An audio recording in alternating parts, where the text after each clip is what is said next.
Chapter 1, June 23, 2002. Los Angeles Lakers in the executive conference room. On the conference table lay various memorabilia, photographs, and creative items commemorating the triumphant three-peat, exuding an air of glory and pride. However, Lakers general manager Mitch Kupchak was utterly unconcerned with appearances, furiously slamming his palms against the table. What on earth is going on? Trading Shaquille O'Neal? Did that man with the surname Lin truly propose such a ludicrous scheme? Are we really considering trading our three-time Finals MVP? Trading the most dominant player in the league? Is he mad? Are we mad? Or is the world itself insane? Oh my God. Lakers owner Jerry Buss sat at the head of the table, his expression oscillating between grim and uncertain, remaining silent. The other executives present exchanged bewildered glances. It is worth noting that the recently concluded 2001-2002 season was undeniably a glorious one for the Los Angeles Lakers. Under the stewardship of Phil Jackson, the team, anchored by O'Neal and Kobe Bryant, once again demonstrated formidable dominance. The Lakers surged through the playoffs, ultimately sweeping the New Jersey Nets with a 40-series victory to claim the championship, achieving the remarkable feat of a three-peat. Moreover, Shaquille O'Neal averaged an astounding 36.3 points and 12.3 rebounds per game, boasting a shooting accuracy of 52. He was awarded the Finals MVP honor for the third consecutive year. The entire Lakers organization was still reveling in the joy of their three-peat dynasty. Yet today, owner Jerry Buss convened this meeting, which presented such an unfathomable proposal. It was akin to self-sabotage. The tense atmosphere in the conference room was so thick it could almost freeze. Kupchak's fury seemed to raise the temperature of the room by several degrees. His gaze swept over each executive present, finally landing on the young, unfamiliar Asian-faced Lin Ku, the one who had made the proposal. And at that moment, Lin Ku audaciously began a clap. He even nonchalantly continued, "Mr. Kupchak is absolutely right. Truly an exceptional manager. O'Neal is indeed an extraordinarily talented player. Isn't it premature to consider a major trade? Back when we were coordinating to bring in the big shark, the Lakers would not have achieved the three-peat." Kupchak was taken aback could it be that this Chinese individual was so easily swayed? Yet Lin Ku's initial proposal was utterly absurd, or perhaps he was simply jesting. But today was not April Fool's Day. Just as Kupchak prepared to capitalize on the moment and say something to put an end to the trade discussion, Lin Ku boldly interrupted, delivering even more shocking remarks. "This only further proves O'Neal's immense trade value. We could certainly fetch a handsome price. We can maneuver effectively, maintaining the Lakers' position among the championship contenders. Mr. Kupchak, you must find a way to acquire quality assets in return. If the trade doesn't yield satisfactory results, your performance evaluation will be affected. Mr. Kupchak." Kupchak, now seething with rage, glared at Lin Ku and bellowed, "Enough! Mr. Buss, who is this Lin Ku? Please escort him out of the conference room. Having just completed a three-peat, we should retain our core roster and continue our pursuit. I firmly believe that with proper management, we still have a chance to claim the championship next season. Not 4, not 5, not 6. Kupchak's emotions ran high, and spittle flew as he spoke. But Lin Ku remained unfazed. In fact, he felt a hint of amusement. This was because Lin Ku had been reborn and transported back from 2024. After his arrival, he discovered that the world he inhabited was nearly identical to the previous iteration of Blue Star.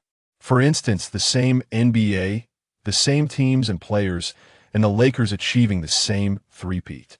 Lin Ku was acutely aware of the forthcoming developments. If the original timeline continued, the Lakers would inevitably decline in the following years. During the 2002-2003 season, the Lakers would finish with a regular season record of 50 wins and 32 losses, placing 5th in the Western Conference. In the playoffs, they would narrowly defeat the Minnesota Timberwolves in the first round, only to fall to the San Antonio Spurs in the second round, concluding their postseason journey. In the 2003-2004 season, the Lakers would achieve a record of 56 wins and 26 losses, finishing second in the West. During that season, The team would make significant roster adjustments by acquiring Gary Payton, Karl Malone, and others, forming a formidable quartet. However, the ultimate outcome would be a humiliating defeat in the finals to the Detroit Pistons. Furthermore, the 2003-2004 season would be marred by the infamous Eagle County incident, the escalating conflict between O'Neal and Kobe, and various other scandals. Ultimately, in the summer of 2004, due to O'Neal's contract renewal negotiations, the Lakers would trade him to the Miami Heat. In exchange for O'Neal, the Heat would offer merely Karen Butler, Lamar Odom, Brian Grant, and a first-round pick in 2006 along with a second-round pick. It was essentially a robbery in broad daylight, taking advantage of the Lakers' internal strife to extort the trade. The Heat paid only 3 ordinary starting players and a first-round pick to acquire the most dominant center in the league. In contrast, during Lynn Kess's previous NBA experience in July 2022, Rudy Gobert, a player of similar caliber, was traded from the Utah Jazz to the Minnesota Timberwolves for 5 rotation players, for first-round picks and swap rights. The disparity in trade returns between the American Big Shark and the French Baguette was staggering. After parting ways with O'Neal, the Lakers would also dismiss head coach Phil Jackson. In summary, the end result was that following the summer of 2004, this illustrious Lakers team would experience a dramatic decline, sinking into obscurity. It would not be until the 2008-2009 season, after enduring several rounds of trial and error and rebuilding, that they would once again capture the O'Brien Trophy. Of course, the executives of the Lakers were entirely unaware of the ensuing events. They remained lost in the glory of their three-peat achievements. Lynn cleared his throat and continued. This impromptu meeting is not to discuss matters, but to announce a notification. Mr. Kupchak, let us proceed with the player transactions as I proposed earlier. I hope you can prepare thoroughly to maximize O'Neal's trade value. Before Lynn could finish, Kupchak abruptly stood up. Enough. Nonsense, all of it. Utterly preposterous. Mr. Buss, please say something. Get this Chinese man out of the conference room. We need to restore order and cease discussing such absurdities. After remaining silent for some time, Jerry Buss finally spoke, his voice calm but impactful. Mr. Kupchak, Phil, and esteemed colleagues, let us follow Lynn Kess's guidance in our subsequent actions. As Buss concluded his statement, the conference room fell into an eerie silence. Only Kupchak's incredulous, heavy breaths could be heard. Jerry Buss continued, there is another crucial matter to discuss today. I have negotiated with Mr. Lynn and have decided to unify the ownership of the entire Lakers franchise under his name. This means that from this moment forward, Lynn Koo is the owner of the Los Angeles Lakers. Mr. Lynn will now assume responsibility for your salaries and compensation. All of his proposals must be seriously considered and executed by each of you. Buss' voice was soft, yet his words reverberated like a thunderclap throughout the conference room. Kupchak, Phil Jackson, and the others stared in disbelief at Buss and Lynn Koo. Link wore a playful smile, yet internally reveled in delight. Indeed, that's the expression I was hoping for. If you aren't astonished, then my rebirth would be utterly in vain. Before his rebirth, Link was merely an ordinary worker in the bustling metropolis of Shanghai, grappling with the grueling 996 lifestyle. Cows moo, horses neigh, and they dutifully toil. Day after day, Link played the part of a beleaguered beast of burden. His sole passion lay in watching the NBA and various basketball events, fervently engaging in heated debates with fellow netizens as a keyboard warrior. However, one fateful day during his commute, Link heroically attempted to save a child who had dashed across the road, only to be inadvertently struck by a truck. In that moment of impact, Link felt a fleeting sense of relief, grateful that he had managed to push the child to safety. Yet, soon after, a wave of frustration washed over him. After a lifetime of servitude, devoid of opportunities to indulge in enjoyment, he was to meet his end thus. But when he awoke, Link discovered that he had been reborn. Moreover, he had traversed time to the year 2002 in the United States, specifically Los Angeles. In this new life, Link now independently managed a private investment fund. All the capital stemmed from his family's own resources. The fund boasted a staggering scale of $58 billion. This was in 2002. It is noteworthy that in 2002, the world's richest individual was Sam Walton, the chairman of Walmart, whose fortune amounted to merely £73 billion. Originally, Link's family, the Lin family, engaged primarily in various investment endeavors, maintaining a low profile and enigmatic presence. They were seldom acknowledged by the media. However, by a twist of fate, not long ago, the Lin family experienced a tragic incident while vacationing on the high seas, resulting in a catastrophic maritime disaster. Except for Link, who had just been reborn and was gradually recovering, everyone else perished without exception. Link became the sole heir to the family's assets. Thus, Link's rebirth was nothing short of serendipitous, with a fortune in the billions and the freedom of a diamond bachelor. Upon arriving in this new world and receiving his windfall, Link's first act was to venture into the vibrant nightlife of Los Angeles, heading straight to the most popular nightclub. He spent lavishly, reserving the most exquisite private room, ordering the most expensive drinks, and hiring the most stunning waitstaff. After ensuring every detail was meticulously arranged, Link eagerly entered the room. He extended an invitation to Jerry Buss, the owner of the Lakers, to discuss the acquisition of a stake in the team. Jerry Buss, deeply passionate about his Lakers, initially scoffed at Link's proposal to purchase the team. Although the young Chinese lad possessed a certain charm, surely he could not entertain such lofty dreams. Who was unaware of Jerry Buss' unwavering love for basketball and the Lakers. However, Buss' demeanor underwent a complete transformation upon hearing Link's offer. No amount of affection could withstand the overwhelming sum Link was proposing. In 2002, the market valuation of the Lakers was approximately $403 million, already an inflated estimate. Link boldly bid $850 million.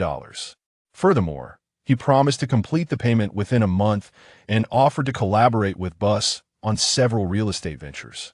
A full cash acquisition. This was not a matter of lacking value in installments, but rather a testament to his formidable strength, opting for outright payment. Buss had originally acquired the Lakers in 1979 for $67.5 million. In just over 2 decades, the value had skyrocketed more than tenfold. Buss was remarkably agreeable, efficiently assisting Link in completing all necessary paperwork. He even facilitated discussions with NBA Commissioner David Stern to ensure all procedural elements were addressed. Ultimately, he successfully aided Link in becoming an international owner of an NBA team. Buss, having initially amassed his fortune through real estate, continued to pursue his ventures in that field with peace of mind. Thus commenced the rapid convening of this significant meeting. Upon hearing Mr. Buss's words, Kupchak's face oscillated between shades of pale and flushed, with veins visibly throbbing on his forehead. Ultimately, through clenched teeth, he managed to articulate, "Mr. Lincoln, I must respectfully disagree with your proposition, this juncture. It would be unwise to consider trading our most distinguished player, the formidable Shaquille O'Neal." Lincoln, however, continued to wear a nonchalant smile. "Kupchak, as Mr. Buss has made abundantly clear, from this moment forth, I am the owner of the team. Thus, strictly speaking, what I previously stated was not a suggestion, but rather a notification that my objective is to sustain the competitiveness of the Lakers by trading O'Neal for top-tier players, thereby constructing a more formidable team. Shaquille O'Neal is now 30 years old and will gradually enter a phase of decline in the coming years.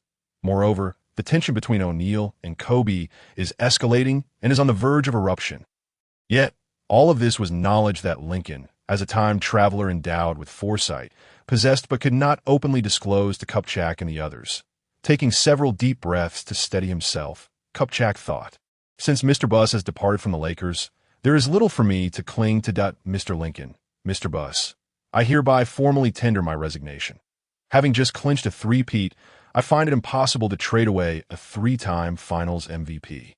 Following Kupchak's statement, Phil Jackson promptly rose as well. "Mr. Buss, Mr. Lincoln, if we are indeed to trade Shaq, I fear my triangle offense will not be fully realizable.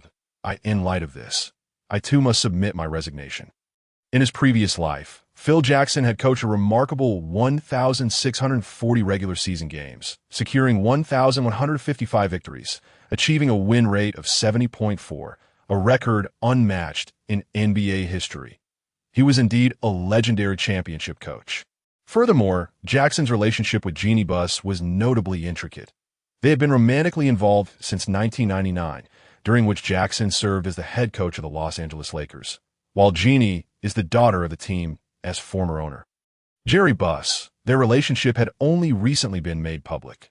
With the Buss family now completely severed from the Lakers and Kupchak having just announced his resignation, it was hardly surprising that Jackson followed suit.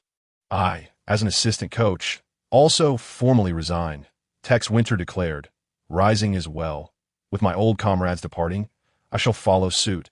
Another assistant coach, Frank Hamblin, echoed, Mr. Lincoln, I too submit my resignation to Mr. Buss, Mr. Kupchak. Dear friends, I stand with you.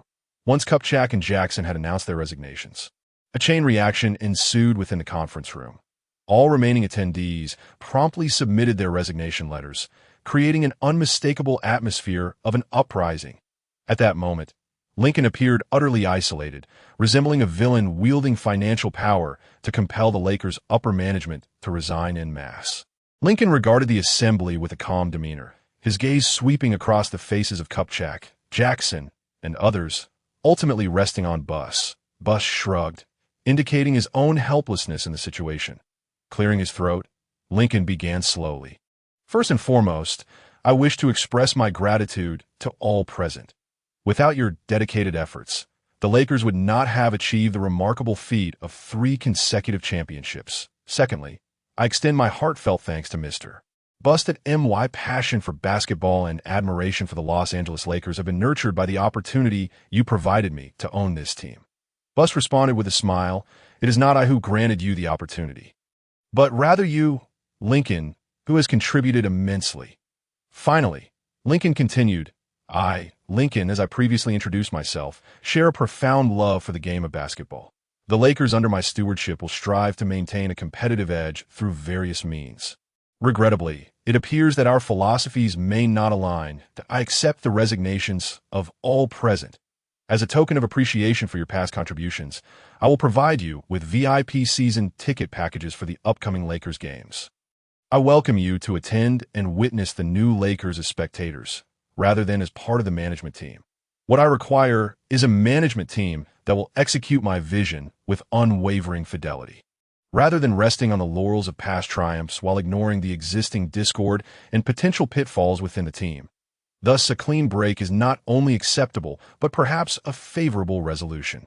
Lincoln articulated his sentiments with resolute conviction. Kupchak and Phil offered no further comments, merely gesturing farewell to Lincoln before collectively vacating the conference room. Only Jerry Buss and Lincoln remained. Buss approached Lincoln's seat. Placing a hand on his shoulder, and sighed gently to, I apologize. Lincoln, I did not anticipate the resolute stance of Kupchak and Phil that it seems the Lakers, under new ownership, will indeed need to rebuild the management structure from the ground up. I had hoped for a smoother transition, but that seems entirely thwarted. Lincoln, indifferent, shrugged. Ultimately, he was prepared to personally oversee the Lakers' reformation. This turn of events had conveniently alleviated Lincoln from the burdensome task of layoffs and severance payments, particularly regarding Phil Jackson, who had long regarded himself as a legendary coach, achieving fame through the so-called triangle offense. Yet, in Lincoln's view, Jackson's true strength lay in his impressive background and credentials, which allowed him to command the presence of star players and foster their cooperation on the court. In truth, Jackson's adaptability during games and his ability to develop a less talented roster were quite mediocre. Especially when faced with adversity, he relied heavily on the prowess of his stars. Otherwise, one would not witness dismal finals defeats of 1-4 against the Pistons or a 3-1 lead against the Suns being overturned. If the goal was to construct a new Lakers team, it would not merely begin with trading Shaq, but would encompass a comprehensive overhaul from top to bottom. Buss said nothing further, merely accompanying Lincoln out of the conference room with a sense of nostalgia, then guiding him through various areas of the Lakers' facilities. This is the room where I first conducted business after acquiring the Lakers. It was in this very room that the deal with Magic Johnson was signed. In that corner, there was a dispute between Kareem Abdul-Jabbar and Johnson. Bus led Link through the halls. He rambled on with explanations. Upon arriving at the Staples Center, they gazed up at the championship banners hanging from the high ceiling. Suddenly, Bus fell silent, turning his back to Link and calmly gazing upward. Observing Bus's somewhat forlorn demeanor, Link noticed a slight tremor in his body. Unable to contain himself, Link gently patted Bus on the back. Mr. Bus, now that the trade has been made, try not to be too melancholy. If you have any thoughts, before Link could finish, Bus abruptly turned around. There was no trace of bitterness on Bus's face. Instead, he wore an expression brimming with enthusiasm. In the year 2002, social media was still in its infancy. Unlike in Link's previous life, where platforms like WeChat, Douyin, Weibo, Facebook, and Twitter were ubiquitous, such innovations had yet to emerge. The dissemination of NBA news relied primarily on sports journalism. Consequently, any news released would immediately garner widespread attention from fans and the sports community alike. As Link idly scrolled through the news, he pondered to himself. Having traversed into the year 2002, it was high time to strategize for the future. The anticipated rise of social media platforms would be rapid, and he must seize this opportunity to reap the benefits. Lost in thought, Link was oblivious to his surroundings as he continued to scroll on his phone. Suddenly, he collided with a solid object. Stumbling backward a few steps, the impact sent a dull ache through him. Quickly, he lifted his gaze and politely uttered an apology. "Sorry, I didn't see you there." However, upon recognizing the individual before him, he froze in astonishment. It was none other than the Black Mamba himself, Kobe Bryant. Dressed in training gear and glistening with sweat from a recent shooting session, droplets cascaded down his cheeks, sparkling under the lights. "Kobe!" Link exclaimed, overwhelmed with joy. "It's truly wonderful to see you again." Man-base back, his emotions surged, causing his voice to quiver slightly. He vividly recalled the day in his previous life, during a lockdown over the Spring Festival in 2020. On January 26, Kobe Bryant tragically lost his life in a helicopter crash over Calabasas, California, at the age of 41, alongside his 13-year-old daughter, Gianna. Now, standing before Kobe again, Link felt a whirlwind of emotions, despite being mentally prepared for this moment. Whether referred to as the Black Mamba, the leader, or even by the derisive moniker some had assigned him, none of that mattered. Nothing could overshadow the joy of witnessing Kobe standing right in front of him. Even more delightful was the fact that he stood before Kobe as the owner of the Lakers. Kobe, sporting his recognizable bald look, was catching his breath with his chest rising and falling rhythmically. "Hello, you must be the new owner of the Lakers, Link. Regardless, it's a pleasure to meet you. Bus mentioned some matters to me earlier," although Kobe seemed puzzled by the implication of Link's earlier statements.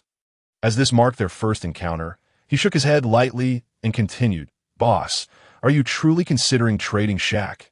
Link took a moment to steady his emotions. Naturally, he was ecstatic to reunite with Kobe, but his ambition was to build a perennial championship team. Furthermore, he aimed to seize this opportunity to cultivate basketball talent from China, reflecting on the dismal state of the Chinese national basketball team in his previous life, which had failed to qualify for the World Cup and Olympic Games for several consecutive years. He felt a surge of frustration. "Yes, I have such a plan. Kobe, what are your thoughts on trading Shaq?" Kobe gazed at Link in disbelief. "Link, that's utterly insane. No team would ever choose to trade their finals MVP immediately after winning a championship. I genuinely question whether you understand basketball or the NBA." However, Link interjected, "In my philosophy, winning a championship does not preclude trading away an MVP. Rather, it is essential not to trade the team's finest player. Kobe, who do you believe is the best player on the current Lakers roster?" Kobe's expression momentarily shifted to one of surprise, his face reflecting astonishment. "The best player is Shaq." He hesitated as the words lingered in the air. After a brief pause, his expression transformed into one of unwavering conviction. "The best player on the Lakers is me. However, even so, I don't believe you should trade Shaq. With him dominating the paint and my prowess on the perimeter, we could undoubtedly achieve a three-peat." Kobe's eyes gleamed with confidence and pride. In the 2001 to 2002 season, the NBA's first team comprised Tim Duncan, averaging 25.5 points, 12.7 rebounds, 3.7 assists, 0.7 steals, and 2.5 blocks. Tracy McGrady, with 25.6 points, 7.9 rebounds, 5.3 assists, 1.6 steals, and 1.2 blocks. Shaquille O'Neal, averaging 27.2 points, 10.7 rebounds, 3.0 assists, 0.6 steals, and 2.0 blocks. Kobe Bryant, contributing 25.2 points, 5.5 rebounds, 5.5 assists, 1.5 steals, and 0.4 blocks. And Jason Kidd, with 14.7 points, 7.3 rebounds, 9.9 assists, 2.1 steals, and 0.2 blocks. The Lakers boasted 2 first-team players, with Kobe also being named to the NBA's all-defensive second team. His defensive tenacity and exceptional awareness made him one of the most formidable two-way players in the league.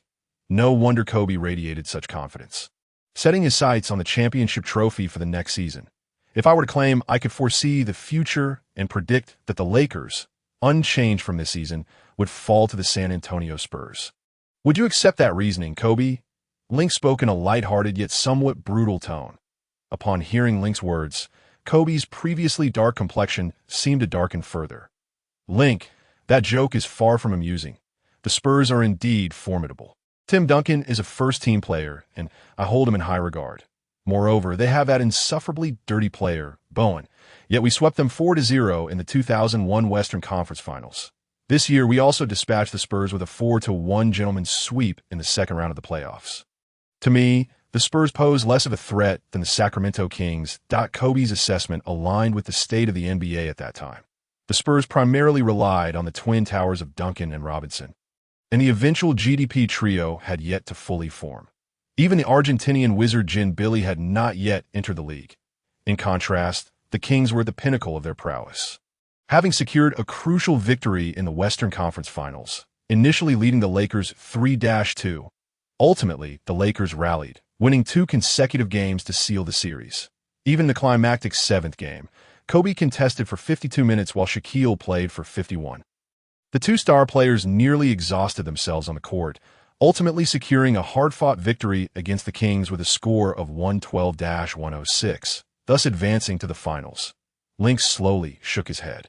Kobe, I have resolutely decided on the trade involving Shaq. Not even Jesus could deter me. I assure you, Kobe, somewhat indignant, glared at Link. God damn. You cannot do this. We must continue to seize the O'Brien Trophy. We must keep the championship banner flying. Link's voice grew fervent. Who told you that trading Shaq would prevent us from winning the championship? How many times must I repeat it? It is precisely for that damn championship that I chose to trade Shaq. Kobe appeared momentarily taken aback, trading away Shaq in pursuit of further championships.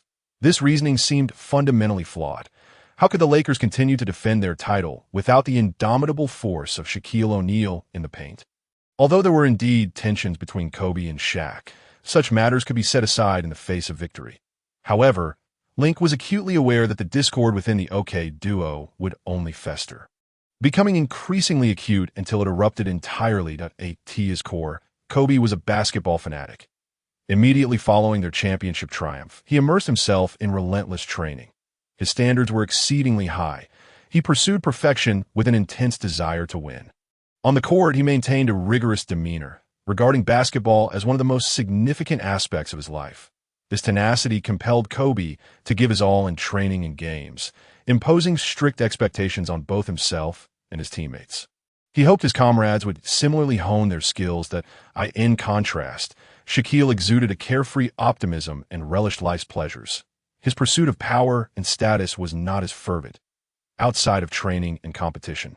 Shaquille prioritized enjoyment and leisure, exhibiting relatively lax standards regarding details and discipline. That a quintessential example was the inflammation of his big toe following their three-peat championship run.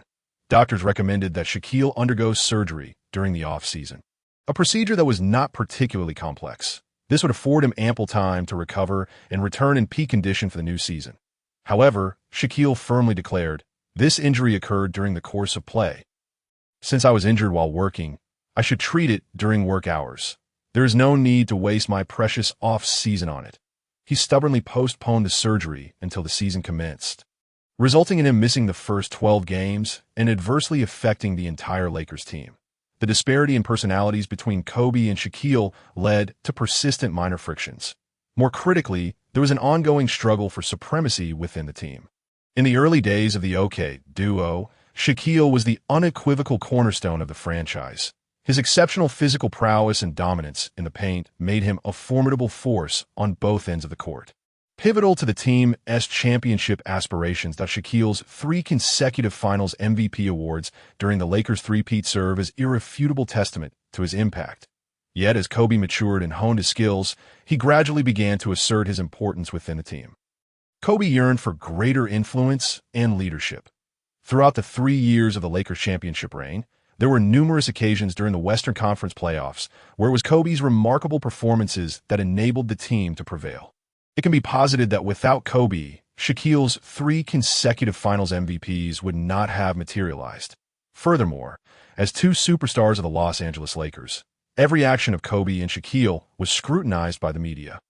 The excessive sensationalism fostered by the press magnified issues that were initially trivial, exacerbating the rift between the two. At this juncture, the conflict between Kobe and Shaquille was on the brink of an explosive confrontation. This was precisely why Link resolved to trade Shaquille without hesitation, if the situation were not addressed promptly, especially following fluctuating performances, particularly the debacle against the Pistons in the finals. The Lakers dynasty could disintegrate in an instant. Link swiftly evaluated the myriad pros and cons in his mind before speaking. Thus, Kobe, I wish for you to understand that my intentions are neither impulsive nor arbitrary. For your part, I hope you will continue to adhere to your principles and refine your skills. You and Shaq are both extraordinary players. Should Shaq be traded, you must not only become the finest player on the Lakers, but also the true soul of the team. The finest player is merely evidenced on the court. The soul, however, is the player upon whom the entire team relies, both on and off the court. As for the operational aspects of the team, leave that to me. Link spoke with unwavering confidence, leaving Kobe with a sense of skepticism. Okay, you are the owner. It is your call, but I hope you can fulfill your promises. My objective is to become the most formidable player and to consistently secure championships. Link interjected assertively. Not only the most formidable player. Kobe, remember, you must truly become the soul of the team. Link continued, subtly weaving in elements of persuasion. Leading a team is akin to being in a management position within a corporation. You must not only excel personally, but also adapt to the diverse personalities and characteristics of your teammates to galvanize their performance. Kobe, you are a highly disciplined player, yet not everyone shares your singular passion for the game. Ultimately, the NBA is a business league, and some of your teammates are vying for contracts while others are simply pieces of the puzzle. You cannot impose your standards on every teammate with brute force. If you can achieve this, coupled with your exceptional skills, the title of a new era's GOAT will undoubtedly belong to you. Kobe, upon hearing this, Kobe felt a surge of enthusiasm. Boss, I understand. I will support any decisions made by management. Once the new roster stabilizes, I will immediately train alongside them, even if Shaq becomes an opponent in the new season. I am confident I can defeat him. I am heading back to train right now. Link seized the moment. Yes, that's the spirit. Go, Kobe! Start your training at 4 in the morning, embodying your Mamba mentality of relentless pursuit of excellence. Kobe paused for a moment, contemplating point 4 in the morning. Do I really need to add another early morning training session? However, it seemed reasonable. Training at that hour would be undisturbed, allowing for focused conditioning and shooting practice. Boss, I will gladly accept that suggestion. Link, momentarily taken aback, pondered why Kobe seemed unfazed by the prospect of 4.m. in Los Angeles. Suddenly, it dawned on him that he had inadvertently muddled the timeline. During Kobe's acceptance of the annual Idol Award at the ESPYS, a reporter had once asked him why he was so successful. Kobe had retorted, "Do you know what Los Angeles is like at 4 in the morning?" The interview had occurred on July 14, 2016, during Link's previous life, and oh wonder Kobe had reacted peculiarly to Link's statement. Link hastily corrected himself. Kobe, be sure to gauge your limits. Do not let your youth lead you to overexert yourself. We must maintain a steady flow and remain at our peak. Additionally, try to minimize helicopter rides, especially on foggy days. They are quite unsafe. Furthermore, as you are now a prominent star with a striking image, be cautious of any romantic entanglements. For instance, be wary of that particularly forward waitress from Eagle County. Even if you find it hard to resist, ensure you handle it properly. Many NBA players have been ensnared by fervent female fans, finding themselves compelled to pay child support for illegitimate children. For instance, regarding the formidable Howard, he is yet to enter the league. One might observe the likes of Sean Kemp, although the subsequent remarks traverse a wide array of topics. Link nonetheless speaks to Kobe with utmost seriousness. Some of his admonitions are aimed at ensuring Kobe's safety, while others pertain to preserving his public image, particularly concerning the issue of illegitimate children. Many renowned entertainers in the land of the Eagles have suffered due to such pitfalls, prompting numerous artists and sports stars to take measures to evade falling into this substantial trap. Consequently, a figure known as Chili Guy has emerged in that country. The top-tier rapper Drake once went on a date with a rather curvaceous model. Following their rendezvous, to their astonishment, the model attempted to pour an unidentified liquid. Even more surprisingly, it turned out that Drake had mixed in hot sauce, resulting in the model inadvertently burning herself. Thus, Drake earned the moniker Chili Guy in the underground circles. Kobe, now thoroughly bewildered, wondered what all of this meant. What was the situation with the waitress from Eagle County, and what about that seemingly impressive Howard? However, Kobe chose to interpret this as a friendly warning from the new owner that I understand now. Mr.Link.M. Why relationship with Vanessa is splendid. There is certainly no cause for scandal. Link patted Kobe on the shoulder, and everything was left unsaid. On the following day, news of the Lakers' potential trade of Shaquille O'Neal had reverberated throughout the entire sports community. Beyond the sensationalist headlines, numerous prominent commentators, including basketball journalists from China, expressed their opinions. For instance, the esteemed Zhang Weiping openly remarked that while we are all delighted to witness the first Chinese owner in NBA history, Mr. Link's maneuvers are utterly irrational. Shaquille O'Neal is a devastating force in the paint, a colossal presence in the restricted area. He's just led the Lakers to a championship, and you intend to trade him away immediately? This is absurd. Renowned domestic basketball commentator Yang, he penned a scathing denunciation of Link overnight. Reminiscing about the glorious days of the purple and gold Lakers, he lamented the reckless actions of the new owner. Link, alas, the ostentatious wealth of Link has thoroughly tainted the sanctity of basketball. Even more vehemently, ESPN commentator Stephen Smith unleashed a barrage of criticism, exclaiming, "I can scarcely believe that Bus would sell the team to such a fool. Can anyone reach this new Lakers owner named Link? I wager he is currently receiving a thorough beating from O'Neal. I am certain that Lakers fans would relish witnessing such a spectacle. It would be best for O'Neal to deliver a punch that sends this Chinese fellow packing back to his homeland." Link, unabashed, declared his ambition to claim the championship in the upcoming season. "If he were to succeed, I would willingly kiss a donkey's behind." Some extreme Lakers fans even rallied to urge NBA Commissioner David Stern to reassess Link's acquisition of the team within a single evening. Link had become infamous, and Bus faced public outrage for abandoning his principle for the sake of profit. Meanwhile, the two individuals at the center of this media frenzy, Link and O'Neal, were dining calmly in a high-end restaurant. Seemingly unperturbed as they savored steaks and fine wine at least outwardly, there were no signs of conflict within the establishment. The reports were increasingly outrageous, kissing a donkey's behind. Has Smith lost his mind? Shaquille remarked as he perused the article. Link, upon seeing Smith's comments, was left speechless, passing his phone to O'Neal for review. "Isn't this Smith exhibiting racial bias? I ought to consider taking legal action against him," he mused. O'Neal, casually glancing at the screen, replied in a gravelly tone, "Last night, upon hearing the news, I truly contemplated giving you a good thrashing. Yet here you are inviting me out to discuss this matter. Link, you possess quite the audacity."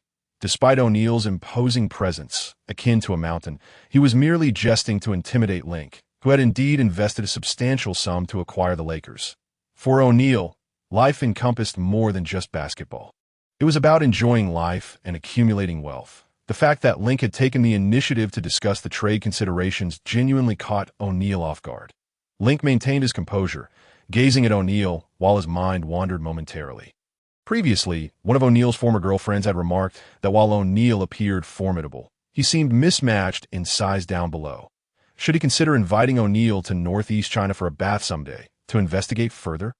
Observing Link's distracted demeanor, O'Neal bluntly interjected, "Mr. Link, did you summon me today simply to inform me of your intention to trade me? If this is merely to humiliate me, I wouldn't mind giving you a proper beating. I'll cover your medical expenses." Link snapped back to reality, swirling the red wine in his glass. The 1982 law fight flowed gracefully down the side, leaving perfect streaks that of course not. Shaq, "I have great respect for your achievements in the NBA. It is an honor to meet you today. You are undoubtedly the most dominant player in the league at present. Some of my keyboard warrior friends have often said, if there is a choice between Jordan and Shaq, choose Shaq. Though they may be unreliable at times, I wholeheartedly agree with that sentiment. Allow me to raise this glass in tribute to your illustrious three-peat, your remarkable 3 consecutive finals MVPs, and all that you have contributed to the Lakers." Upon hearing Link's words, O'Neal's expression softened slightly as he raised his glass to clink with Link. Link shrugged, "Dear Shaq, I have made my intentions quite clear. I harbor no disrespect towards you.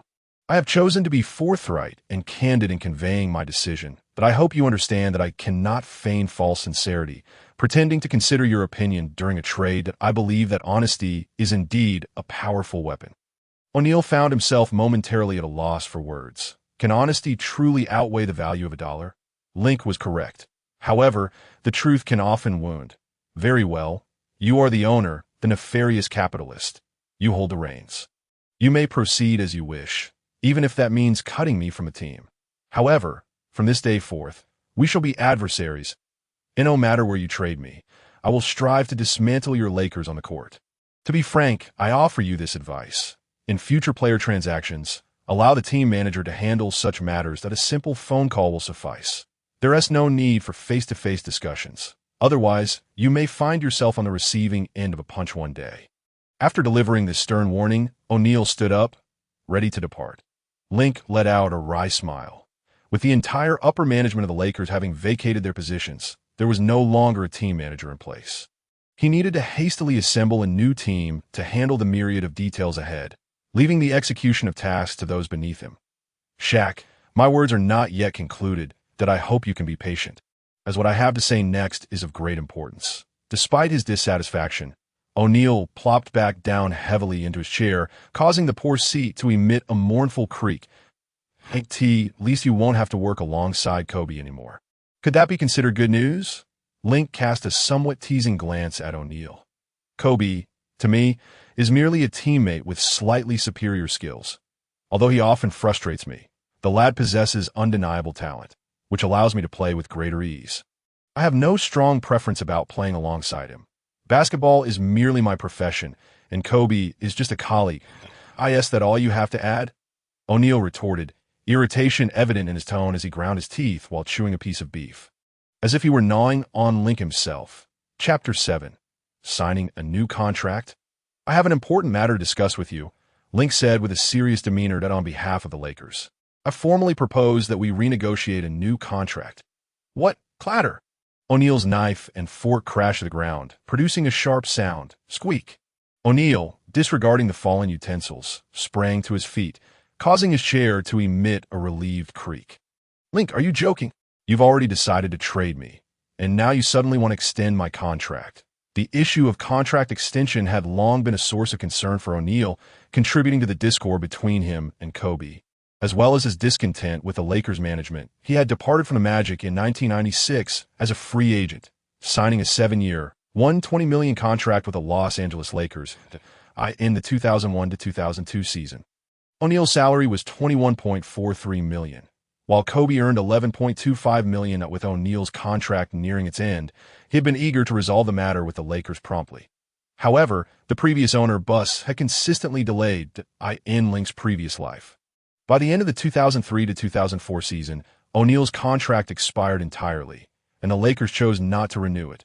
Instead, they traded O'Neal directly to the Heat, primarily because the management deemed his salary excessive and, with his declining performance due to age, they aimed to economize and rebuild. It must be acknowledged that most NBA owners are astute capitalists, excluding the New York Knicks and the Brooklyn Nets. The two teams of New York, one must draw a clear line. Shaq, Whether considering trading you or respecting your contributions to the Lakers, I am sincere in my intentions. Your new contract will be renewed at the highest allowable amount under the salary cap, ensuring that after the contract is signed, you could be traded during the offseason.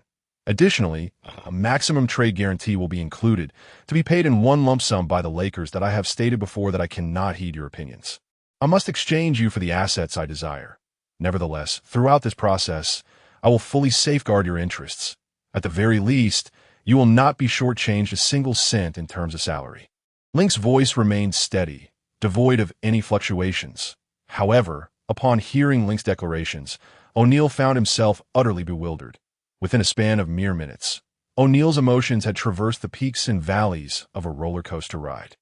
He had not anticipated that Link, despite preparing to trade him, would also consider O'Neal's interests. The newly signed long-term maximum contract and the substantial trade guarantee were tangible benefits. After all, isn't the primary goal of playing basketball to earn money? In a new environment, earning a lucrative salary without having to deal with the likes of young Kobe seemed appealing. Before him stood Link, employing permissible methods within the NBA salary regulations to secure himself a fair and compliant financial arrangement. This was genuinely a means of enhancing his welfare. This is what it truly means to have a genuine ally.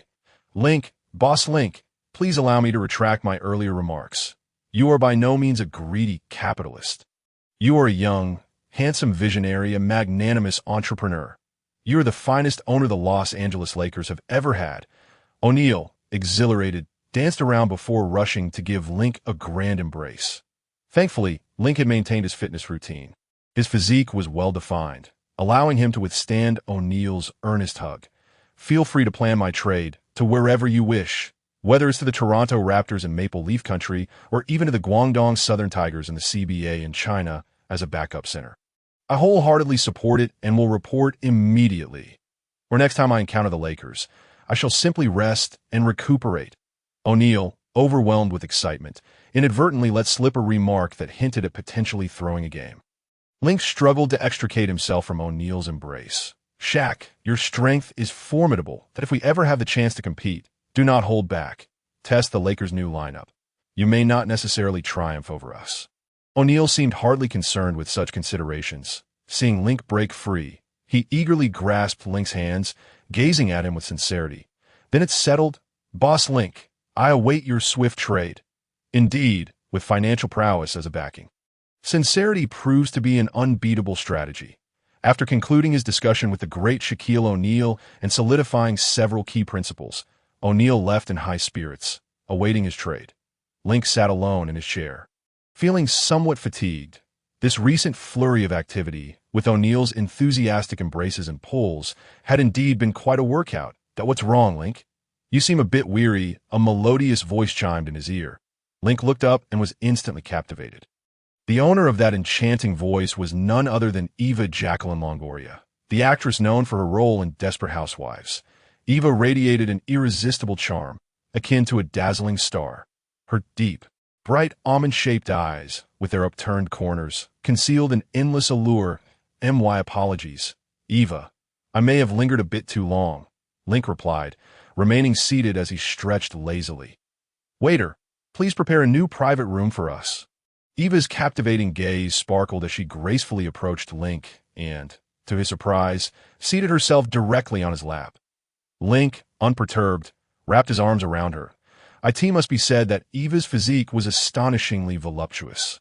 Her curves perfectly proportioned, with a slender waist that could barely be encompassed by one's hand, complemented by her long legs. Link, there's no need for such formality that I have a recording to attend to this afternoon. And time is of the essence. Let us commence our date, Eva whispered, her breath warm against Link's ear. During his review of family investments, Link had discovered considerable funding in various Hollywood productions, including the Desperate Housewives series. Consequently, he and Eva had grown quite familiar with one another. Their relationship was not romantic in nature. According to American parlance, it was simply a casual dating arrangement. Unable to contain himself, Link led Eva back to his luxurious residence to practice basketball skills. Not only was Eva stunning and alluring, but her basketball prowess was also surprisingly impressive. with tight defenses, high-intensity confrontations, and even multiple instances of actively dribbling the ball to engage in close one-on-one matchups with Link. She proved to be a formidable opponent. However, Link's skill surpassed hers. He maneuvered effortlessly, breaking through her tight defense and dominating the paint with ease. As the game intensified, even in her role as his opponent, Eva couldn't help but cheer enthusiastically for Link. Ultimately, he succeeded in executing a thunderous dunk right in front of her. Link, your skills are absolutely phenomenal. I truly hope you can find more time of practice with me. Eva exclaimed breathlessly as she leaned against Link after the game, her voice soft and inviting. Unfortunately, there are numerous matters to attend to, from team affairs to investment concerns. Link tenderly caressed Eva. His mind was preoccupied with the pressing matters at hand. It seemed imperative to swiftly assemble a solid team. Otherwise, the intricacies of O'Neill's contract renewal alone would be enough to give Link a headache. With a mischievous grin, Link playfully patted Eva. Eva, I'm still not satisfied this time. I intend to steal a fast break from behind you. Eva, slightly taken aback, covered her mouth in surprise. Link, with all this continuous playing, do you think you can manage? However, Eva's body was quite honest, as she immediately engaged in a confrontation with Link. After several exhilarating exchanges of basketball skills, Eva found herself ultimately outmatched by Link's prowess. Reluctantly, she changed out of her sweat-drenched jersey and hurried off to attend to her program commitments. Meanwhile, Link, after freshening up, did not take much time to rest. Instead, he arranged for a private jet to fly directly to Indianapolis. Indiana. Boss, should I contact the upper management of the Pacers in advance for this trip to Indiana? Link, seated in the elegantly appointed cabin, casually perused a newspaper. The person speaking with utmost respect to Link was Ruolov Bada, head of Link's investment department. In the future, Ruolov would rise to prominence as the head of Sequoia Capital, renowned for his investment acumen and capabilities. However, Ruolov was currently serving as the chief financial officer at PayPal. Although Link possessed a godlike perspective, aware that social media platforms like Facebook, Twitter, and WeChat were on the verge of explosive growth, as well as Apple's impending revolutionary phone launch and Huawei's challenging entrepreneurial phase, he did not wish to meddle in these affairs. Professional matters should be left to professionals. Link only needed to leverage his financial prowess and prepare for angel investments. Thus, he established the Little Red Flower Investment Fund, exerting considerable effort to recruit Ruolov to assist him in investment management. Link gestured for Ruolov to sit down. This time, I am in Indiana, not to liaise with the Pacers' upper management. You need not worry too much about team affairs. Focus on investment matters. The Little Red Flower Investment Fund under your management is dedicated to investing in new technology sectors. I will provide you with a list. You are to promptly reach out to the individuals on it. Regardless of whether their current ventures are grand or modest, successful or otherwise, do everything possible to secure investment funds for them. Naturally, aim to acquire as much equity as possible. Link handed Ruolov a handwritten note. Ruolov accepted it with both hands, scrutinizing the list. Among the names from the United States were Zuckerberg, Elon Musk, and Steve Jobs, while the Chinese names included Ma Yun, Ma Huateng, Zhang Dalong, and late June. Ruolov stared in wide-eyed disbelief at the list. He recognized some names from the U.S. But who were the others from China? It seemed necessary to swiftly establish a branch in China to conduct thorough research on the individuals listed. Nevertheless, Ruolov, displaying commendable professionalism, quickly suppressed his bewilderment. Link had offered Ruolov a generous remuneration package and granted him ample authority. As long as Link's investment intentions were not overly outrageous, Ruolov would strive to fulfill them. Understood, boss. That I will immediately begin coordinating this. Ruolov earnestly tucked the note into his pocket. Boss, during this trip to Indiana, are you also handling basketball-related matters? Ruolov inquired, still somewhat curious. Link, aside from being deeply invested in Hollywood, rarely focused on other investment sectors. He typically only outlined broad directions and occasionally, as he did today, whimsically designated specific individuals for investment. This sudden and hurried trip to Indiana seemed particularly uncharacteristic of Link. With a mysterious smile, Link lightly tapped his fingers on the table.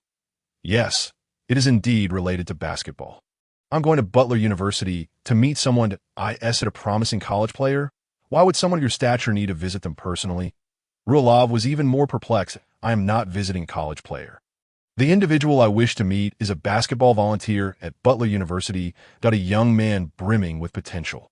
When Link arrived at Butler University in Indiana, it was already 10 o'clock in the evening. The basketball gym was devoid of any training activity, and the lights on the court had been turned off. However, a room on the basement level of the gym remained illuminated, with the door slightly ajar. A sign on the door read, Video Analysis Room. Link gently knocked but received no response, so he walked in directly. Inside, a young man sat at a desk, intently focused on the computer screen, which was displaying footage of a Butler University basketball game. This young man was the individual Link sought, Stevens. Stevens was murmuring phrases like triangle offense and lamenting about insufficient spacing, completely oblivious to Link's entrance. After observing for a moment, Link deliberately cleared his throat. Ahem. Finally aware of his presence, Stevens stood up. Excuse me, are you looking for the basketball team? It's quite late. If you're not in a hurry, you can come back tomorrow. Link, appearing to be in his 20s, was unexpectedly mistaken for a college student by Stevens. Hello, Stevens, my name is Link. The person I'm looking for is you. Link extended his right hand towards Stevens. Stevens, taken aback, instinctively reached out and shook Link's hand. How do you know my name? Do you know me? Wait a moment. You're Link, the new owner of the Lakers? In recent days, news regarding the Lakers' new owner, Link, had been making headlines. Naturally, Stevens had seen Link's name in the news. Yes, that's me. Stevens was astonished, gripping Link's hand tighter. Could you loosen your grip a bit? Link scratched his head with his free hand. Apologies, I just didn't expect to meet an NBA owner here. Stevens, somewhat flustered, quickly released Link's hand and pulled over a chair for him to sit. Link, however, was keenly interested in Stevens. Brad Stevens, the future celebrated coach of the Celtics. Starting in 2013, Stevens would take on the role of head coach for the Boston Celtics. Marking the beginning of his coaching career in the NBA that time, the Celtics were in a rebuilding phase, having traded away their core players, Kevin Garnett and Paul Pierce. Yet, within just a few years, Stevens would guide the Celtics out of the rebuilding struggles. In the 2014-15 season, the Celtics returned to the playoffs. By the 2016-17 season, Stevens was named the head coach of the Eastern Conference All-Star team, leading his squad to the regular season's best record in the East and advancing to the Eastern Conference Finals. After 2017, the Tatum and Brown dual-star system crafted by Stevens began to take shape. In June 2021, Stevens became the basketball operations president for the Celtics. Under his management, the Celtics consistently emerged as a formidable force in the East, ultimately reclaiming the NBA championship in the 2023-2024 season. Renowned for his tactical acumen, in-game decision-making, and player development, Stevens was regarded as one of the most talented young coaches in the NBA, earning him the affectionate nickname, the young coach of the Green Team, among Celtics fans. However, at this very moment, Stevens has chosen to pursue his dreams by serving as a video analyst and assistant coach at Butler University. He is not receiving a single penny in salary. Purely motivated by his passion, Link's visit this time is to poach this promising young coach, aiming to bring the future of the Celtics into the coaching staff of the Lakers. So, I shall be direct. Stevens, that I wish to extend an invitation for you to join the coaching staff of the Lakers. Stevens was momentarily stunned, his face a canvas of astonishment. His eyes widened, seemingly striving to grasp this sudden, earth-shattering news, even though it was the very opportunity he had yearned for, to become a member of an NBA coaching staff. His lips parted slightly, as if he wished to articulate a response, but found himself momentarily at a loss for words. Mr. Link, I am honored, but Stevens stammered, clearly overwhelmed and uncertain by Link's proposal. However, after a brief moment, he regained his composure. Your offer is indeed enticing, yet I am curious to know why you have chosen me. The previous coach of the Lakers was the legendary Phil Jackson, and I am not even a head coach at a collegiate basketball team. Link smiled knowingly, having anticipated Stevens' reaction. He leaned back, his posture relaxed, and spoke slowly. Stevens, I understand this may come as a surprise.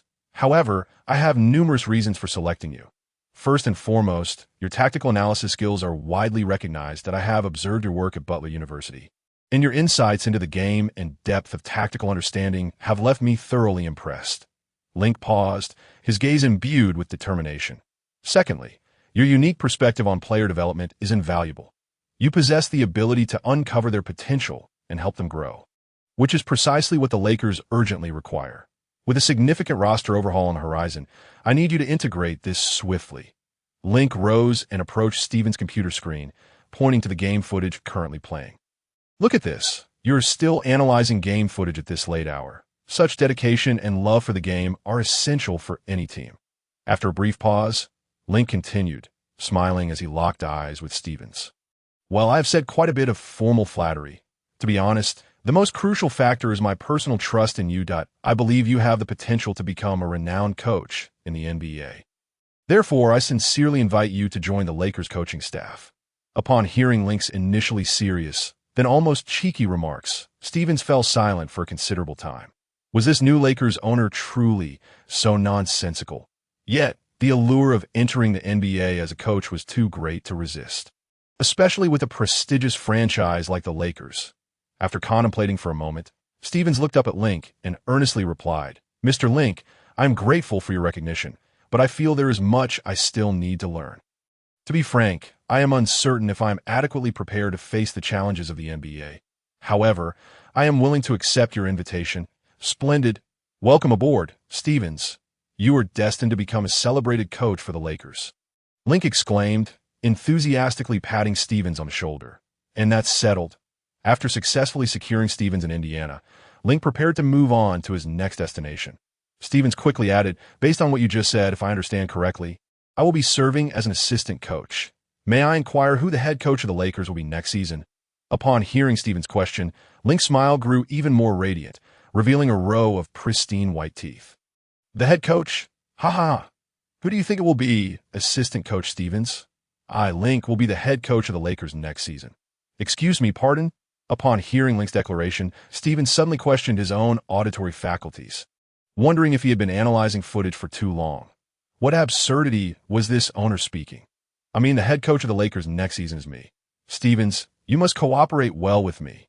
I am looking forward to your performance." Link reiterated, unperturbed. Stevens felt a wave of dizziness wash over him.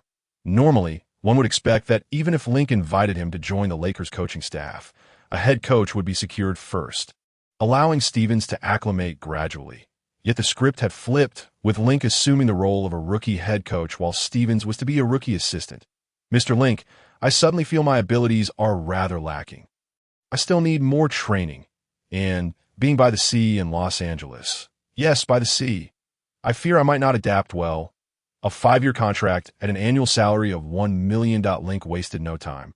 Stating his offer directly, it's worth noting that during the 2002 season, even the esteemed Spurs coach Popovich earned only $3 million. This was an immense sum for Stevens. He felt another wave of dizziness. Currently, Stevens was receiving no salary at Butler University. Now, Link was offering $1 million a year, along with a long-term contract. This owner, even if he lacked basketball knowledge, was becoming increasingly appealing. Stevens gritted his teeth. "No problem, Mr. Link.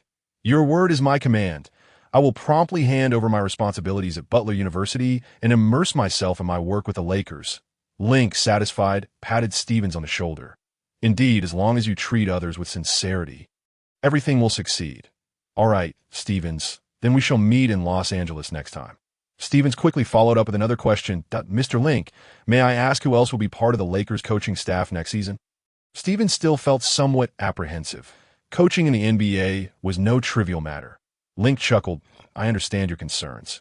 Rest assured, there will be another assistant coach, hailing from Israel, with considerable experience that we have already come to an agreement.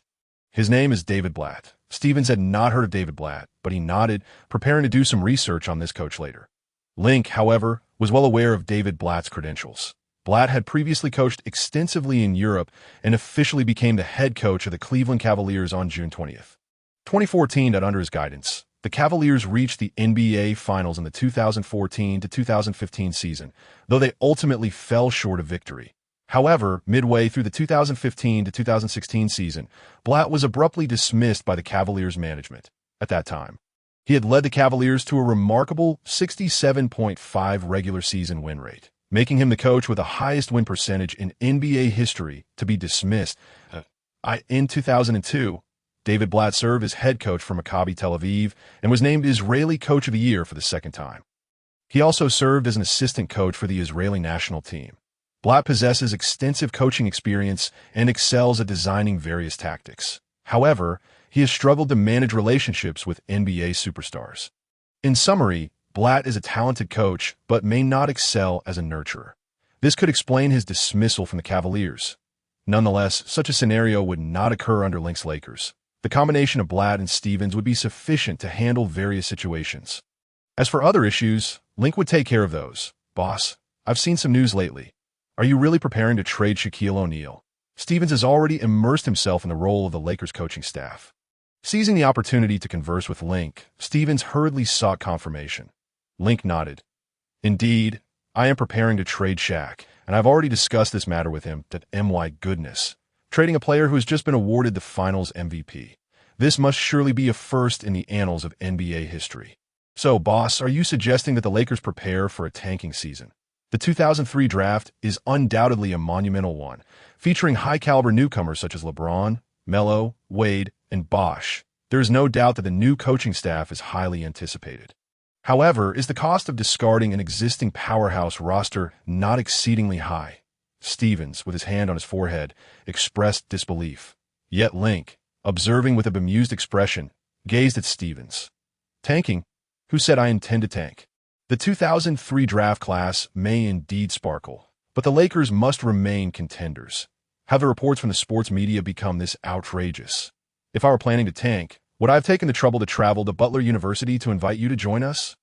Stevens' wry smile deepened. I cannot even claim to be a head coach of a collegiate team. By the way, Mr. Link, do you not think that inviting someone like me into the Lakers coaching staff further confirms that the team is indeed preparing to tank next season? I can only imagine how the media would sensationalize my hiring. Moreover, for the pursuit of a championship, maintaining a stable team roster would surely be the optimal choice, right? At this point, Stevens was still relatively obscure, lacking the acclaim he would gain over the following decade. Link nodded. Indeed, Stevens possessed a keen intellect and was well acquainted with the promising high school and collegiate talent of the coming years.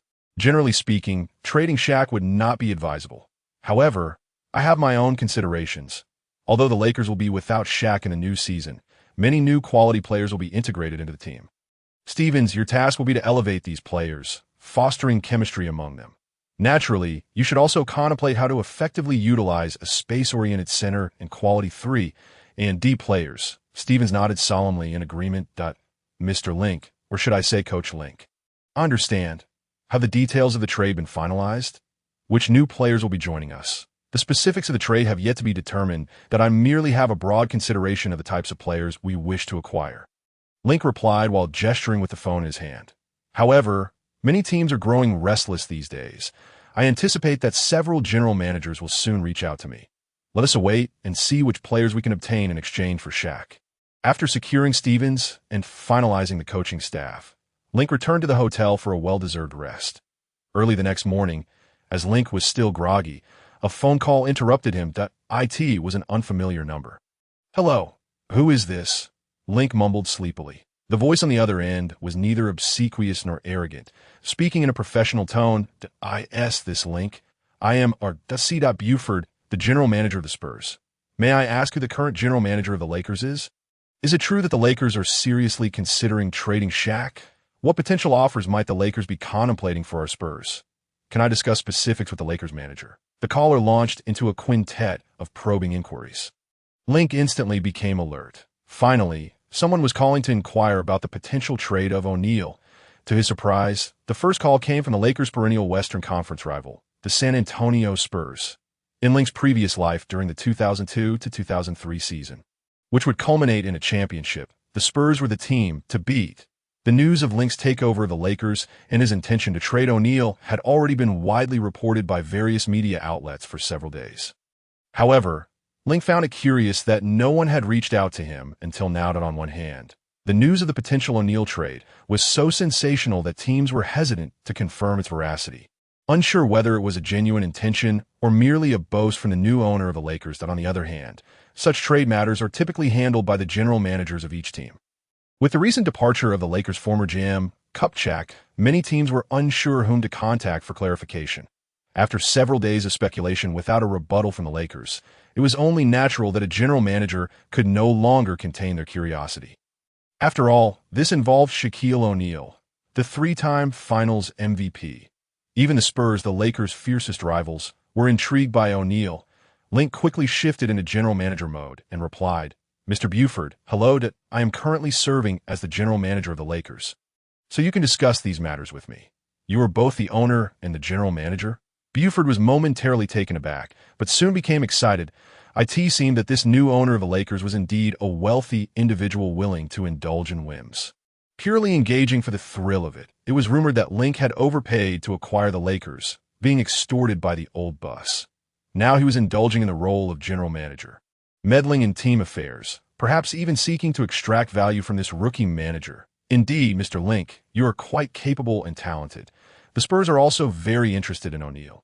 Please feel free to present your offer.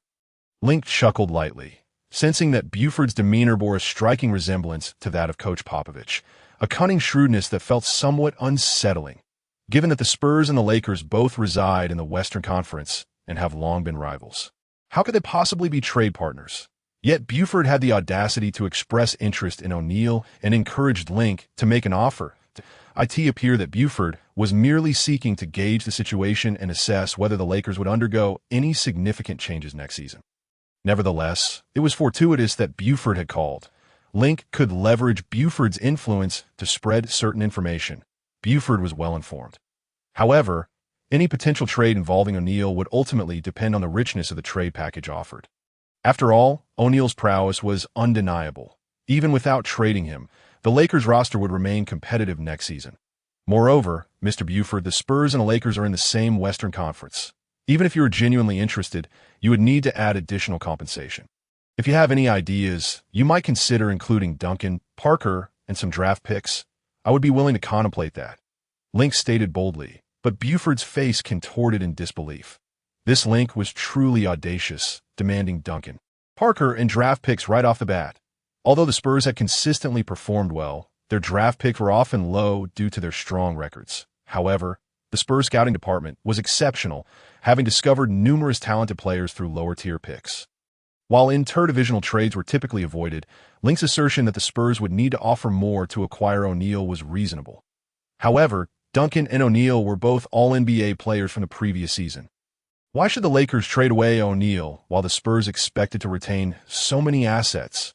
Buford's mind was racing with expletives, yet he maintained a cordial facade. It seemed that the Lakers indeed harbored intentions of trading O'Neal. "Mr. Link, you have quite the audacity. However, Tim Duncan is our core player and is absolutely non-negotiable. The Lakers may select from our other players. Should we not consider another prominent big man to stand alongside Duncan? The Admiral, David Robinson? He is indeed one of the four great centers, alongside Shaquille O'Neal. A trade of 4 for 4 seems exceedingly reasonable. We can also explore other players and draft picks. Surely, your Lakers would not suffer any losses." Upon hearing Buford's words, Link rolled his eyes skyward in disbelief. The 4 great centers, Hakeem Olajuwon, Shaquille O'Neal, David Robinson, and Patrick Ewing, dominated the NBA landscape in the 1990s, each possessing extraordinary talent and skill, defining the era's most exceptional centers.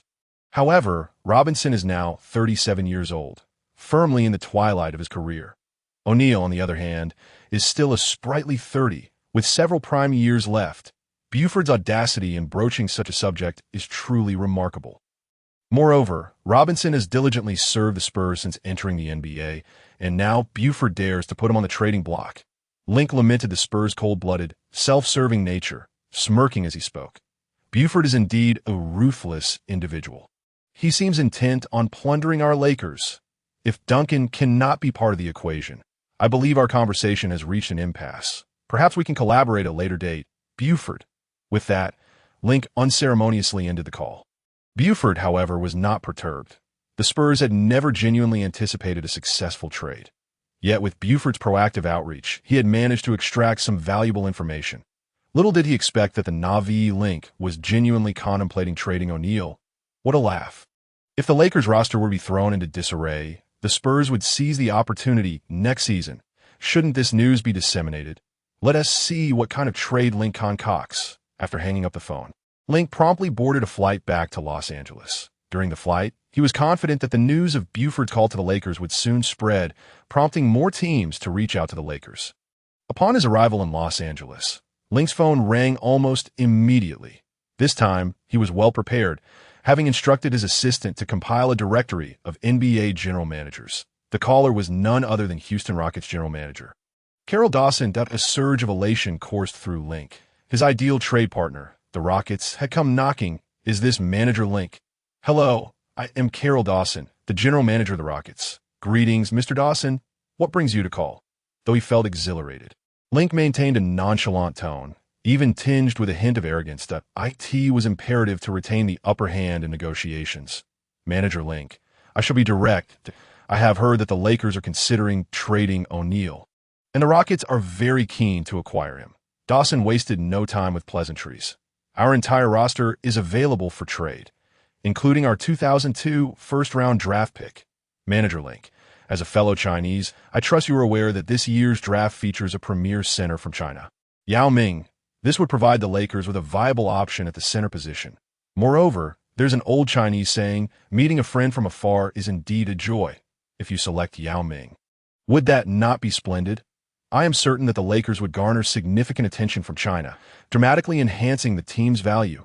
Dawson's representation of the Rockets was filled with earnest intent and extensive preparation.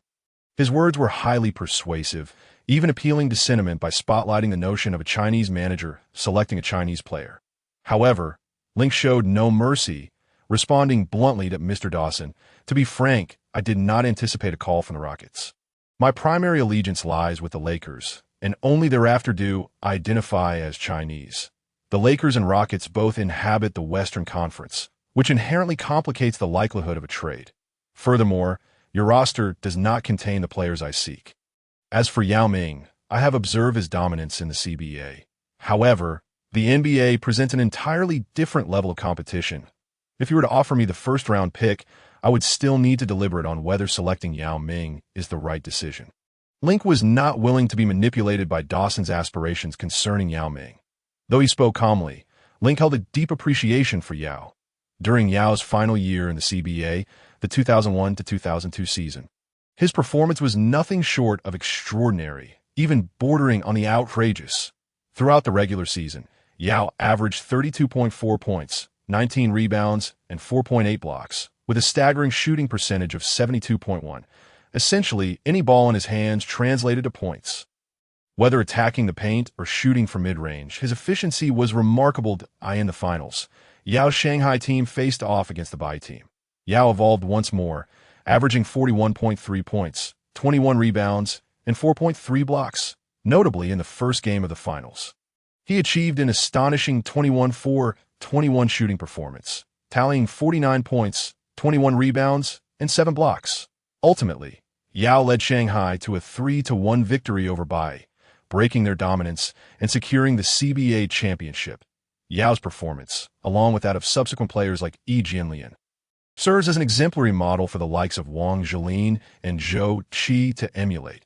Yet, even a talent as formidable as Yao faced substantial challenges in his rookie season in the NBA. His debut was somewhat awkward, ending with a score of 0, but he quickly regained his footing. By the end of his first NBA season, Yao averaged 13.5 points, 8.2 rebounds, 1.7 assists, 1.8 blocks, and 0.4 steals. Regrettably, he did not secure the Rookie of the Year title. Link was well aware of these details, having a comprehensive understanding of Yao's trajectory. Yao was a pivotal target for Link following his acquisition of the Lakers, aiming to partner him with the likes of Kobe Bryant, allowing Yao to fully harness his capabilities and carve out a new path in the NBA. However, for the time being, Link needed to engage Dawson skillfully to obtain the assets he desired. Dawson sighed with a wry smile. Manager Link, Yao has displayed sheer dominance in the CBA. While he may not yet rival O'Neal, he is destined to shine in the future. Regardless, the Rockets are eager to facilitate a trade.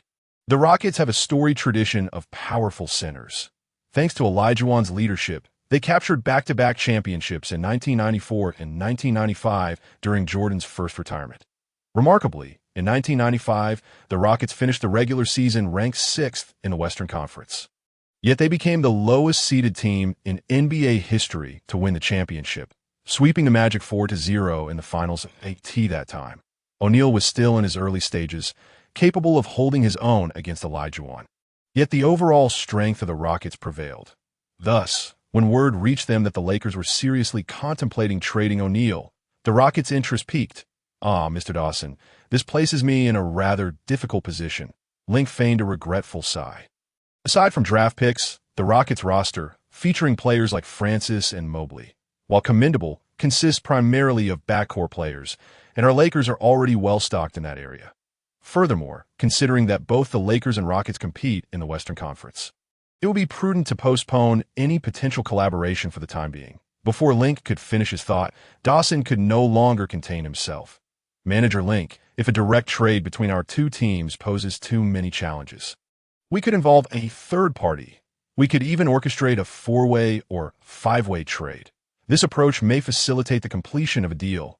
Manager Link, please feel free to specify the type of players the Lakers desire, and I will see how we can accommodate your needs. Dawson can be said to be exceedingly sincere, adopting a very humble demeanor in his discourse. This is a rare opportunity. The player currently at stake is none other than O'Neal. As Link observed Dawson already half-hooked, he hesitantly remarked, Manager Dawson, I truly sense the Rockets' earnestness. Given this, let us speak frankly. I must preface my words with some unpleasant truths. During this period, I will also be considering offers from other teams. If a suitable opportunity arises, I might very well accept it. Should the Rockets wish to acquire O'Neal, they will undoubtedly need to offer more than the Eastern Conference teams. In trading O'Neal, I hope to secure a promising rookie along with a 3-and-D player on the wing. You may wish to contemplate this direction. Likewise, to facilitate the trade, the Lakers could consider parting with other players as well. Regardless of the outcome, even if this does not come to fruition, there may be opportunities for collaboration in the future. Dawson understood well that Link was speaking the truth at this moment. Link held the upper hand. If the assets were not sufficiently appealing, the Lakers could easily opt not to engage in any trade. Very well, Manager Link, I grasp the general direction that I will subsequently reach out to other team managers to explore various trade possibilities. Dawson, having navigated the NBA landscape for quite some time, was resolute in his determination to secure O'Neal and restore the former glory of the Space City. At this very moment, Link was equally resolute in his ambition to forge a new legacy for Yao Ming within the Lakers. Chapter 12. Potential targets hooked after concluding his conversation with Dawson of the Rockets. Link's phone was promptly inundated with calls from other team managers. Although they all began by congratulating Link on becoming the new owner of the Lakers, expressing a seemingly sincere interest in acquiring O'Neal. The underlying intentions of each team were evidently divergent. For instance, the Kings and the Nets merely sought to gauge whether the Lakers would dismantle their championship roster, given that the Lakers had triumphed over them in the previous season to clinch the championship title. Some were merely spectators, contemplating any opportunity to extort the Lakers for a profit. The most audacious was Danny Ainge of the Celtics, who shamelessly proposed to trade Antoine Walker as the centerpiece. Along with several lesser players in exchange for O'Neal, Antoine Walker, nicknamed the Big Head, was at that time forming a dynamic duo with Paul Pierce in the Celtics. Averaging 22.1 points, 8.8 rebounds, 5 assists, 1.5 steals, and 0.5 blocks per game, his statistics seemed acceptable at first glance, yet Walker was merely a stat filler with a notably low basketball IQ. As a power forward, his shooting percentage languished at a dismal 39.4. This infuriated Link to the point where he felt like unleashing a tirade over the phone. Truly, Ainge exemplified the epitome of an opportunistic businessman in the NBA. In contrast, the Rockets appeared to be genuinely earnest in their dealings. Knock, knock. Just as Link wrapped up his phone calls, there was a timely knock at the office door. Come in. Link quickly adjusted his demeanor, finally having the opportunity to meet with the free agent he had contacted in advance. The person entering was Chauncey Billups. Billups, selected 3rd overall by the Boston Celtics in the 1997 NBA draft, had led the underdog Pistons to a 4-1 victory over the F4 Lakers in the 2004 Finals, earning the Finals MVP title. However, Billups now found himself in a state of uncertainty, with his status often questioned. Despite being a prize pick in 1997, he had wandered through various teams such as the Celtics, Raptors, Nuggets, and Timberwolves over the past few years. His average of around 10 points and 5.5 assists per game reflected a somewhat lukewarm performance. Even the Timberwolves, where he had recently played, opted not to offer him a new contract, choosing instead to let him depart as a free agent. Hello, Billups. Thank you immensely for coming to Los Angeles for this meeting. Upon seeing Billups enter, Link greeted him warmly, rising to shake his hand. Billups appeared somewhat taken aback. After leaving the Timberwolves, he had been anxious about his next steps, never expecting the Lakers to extend such an olive branch. Billups, I am genuinely eager for you to join the Lakers. I believe your addition will bolster our point guard position, enabling the Lakers to defend their championship title next season. Your organizational skills and defensive capabilities will find ample expression within our team. Link was direct and forthright, fully cognizant of Billups' current predicament, and aware that the Lakers' visibility and performance were highly enticing. Billups, feeling a surge of excitement, responded promptly, Manager Link, I am also profoundly grateful for this opportunity extended by the Lakers. I would be delighted to join the team. However, considering the matter of contract and salary, is there sufficient cap space for the Lakers to sign me directly? And what kind of salary can be offered? Billups was quite forthright that he was enthusiastic about the prospect of joining the Lakers, but it was imperative that a reasonable contract be in place. After all, the NBA is fundamentally a business. Most players prioritize their salaries above all else. Currently, Billups was still under scrutiny from the public eye. Securing a long-term, lucrative contract was a pressing concern for him. Link maintained his smile. You need not worry about the salary cap. The Lakers will create the necessary space to accommodate your signing. As for the contract, Link paused briefly, gauging Billups' reaction. The Lakers are prepared to offer a 6-year, $30 million contract. Additionally, we will provide a starting position, allowing you to partner with Kobe in the Lakers' starting backcourt. The contract will be fully guaranteed, with no team or player options. That I believe this salary is quite reasonable, and I am confident that you will showcase your abilities and style upon joining the Lakers. Upon hearing this, Billups visibly brightened with excitement. 6 years, $30 million. This was one of the most substantial offers he had received recently. Link was confident. In his previous life, during this offseason, Billups had ultimately signed with the Pistons for 6 years and $35 million, marking a pivotal turning point in his career. In the subsequent season, Billups played 74 games, averaging 16.2 points, along with 3.7 rebounds and 3.9 assists per game, leading the Pistons to an Eastern Conference leading record and a triumphant entry into the playoffs. Link's current offer of 6 years and $30 million, though slightly less than the Pistons' offer of 6 years and $35 million, was overwhelmingly counterbalanced by the Lakers' performance, visibility, market appeal, and the quality of life in Los Angeles, which far surpassed that of the Pistons and Detroit. As anticipated, after a moment of contemplation, Billups replied, Manager Link, the contract you have proposed is indeed quite generous. I sincerely appreciate the recognition from you and the Lakers. To be candid, I have received interest from several other teams as well, Link interjected with a smile. For instance, the Pistons are also in need of a point guard. Billups was taken aback by Link's insight. This Manager Link seemed to possess a profound understanding of the game. He could accurately analyze the strengthening strategies of various teams. Notably, he had astutely mentioned that the Pistons were in contact with him. Had Link, newly appointed to the NBA management, already established such an impressive network of intelligence?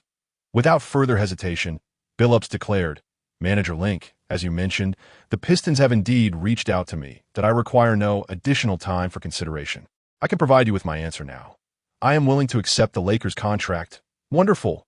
Welcome aboard, Billups. Link extended his hand, firmly grasping Billups in a gesture of camaraderie.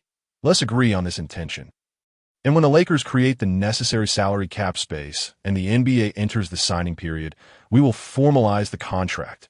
Next season, the Los Angeles Lakers roster will undergo significant changes, and your role as the on-court commander will be crucial. Billups' remarkable composure, unselfish play, consistent shooting, and tenacious defense will create a perfect synergy with Kobe. The defensive prowess of the Lakers' backcourt next season will surely instill fear in opposing guards. A physically rejuvenated Kobe, alongside Billups, a 4-time all-defensive team selection, will leave all matched-up guards in despair. More importantly, Link's acquisition of Billups without any cost has indirectly hindered the future rise of the Pistons' famed Five Bad Boys. Billups firmly grasps Link's hand that I am immensely looking forward to my career with the Lakers. Chapter 13. Signing Billups. Page 33. Upon reaching a verbal agreement with Billups, Link received a call from Rockets manager Dawson. "Hi, Manager Link. It's been a while since we last spoke." Link felt a touch of exasperation that Dawson's enthusiasm was quite excessive. "Manager Dawson, it hasn't been long at all. How can it be considered a while? In China, there's a saying, 1 day apart feels like 3 autumns. Our conversation flows so harmoniously, of course. I miss you after just a brief absence. By the way, Manager Link, have you received any enticing offers regarding Shaquille's trade?" After some pleasantries, Dawson dove straight into the topic of Shaquille's trade. "We've received a number of offers, and we're currently evaluating them. Several Eastern teams have shown strong interest, so it's possible the Shark may venture east again." Link kept Dawson in suspense, responding leisurely. Upon hearing this, Dawson quickly added, "I've also reached out to some other teams like the Memphis Grizzlies and the Indiana Pacers. With the draft approaching, perhaps we could discuss this further and finalize a trade along with the draft picks." Link perked up at the mention of these teams. Their current records are rather dismal, indicating a desire for trades. More importantly, there are players on their rosters that Link has his eyes on. "All right, Manager Dawson, let's find an opportunity to discuss this among ourselves that I won't set any expectations for the trade results. I just want to converse with a few managers. Sounds good. Manager Link, time is of the essence. So let's start the conference call immediately." Link glanced at his watch. It was now June 25th at noon. The 2002 NBA draft would commence tomorrow at 7:30 p.m. Time was indeed pressing, and Link did not expect this exchange to yield ideal results. However, to his surprise, the conference call extended into the morning of June 26th. Initially, the call was filled with pleasantries and probing, but it soon devolved into a cacophony of shouting and even cursing. Link passionately chimed in, occasionally interjecting with some cultural references, engaging in what he called friendly communication and discussions, busily navigating the chaos. The general managers of the Rockets and Grizzlies maintained a level of professionalism. But the Pacers GM, known as Bird, was another story. Chapter 14. The 2002 NBA Draft. Page 13. The team with the first overall pick, the Houston Rockets, was first to make their selection. According to the NBA draft rules, each team has 5 minutes to decide on their desired player. Prior to trading for Shaquille, the Rockets had already made their choice. Dawson promptly submitted the result. Stern took the note and announced into the microphone. In the 2002 NBA Draft, the Houston Rockets select, with the first pick from the magical city of China, Yao Ming. At that moment, Yao Ming was not present, hence unable to take the stage to shake Stern's hand and don the Rockets cap. Although Link already knew the outcome, hearing Stern announce Yao as the first overall pick still filled him with excitement, prompting him to applaud enthusiastically. Yao Ming is indeed the banner-bearer for Chinese basketball. However, the applause in the draft hall was sparse. Apart from Lincoln Hathaway, who clapped along, there was hardly any other congratulatory sound. Instead, jeers and boos echoed through the venue. The current NBA league and its fan base largely undervalue foreign players. Before Yao, while there have been foreign players in the NBA, the highest drafted was Pau Gasol from Spain, who was chosen 3rd overall. Yao became the first foreign player to be selected as the top pick in NBA history, striking a nerve with many prideful American fans at the time. The hot prospect, Jay Williams, was regarded as the best collegiate player in the nation, having won both the Naismith and Wooden Awards, and was even a candidate for the 2002 World Championship team. Enjoying immense popularity among fans, many in attendance believe the Rockets should have selected Williams over Yao. Hence the boos.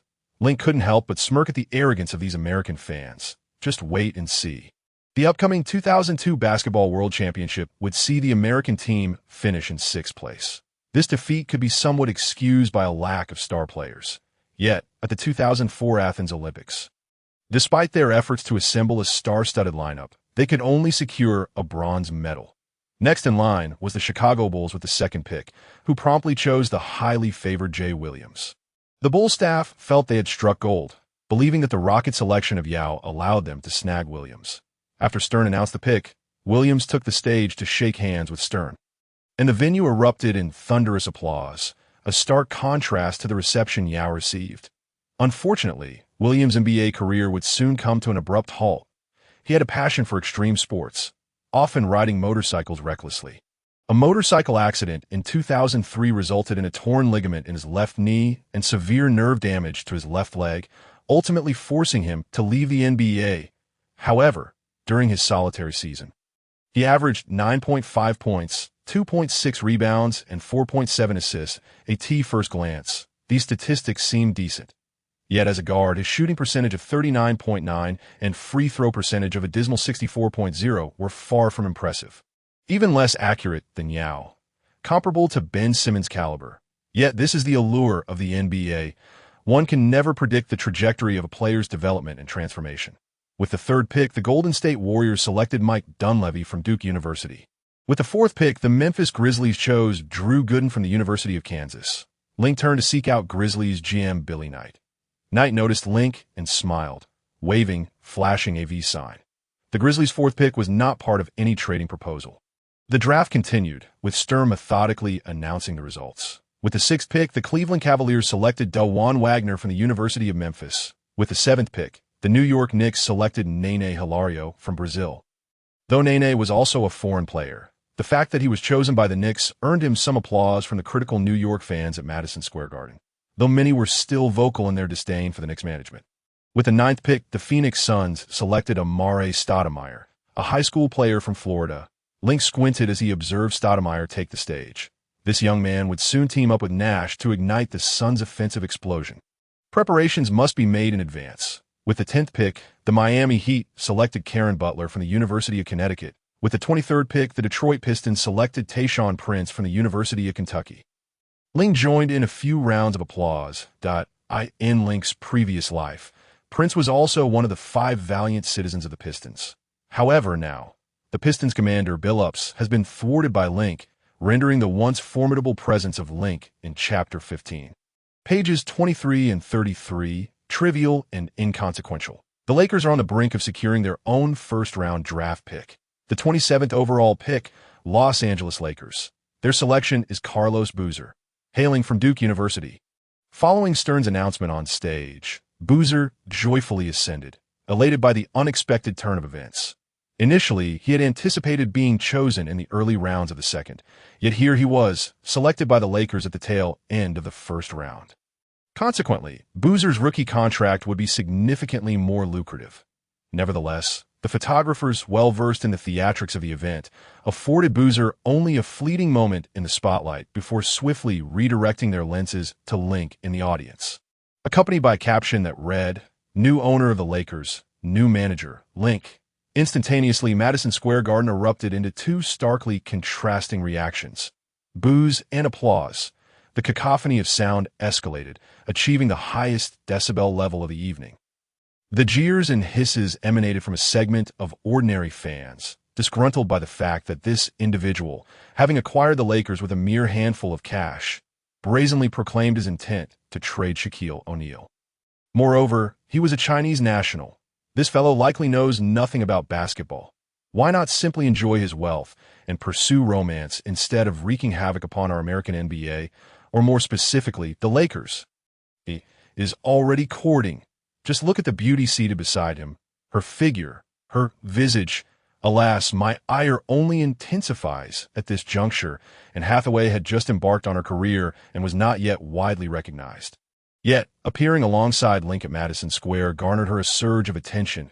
As for the applause, it emanated from another faction of Knicks fans. They clapped fervently, wiping tears from their eyes. The heavens have indeed smiled upon us. Finally, a management team more astute than our Knicks has emerged. One can only hope that under Link's stewardship, both the Lakers and our Knicks can evolve into formidable forces within the NBA. Meanwhile, Link, upon catching sight of himself on the big screen, remained unfazed.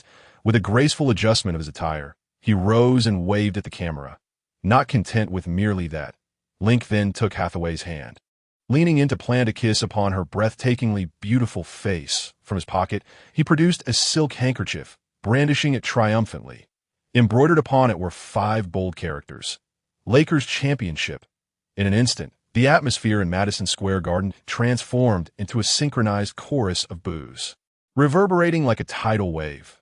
This Chinese lad is insufferably arrogant, stern, having exerted considerable effort to regain control of the draft proceedings, cast a weary smile at Link in the audience. Link, oh Link, you are indeed a handful. Must you provoke these fans so?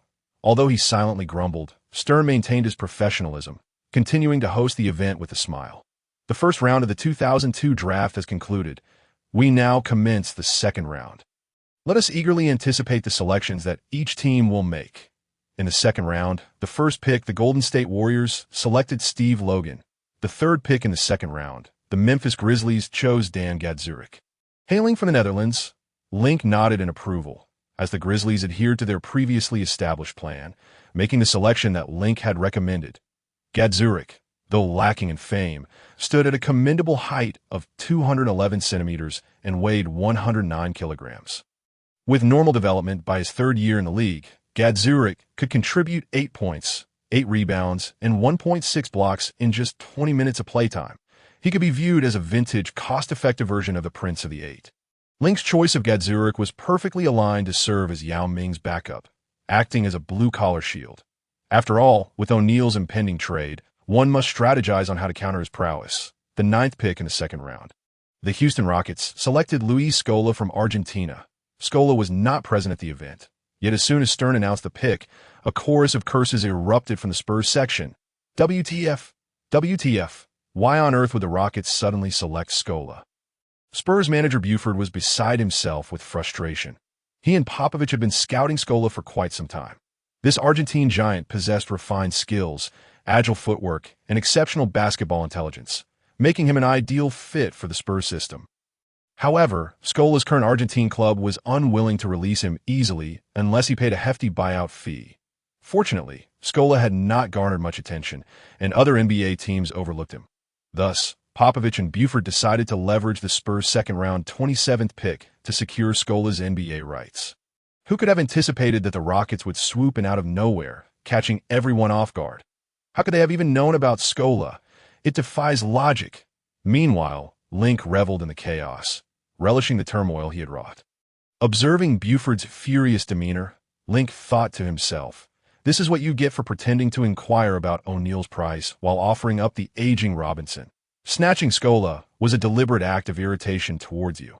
In his previous life, due to the buyout issue, the Spurs have been miserly and unwilling to reimburse Scola, resulting in him only joining the NBA in 2007 as a seasoned rookie. However, Link was more than willing to assist Scola in resolving this minor buyout dilemma. After acquiring the Lakers for a staggering $850 million, what was a mere buyout fee in the pursuit of a championship? Although Stern noticed the slight commotion from the Spurs section, he chose not to dwell on it. Continuing to announce the draft results, the 11th pick in the second round, the Washington Wizards selected Juan Carlos Navarro from Spain. The 17th pick in the second round, the Memphis Grizzlies selected Matt Barnes. Link nodded once more. Matt Barnes, familiar to many fans, was a versatile swingman with a career average of 8.7 points, 4.7 rebounds, 1.9 assists, 0.8 steals, and 0.5 blocks. Known for his fierce defensive prowess, he was unafraid of physical confrontation and never resorted to underhanded tactics.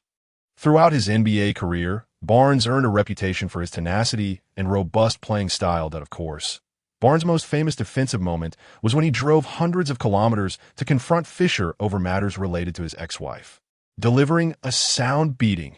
As Link assessed these players, he couldn't help but reflect on the Grizzlies' wealth of draft picks this year. However, this was counterbalanced by a previous trade. The Pistons had made an agreement with the Grizzlies, allowing the Pistons to receive a future first-round pick from the Grizzlies, which must be honored no later than 2003. In 2002, the Grizzlies had hesitated to part with the pick, ultimately leading to a forced delivery of their 2003 pick to the Pistons, which turned out to be the second overall pick. It is noteworthy that the 2003 draft was star-studded, featuring a plethora of talent. Recognized as a golden generation, the Pistons, with shrewd insight, selected the Yugoslavian player Darko Milicic, ignoring future stars such as Anthony, Wade, and Bosh, and thus, the story ends there. However, these are tales for another time. Link, Dawson, Knight, Bird, and the others reached an agreement after a night of heated discussions, involving all the rookies they intended to secure. Next, they awaited the conclusion of the draft to enter the NBA's official trade period. Link continuously urged Stern with his gaze from the audience. Yet Stern maintained a steady pace, announcing each result and shaking hands in turn. The 29th pick in the second round, marking the final selection of the 2002 draft, was made by the Sacramento Kings, who chose Cosley Edwards. Thus far, all draft picks have been secured, and the draft event has officially concluded. We warmly welcome everyone to continue following the NBA as we collectively await the commencement of the new season. In stark contrast to the first round, the second round of the draft has evidently failed to capture the audience's interest. The probability of success among second-round players is dismally low, akin to sifting through sand at the beach, and their overall prowess typically pales in comparison to that of first-round selections, although Stern has only now announced the conclusion of the draft. Many fans present at the venue have already chosen to depart prematurely. Likewise, viewers glued to their screens have largely vacated as well. Having wrapped up his duties for the evening, Stern exchanged a few pleasantries with some familiar faces, finally finding a moment of respite. Contemplating whether to have a private chat with Link to offer him some well-meaning advice, he suddenly realized that he could not spot Link anywhere. This Chinese lad is indeed restless. Has he perhaps left with his stunning companion? As Stern pondered this, he was oblivious to the fact that his assistant, Adam Silver, rushed onto the stage in a state of urgency, scratching his head and anxiously speaking up. "President Stern, we have breaking news." "What news?" Stern replied, a hint of displeasure in his gaze directed at Silver. "Silver, I've told you countless times, you must approach matters with more prudence. Your reckless behavior is simply unacceptable." Initially, Stern had high hopes for Silver, grooming him as a successor. However, for reasons unbeknownst to him, he had recently begun to feel a sense of unease regarding Silver's judgment. Silver dared not retort and swallowed hard. "President, please take a look at this news." Stern took the phone, and the sensational headline struck him like a bolt of lightning. WOJ exclusive. A stunning 4-team trade has been finalized. The Chinese owner welcomes the Chinese no. 1 pick, and Shaquille O'Neal moves to Space City. Stern rubbed his eyes, hardly able to believe what he was seeing. This Link truly knows how to stir up situations. Let's hope he doesn't overreach. Chapter 16. The 4-team trade, page 33, page 13, that not only Stern and Silver were privy to this news, it swiftly reverberated throughout the entire NBA league. WOJ. Reliable sources confirm that the Lakers, Rockets, Grizzlies, and Pacers have reached a preliminary trade agreement. Upon the official commencement of the trading period on July 1, the deal will be executed immediately. Los Angeles Lakers acquire Yao Ming, rookie, Kevin Cato, 6.6 points, 7.0 rebounds, 0.4 assists, 0.5 steals, 1.3 blocks, Ron Artest, 9 points, 5 rebounds, 1.8 assists, 2.4 steals, 0.6 blocks. Al Harrington, 13.1 points, 6.3 rebounds, 1.2 assists, 0.9 steals, 0.5 blocks. Shane Battier, 14.4 points, 5.4 rebounds, 2.8 assists, 1.6 steals, 1.0 blocks. Dan Gadzurich, rookie. Luis Scola, rookie. Matt Barnes, rookie. 2003 second-round pick from Grizzlies. 2004 second-round pick from Rockets. 2007 first-round pick from Rockets. Departing. Shaquille O'Neal, Derek Fisher, Devin George, Samaki Walker, Rick Fox. Houston Rockets acquire Shaquille O'Neal, 27.2 points, 10.7 rebounds, 3.0 assists, 0.6 steals, 2.0 blocks. Derek Fisher, 11.2 points, 2.1 rebounds, 2.6 assists, 0.9 steals, 0.1 blocks. Departing, Yao Ming, Cat Mobley, Kevin Cato, Kenny Thomas, Luis Scola, 2003 second-round pick, 2004 second-round pick, 2007 first-round pick. Memphis Grizzlies acquire Kenny Thomas, 14.1 points, 7.2 rebounds, 1.9 assists, 1.2 steals, 0.9 blocks. Samaki Walker, 6.7 points, 7 rebounds, 0.9 assists, 0.4 steals, 1.3 blocks. Rick Fox, 7.9 points, 4.7 rebounds, 3.5 assists, 1.1 steals, 0.3 blocks. 2003 second-round pick from Rockets. Departing, Shane Battier, Dan Gadzurich, Matt Barnes, 2003 first-round pick. Indiana Pacers acquire Cat Mobley, 21.7 points for 0.1 rebounds, 2.5 assists, 1.5 steals, 0.5 blocks. Devin George, 7.1 points, 3.7 rebounds, 1.4 assists, 0.9 steals, 0.5 blocks. Departing, Ron Artest Al Harrington. This monumental trade involved 4 teams, 15 players, and 3 future draft picks. In the landscape of the 2002 NBA, it can be deemed an exceedingly intricate and shocking transaction. Link was thoroughly pleased with the deal, having bickered with a few older gentlemen throughout the night, ultimately culminating in this arrangement. By trading O'Neal, Link effectively and forcefully resolved the escalating tensions within the famed duo. He acquired several players he had long coveted, each characterized by their distinctive strengths and combat readiness. More importantly, the Lakers secured the illustrious Yao Ming. It can be asserted that Link orchestrated the trade of O'Neal primarily to obtain Yao.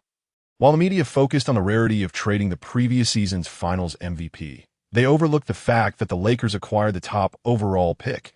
Such players are typically the most distinguished from their draft class and seldom traded.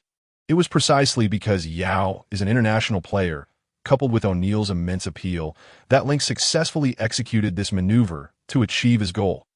Overall, Link was quite satisfied with this trade centered around O'Neal. Aside from not securing more first-round picks from the Rockets, he felt content with the outcome. As for why the Rockets lacked first-round picks, it was due to previous trades involving Pippen and Francis, which had already depleted their draft assets. Link had no choice but to settle for a recent future pick, albeit one that would not materialize until 2007. That a later pick is certainly better than none. It is indeed advantageous to integrate Yao into the Lakers lineup. Otherwise, the Rockets' penchant for minor trades would persist, yielding only marginal gains. Seeing small profits while neglecting broader prospects, the Rockets had previously exemplified frugality, making this willingness to gamble on a trade quite remarkable. Lost in his thoughts, Link stretched and patted the fragrant shoulder of Hathaway. He had been exceedingly busy lately, a cost that left him little time to enjoy a proper game with Hathaway. Clearly, he must carve out some time to make amends. Link was quite satisfied with the trade results, while Rockets manager Dawson, Grizzlies manager Knight, and Pacers manager Bird, after finalizing the deal, eagerly convened at a restaurant, raising their glasses in celebration. "Dawson, you truly are a man of honor. You brought our Grizzlies into this trade. We've gained quite a few excellent players," Knight boisterously exclaimed, his face flushed with excitement. Moreover, following the trade, the Rockets retained Francis. Next season, we shall witness the formidable combination of O'Neal and Francis. This team is bound to soar. Dawson was equally exhilarated, his cheeks glowing as he clinked glasses with Knight. All credit goes to Link. The new head of the Lakers, just after taking the reins, he impulsively orchestrated such a monumental trade. And congratulations to you, Knight. Many of your Grizzlies are now rookies. Trading a few for such experienced, capable veterans is a remarkable feat. Your Grizzlies will undoubtedly take flight next season. Knight's satisfaction was unmistakable as he laughed heartily. Our Grizzlies are indeed fortunate. The happiest of all must be Bird. To acquire old Mobley with just 2 young substitutes. He is a backcourt player averaging over 20 points. Coupled with young O'Neal, how splendid. Bird, your Pacers are destined to reach the Eastern Conference Finals next season. The legendary Bird, reveling in the moment, cast a knowing glance at Dawson and Knight that I always maintained that after completing this trade, our Pacers would undoubtedly overpower you teams, with Miller now in the twilight of his career.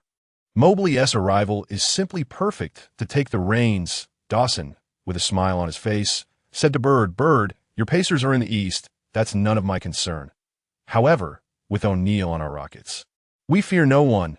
Big O against little O. That's a foregone conclusion." Upon hearing Dawson's words, Bird immediately puffed up his cheeks in indignation. Our Pacers made it to the playoffs last season. And what about your Rockets? At the bottom of the West. Even with O'Neal, you're merely nouveau riche. The heritage of a team is paramount. Heritage, I reckon your Rockets will need some time to gel. Noticing Bird was getting riled up, Nate quickly intervened to smooth things over. All right.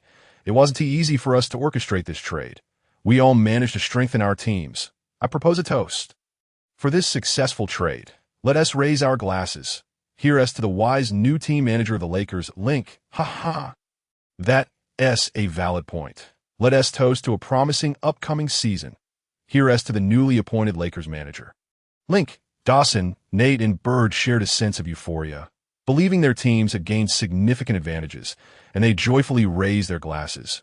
Meanwhile, Link, who was engaged in a fierce confrontation with Hathaway, suddenly sneezed. Who's mentioning me? Could it be Eva? Link pondered briefly. However, at that moment, Hathaway charged at Link with the ball, leaving him no time to think as he turned to intensify his offensive efforts in the following days. The headlines of the entire sports media world were dominated by the keywords Lakers, major trade, and Link. Even on television programs, Link and the Lakers became frequent topics of discussion. On a certain sports talk show, originally featuring Charles Barkley and Kenny Smith predicting the outcomes of the upcoming NBA season, Barkley, in a fit of passion, exclaimed, "I can't believe the Lakers not only let go of O'Neal, but also 4 starters from their championship roster.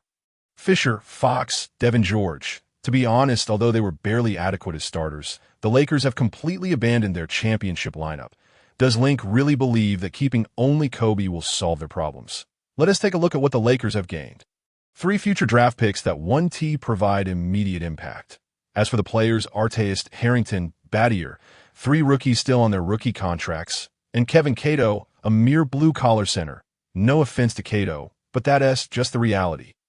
Additionally, there are 4 more rookies, with the Lakers' own selection of Boozer. Next season, over half of their players will be rookies.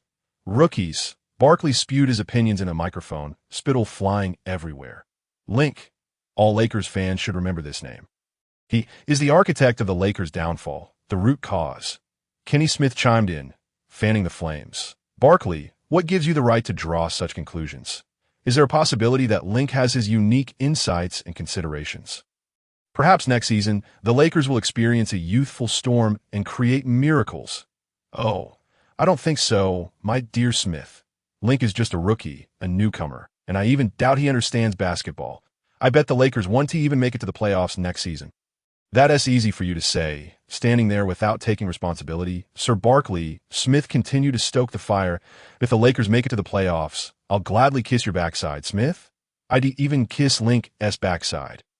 In the realm of media in Eagle Sauce Country, there were waves of criticism, insults, and slander. However, in China, the media was ablaze with celebration, heralding Yao Ming as the first foreign number 1 pick in NBA history, beginning his professional career with the illustrious Lakers. Even more exciting was the fact that the current owner of the Lakers is also of Chinese descent. Link, it was indeed a double blessing. A joyous occasion. Even Link's reputation improved significantly. Teacher Zhang Weiping, upon seeing that the Lakers had retained Kobe and acquired Yao Ming, immediately transformed into a staunch Lakers supporter. It appears that Link truly understands the game. This trade is quite reasonable. Yao Ming, while different in style from O'Neal, is an equally exceptional player. As long as the Lakers play reasonably next season, he and Kobe are bound to achieve great things together. Even Yang quickly reversed his previous stance, having penned a scathing critique of Link just days prior. In reminiscing the glorious past of the purple and gold Lakers, we now witness the new owner. Link, acting recklessly. Alas, my Lakers. This quickly morphed into, in reminiscing the glorious past of the purple and gold Lakers, we now witness the pride of China stepping up to create new achievements. The light of China. Shining brightly, customized t-shirts and hoodies were swiftly produced to promote this new narrative. Meanwhile, Link remained unfazed by the external reports. Liu Luofu reached out to Zuckerberg, having already invested in launching the Facebook social platform. Link promptly created an account, sharing various negative reports about the Lakers from the past few days, particularly Barkley's kiss my backside wager, accompanied by a shushing emoji, AS for the positive media coverage from China. Link occasionally shared those as well, teasing the critics in Eagle Sauce Country. Consequently, Link's Facebook account saw a rapid surge in followers, albeit with a majority being detractors, who flocked to his page daily to vent their frustrations. Within the Lakers, Link met with the players who were to be traded, expressing gratitude for their past contributions and gifting each a customized Rolex watch. O'Neal had already communicated his understanding regarding the trade, as did players like Fisher and Fox, who expressed their comprehension of the team's decision. Mr. Link, When we meet again next season, we will be rivals. I'll make sure to give the Lakers and Kobe a run for their money." O'Neal joked, "Shaq, that's not a given. You better prepare for your surgery. Besides, next season, your matchup 1TB with Kobe, but with the new frontcourt of the Lakers." Link stated, half seriously. The Lakers' goal for the next season remains the championship. And at the celebration ceremony, he promised to invite O'Neal again. Link held no grievances against the diligent professional players being traded. His only aim was to realize his vision for the Lakers and the supremacy of Chinese basketball, which necessitated their departure. After reassuring the remaining players within the Lakers, Link received an overseas call from China. The caller was Yao Ming. "Hello, I am Yao Ming." Yao spoke in a distinct Chinese accented English. Greeting him, "Yes, I am Link. Nice to meet you. How do you do?" Yao immediately fell back on a classic greeting template. Link patiently continued with the standard responses. "I'm fine too." He could sense Yao's nervousness even over the phone. "All right, Yao, although I'm living in Eagle Sauce country, my Chinese is perfectly fine. However, you must practice your English. You'll need to communicate well with your teammates when you come to the Lakers next season." Link decided to drop the humor and switch to Mandarin. "Mr. Link, so you can speak Chinese? That is wonderful," Yao exclaimed, his honesty shining through. "Yao, have you finished packing? Make sure to head to Los Angeles soon. The Lakers roster has changed significantly, and we need you to come over and integrate quickly. Mr. Link, I've already packed everything and will set off the day after tomorrow." Upon hearing Yao Ming's words, Link's spirits soared even higher. "Just call me Link to Yao. Referring to me as Boss Link sounds rather awkward. We are all compatriots." He continued, "By the way, have all the necessary procedures been completed? Everything with the Chinese Basketball Association and the Shanghai Sharks is sorted out.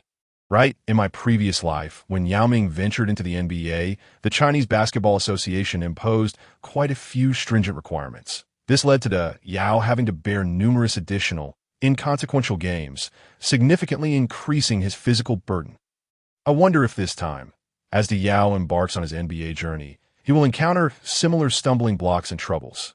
Link, our esteemed boss Link, the chairman of the Chinese Basketball Association, Exine Hongcheng, happens to be right beside me.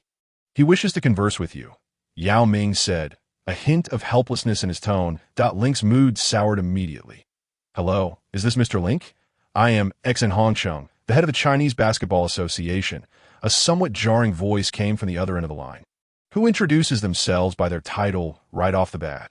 Link suppressed his displeasure and replied coolly, "So, it's Mr. Exine Hongcheng? Greetings. I wonder if our decision to select Yao Ming has any implications with the association?" "Ahem, Mr. Link, one cannot phrase it that way. Yao Ming is an exceptionally talented player nurtured by our Chinese Basketball Association. His entry into the NBA will undoubtedly impact our CBA, the national team, and the entire landscape of Chinese basketball."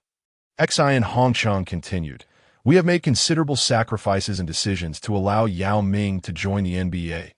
Yao Ming's presence will greatly benefit the Lakers, yet the CBA will inevitably incur significant losses." He added, adopting a tone of authority as he attempted to assert dominance in the conversation.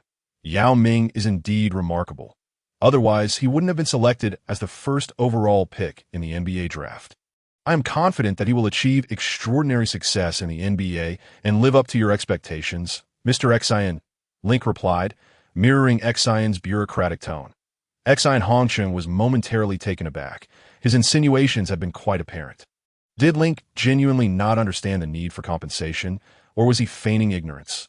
The conversation had deviated from the anticipated script. Exine had expected Link to broach the topic of compensation, allowing him to smoothly navigate the conversation. Left with no choice, Exine took the initiative to propose his demands. "Mr. Link, as a fellow Chinese, I trust you wish for Yao Ming's NBA journey to yield benefits for all and elevate Chinese basketball. As the chairman of the Chinese Basketball Association, I will be candid. I support Yao Ming's move to the NBA, but we require certain assurances from him and you, Mr. Link, with the figurative window now broken." He continued unabated. "Transfer fee. Upon Yao Ming's transition to the NBA, the Shanghai team requires a transfer fee of 30 million yuan, revenue sharing. Yao Ming must remit a portion of his NBA income to the Chinese Basketball Association. With an initial proposal of 50. National team participation, the association mandates that Yao Ming respond to national team calls during his NBA tenure, which both the Lakers and Yao Ming must guarantee in writing. Support for Chinese basketball. The Lakers are expected to provide equally skilled players in exchange, assist in establishing a modern sports facility for the Shanghai team, and send an NBA-level coach to assist the team. As XIN became increasingly animated, Link's expression darkened with each passing moment. Was XIN Hongsheng from a province where exorbitant bride prices were customary? Treating Yao Ming as a commodity, he seized the opportunity to extort the Lakers. Yao Ming, standing beside XIN, felt his anger rising. After finally reaching the NBA, the Chinese Basketball Association appeared to be exploiting him mercilessly. Was he heading to the NBA to play, or merely being dispatched abroad as a laborer by the Chinese Basketball Association? Once XIN had exhausted his breath, Link spoke slowly. Mr. XIN, these conditions are exceedingly harsh. Additionally, shouldn't some of these demands be discussed directly with Yao Ming? Personally, I feel that if these are the stipulations, it may be better for Yao Ming to continue showcasing his talents in the CBA. With your remarkable vision and capabilities, I am certain you could further cultivate Yao Ming's talents and enhance the CBA's growth to surpass the NBA. At that point, I would gladly invest in a CBA team. Upon hearing Link's words, XIN Hongsheng could scarcely believe his ears that, Mr. Link, we certainly do not wish to lose Yao Ming. However, if he cannot join the NBA, the Lakers would suffer tremendous losses. It would be akin to letting Shaquille O'Neal slip away without any compensation. Wasting a first overall pick, Link smirked coldly, realizing that XN was brazenly attempting to extort him. The Lakers will not incur any losses, Mr. XN, Link emphasized, feigning surprise. Currently, we have merely reached a tentative agreement. Yao Ming still belongs to the Rockets. If Yao cannot join the NBA, it essentially means the Rockets cannot provide adequate trade assets, nullifying the previous verbal agreement. The Lakers will not suffer any losses. It is simply unfortunate that we cannot welcome Yao Ming into the NBA. So, Mr. XN, I suggest you reach out to the Rockets regarding your demands at you have their manager Dawson's contact information. I can provide it to you. Upon hearing this, XIN was utterly dumbfounded. Initially, he had heard that Link had purchased the Lakers at a high price.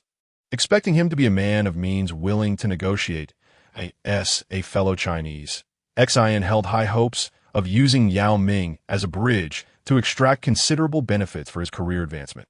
However, he did not anticipate that Link would completely disregard the art of negotiation and choose to walk away from the table altogether. Goodness, Yao Ming exclaimed, feeling increasingly restless.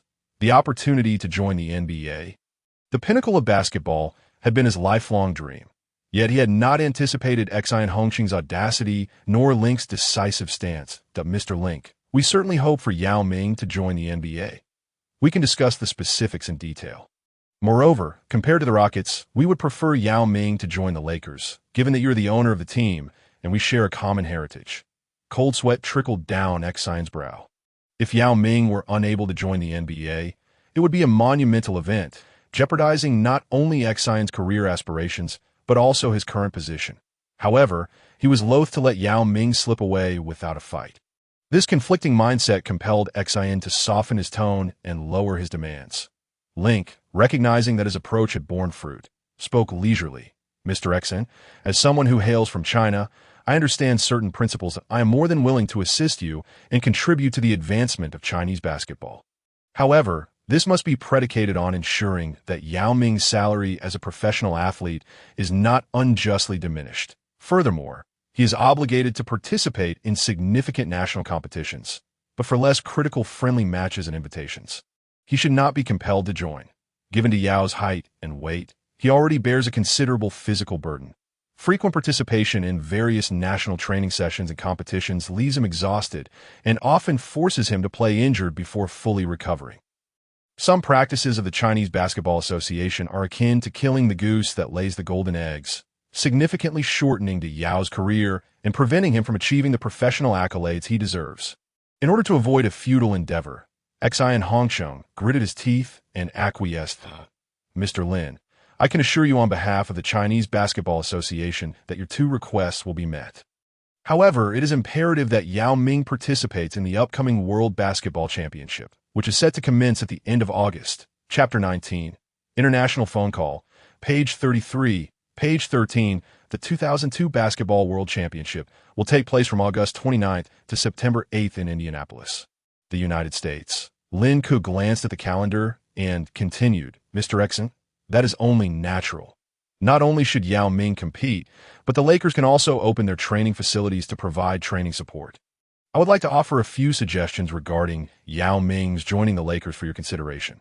Upon hearing this, Xian Hongchang felt increasingly unable to contain himself.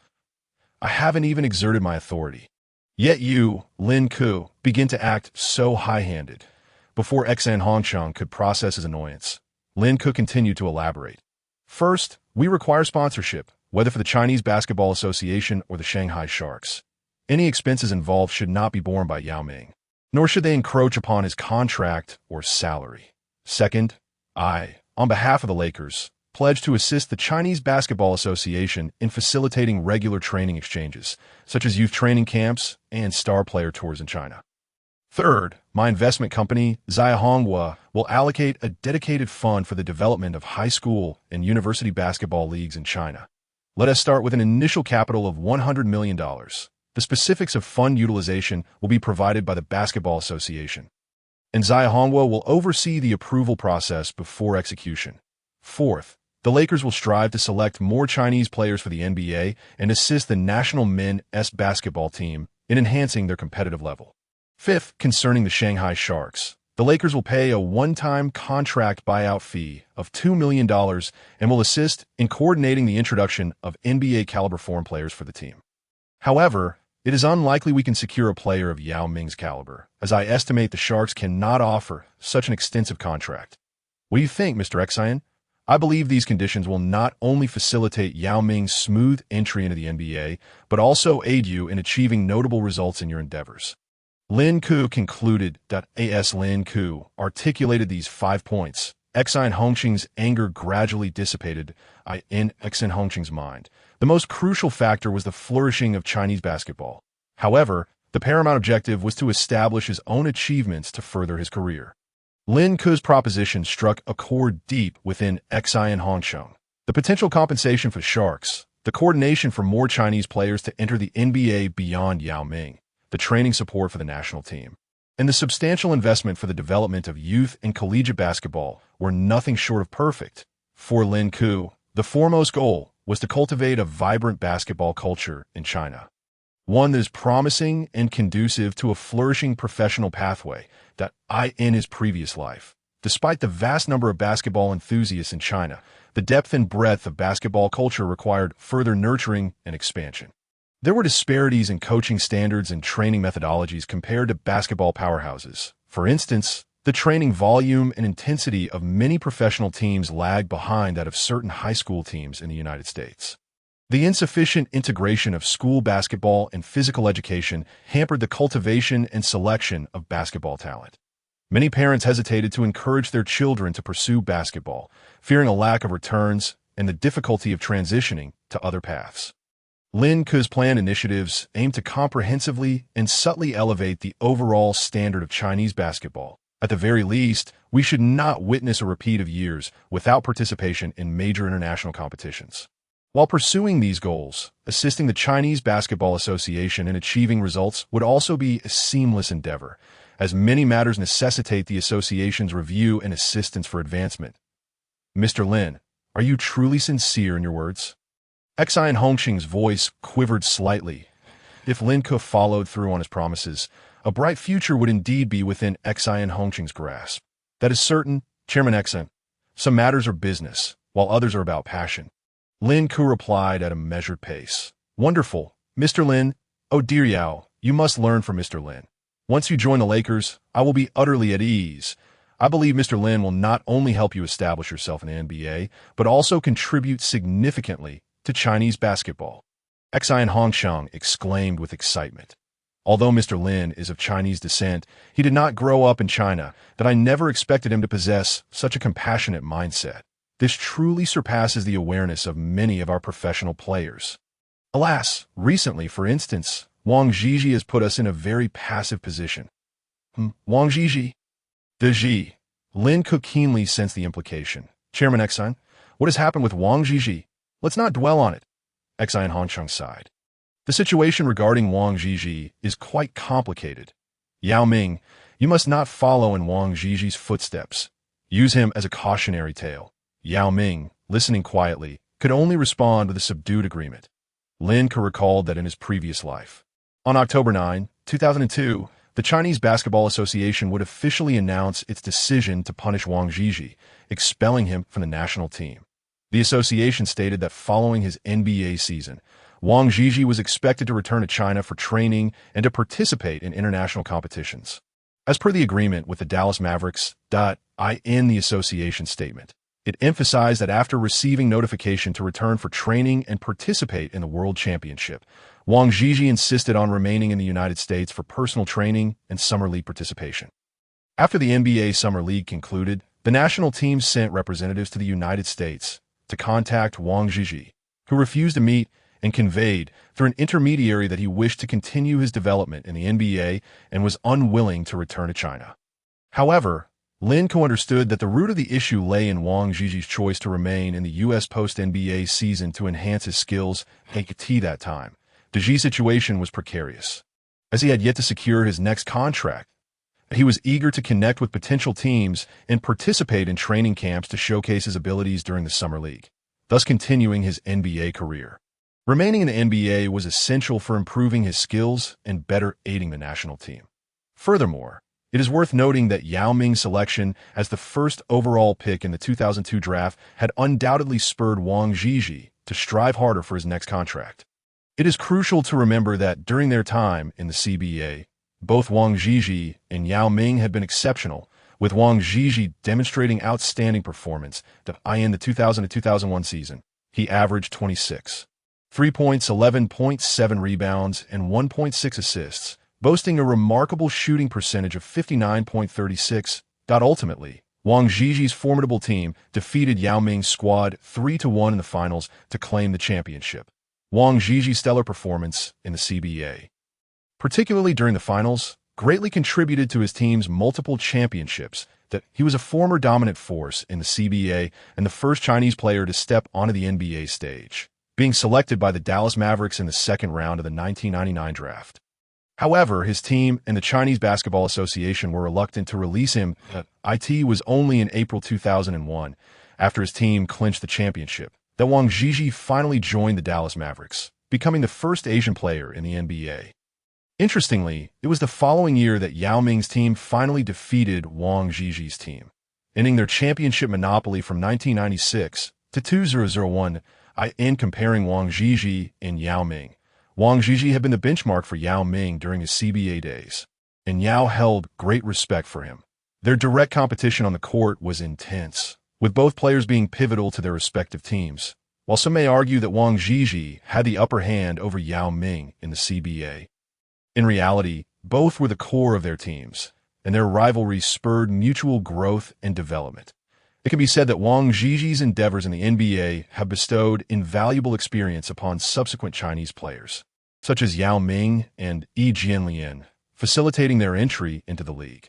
When Yao Ming was inducted into the Basketball Hall of Fame, he expressed profound gratitude towards Wang Zhizhi, acknowledging him as a trailblazer for Chinese athletes aspiring to compete in the NBA.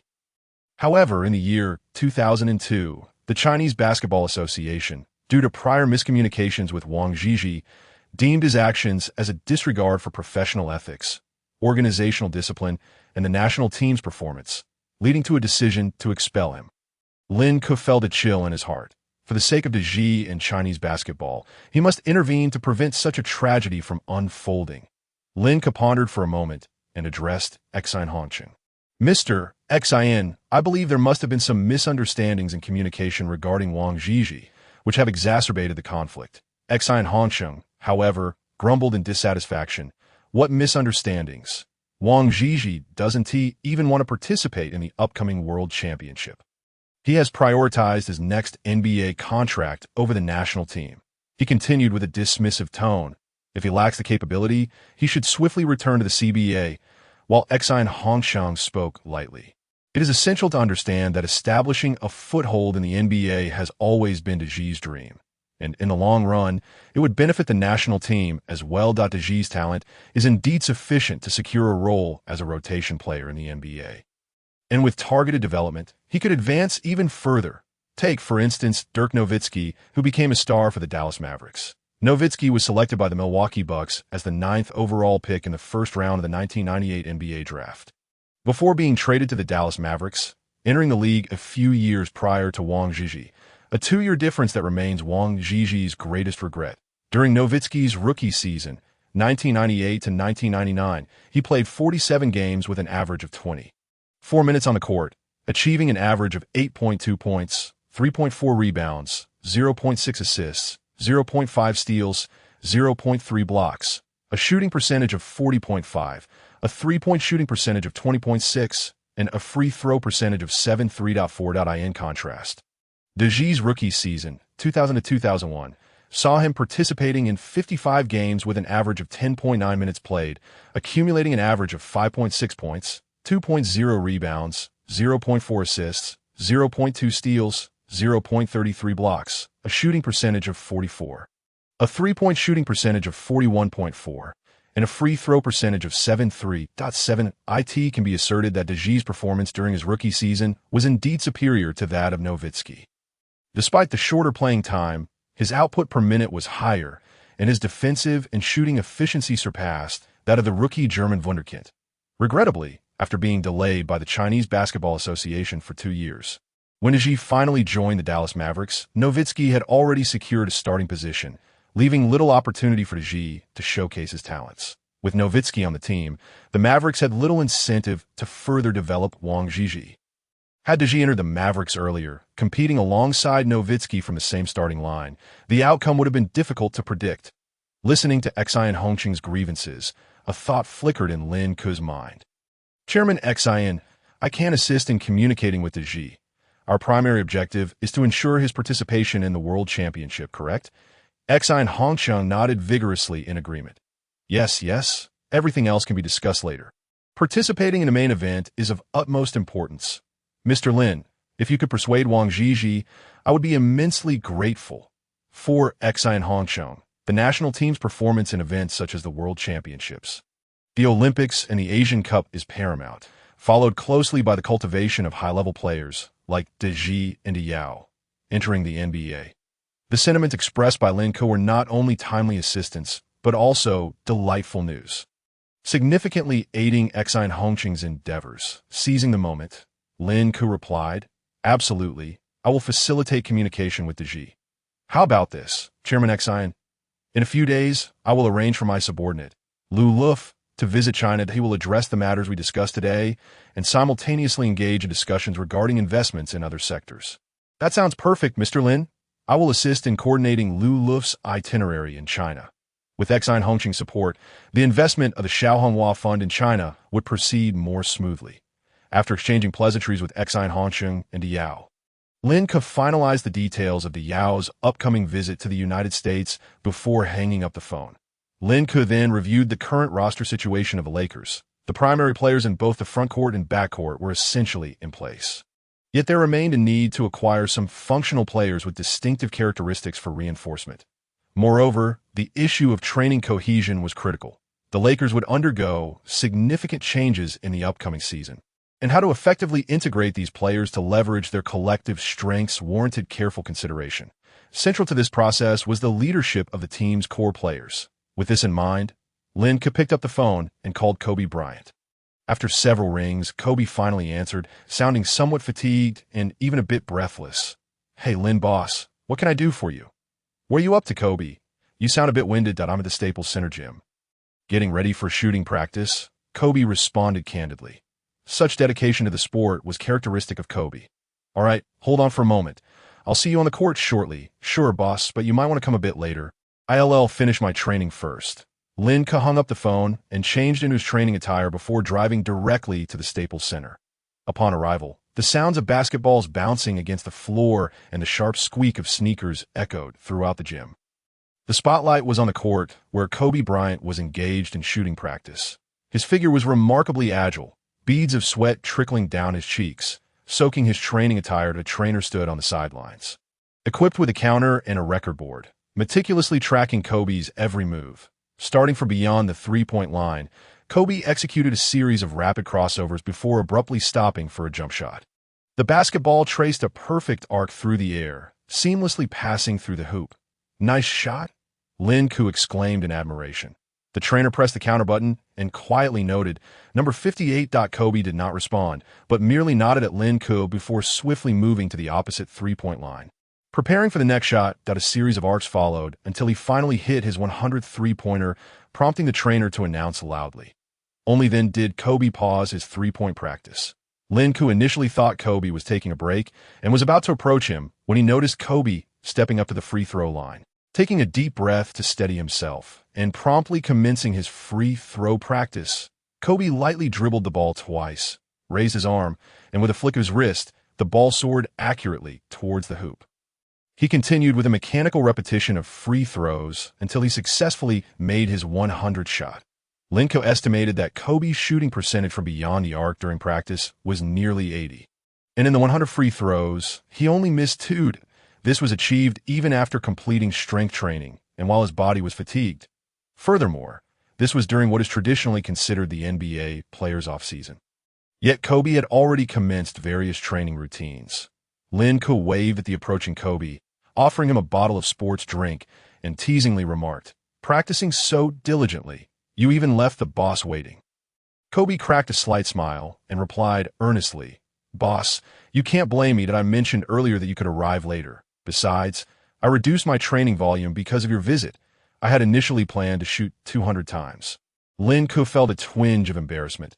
It wasn't merely that Kobe hadn't promptly responded during training, but rather that Kobe had subtly expressed dissatisfaction about Lin Ku affecting his training schedule.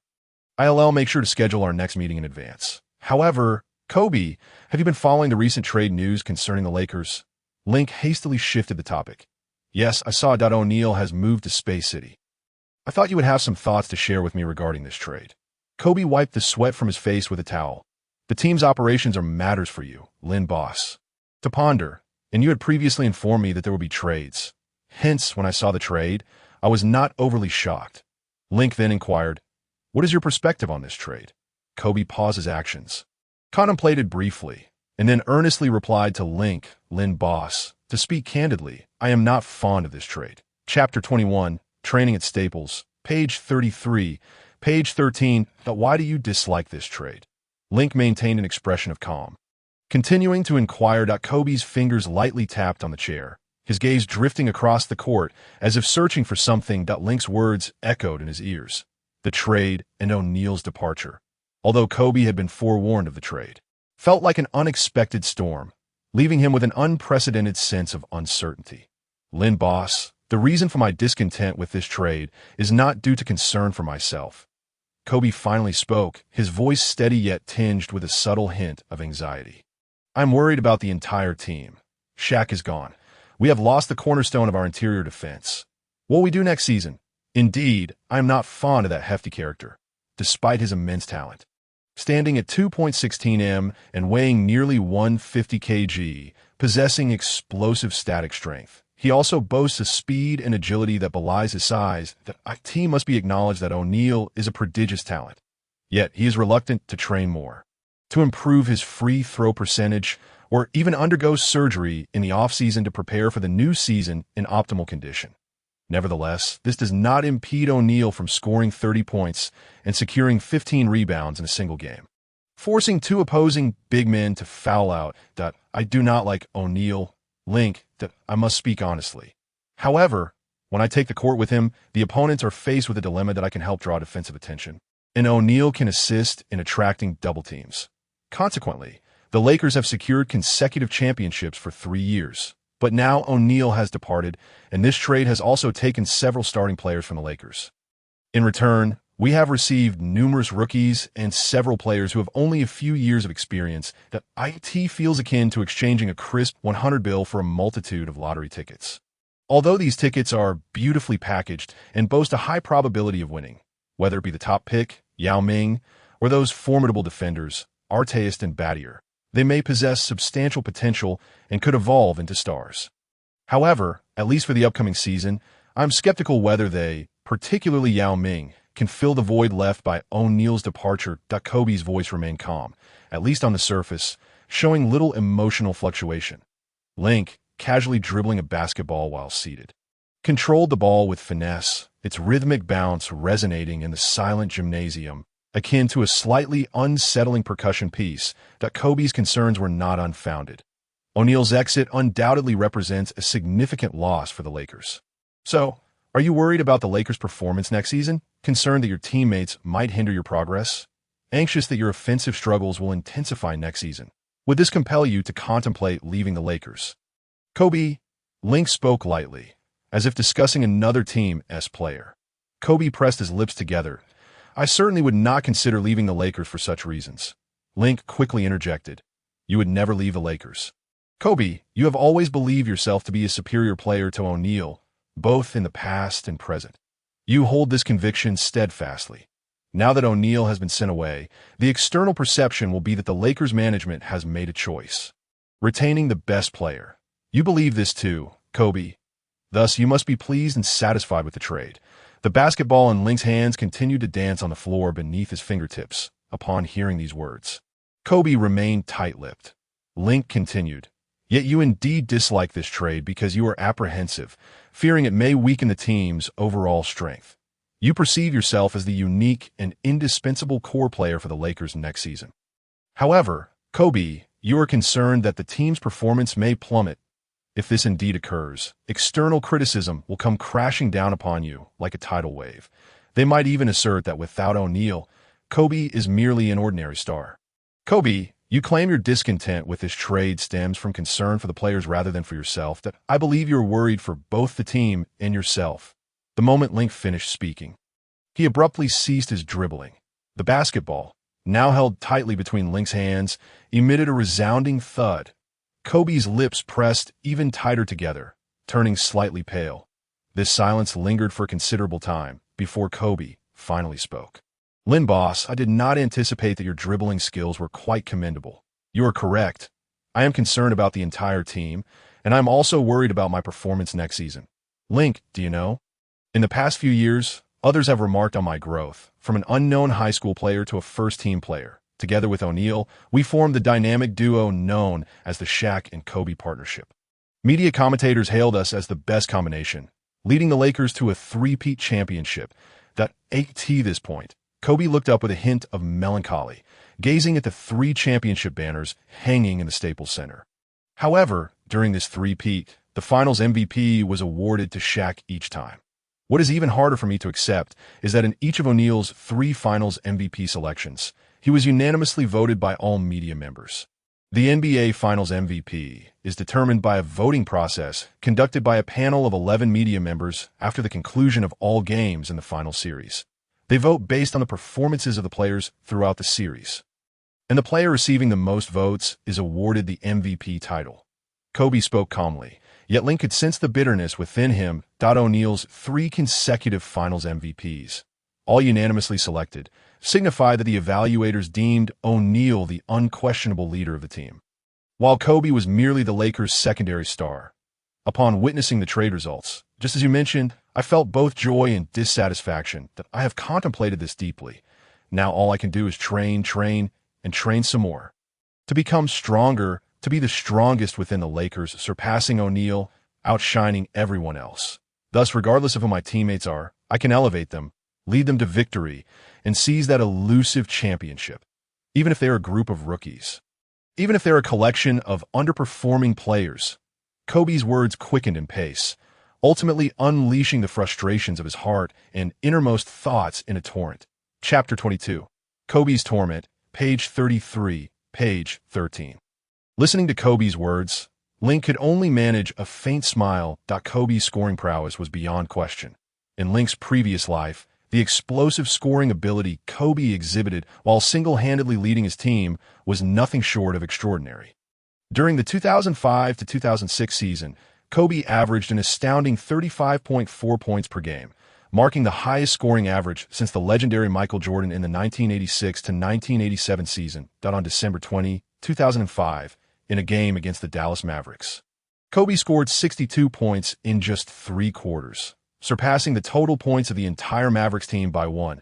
On January 2006, against the Toronto Raptors, he achieved a staggering 81 points in a single game, the second highest single-game scoring record in NBA history, only behind Wilt Chamberlain's 100 points. In March 2007, Kobe surpassed 50 points in 4 consecutive games, including 3 where he scored over 60, averaging 53.3 points during that stretch. Even after these remarkable performances, local media in Golden State reported, "We contained Kobe. He only scored 43 points." During those seasons, Kobe's scoring ability was not merely reflected in high point totals, but also in his explosive scoring power and dominance during critical moments. His scoring talent and leadership on the court enabled him to rise to the occasion and shoulder the burden of his team's victories and defeats.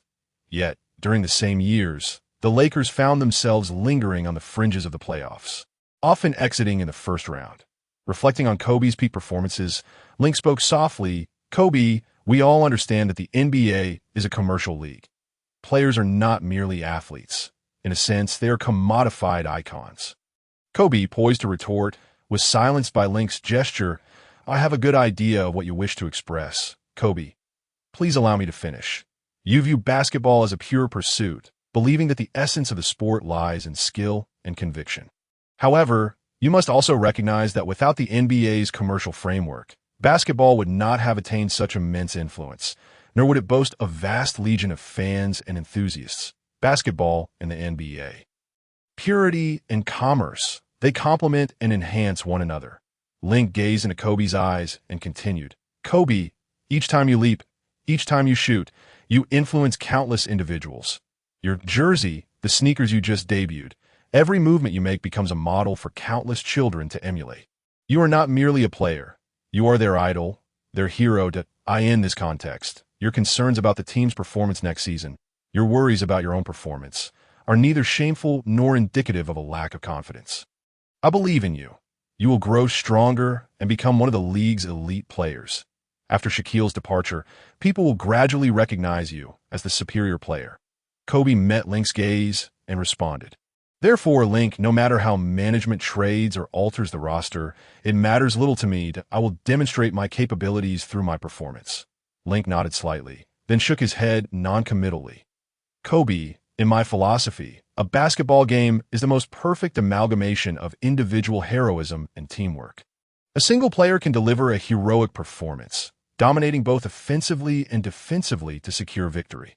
Alternatively, a team can achieve triumph through exquisite coordination, seamlessly dismantling the opponent's defense. However, over the grueling 82-game regular season and the 7-game playoff series, individual heroism may not consistently prove effective. Even the great Michael Jordan struggled against the bad boys of the Detroit Pistons before Scottie Pippen's arrival. And without you, Shaquille may have faltered in the Western Conference Finals on multiple occasions. Kobe, I hope you can find a balance between your own abilities and those of your team. Utilize your strength to create more opportunities for your teammates, who, in turn, will craft the most suitable offensive chances for you. As the team's leader, you also bear the obligation and responsibility to unify the squad. As I mentioned earlier, you must not only be the best player but also the soul and core of the team." Kobe listened intently to Link's words, reflecting on his early career days, the years without championships, the struggles, and the efforts invested. He thought of his partnership with Shaquille and the championships they had secured together. "And what makes you think your teammates are so inadequate, Kobe?" Link continued with a smile that do not underestimate these rookies and the players who have barely seen any action. Otherwise, you may find it challenging. They are all players I have meticulously selected, especially Yao Ming. Trust me, his style and abilities will astonish you." Link, brimming with confidence, clapped Kobe's shoulder firmly. Kobe pursed his lips for a moment before finally speaking. "Honestly, Link, if it were Kupchak making the trades, I might feel more at ease. However, because it's you executing the trades, though you speak earnestly and with care, I think we should temper our expectations." Kobe spoke with a serious tone, delivering a heartfelt jest. "Come on, Kobe, I'm being completely serious. When training camp starts, you'll understand," Link replied, exasperated yet determined to make his point. "Especially with Yao Ming, the men's basketball world championship is just around the corner. You should pay close attention to your new partner's performance." Kobe picked up the basketball from the ground, rising with a rare smile gracing his face. Link, regardless of the circumstances, I must express my gratitude. Since you took over the Lakers, despite the significant changes, you have consistently kept me informed and even engaged in discussions that I am truly thankful for your trust. Moreover, your words today have alleviated some of my concerns, helping me gain clarity on the path ahead. That I believe in you, Link, and I will trust the players you have traded for. Next season, I will grow stronger and strive to be an exemplary leader for the team. However, I must make it clear that only those players I recognize for their talent and ambition will be my teammates, that I will endeavor to lead my teammates to victory. Those who squander their gifts, who are content with mediocrity, will merely be my colleagues. I am under no obligation to motivate or rally them. Having said this, Kobe turned and shouted, "Trainer, let's add 200 three-point shots and mid-range shots to the practice." Hearing this, Link responded in jest, "You're so tough on your teammates. What about me?" Kobe flashed a broad grin, revealing his white teeth. "As for work, you might still be a rookie owner and rookie manager. In terms of friendship, we are just beginning to forge a connection." As time moved into July 2002, the significant four-team trade involving the Lakers, Rockets, Grizzlies, and Pacers finally came to fruition. Apart from trades, the Los Angeles Lakers swiftly secured several free agents once the market opened. The first two confirmed signings are Chauncey Billups and Raja Bell. Billups had been in prior contact and donned the Lakers uniform with a 6-year, $30 million contract. Raja Bell embarked on his NBA journey as a free agent with the Philadelphia 76ers on April 6. 2001. The 2001-2002 season marked Bell's inaugural full season, during which he participated in 74 games for the 76ers. Starting in 12 of them, he averaged 12 minutes of playing time per game, with a scoring average of 3.4 points, 1.5 rebounds, 1 assist, 0.3 steals, and 0.1 blocks. In terms of offensive prowess, he boasted a shooting percentage of 42.9, a three-point shooting percentage of 27.3, and a free throw percentage of 7.5. In summary, at that time, Raja Bell was still regarded as a fringe player, yet to evolve into a formidable defensive force. Consequently, the 76ers opted not to renew his contract after the season concluded. Link engaged in a brief phone conversation with Bell before swiftly finalizing a 4-year, $4 million deal. That moment, the most sincere offer Bell received was a 1-year, $610,000 contract from the Mavericks. Weighing the options, Bell unhesitatingly accepted the olive branch extended by Link. He felt incredibly fortunate, as if a pie had fallen from the sky, to receive a stable long-term offer from the Lakers. Meanwhile, Link recognized that this signing was a significant coup for the Lakers. Although Bell had wandered through various teams early in his career, his defensive skills and spot-up shooting abilities would gradually come to the forefront. Raja Bell would be selected to the NBA All-Defensive First Team in the 2006-2007 season and to the Second Team in the 2007-2008 season. Standing at 196 cm, Bell may not be exceptionally tall, yet his defensive techniques and strategies are remarkable, having successfully limited the performances of elite scorers like Kobe Bryant, earning him the moniker Kobe Stopper. His defensive mindset is tenacious, allowing him to leverage his physical advantages for close guarding, swiftly discerning an opponent's intentions, and disrupting their offensive rhythm. His awareness in team defense is equally strong, enabling him to collaborate with teammates to build a robust defensive line. During Link's previous life in the 2005-2006 NBA playoffs, the Los Angeles Lakers had a commanding 3-1 series lead over the Phoenix Suns. However, the Suns staged a remarkable comeback, winning 3 consecutive games to eliminate the Lakers with a 4-3 series victory. At that time, Raja Bell's tenacious defense against Kobe played a pivotal role in the 5th game of the series. Bell even executed a notorious throat-locking maneuver on Kobe, though this action stirred controversy. It illustrated Bell's toughness and determination on the defensive end. Subsequently, Kobe contemplated recruiting Bell as a teammate, but to no avail. Presently, Link has inadvertently helped Kobe realize his wish, although at this juncture, there is yet to be any intersection between Kobe and Bell. The third free agent on Link's radar is Wang Zhizhi. Link made prior contact with Wang and flew to Dallas to meet him. Upon arriving at Wang's apartment, Link discovered that the former player was despondently drinking alone. It is well known that during his time in the CBA, Wang Zhizhi had a rather introverted demeanor and preferred solitude over socializing. During his player days, apart from training and games, he enjoyed staying home to read, abstaining from both smoking and drinking to maintain his athletic condition. Consequently, a gossip article once circulated, stating, "The three legends of the men's basketball team and their drinking capacities. Yao Ming can't handle a cup. Wang Zhizhi abstains entirely, and Botter is bottomless." Link poured a drink for Wang, filling his glass and offering one for himself as well. "Finally, we meet, Deji." Link raised his glass in a toast. Wang Zhizhi said little, simply lifting his glass and downing it in one go. After several drinks, Wang, who was already sensitive to alcohol, began to open up due to the effects of the drink, as Link had suspected. The Mavericks were unwilling to renew Wang's contract, leaving him in a predicament where he might not play next season. Furthermore, with Yao Ming entering the NBA as the first overall pick, Wang, who had been proud of his previous standing in the CBA, felt a sense of urgency. Although Wang could not contain Yao, the latter would also find it challenging to defend against Wang's offensive capabilities. Hence, Wang was eager to prepare diligently for the Summer League in hopes of continuing his NBA career. "Link, do you know, I am eager to report back to the national team. But once I return, I might lose the chance to connect with potential team for the Summer League, and the door to the NBA will close on me. I refuse to accept this. I'm deeply frustrated. After all these years trying to make it to the NBA, just when I played for 2 years, am I to retreat in disgrace?" Filled with resentment, Wang downed another glass, but he then shook the empty bottle, realizing it was devoid of content. Staggering to his feet, he attempted to grab another bottle from the cabinet, but the alcohol had taken its toll, causing him to collapse back onto the sofa. Observing this, Link hurried over to assist Wang Zhizhi. "Would you care to try the liquor I brought? It's a bottle of 1996 Maotai, quite hard to come by in Eagle Sauce Country. And coincidentally, 1996 was when you first won the championship in the CBA." After settling Wang down, Link retrieved a bottle of Maotai from his bag.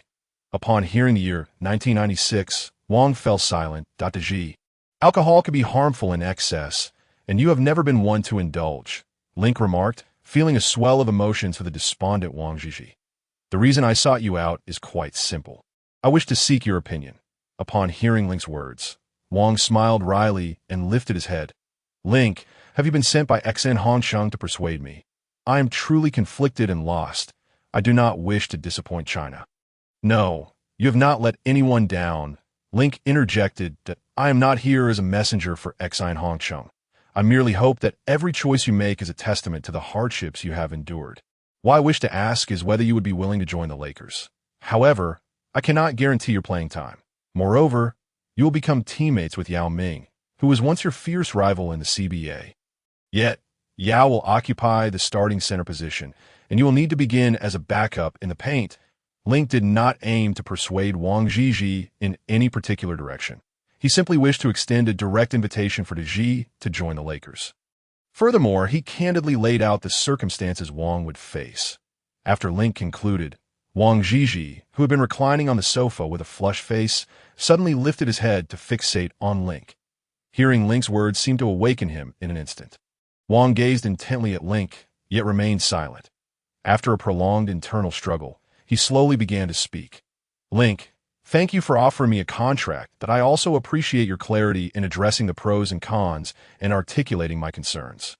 In fact, during these 2 years in the NBA, I have gained considerable insight.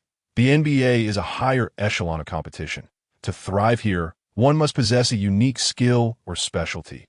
Either you are an extraordinary genius, or you excel in a specific area. Put it in a somewhat inappropriate analogy. If Yao's capability is 90 and mine is 88, while the CBA's highest ceiling is 100, both of us could dominate in the CBA. My score of 88, along with Dio's score of 90, also contributes to a fierce competition. Thus, I previously believed that even if I could not surpass Yao Ming, the gap should only be marginal. However, my score of 88 is rather balanced, with height 88, athleticism 88, shooting skills 88, and ball handling ability 88. In the CBA, others commend me as a versatile interior player. In contrast, Dio's score of 90 is characterized by distinct features. Height 100, free throw 99, athleticism 80, and ball handling ability 78. To this point, Wang Zhizhi paused, contemplating whether to lift his glass for another sip, unsure if it was due to the absence of alcohol or a conscious restraint. He ultimately refrained. Daji continued. Yet upon entering the NBA, I discovered that the league's upper limit is not 100, but 110. The minimum requirement for individual skills stands at 90, and why offensive prowess and multifaceted skills that shown in the CBA have transformed into mere adequacy in the NBA. In the CBA, I was the linchpin of my team, with offense revolving around me. However, in the NBA, the team cannot design such low-post tactics for someone like me. The NBA is not sure of prodigies, and teams lack the patience to cultivate you. They merely observe whether you can fulfill the role assigned to you on the court. If not, there are countless others eagerly waiting outside the league, and the team will readily replace you. Link listened patiently to Daji's somewhat rambling discourse. Every low-tier player in the NBA, within their own basketball narrative, once harbored aspirations akin to those of Jordan. Regrettably, the label of genius serves only as a ticket to enter the NBA. IT resembles a gifted practitioner who, upon joining a prestigious school, endures myriad trials, navigating the stages of cultivation until finally, with destiny's favor, they succeed in transcending. They become one of the countless heavenly soldiers tasked with subduing Sun Wukong. Wang Zhizhi stroked his stubble and glanced at Link. Link, your concern about me being unable to accept being a substitute while Dayo takes the lead is entirely unfounded. It is not an issue at all that I can confront the disparity in our abilities, and my desire to remain in the NBA is not to prove my superiority over Dayo. Rather, in the CBA, I can only reach a score of 100. It is only by persevering in the NBA that I might elevate my score to 110. Daji clenched his fists tightly, resolutely articulating his thoughts.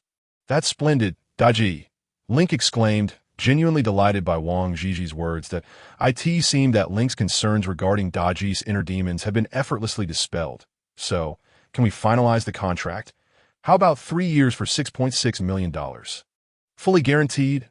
Link hastily pressed on, eager to establish the details. He recalled that, following previous developments, the contract amount when Wang Zhizhi joined the Dallas Mavericks in 2001 was $470,000. Subsequently, in 2002, he signed a 3-year contract worth $6 million with a rival Los Angeles Clippers, albeit not fully guaranteed. Wang Zhizhi regarded Link with a complex expression, causing Link to feel a twinge of self-doubt. Surely he could not be dissatisfied with the contract amount. After all, Dayo, as the number 1 pick, earned merely $3.86 million in his first year. Before Link could elaborate further, Daji interjected, Link, I sincerely appreciate your generous offer. The contract is quite substantial. However, are you providing this contract without a tryout simply because I am Chinese? Or do you wish for me to finalize the contract swiftly to participate in the Chinese national basketball team? Daji yearned for a new contract and was eager to join the Lakers. Yet his pride would not allow him to accept a contract perceived as charity or driven by ulterior motives. Link sighed in exasperation, taken aback by Daji's concerns. Daji, let me clarify. My purpose in approaching you is to invite you to join the Lakers.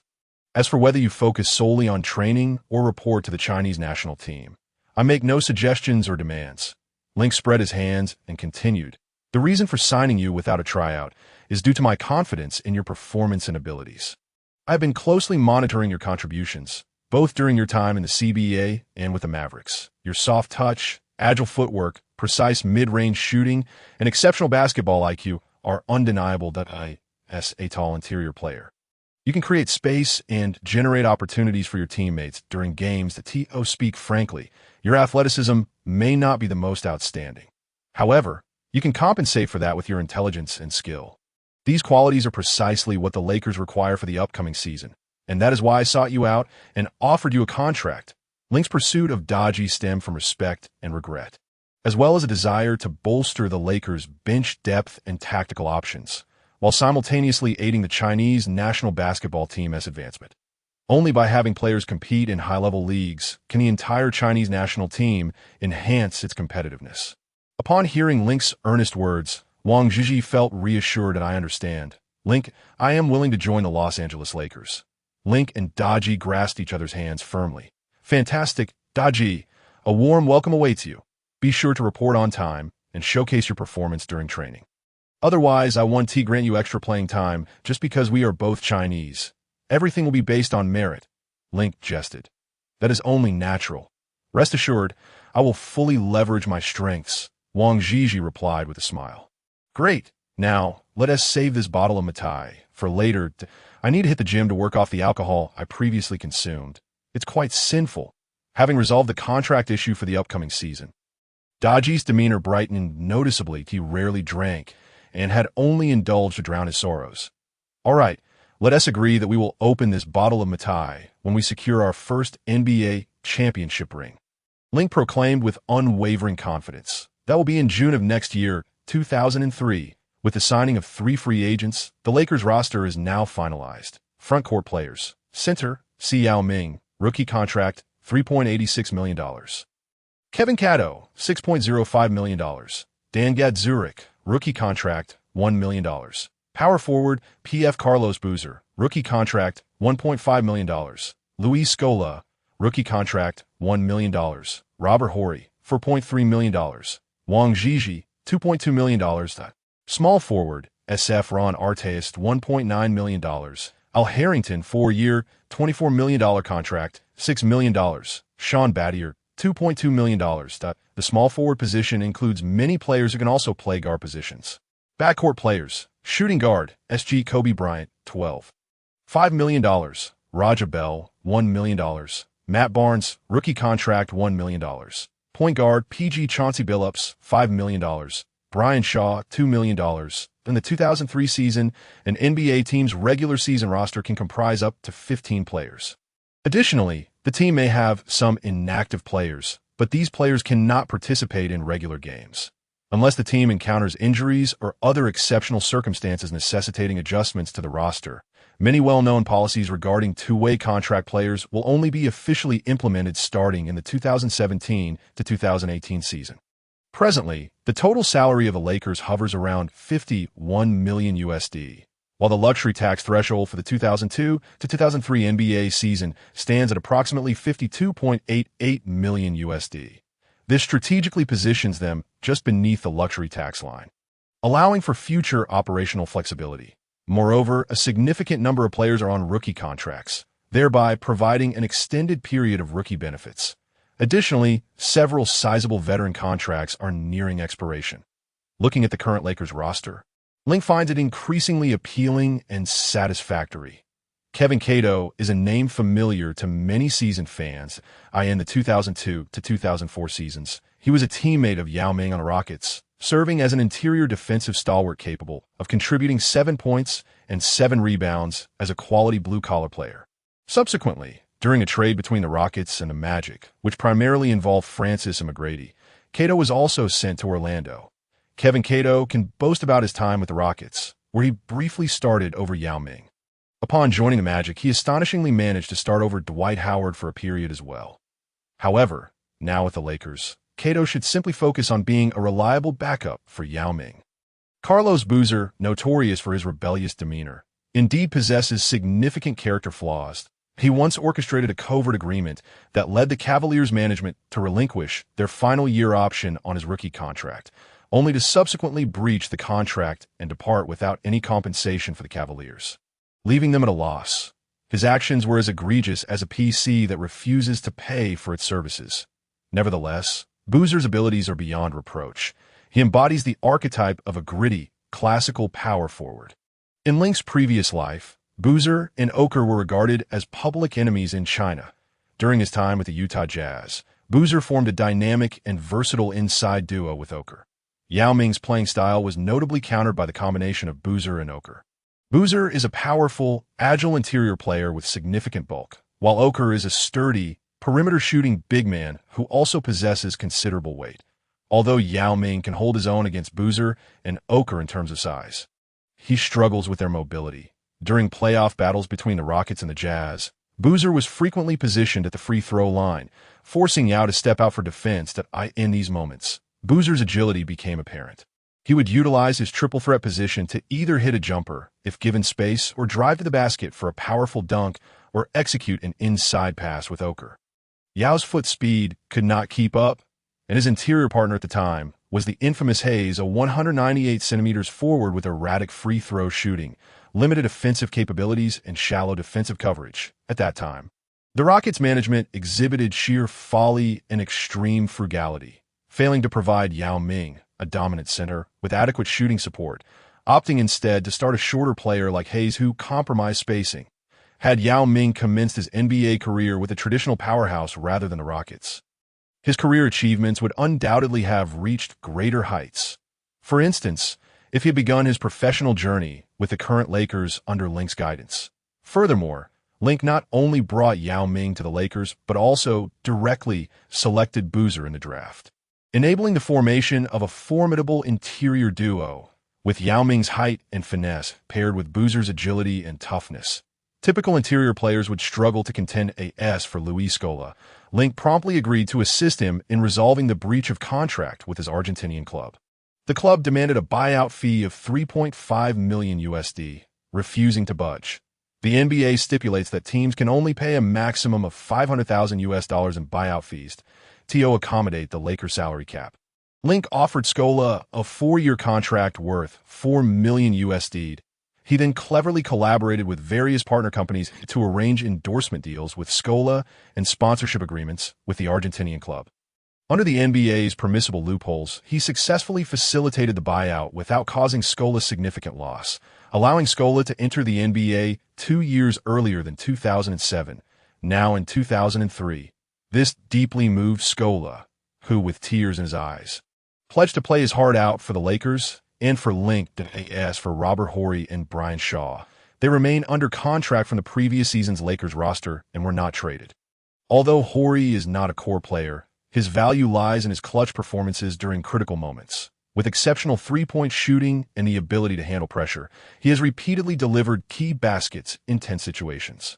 During the Lakers' three-peat from 2000 to 2002, Horry stepped up numerous times in pivotal playoff moments, such as hitting crucial threes in the 2001 Finals and the game-winning shot in the 2002 Western Conference Finals. Had it not been for Horry's invaluable clutch shooting, the Lakers' three-peat would have been far from certain. Robert Horry even earned the moniker Big Shot Rob for his knack for crucial plays. Brian Shaw, on the other hand, is an experienced veteran guard who can help maintain locker room harmony and provide mentorship. The previous season's Lakers roster revolved around the formidable Shaquille O'Neal alongside a cadre of versatile role players.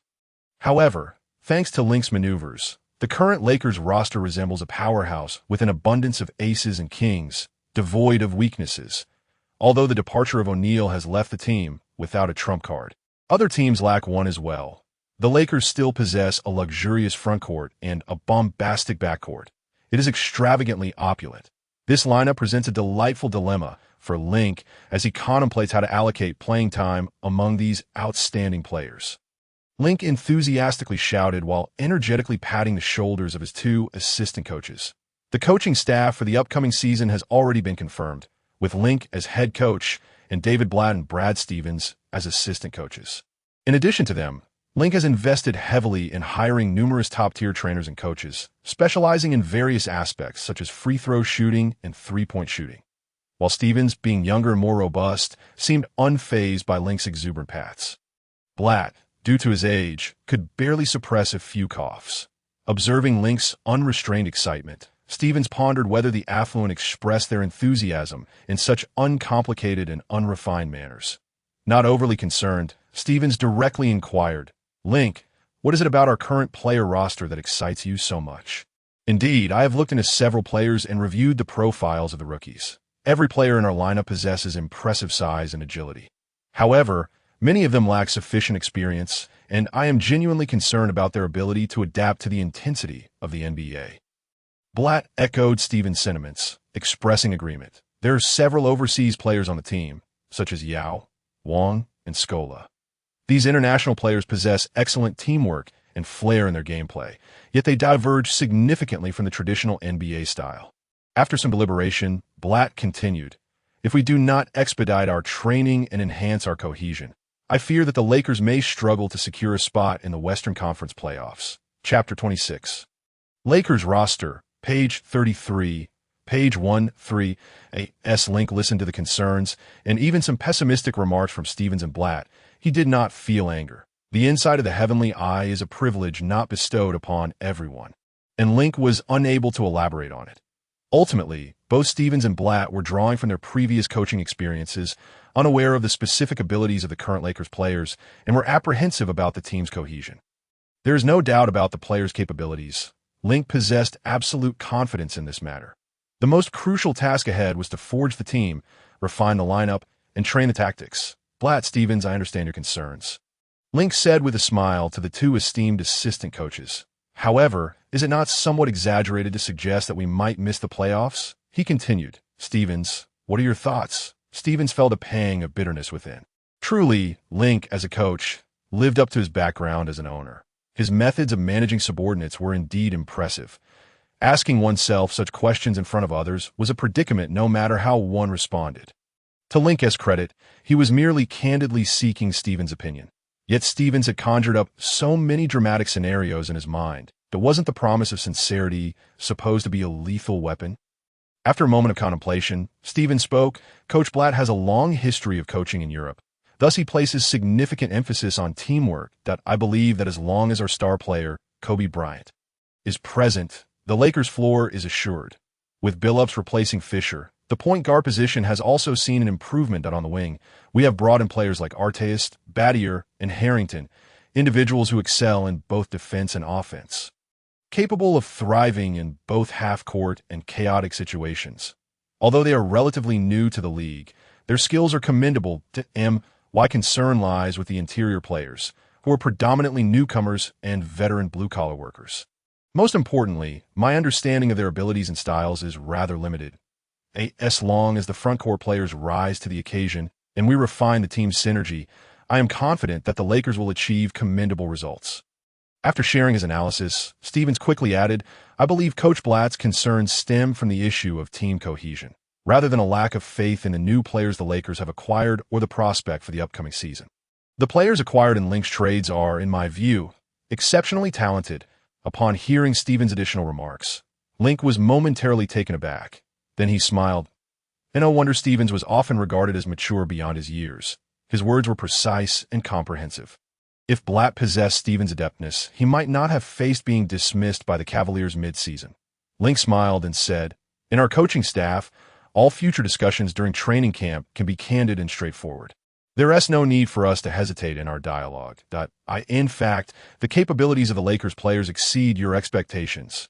Your understanding of the team and its players is still rather limited. Without further ado, let us commence the Lakers training camp. After a few rigorous training sessions, I believe your concerns will dissipate. With that, Link began discussing the arrangements and plans for the training camp with the two assistant coaches. On July 15, 2002, the Lakers training camp officially commenced. All players, including Yao Ming and Wang Zhizhi, had reported for duty. After confirming his contract with the Lakers, Wang Zhizhi promptly contacted the Chinese national team, indicating his participation in the upcoming Men's Basketball World Championship. Initially, Xi and Hongcheng hoped that both Yao and Zhizhi would return to the national team for a unified training session in China. However, Link firmly insisted that Yao and Zhizhi must attend the Lakers training camp, as failing to do so would affect their playing time in the coming season. After resolutely rejecting Xi and Hongcheng's request, Link did not forget to extend an olive branch. Chairman Xi, although Yao Ming and Wang Zhizhi cannot return to participate in the national team's training, I have an alternative proposal that I warmly welcome the Chinese national basketball team to come to Los Angeles for overseas training as soon as possible.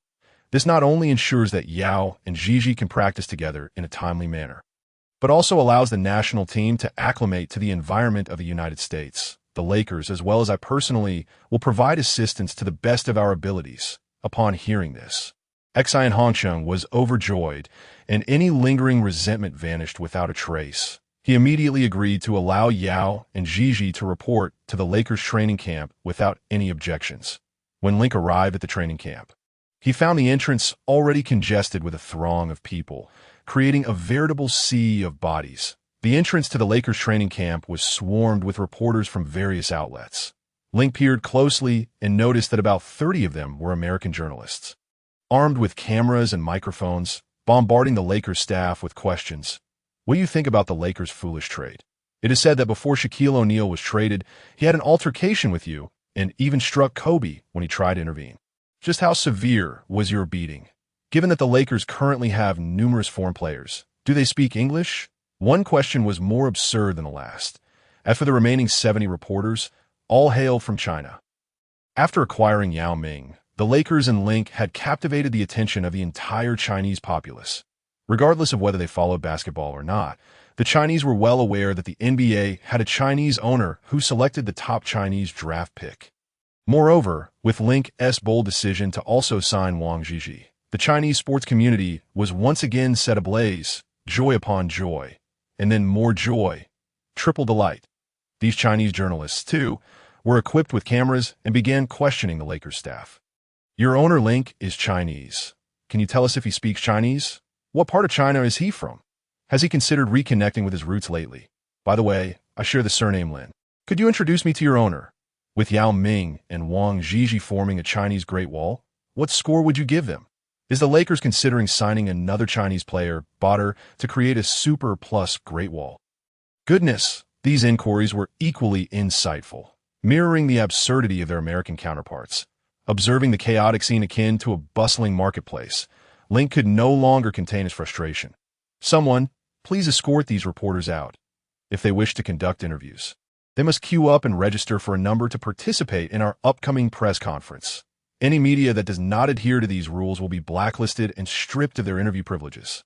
Additionally, issue a notice that no Lakers players or staff are permitted to engage in private interviews with reporters. This is to prevent any media outlets or journalists from misrepresenting the truth, spreading rumors, and publishing false reports. Link laid down numerous demands in one breath. Currently, without even delving into the Lakers' strength or performance, the buzz and exposure surrounding the team had reached a peak due to Link's various maneuvers. All sorts of reporters were eager to uncover so-called insider scoops or exclusive news. If a player or staff member were to engage in a private interview with a reporter, one could only imagine how these journalists might twist words and fabricate stories. Some reporters might even resort to outright fabrication, conjuring up fake news. The discord within the OK combination had been significantly fueled by the media sensationalism. Fame often brings controversy, especially for teams and stars within the NBA. Link was determined not to allow unscrupulous media to disrupt the morale of the many rookie players on the Lakers. Once the Lakers managed to politely yet firmly usher the reporters out, Link and the players stepped into the training camp. The Lakers' first collective training officially began. All 15 players on the roster were present, and the training commenced in earnest. Link surveyed the 15 players before him. His delight grew. There was no need to elaborate on Kobe, Yao, and Zhizhi. Link naturally felt a strong sense of camaraderie towards them. Even Boozer, once a fierce adversary of the Rockets, appeared much more agreeable donned in the Lakers' colors. Despite still sporting his rugged, seasoned appearance, allow me to say a few words. Link stood before the entire roster of the Lakers, clearing his throat. It was common knowledge that this year, the Lakers had invested heavily, trading away O'Neal to form the new lineup present here today. Among them were 3 veterans from last season, Kobe, Horry, and Bryant. The rest were new acquisitions for the Lakers. First and foremost, on behalf of the Lakers, I extend a warm welcome to each of you. Applause erupted in the venue, particularly from the newly joined players, who clapped enthusiastically. Playing for the Los Angeles Lakers, a storied franchise, is the aspiration of many players. Given its rich tradition, vibrant city, extensive exposure, team culture, and the enigmatic owner Link, reputed to be a mysterious tycoon unafraid to spend. Link raised his hand slightly, signaling for silence, and continued, every player here has been meticulously selected by our management, chosen for their exceptional talents to become part of the Lakers roster. In recent days, you may have seen some sensational reports claiming that the Lakers are preparing to tank. I am here to firmly inform you that the Lakers will never resort to such a strategy. If any player harbors thoughts of tanking or stat padding, I want them to cease immediately. The Lakers will never tolerate such detrimental players. Our goal for the new season remains the championship. Every player must absolutely comply with the coaching staff's directives and train diligently.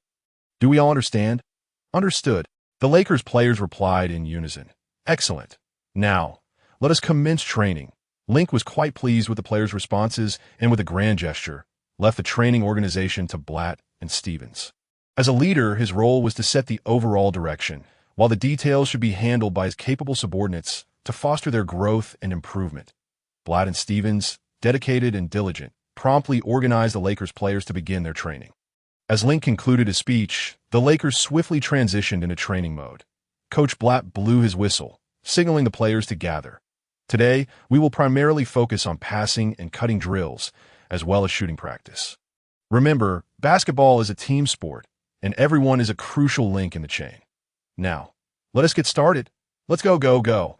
On the training court, the players divided into two groups. One half practiced passing and cutting drills while the other focused on layups and shooting. As the core of the team, Kobe and Yao Ming naturally became the focal point of the passing and cutting drills. With the ball beyond the three-point line, Kobe made eye contact, prompting Yao Ming to spring into action from the paint. Moving towards the perimeter, Kobe's pass landed perfectly in Yao's hands. Upon receiving the ball, Yao swiftly pivoted, faking out a defender, and quickly passed to Boozer, who cut in for the baseline. Boozer received the ball and effortlessly scored with a layup. Good play, Coach Blatt praised loudly. Players took turns executing the passing and cutting drills, each striving to enhance their passing and movement awareness. Meanwhile, on the other side of the court, players were engaged in layup practice. Here, the influence of the Lakers veterans became evident. Horry, as a seasoned player, took the initiative to guide the younger athletes. Demonstrating as he spoke, he emphasized, when performing a layup, keep your eyes on the basket. Maintain steady footwork and ensure fluidity in your movements that on the NBA court, when necessary, raise your off-ball hand to discreetly and firmly impede a defender. True to his veteran status, he imparted these subtle tactics to the newcomers to prevent them from being overly clean in their play and suffering as a result. After completing the passing and layup drills, they proceeded to shooting practice. Initially, Blatt and Stevens had planned to involve only the backcourt players and small forwards in this session, excluding centers like Yao Ming. However, Link stood up from the sidelines. Everyone should participate. It's a perfect opportunity to evaluate the team's overall three-point shooting capability. Consequently, all players lined up beyond the three-point arc, taking turns to shoot. Each player attempted 5 three-pointers from 2 corner spots, 2 45-degree angles, and the top of the A or C that IT bore resemblance to an all-star three-point contest, albeit without the final money ball at each shooting position. Kobe kicked off the session, standing at the left corner. Upon receiving the pass, he made no adjustments, immediately leaping into a shot. The ball soared through the air in a beautiful arc, landing perfectly in the hoop. Kobe executed the same shooting motion with impeccable precision at all 5 positions, finishing with an astounding 22 out of 25. Good shot. Link and the other players applauded enthusiastically. Last season, Kobe's three-point shooting percentage had dipped to its lowest since entering the league, averaging just 1.7 attempts per game and hitting only 0.42 per game with a mere 25% success rate. T.O. addressed this. He had focused on three-point shooting during his self-training, specifically honing his quick-release technique. In actual game situations, the defenses he faced rarely afforded him the luxury of time to adjust for a three-point shot. After completing his three-point training, Kobe felt quite satisfied with his results. He was determined to take on a more significant offensive role next season, diligently working to shore up his weaknesses, which yielded such impressive outcomes. Following Kobe was Billups, who also performed admirably, hitting 20 out of 25. Raja Bell, Barnes, and Brian Shaw's shooting was slightly less impressive, yet they still managed to exceed 17 successful attempts, which was commendable. After the backcourt players finished, it was time for the frontcourt players to take their turn shooting three-pointers. The results, however, left Blatt and Stevens utterly astonished. Artest hit 16 out of 25, Abadier 18 out of 25, Harrington 18 out of 25. While these performances were commendable, given that all three had proven their three-point shooting abilities in the NBA, the real surprise came from the interior players. Horry hit 18 out of 25. His clutch three-point shooting had long been his hallmark. Scola shot 17 out of 25. Wang Zhizhi also scored 17 out of 25. Yao Ming managed 14 out of 25.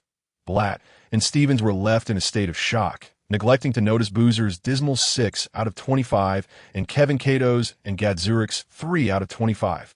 The latter trio's shooting was indeed representative of typical interior players' three-point capabilities, They had not anticipated that rookie coach Link would recruit so many adept three-point shooters across various positions, from point guard to center. Each player demonstrated the ability to shoot from beyond the arc. Even the 226 centimeters tall Yao Ming displayed impressive three-point shooting, particularly from the corner where he excelled. Even Kobe was somewhat astonished. Observing Yao and Skola's shooting performances, their three-point prowess was not merely superior to that of the likes of Shaquille O'Neal, it could even outshine some ordinary guards. How had the head coach suddenly assembled such a formidable three-point shooting squad? Link, however, maintained a calm demeanor, orchestrating the proceedings with ease that he observed the astonished expressions of his assistant coaches, finding little reason for such surprise. When he had constructed the roster, he had specifically sought players with three-point shooting capabilities. Even Yao, during his time in the CBA, frequently unleashed three-pointers. Although the NBA's three-point line was somewhat farther, Yao had adapted well, particularly with corner shots that were more manageable. As for Wang Zhizhi, his three-point shooting had always been a staple in his offensive arsenal. In Skola's best NBA season, he had even achieved over a 43-point shooting rate. While the player's excellent shooting displays were impressive, Blatt remained somewhat skeptical. Stevens, puzzled, inquired, "Mr. Link, is this why you specifically traded for these players? To gather so many three-point shooters?" However, three-point shots comprise only a small fraction of overall attempts. Link is acutely aware that it is not merely a lack of skill on the part of Stevens, Blatt, and others. Broadly speaking, this reflects the historical limitations arising from the various stages of the NBA's evolution. It is essential to recognize that during that era, the three-point shot was not a predominant offensive option. The 2001 to 2002 season showcased a style of play in the NBA that was profoundly different from the present day. That time, the league was characterized by fierce interior battles, with superstars resolving conflicts, and an overall slower pace of play. The paint resembled a meat grinder, populated by elite big men like Shaquille O'Neal, Tim Duncan, and Kevin Garnett. Alongside a plethora of physical role players, teams devised numerous strategies centered around their interior players, with post-play serving as a vital scoring method, often facilitating opportunities for perimeter shooters through the facilitation of their big men. On the defensive end, the rebounding prowess and intimidating presence of interior players were paramount, as teams constructed their defensive frameworks around them. Given the density of interior defense, the three-point shot had yet to become a mainstream offensive strategy. Thus, mid-range shooting emerged as a critical means to break scoring deadlocks. Players would create mid-range opportunities through screens and movement, and coaches would encourage them to take mid-range shots at opportune moments. Furthermore, the 2001 to 2002 season marked the legalization of zone defense, enabling teams to employ more collaborative defensive strategies, thereby placing greater pressure on offensive players. The rules of the game at that time also permitted more physical contact, allowing defenders to engage in close quarters, famously known as the hand-check rule, which allowed defenders to use their hand to track an opponent's position without applying excessive force. However, the reality was that the distinction between forceful contact and mere touch was often unclear to referees. As a result, each game frequently devolved into a rhythm dictated by star players, who would typically establish their positions, receive the ball, and initiate their offensive maneuvers, methodically dismantling the opposing defense. Role players were primarily tasked with solid defense and capitalizing on opportunities to score when the Stars faced formidable resistance. In that period, the overall percentage of three-point attempts hovered around 18.1, indicating that, during the 2001 to 2002 season, three-point shots constituted merely 18.1% of all field goal attempts. Although the three-point shot had become a conventional offensive weapon, it had not yet been embraced as extensively by teams as in later seasons. Over time, NBA teams evolved their tactical frameworks, and players enhanced their shooting capabilities, leading to a gradual increase in the proportion of three-point attempts during games. Particularly following the advent of the Rocket Smorgasball philosophy and the three-point barrage led by the Splash Brothers, Steph Curry and Klay Thompson, the three-point shot reached unprecedented heights. For instance, in the 2021 to 2022 season, the average proportion of three-point attempts in the NBA soared to 39.9, a stark contrast to the 2001 to 2002 season. However, Link observed that, at this moment, the majority of people felt that while the three-point shot had its merits, it was somewhat superfluous flavorless to consume yet too valuable to discard. As he watched the Lakers players training on the court, he remarked, Blatt, Stevens, I believe that starting next season, the Lakers must significantly increase the proportion of three-point attempts. We should design specific strategies to actively create three-point opportunities through movement and off-ball screens. Regardless of a player's position, anyone with the opportunity and accuracy should be encouraged to shoot from beyond the arc. Link spoke softly, but only Blatt and Stevens were close enough to hear him. Significantly increase three-point attempts? Allow all players to shoot? Mr. Link? Both were taken aback, struggling to believe their ears. Such a proposition seemed overly audacious. After all, the three-point shot was merely a supplementary offensive tool. While many players displayed commendable performance during practice, their shooting percentages in games tended to plummet, and excessive reliance on three-point attempts could not match the efficiency of interior scoring, inevitably leading to increased rebounds and long rebounds, leaving the team vulnerable to fast breaks from opponents. Moreover, the Lakers possessed a definitive strength in Kobe Bryant that I suggest we should design more plays centered around Kobe to maximize his capabilities. Indeed, Blatt and Stevens expressed differing opinions. Link was not angered by their dissent, recognizing that both assistants were genuinely considering the team's best interests, given that many of our players possess such advantages. Why not fully capitalize on them? Of course, Kobe remains our primary tactical option. However, with other teams commonly employing zone defenses, Kobe often finds himself double-teamed once he has the ball that, if we can open up space with three-point shooting, it could create more opportunities for him to operate one-on-one. Just imagine if we have enough sharpshooters to provide Kobe with a one-on-one opportunity. It's a frightening prospect. His ability to solve problems in isolation is unparalleled. 1v2 would be a golden opportunity. Remember that iconic moment when Kobe shouted to his teammates to pass him the ball, claiming, "Quick, pass it to me. There are only 3 defenders on me." Stevens pondered for a moment, tempted by the idea of creating space to fully unleash Kobe's offensive prowess. Yet a sudden thought struck him, and he quickly interjected, "However, with the newly implemented defensive 3-second rule, interior space will be significantly expanded. Shouldn't we be encouraging perimeter players to attack the basket rather than shoot from beyond the arc?" On April 12, 2001, the NBA officially decided to legalize zone defense, a rule change largely attributed to the dominance of Shaquille O'Neal in the paint. Without zone defense, 95 interior players will be utterly overwhelmed by O'Neal's prowess. It was essential to allow defenders to double-team him.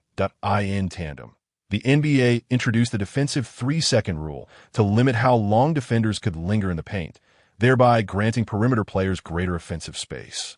Link merely smiled.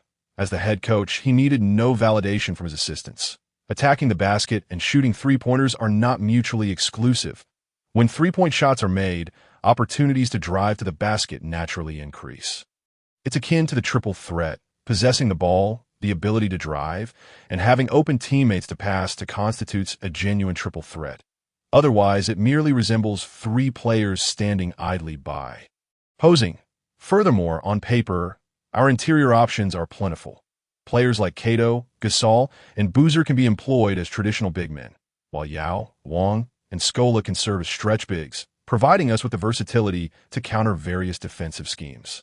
As Link finished speaking, Blatt and Stevens found his arguments increasingly persuasive.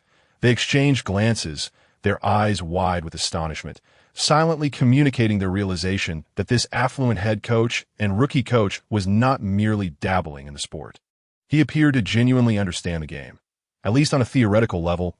I am merely suggesting a direction. The specifics of tactical design should still be thoroughly contemplated by both of you. Link continued, gesturing grandly to allow Blatt and Stevens to fully exercise their coaching expertise. After a moment's reflection, Link added, "Let's conduct an internal scrimmage shortly. The players and the coaching staff still need to become better acquainted. Engaging in practice will foster understanding. Without it, there can be no effective decision-making." Link's voice rose as he made this announcement, catching the attention of the Lakers players. The newly joined players' eyes lit up.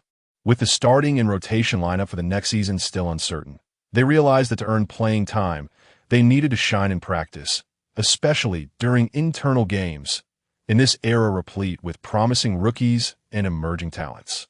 It seems that anyone could rise to prominence. In contrast, seasoned veterans such as Kobe and Hori exude a sense of composure. Regardless of how the arrangements unfold, Kobe is undoubtedly a starter, while Hori understands his primary role as a veteran substitute. So, how shall we organize the internal scrimmage? Typically, scrimmages are arranged with the starting lineup facing off against the bench, or the lineups are mixed to ensure two evenly matched teams. Yet we return to the initial quandary. With so many players on the Lakers, their abilities remain uncertain, and the rotation order is unpredictable. Link pondered briefly before addressing Blatt and Stevens. Let us do this. I'll lead one team, and you two can lead the other. We will select from the 15-man roster in a serpentine order of 1-3-3-3-3-2 to form our 7-player and 8-player teams. You may choose the players first. Link swiftly established the team selection format, blending a scientific approach with a hint of brusqueness, even graciously granting the first pick to the 2 assistant coaches. After a brief discussion, Blatt and Stevens chose Kobe Bryant as their first selection without hesitation. This decision posed no issues and required no deliberation. Link, following suit, promptly declared Battier, Ellington, Meta World Peace. Battier and Ellington stepped forward, yet Artest remained motionless. Meta World Peace. Oh no, I meant Artest. Come over here. Link quickly corrected himself, recalling that it was still 2002 and Artest had not yet adopted that peculiar name Dada. Coach, were you calling me? Did you perhaps make a mistake? Artest inquired, though he found the name Meta World Peace to sound rather flamboyant. Upon hearing his name, he jogged over.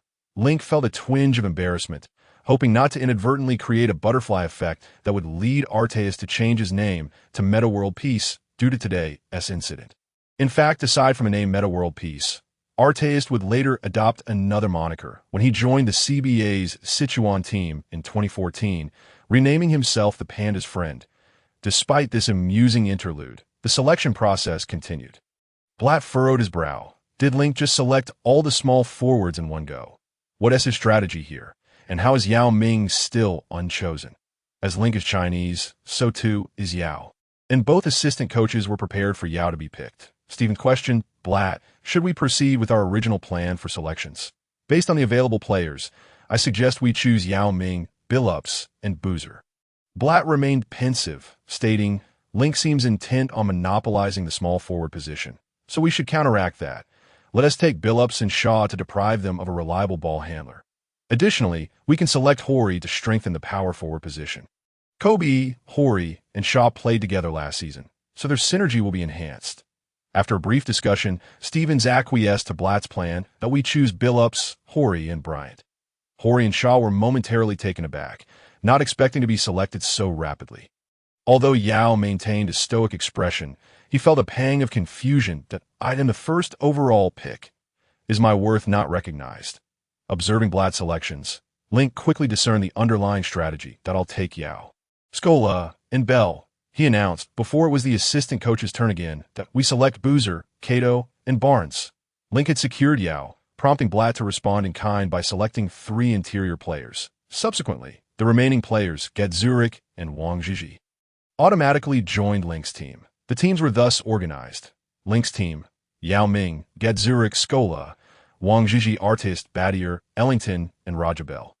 Assistant coach's team, Kevin Cato, Boozer, Hori, Kobe, Barnes, Billups, and Shaw.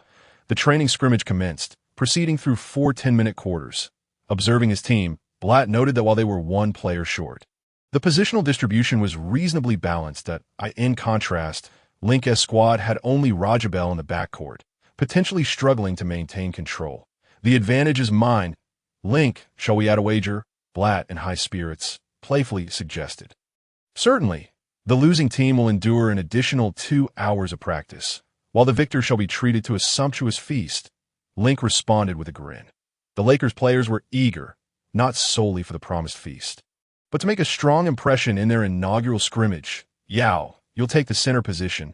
Harrington, you'll play power forward. Artest, you're at small forward, Battier at shooting guard, and Bell at point guard. For defense, we'll employ a BO1 strategy with a 1-on-4 focus. Artest, Battier, and Bell, you will alternate guarding Kobe every 2 possessions that on offense. Yao will operate from the free throw line, seeking low-post opportunities to dominate. Let us keep it dynamic and nimble. The other players should set off-ball screens, create space, and shoot decisively when the opportunity arises. Link succinctly outlined the strategy, recognizing that they were just beginning training and that there was ample time for extended discussions. Go, go, go. Let us show me your energy and prowess. On the assistant coach's side, they arranged Kato, Boozer, Hori, Kobe, and Billups as their starters. After a brief tactical overview, Blatt sent his players onto the court, encouraging them, Kobe, show these newcomers what you're made of. Kobe, with a composed demeanor, nodded in agreement that I, too, am eager to discover just what these new Lakers are capable of. Thus, the Lakers' inaugural training scrimmage commenced, as Yao and Kato took their positions at center court. The referee's whistle signaled the start, and the basketball was tossed into the air. Yao, towering over Kato, leaped with intent, yet Kato, seasoned and strategic, timed his jump perfectly. In the initial tussle for the ball, Yao and Kato made simultaneous contact, resulting in a chaotic rebound that soared into the air. Even in a practice setting, both teams treated the jump ball with utmost seriousness, fiercely contesting its possession. During the second attempt, Yao's height advantage became evident as he successfully tapped the ball toward his teammates. Just as the basketball was about to land in Battier's hands, an unexpected figure dashed in, snatching the ball away. It was Kobe. Having closely monitored the ball's trajectory during the initial jump, Kobe seized the moment and executed a steal. Upon gaining possession, he swiftly advanced the ball up the court. The action unfolded in a flash, with minimal defensive presence. Only Arteis stood in Kobe's path. Arteis reacted swiftly, sprinting toward Kobe in an attempt to thwart his advance. Despite Arteis' efforts, Kobe maintained control of the dribble, penetrating toward the three-point line. As he entered the paint, he abruptly halted, gathering himself for a leap. Arteis, closely guarding Kobe, leaped in response, his body erect like a wall, striving to obstruct Kobe's path to the basket. Yet it was too late to hinder Kobe's ascent. With no intention of merely laying the ball up, Kobe folded midair, using his left hand to shield against Arteis while coiling his right hand for a powerful strike. With a resounding bang, the basketball was forcefully slammed into the hoop by Kobe. Arteis was sent sprawling to the ground by Kobe's direct confrontation. Hey, welcome to the Lakers. Kobe did not indulge in any celebratory gestures. He simply exchanged a few words with the fallen Arteis before promptly returning to defense. On the sidelines, Link felt every hair on his body stand on end. What an exhilarating moment. The very first basket was so explosive, Arteis' desperate defense only served to accentuate the audacity of Kobe's dunk. However, it is essential to remember that every player who falls victim to a dunk is one who has thrown themselves into the fray to defend. The defensive response was swift. Arteis, now it's our turn to attack them. Link shouted loudly from the sidelines. Arteis, quick to recover, sprang to his feet, muttering angrily, "Damn, what kind of welcome is this?" Nevertheless, he swiftly passed the ball out. Upon receiving the ball, Bell advanced rapidly towards the front court. The assistant coach's team was employing their standard 3-2 zone defense. Yao Ming, initially stationed in the corner of the paint, saw Bell bringing the ball up to the three-point line and quickly moved to the free throw line to request the ball. Bell immediately lobbed the ball to Yao, but trailing behind him, Kato was tightly glued to Yao, determined to contain the imposing Chinese giant. Kato was fully prepared to counter Yao's back-to-basket strength. Sensing Kato's forceful presence against his back, Yao executed a deft shoulder fake before dribbling down, pivoting, and smoothly slipping past Kato's defense. Kato's face was one of astonishment, clearly unprepared for Yao's quick and cunning evasion. This giant was defying all expectations. After maneuvering past Kato, Yao found himself in an unguarded area of the paint, and with a single dribble, he launched a thunderous dunk, responding emphatically. Both teams had now executed a dunk, bringing the score to 2-2. Yao made no celebratory display, merely turning and sprinting back to defend. Link, from the sidelines, immediately shouted, "Big Yao, after a dunk like that, you must celebrate with fervor. Think of a celebratory move. With such momentum, you need to show some spirit.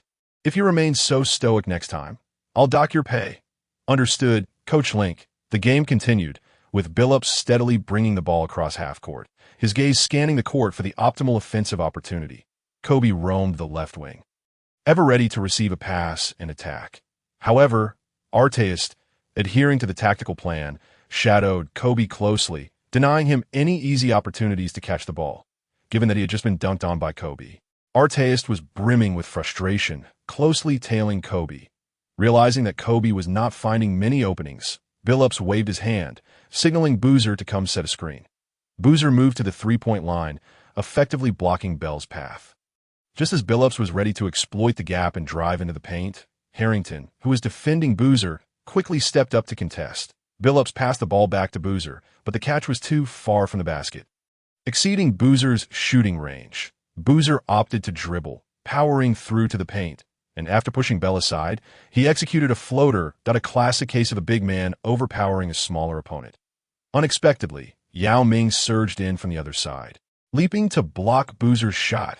Many were unaware of the extent of Yao's defensive prowess. Defensively, since his second year, the Rockets' team defensive rankings in the NBA had been 5th, 4th, 6th, 3rd, 2nd, and 4th, even with a revolving door of teammates. Their defense remained top tier in the NBA. Even if Yao's teammates were not particularly strong defenders, he could still hold his own. Furthermore, at this moment, Yao had not been burdened by Van Gundy's misguided demands to bulk up, allowing him to remain agile and nimble. After the block, Yao continued to leap, securing possession of the ball, and then executed a long pass towards the front court at the moment Boozer attempted his shot. Artest, who had been tightly guarding Kobe, and Harrington, who had switched on to Billups, immediately buried their heads and rushed towards the opposite half-court. They completely disregarded whether Boozer's shot would find its mark, although Kobe sensed the urgency and quickly sprinted back on defense.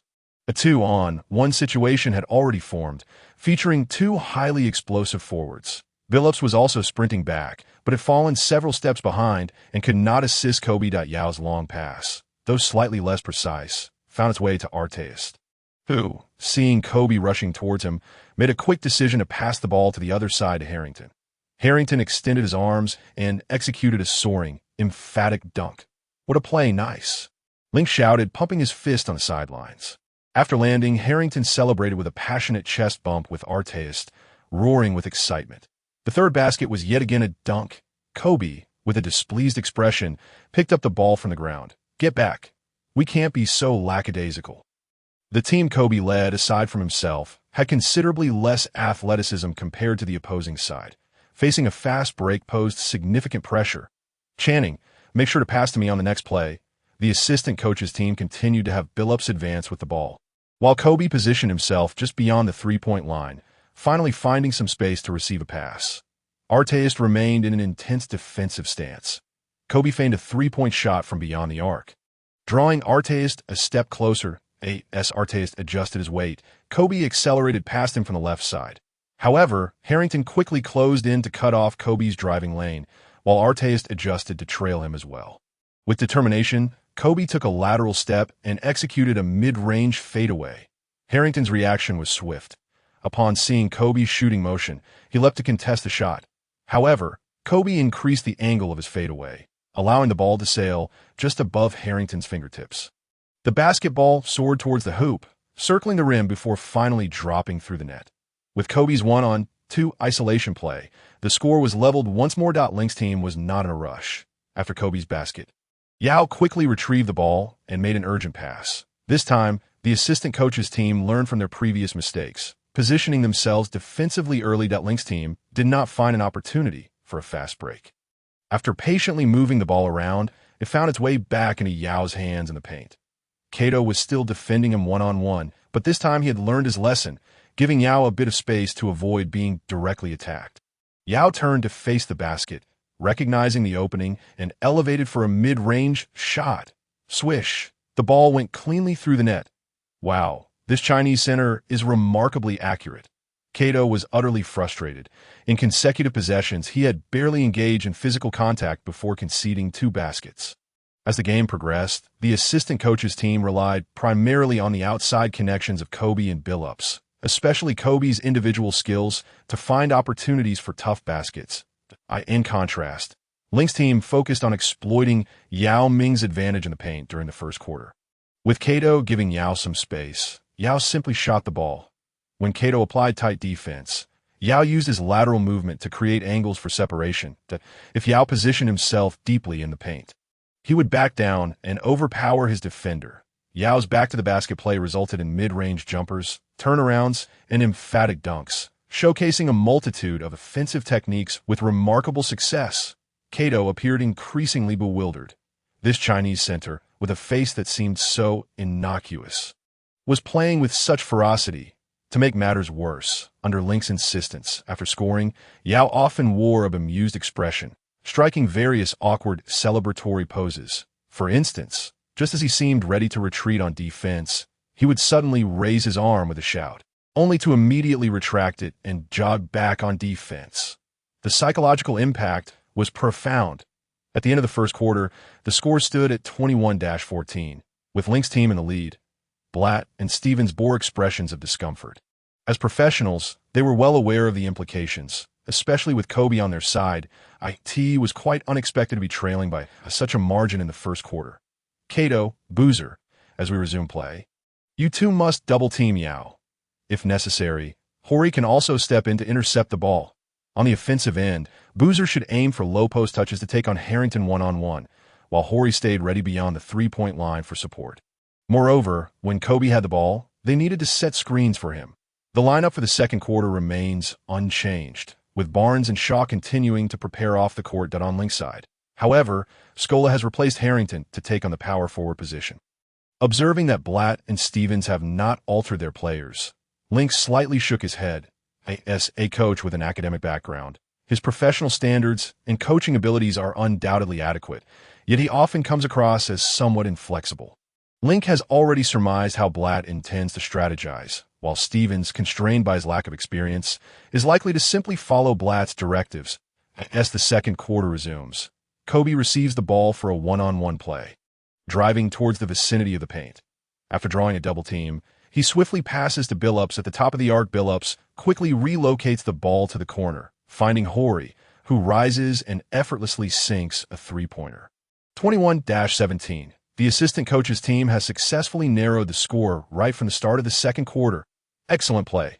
Keep it up and focus on defense, Blatt shouts from the sidelines. Meanwhile, Link's team continues to employ the same strategy as in the first quarter, feeding the ball into the post. This time, however, it is Scola who positions himself in the paint, with Yao even standing at the weak side corner to create space. Caught in a dilemma, Boozer and Kato are left pondering whether to double-team. Just as Kato hesitates, choosing to watch Yao Ming, Scola has already established his position, using his substantial frame to power through Boozer, backing him down before executing a spin move and finishing with a low-handed layup. Damn, how can these two international rookies possess such solid fundamentals? Blatt cannot help but exclaim in frustration from the sidelines. Regardless of who is in the paint, we must double-team. Kato. Yao is already stationed in the corner, significantly reducing our offensive potency. Stevens quickly shouts to his teammates. The game continues, and the assistant coach's next offensive possession relies once again on Kobe's audacious shooting. Although he misses his first attempt, he swiftly penetrates the paint for an offensive rebound and puts it back in. While Kobe's scoring remains sharp, Link's team has deployed various players with differing styles to closely guard him. One moment it's the sturdy racket Bell, the next it's the muscular artist, followed by the tenacious Battier. This relentless defense is making it exceedingly difficult for Kobe. The assistant coach's offense appears somewhat disjointed, while their defense is under immense pressure. The players on Link's team, on average, possess larger physiques compared to the assistant coach's squad, coupled with a younger age demographic and exceptional athleticism. On one hand, they frequently seize opportunities for fast breaks. On the other hand, the interior offensive prowess of Yao and Scola proves to be a significant headache. As the game progresses, Link's team, by focusing their attacks on the interior, draws the assistant coach's defensive attention, subsequently commencing a barrage of three-point attempts.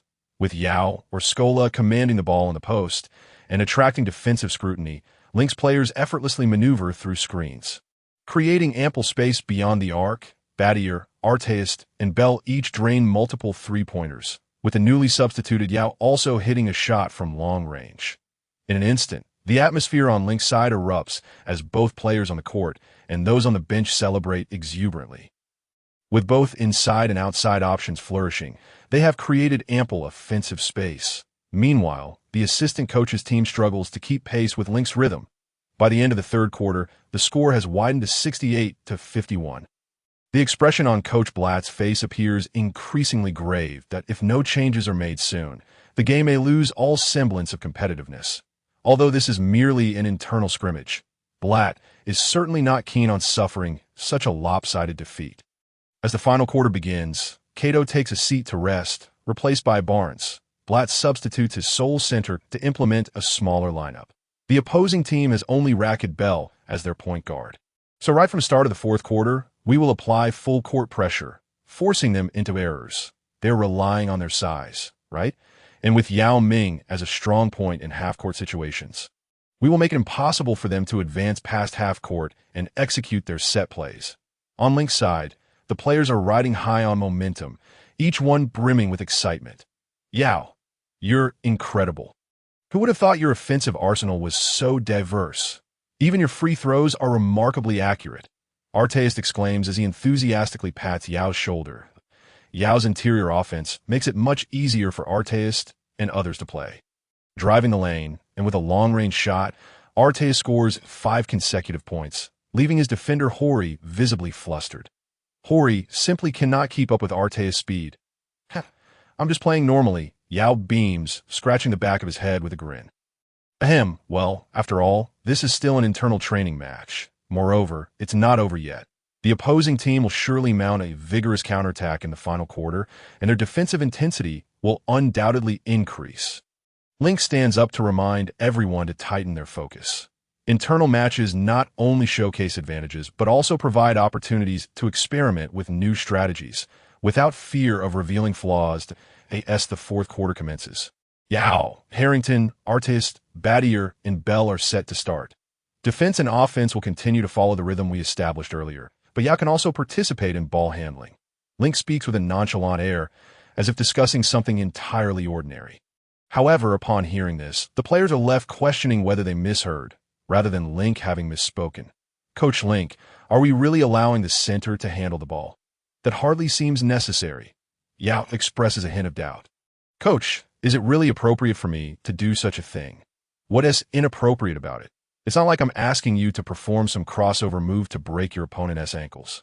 Just advance steadily when required. By 2024, the NBA has already seen a surge of ball-handling big men.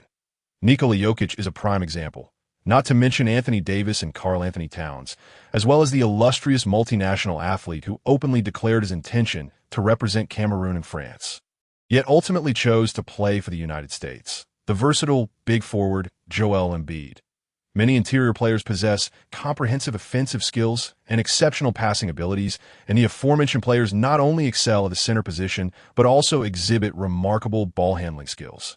Particularly Jokic, who can orchestrate offense from the high post and navigate through defenses to create opportunities for his teammates. Even in Link's current NBA, there are centers like Olajuwon and Sabonis renowned for their proficient ball-handling techniques. Sabonis, in particular, is Yao's idol, admired for his creative offensive strategies and playmaking abilities. Yet, the prevailing belief remains that a dominant center's effectiveness should be confined to the painted area. Following Link's directive, the players refrain from voicing any objections. After all, it has already been proven that Link is not only wealthy, but, as he claims, possesses a modest understanding of basketball. As the fourth quarter begins, Link's team passes the ball into Racket Bell's hands. With only Billups initially applying pressure, the moment Bell crosses half-court, Barnes swiftly lunges in for a double team. Blatt, adhering to traditional coaching methods, utilizes his extensive experience to initiate the pressure as soon as Bell crosses midcourt. At this point, the ball cannot be returned to the backcourt, and Bell finds himself faced with 2 defensive players, with passing lanes severely constricted. Meanwhile, Kobe, Hori, Boozer, and the others are positioned to cut off Bell's passing options. To make matters worse, Bell, under pressure, unexpectedly halts the ball. Realizing time is running out, Bell panics slightly and leaps to pass, hoping to find a teammate open beyond the three-point line, though the ball successfully clears the defenses of Billups and Barnes. The high arc of the pass slows the ball considerably. Observing the unfolding situation, Kobe darts in to intercept. Despite Bell's awareness of his mistake, he sprints back in pursuit. Arteist, seeing the ball being stolen, also makes a desperate dash to the backcourt. Yet, they can only watch as Kobe launches into a fast break, taking flight for a thunderous dunk. Once again, Arteist found himself relegated to the role of a mere backdrop. Even receiving an unintentional elbow from Kobe as he landed, that Arteist's notorious temper flared immediately, and he shot an intense glare at Kobe. However, Kobe remained blissfully unaware of Arteist's piercing gaze. Good play. Is it Chapter 33? Full court press? Page 23. Chapter 33. Full court press? Page 33. Relax and immediately initiate the full court press. Blatt bellowed his instructions. Bell, poised at the baseline to execute a quick inbounds pass, found himself thwarted as the opposing team had already adopted a defensive stance. The passing lane had been entirely sealed off. With no other options, Bell took a gamble, launching the ball downfield in an unexpected maneuver. To his dismay, the ball was intercepted mid-air by Horry, following a rapid series of passes. Billups surged toward the basket, completing a layup in a state of unopposed glory. Just 20 seconds into the fourth quarter, Link's team had already squandered 2 points. The crucial factor was that the assistant coach's team had begun to gain momentum. Lacking a stable ball handler, they pressed on in this manner. Kobe was also directing his teammates on the court. Observing from the sidelines, Link shook his head in disapproval and called for a timeout. Raga Bell, previously released by the team, had not been without cause. The rhythm of the game had shifted abruptly, and their response had been too slow. Nevertheless, Bell was known for his sticky defensive prowess. It was somewhat unfair to expect him to take on the role of the team's strategist. Raga Bell wore a look of frustration, repeatedly apologizing. "I'm sorry, I mishandled those 2 plays terribly." Link refrained from chastising Bell further. As I mentioned earlier, this is an internal scrimmage that we need not fear exposing issues. What we should fear is our failure to address them. The opposing team only began to exploit our limited backcourt players' weaknesses in the fourth quarter, which is beyond my expectations. Let us adhere to my earlier strategy. I can accept mistakes arising from pressure. However, I cannot accept that you, as exemplary NBA-level players, continually fail to adjust effectively. Stay alert on the court. If something is amiss, shout it out loudly and communicate more. We are still leading by over 10 points. Just because the opposing team scored 2 points does not mean you should lose your composure. Who is it that holds the lead here? Ian, give me a fierce kick in their rear ends. Link shouted, rallying the players of his team. As the game resumed, Billups and Barnes prepared to apply the same pressure on ball handler Ragabell. Suddenly, they were taken aback to see the towering Yao Ming, standing at 226 centimeters and weighing 296 pounds, 134 kilograms, dribbling the basketball, advancing step by step at full speed, albeit at a measured pace, toward the front court. Chapter 33. Full court press? Page 13. Excuse me? What on earth is happening here? Even Billups, known for his composure, momentarily lost his focus upon witnessing Yao handle the ball. It wasn't just Billups on the court. Blatt and Stevens on the sidelines were equally bewildered. Yao Ming maintained a firm grip on the ball, his gaze resolute, his steps slow yet remarkably steady. As he advanced, he surveyed the court, seeking an opportunity to attack. That moment, Arteist and Harrington were stationed on the front court's baseline, creating space and preparing to receive the ball. Meanwhile, Battier and Bell positioned themselves beyond the three-point line, ready to support Yao, while also preparing for defensive transitions. Barnes, do not hesitate. Hesitation leads to defeat. Regardless of who holds the ball, we must continue executing our defensive strategy. Billups resolved, exchanging a quick word with Barnes before charging forward to contest Yao, attempting to disrupt his advance. However, Yao's towering height and adequate ball handling skills rendered him an insurmountable barrier during his advance. Despite Billups' efforts to intercept, it appeared rather futile in the face of Yao's stature and wingspan. Consequently, it became a case of Yao using his strength to shield Billups as he continued his steady advance. The scene was almost surreal, with other players momentarily frozen, witnessing this rather unremarkable exchange of offense and defense. Billups, unable to maintain his dignity while being pushed backward, opted for a desperate gamble and lunged forward for a steal. To his astonishment, Yao reacted instantaneously. Observing Billups' attempt to steal the ball, Yao seamlessly transitioned from a steady right-hand dribble to a behind-the-back dribble, switching to his left hand. The point of contact shifted in an instant. Although Billups managed a charge past, he completely missed the basketball. Instead, he found himself out of position defensively. Billups had unwittingly become the subject of Yao's display of skill. Link turned to Wang Zhizhi, who was seated on the bench, and remarked, "Big G, in the future, you should also consider employing similar techniques. Do not shy away from executing moves you commonly perform in the CBA just because you are in the NBA. Just as you did previously with Dirk Nowitzki on the Mavericks." Chapter 34, Training Scrimmage Conflict, page 13, Chapter 34, Training Scrimmage Conflict, page 23. Dirk was indeed a power forward, yet many of his moves were entirely derived from the offensive repertoire of a small guard. Wang Zhizhi observed the unfolding scene on the court, listening to Link's words, and nodded earnestly. Now that he was with the Lakers, in this new environment, he had to adapt to a new state. At least he no longer needed to worry about making too many mistakes and jeopardizing his playing time and contract. As Yao successfully evaded Billups, he accelerated, propelling himself toward the front court at an even quicker pace. Barnes, noticing Yao's advance and Billups' lost position, rushed in to provide assistance. Yao, having drawn the double team, swiftly gathered the ball and elevated it to pass to the open Bell. The assistant coach's team found themselves in a precarious situation. Originally tasked with guarding Arteist, Horry had to rush over to cover Bell instead. Bell, in turn, executed a retreat and promptly delivered the ball to the cutting Arteist, observing the gaping hole in the paint. Kobe immediately rushed over to provide help defense. Arteist gathered himself and, after a confrontation with Kobe, successfully finished the layup. "Hey, Kobe, did you see that? You can't stop me." Upon landing, Arteist was overtaken by a strange surge of energy, and he began to celebrate wildly, roaring in Kobe's direction. Kobe regarded the exuberant Arteist with indifference, failing to react, even eschewing a smile on his otherwise stoic face. Instead, he turned away to retrieve the ball for the next inbounds. Noticing Kobe's lack of response, Arteist, perhaps feeling a surge of misplaced bravado, impulsively shoved him forcefully in the back. Given Arteist considerable weight, he caught Kobe off guard. Kobe stumbled slightly, nearly losing his balance. But his core strength allowed him to stabilize.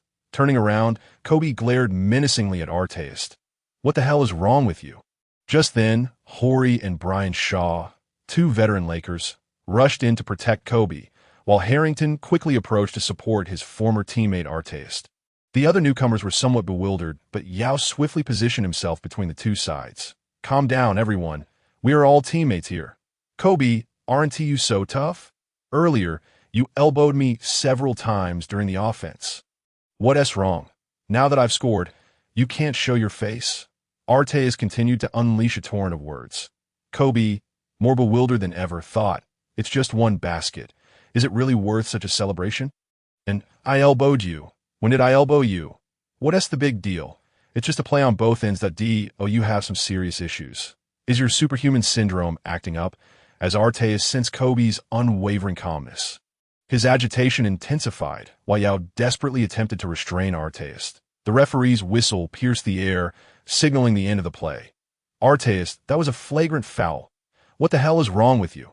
If you keep this up, I will suspend you," Link shouted, unreservedly scolding Arteist, his anger boiling over. Fearing the worst, it was well known that Arteist was a volatile player, having previously broken Michael Jordan's rib during a practice session in 2001. At that time, Jordan was preparing for his comeback, while Arteist was a member of the Chicago Bulls. During a scrimmage, Arteist attempted to defend against Jordan and inadvertently elbowed him in the ribs, resulting in 2 broken ribs for Jordan. This incident can be considered one of the most severe injuries of Jordan's career, alongside the left foot fracture he sustained early in his professional journey. It was indeed this rib fracture, thanks to Arteist during an internal training session. Had Arteist injured Kobe during a Lakers practice, Link would undoubtedly have acted swiftly to deal with him.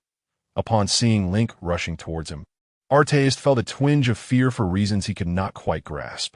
After all, when faced with the power of capital, even the bravest must yield. "Lin, it was Kobe who first struck me. He elbowed me during several of his attempts," Arteist exclaimed in self-defense.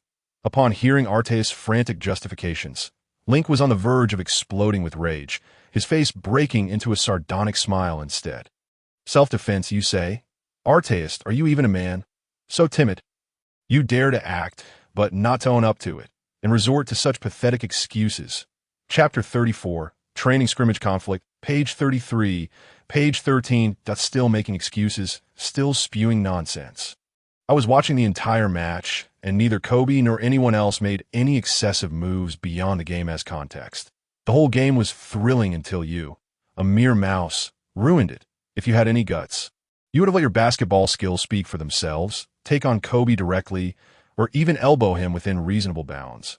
I would respect you as a tough man. I believe that under such circumstances, Kobe would only see you as formidable and would respect you in return. Yet now, you merely seize the opportunity to score and have become utterly deranged. You chose the least manly way to respond. Arteist, you are no tough guy. You are nothing but a pure loser, a lobe. The cream filling in a donut is tougher than you. You claim to enjoy fighting? Come on, let us see what you've got. Soft dog, try me. Link furiously grabbed Arteist by the collar of his jersey, vehemently reprimanding him. Despite Link not being short himself, he appeared diminutive compared to Arteist, yet he showed no fear as he unleashed his fury upon him. Even as he clenched his fist, ready to throw a punch at Arteist, Blatt and Stevens stood in shock, taking a moment to regain their composure before rushing over to separate Link and Arteist. God only knows what state Arteist is in now and whether he might act out of line in that somewhat archaic era of the NBA, where physical altercations between players and coaches occurred. There have been several instances in 1997, Golden State Warriors player Latrell Sprewell clashed with coach P.J. Carlesimo during practice, as the coach's discontent with Sprewell led to a confrontation where he choked Carlesimo for nearly 15 seconds. After finally being restrained by teammates and escorted out of the arena, Sprewell returned 20 minutes later and, taking advantage of Carlesimo's inattention, unleashed a flurry of punches. This incident resulted in Sprewell receiving a 68-game suspension and subsequently being traded to the New York Knicks. More gravely, during a 1977 game between the Rockets and the Lakers, a brawl erupted between Lakers player Kermit Washington and Rockets player Kevin Cunard. Rockets player and Captain Rudy Tomjanovich, later a celebrated coach for the Rockets, intervened to break up the fight, only to be mistakenly struck in the face by Washington. Rudy was left bleeding profusely, collapsing to the ground, and upon medical examination was diagnosed with a skull fracture, jaw fracture, nasal fracture, facial injuries, and cerebrospinal fluid leakage. Chapter 35, Restructuring the Hotheads, page 13, page 23. That after being taken to the hospital, Rudy told the doctor he tasted something salty in his mouth, which was likely his own brain fluid. If something similar were to occur during a Lakers practice today, the ensuing media frenzy would escalate to unprecedented levels. Moreover, Link is not just the head coach.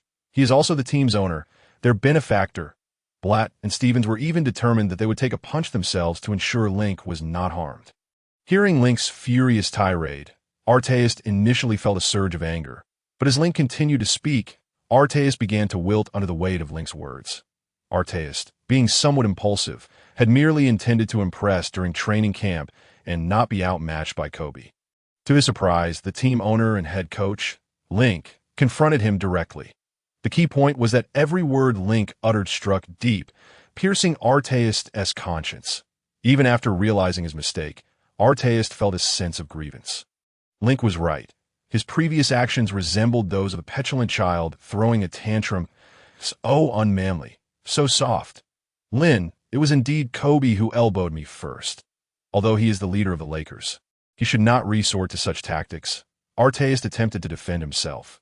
However, upon witnessing Link's furious glare and the impending outburst of obscenities, Arteist ultimately capitulated. Understood. Lin, I apologize for my earlier behavior.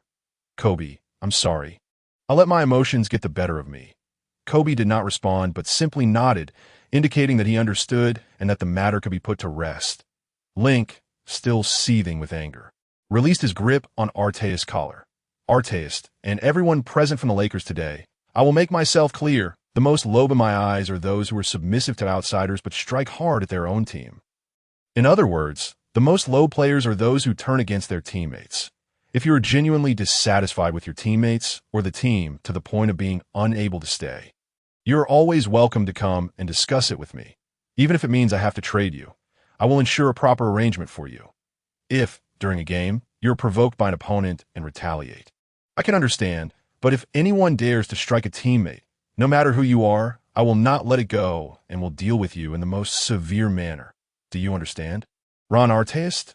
Artest hung his head, mumbling, I understand. Weren't you quite assertive a moment ago?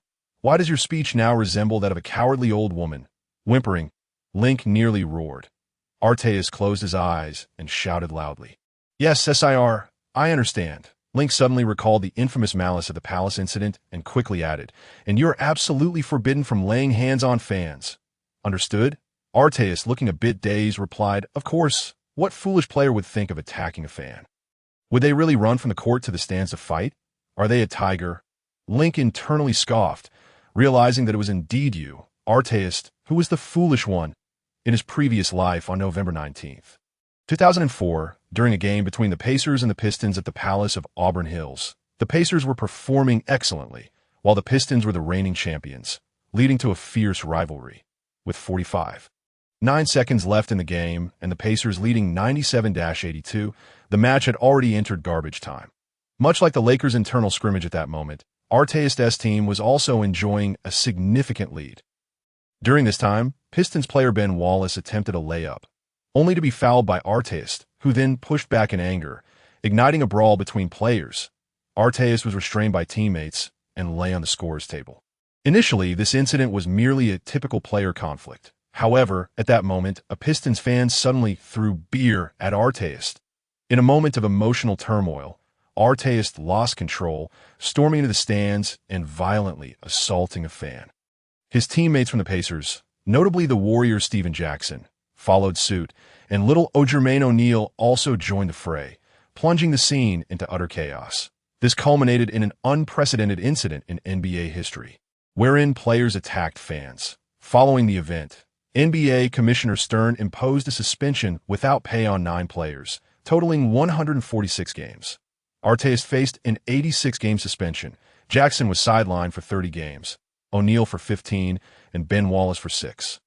Initially, the Pacers were riding high that season, considered strong contenders for the finals and the championship title. However, the malfeasance at the Palace of Auburn Hills, sparked by Artest's reckless actions, had an irrevocable and profound impact on the Pacers. They transformed from championship contenders into a team teetering on the brink of playoff exclusion, ultimately devolving into a lottery-bound squad. Regrettably, the veteran Reggie Miller also retired after that season. Lin Koo, growing increasingly agitated, could not bear to look at Artest any longer. Damn it, today's practice game ends here. Lin Koo's team is deemed to have lost. Chapter 35. Regulating the troublemaker, page 13. Despite Lin Koo's team maintaining a significant lead, they were declared the losers. Artest, perplexed, lifted his head, only to find the rest of the team equally bewildered. All they could see was Lin Koo's furious visage. Present were Blatt, Stevens, Kobe, Yao Ming, and Wang Zhizhi, along with all the Lakers players and staff, who quickly realized that Lin Koo was genuinely incensed. This was the first time they witnessed the usually jovial young man erupting in anger in the middle of the court. Even Kobe approached Lin Koo, saying, Coach Lin, let us continue the game. You were leading by a large margin. Yet Lin Koo remained unmoved. The game is over. Not just for Artest, but everyone must understand one thing. As long as you wear that Lakers jersey, you must be accountable for your actions. The Lakers are intertwined with you.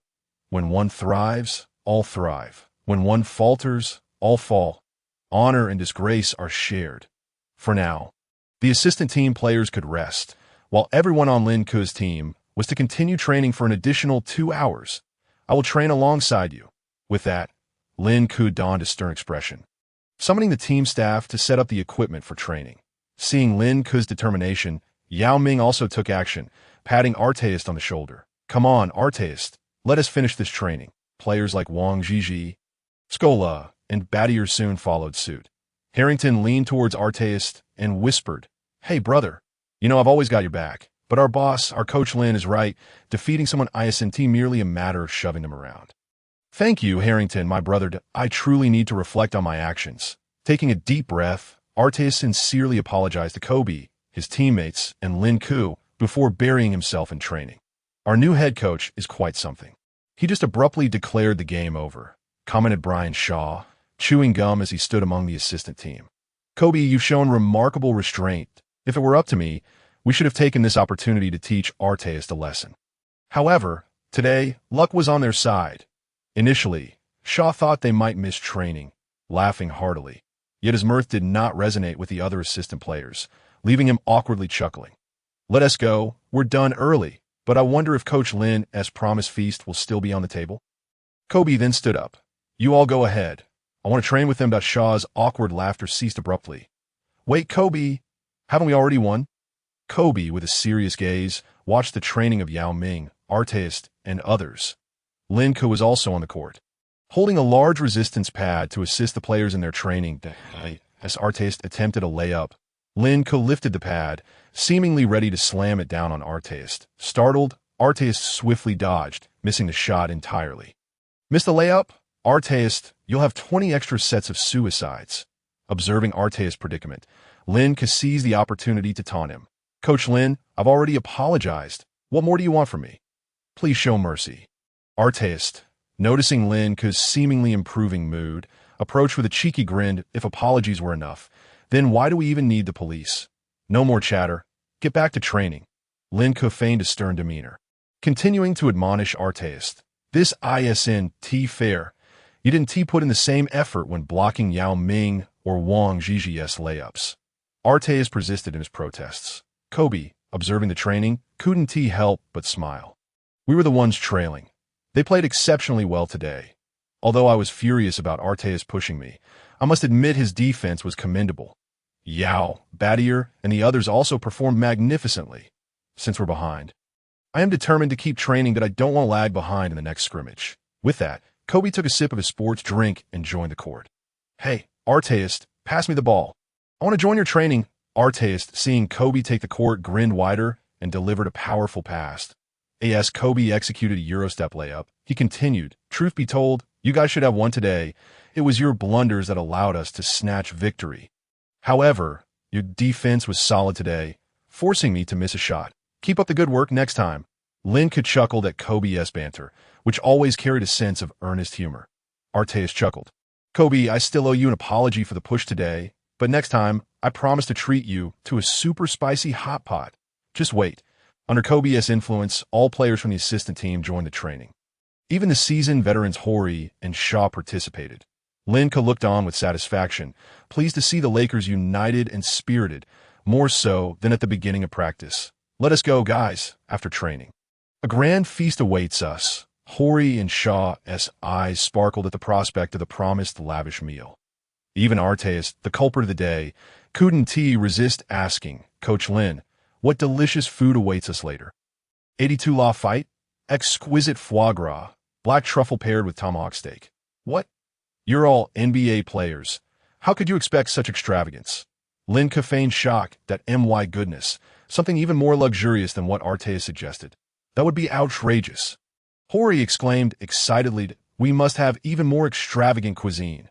All natural, organic, and green ingredients. Chicken breast, salmon, brown rice, sweet potatoes, mixed vegetable salads, kale, avocado, and antioxidant-rich berries, accompanied by sugar-free yogurt. Absolutely nutritious and healthy, brothers. After finishing, you'll quickly recover your energy. Ready to train again. With a loud thud, upon hearing Lin Ku's words, Arteis' face turned ashen, and in a moment of unopposed play, he managed to miss an open layup completely. Arteis, suicides, an additional 20 sets. Chapter 36, Unity in Purpose, page 33. Page 13 in the end, Link led all the members of the Lakers, along with other staff, to a prestigious restaurant in Los Angeles for a team-building dinner. Aside from the foie gras, tomahawk steak, black truffles, and a bottle of 1982 Lafite that Arteis had longed for, the menu also included baked French blue lobster, Iberian ham, and a plethora of exquisite dishes. Tonight was a moment of respite, where fine wine and gourmet food were to be enjoyed without restraint, although it was strictly forbidden to let it interfere with the training scheduled for the following afternoon. Oh my, I must indulge in at least a pound. No, make it 10 pounds. From now on, we must perform exceptionally well in internal scrimmages, and if we win, we shall have Link treat us to a feast.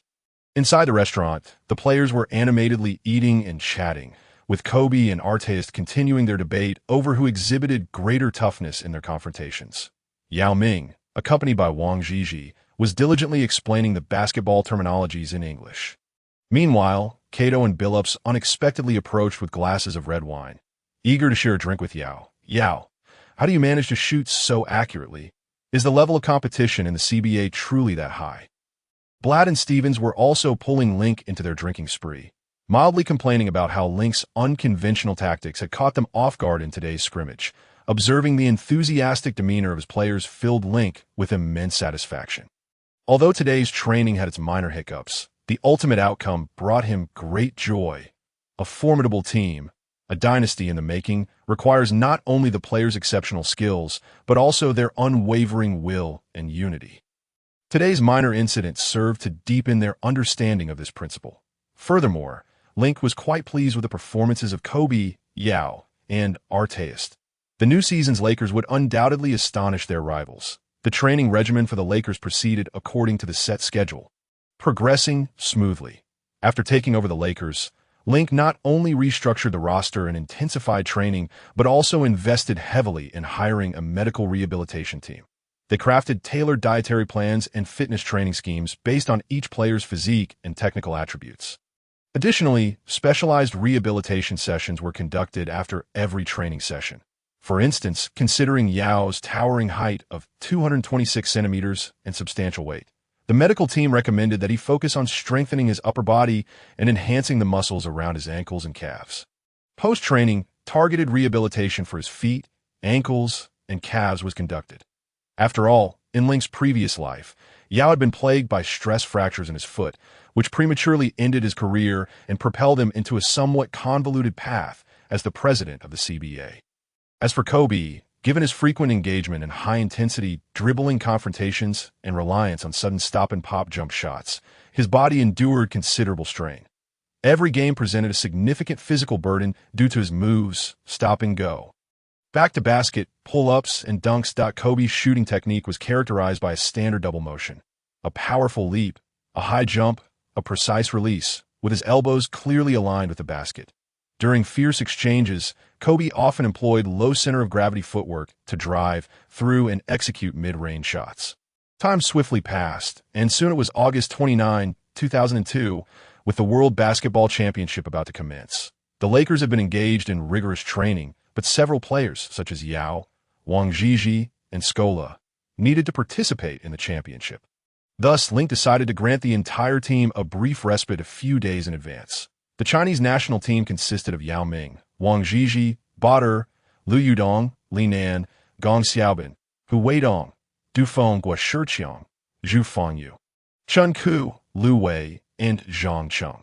Unfortunately, promising rookie guard Hu Xiefeng, who had excelled in earlier warm-up matches, suffered a severe injury that jeopardized his career, forcing him to withdraw from the Men's Basketball World Championship. Nonetheless, this was undeniably the golden generation of Chinese basketball. Salute? Only respect remains. As for the 2002 World Championship, the United States fielded the Dream Team 5, comprising guards Andre Miller, Baron Davis, Jay Williams, the second overall pick in 2002, following Yao Ming, Michael Finley, and Reggie Miller. Forwards, Sean Marion, Paul Pierce. Centers, Elton Brand, Antonio Davis, not to be confused with Anthony Davis, Ben Wallace, Rafe LaFrentz, Jermaine O'Neal. The head coach was George Karl, assisted by Greg Popovich, along with two NCAA assistant coaches. The previous Dream Team, 4 participated in the 2000 Sydney Olympics. This squad produced the legendary dunk of the century during a group match against France when Vince Carter, after stealing the ball, leaped over the towering 2.18-meter French center Frederick Weiss, executing a spectacular dunk without making contact. However, overall, while Dream Team 4 concluded the Sydney Olympics with an impeccable record of 8 victories, their dominance had evidently waned in the semifinals. They narrowly defeated Lithuania 85-83, nearly stumbling out of the tournament. In the finals, they secured an 85-75 victory over France with some trepidation. Yet the arrogant Americans remained oblivious to the warning signs and proceeded to send forth what they believed to be a formidable Dream Team 5. In all fairness, on paper, Dream Team 5 appeared quite strong. Pierce was already displaying star-like qualities as one of the league's top scorers that O'Neal was among the top centers in the East. Finley was an all-star in 2001. Brand, the captain of the Los Angeles Clippers, boasted impressive stats of 20 points and 10 rebounds per game. Andre Miller was the assist leader for the 2001 season, averaging 17 points and 11 assists, even managing to outpace the illustrious Jason Kidd. Reggie Miller was the team's captain, leading both offensively and spiritually. This championship was held in Indiana, making Miller essentially the home king. Antonio Davis had previously demonstrated elite-level performance in the NBA, propelling his team into the playoffs following Carter's injury, leading to the perception that Carter had been overvalued. In addition, the roster included powerful players such as Baron Davis, Marion, LaFrance, and Ben Wallace. However, despite the impressive roster, the outcome was dire. Ultimately, Dream Team 5 would pay the price for the Americans' obstinacy, becoming the first Dream Team to fail to secure a championship. This World Championship featured 16 teams, including the United States, China, Yugoslavia, Argentina, Germany, and Spain. The 16 teams were divided into 4 groups of 4, with the top 3 from each group advancing. The Chinese team was placed in Group C alongside the United States, Germany, and Algeria. Link had previously communicated extensively with Xian Hongqiang, allowing the Chinese men's basketball team to train at the Lakers' facilities at the Staples Center. The head coach of the Chinese team was Wang Fei. When Xian Hongqiang learned that Link was still serving as the head coach of the Lakers, his jaw nearly dropped in astonishment. He promptly extended a warm invitation for Link to join the coaching staff of the Chinese men's basketball team, even suggesting that he take on the role of head coach. However, Link firmly declined Xian Hongqiang's offer. The timeline for the upcoming Basketball World Cup was simply too tight, although Link had the desire. Significant improvements could not be achieved in such a short span. Moreover, in the realm of basketball, the significance of Olympic results far surpasses that of the World Cup. Link had discreetly set his sights on the Athens Olympics 2 years hence. Chairman Xian, I am not well acquainted with the players of the Chinese men's basketball team. Wouldn't it be folly for me to assume the role of head coach? However, I would be willing to serve as an honorary assistant coach, providing my utmost support. Together, let us strive to achieve the best results in the World Cup under your guidance. Upon hearing this, Xian Hongqiang's face radiated with joy, almost bursting into a beaming smile, as if he wished to embrace Link's handsome visage and shower him with affection. Mr. Link, my dear brother, I knew you were no ordinary person. Let us borrow your auspicious words and create remarkable achievements together. Chapter 37. The World Cup commences. The 2002 World Basketball Championship officially kicked off. The competition was divided into group stages, followed by a second phase of group matches and knockout rounds. Initially, in the group stage, teams faced each other, with rankings determined by wins and losses. The top 3 from each group advanced to the next round. Group A: Russia, New Zealand, Angola, Venezuela. Group B: Brazil, Turkey, Puerto Rico, Lebanon. Group C: China, the USA, Germany, Algeria. Group D: Argentina, Spain, Yugoslavia, Canada. Subsequently, in the second phase, the teams from 2 merged groups competed again, with rankings determined by points from victories and losses, and the top 4 from each second phase group advanced to the quarterfinals. After gathering for training, the final roster for the Chinese team was established as follows. Center: Yao Ming, Botter. Power forward: Wang Zhizhi, Gong Xiaobin, Liu Yudong, Du Feng. Small forward: Li Nan, Zhu Fengyu, Chun Ku. Shooting guard: Hu Weidong, Zhang Cheng. Point guard: Guo Shiqiang, Liu Wei. In their first match, the Chinese team faced the German squad led by Dirk Nowitzki. Yao Ming and Wang Zhizhi's team commenced the game with a fierce back-and-forth against Germany. Wang Zhizhi, in particular, was filled with determination, eager to showcase his skills against his former teammate Nowitzki. With unwavering effort, he scored several points against Nowitzki, executing a series of moves, including a deceptive drive followed by a retreat and a face-up three-pointer. Since joining the Lakers, Wang Zhizhi had become notably more confident and expressive, daring to make more dynamic plays. Botter, with his robust physique, also dominated the paint at will. However, Germany's overall strength proved slightly superior, as the seasoned team frequently attacked the interior, causing Yao Ming and Botter to encounter early foul trouble.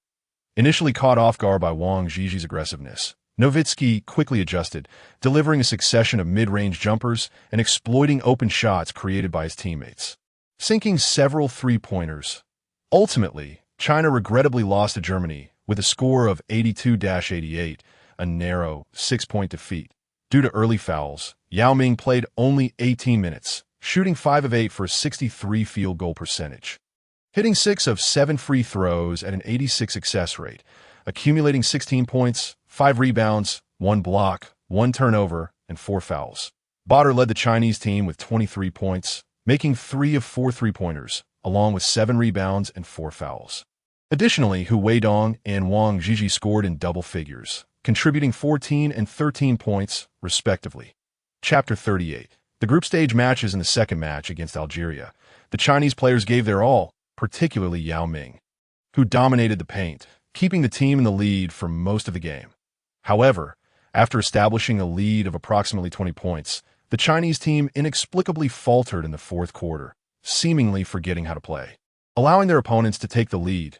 Fortunately, they managed to regain composure and secured a victory with a score of 96-82, marking their first win in the World Cup. Yao Ming played 27 minutes, shooting 12 of 15 from the field and 14 of 17 from the free throw line, tallying 38 points, 13 rebounds, and 8 blocks, almost achieving a triple-double, along with 3 assists, 3 fouls, and 5 turnovers that in this intense battle. Yao Ming exemplified his leadership qualities on the Chinese team. With 8 minutes and 23 seconds remaining in the fourth quarter, Algeria had scored 8 consecutive points, narrowing the gap to 71-69, giving them a 2-point lead over China. The entire arena fell into a somber silence. Even Exine Hongchong, watching from the sidelines, grew anxious, repeatedly asking Link what should be done. Fortunately, in a critical moment, Yao Ming rose to the occasion, starting with defense. He delivered 3 crucial blocks that revitalized the team's spirit, thwarting Algeria's offensive attempts. Yao Ming's presence in the paint served as an impenetrable fortress, much like the Great Wall of China on the basketball court. On the offensive end, Yao led the Chinese team to score 7 consecutive points, regaining the lead. Ultimately, they emerged victorious in the final group match. The Chinese team faced the USA's Dream Team as the game commenced. The Chinese players appeared somewhat hesitant. Even Yao Ming missed a seemingly guaranteed basket against Ben Wallace. The Dream Team's reputation was simply too formidable. However, as the game progressed, the Chinese players regained their composure. It seemed that the Dream Team was not as invincible as they had imagined. While the Chinese team struggled to score, the Dream Team's players also faced difficulties in finding their rhythm. Despite the Dream Team's relentless defense against the rising star Yao Ming, they inadvertently created opportunities for other Chinese players. Wang Zhiji and Hu Weidong consistently hit long-range shots. By the end of the first quarter, the Chinese team led the Dream Team by 12 points. Yao Ming was a force to be reckoned with in the paint, as the USA deployed Rafe LaFrentz, Shaquille O'Neal, Ben Wallace, and Elton Brand to contain him. Yet their efforts proved largely ineffective. For most of the first half, the Chinese team maintained a lead. Just 6 seconds before halftime, China held on to their lead until the Dream Team hit a mid-range shot, taking a 1-point lead and ending the half. The Chinese men's basketball team came close to making history. Since NBA players were allowed to participate in international competitions, no team had managed to lead the Dream Team at halftime. Although, shortly thereafter, the myth of the Dream Team would be shattered. At halftime, Exine Hongchong was in a state of ecstatic frenzy. Link, Mr. Link, my dear brother, if we could defeat the Dream Team, even if we lose the subsequent matches, it would still be worth it. We would undoubtedly make history. Think of a strategy. Do you know any of those NBA players? Can you think of a way to subtly signal to them? Link could hardly contain his exasperation. Chairman Exine, please, calm down. There is still a second half to play, he muttered inwardly. Make history? Just wait to witness history unfold. You are about to witness the Dream Team's dismal performance. However, as the second half began, due to Yao Ming's continued foul troubles and the substantial disparity in overall strength. The Chinese team's accuracy faltered without Yao's presence, ultimately succumbing to the Dream Team with a score of 65-84. Yao Ming played 26 minutes, making 3 of 5 mid-range shots and 1 of 1 from beyond the arc, receiving only 6 shooting opportunities under the Dream Team's close scrutiny. He hit 1 of 2 free throws, scoring 10 points with 6 rebounds, 3 assists, and 2 blocks to end the final moments. Yao was disqualified due to 5 fouls.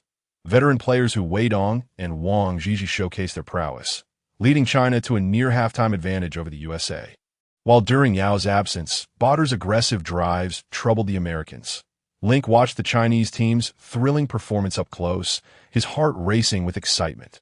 In the previous round, Lin had only seen the performances of his teammates from the Chinese national basketball team in newspapers. Video footage and photographs were exceedingly scarce, but witnessing the games live left Lin utterly astounded. This was the true essence of the Chinese men's basketball team. Chapter 38. After 3 group matches, the Chinese men's basketball team finished with a record of 1 win and 2 losses, placing 3rd in their group and advancing to the second stage of the competition. Compared to Lin Ke's past life, the 2002 Chinese men's basketball team was incredibly formidable. He recalled the 2023 Basketball World Cup, which later became known as the Men's Basketball World Championship, where the Chinese team recorded 1 win and 4 losses, ranking a dismal 29th, setting a record for the worst performance in the history of their participation in the World Cup. In the 2022 Asian Cup, the Chinese men's basketball team finished 8th, marking the 2nd worst result in their history in that event. During the 2019 Basketball World Cup, the Chinese team had the advantage of playing on home soil. In the group stage, they commenced with a victory over the Ivory Coast, winning 70-55. However, during a subsequent match against Poland, despite leading throughout, a critical error by Zhou Qi in the final moments of regulation time, due to a turnover, led to Lin Ke watching from home, smashing his television in frustration. Ultimately, the Chinese team was pushed into overtime and narrowly lost 76-79. This defeat had a profound and irreversible impact on the team's morale and their chances of advancing in the tournament. Consequently, the Chinese men's basketball team has since missed 2 consecutive Olympic Games, with few opportunities to participate in major international competitions. Observing Yao Ming, panting and exhausted from the game, Lin Ke's emotions grew complex. On the court, Big Yao dominated, leading the Chinese men's basketball team to achieve historic best performances repeatedly. However, after being appointed the president of the Basketball Association on February 23, 2017, the performance of the Chinese men's basketball team in international competitions began to plummet. It seems that specialization truly is key. It is better for individuals to focus on their areas of expertise. Although Lin Ke held great admiration for the 2002 Chinese men's basketball team, at least Xian Hongsheng did not share the same sentiment. Coach Wang Fei, with a record of 1 win and 2 losses in the group stage, was precariously on the edge as they entered the second phase of the competition. Continuing down this path boded ill. Coach Wang Fei could only respond with a wry smile. Chairman Xen, the strength of the USA and Germany is quite formidable. Being in this group indeed presents challenges. Fortunately, they managed to progress into the second stage. I will conduct a thorough review with the players and address the issues. Xian Hongsheng scoffed at do not seek objective reasons. Focus more on the problems within yourselves. Lin Ke, with the substantial resources and support you have provided us, does this result live up to your expectations? Do you have any suggestions for the upcoming matches, as you are an honorary assistant coach? Lin Ke was momentarily at a loss for words. Xian Hongsheng's plea was rather desperate, hoping Lin Ke would assist. Chairman Xen, Coach Wang, I believe we should not be overly pessimistic, although our record stands at 1 win and 2 losses after the group stage. The 2 teams we lost to, the Dream Team and Germany, are undeniably strong. Moreover, our performance in those matches was commendable. We played boldly and tenaciously, yet we nearly stumbled against Algeria. Currently, it appears that our success hinges largely on individual player capabilities, and our organizational teamwork still needs refinement. The vulnerabilities in the point guard position and the fear of pressure have long plagued Chinese basketball, enduring from 2002 and extending into future competitions. Lin Ke pondered whether he should suggest that the Chinese Basketball Association expedite the development of certain players. The entire team often experienced abrupt lapses in performance, caught off guard by opponents' momentum. The point guard position was particularly critical, highlighting a significant gap when compared to stronger teams. Coach Wang Fei chuckled, "Mr. Lin, you raise valid points, which are indeed objectively present. However, time is of the essence, and addressing these issues is not straightforward." Lin Ke rose, responding with a smile that, "In basketball, we must respect objective realities and progress step by step. One cannot expect to achieve great success overnight. I recall that our best finish in the Men's Basketball World Championship was 8th place." "Correct? Indeed, Mr. Lin. You are quite observant." XN Hongchang chimed in the 1994 World Championship held in Toronto, Canada. Our Chinese men's basketball team triumphed over Brazil and Spain in the group stage, successfully advancing to the quarterfinals. Unfortunately, in the subsequent phase, we lost to Croatia, Greece, and Canada, ultimately securing 8th place. Nonetheless, that remains our best performance in this tournament. Lin Ke continued in agreement with XIN Hongchang. That was 8 years ago. This time around, the Chinese men's basketball team still harbors hopes of breaking into the top 8. In the second phase, they have been placed in Group F. Following the second stage of the World Championship. The top 4 teams from Groups E and F will enter the quarterfinals, while the bottom 2 will compete for positions 9 to 12. Group E consists of Spain, Puerto Rico, Yugoslavia, Brazil, Turkey, and Angola, while Group F includes the USA, Argentina, Germany, New Zealand, Russia, and China. China must face Argentina, New Zealand, and Russia, teams they have yet to compete against, to secure a place in the top 8. Winning at least 2 of these 3 matches is imperative. Coach Wang Fei nodded. The upcoming matches will be tough contests. Moreover, given our subpar point differential, we must secure 2 victories to safely enter the top 8. Chairman XIN Hongchang, having traveled from afar to accompany the team throughout the matches, held high expectations. I believe we can make some strategic choices in the upcoming games. In the match against Argentina, we might strategically concede while fiercely competing against Russia and New Zealand. Furthermore, with other teams now closely monitoring Big Yao, especially since he has just become the NBA's first overall pick, they will be wary of his dominance in the paint. However, their knowledge of our other players remains limited. I propose that we utilize Big Yao as a pivot, enhancing our inside-outside game and experimenting with some unexpected strategies. Coach Wang Fei appeared somewhat troubled upon hearing this. Chairman XN, "Mr. Lin, such adjustments are rather bold and radical, and we lack the time to test them." But Coach Wang, without adjustments, it will be challenging for our Chinese men's basketball team to surpass their historic best performance. And no matter the circumstances, we have little left to lose. Why not take a chance and go all out? Reflecting on the current situation, XIN Hongchang gritted his teeth and resolutely declared, "Let us proceed with this plan. Wang Fei, let us change our tactics. Rather than completing this world championship in a lackluster manner, it would be better to take a gamble and transform our approach." Lin Ke quickly seized the moment. "Indeed, the first match ahead is against Argentina. Let us use this game as a trial." On September 3, 2002, the Men's Basketball World Championships second round commenced, with China facing Argentina in their opening match. During the warm-up phase before the game, Scola approached Lin Ke, Yao Ming, and Wang Zhizhi with a playful demeanor. "Mr. Lin, my 2 teammates, it's great to see you again. Though only a few days have passed, it feels like an eternity. I've missed you all dearly." Behind Scola stood the formidable Argentine national team, ready to make their mark. They have just secured the championship title in the America's Cup basketball tournament. With their eyes set on victory in this world championship, the Argentine team is determined and fully equipped for the challenge. In addition to Luis Scola, the legendary Manu Ginobili is also part of the squad, still sporting his flowing locks, a stark contrast to the bald look he would later adopt. Should we blame Duncan for frequently tousling Ginobili's hair? Besides Manu Ginobili and Luis Scola, the team boasts talents such as Fabricio Berto, Pepe Essenche, Alejandro Ariel Montecchia, Lucas Javier Victoriano, and Gabriel Fernandez, among others. A total of 5 players are poised to join the NBA in the future, and all are expected to have consistent playing time. Yao Ming and Wang Zhizhi greeted Scola amiably. However, Link retorted with annoyance, "Get on with your game, that if your Argentine team wins too decisively today, I might just limit your playing time when you join the Lakers." Scola immediately feigned indignation that, "Mr. Link, you can't impose such unwritten rules of the game in broad daylight and expect me to throw the match.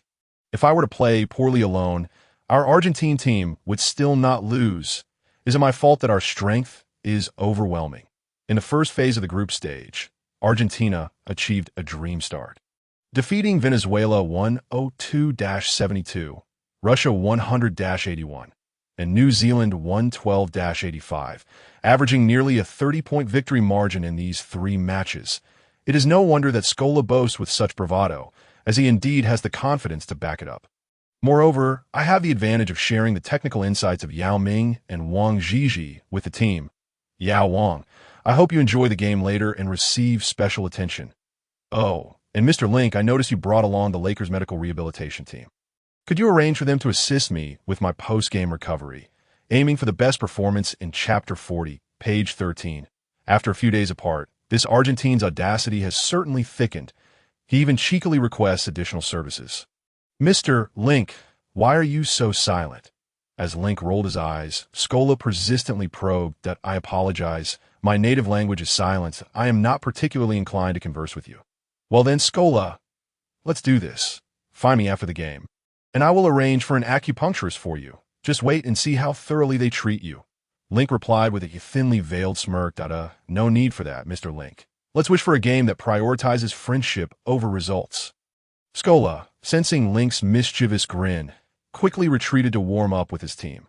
With the referee's whistle, the match officially commenced. Despite Scola's prior boasts and arrogance, the Argentine team exhibited no signs of complacency during the game. From the outset, their defensive intensity was palpable, applying pressure on the Chinese backcourt guards right from the backcourt. As Scola had noted, the Argentinians had also significantly bolstered their interior defense, while executing suffocating defensive maneuvers. Argentina's offensive prowess was equally formidable, achieving a shooting percentage of 64.3%. Their relentless offensive pressure forced the Chinese team into 21 turnovers.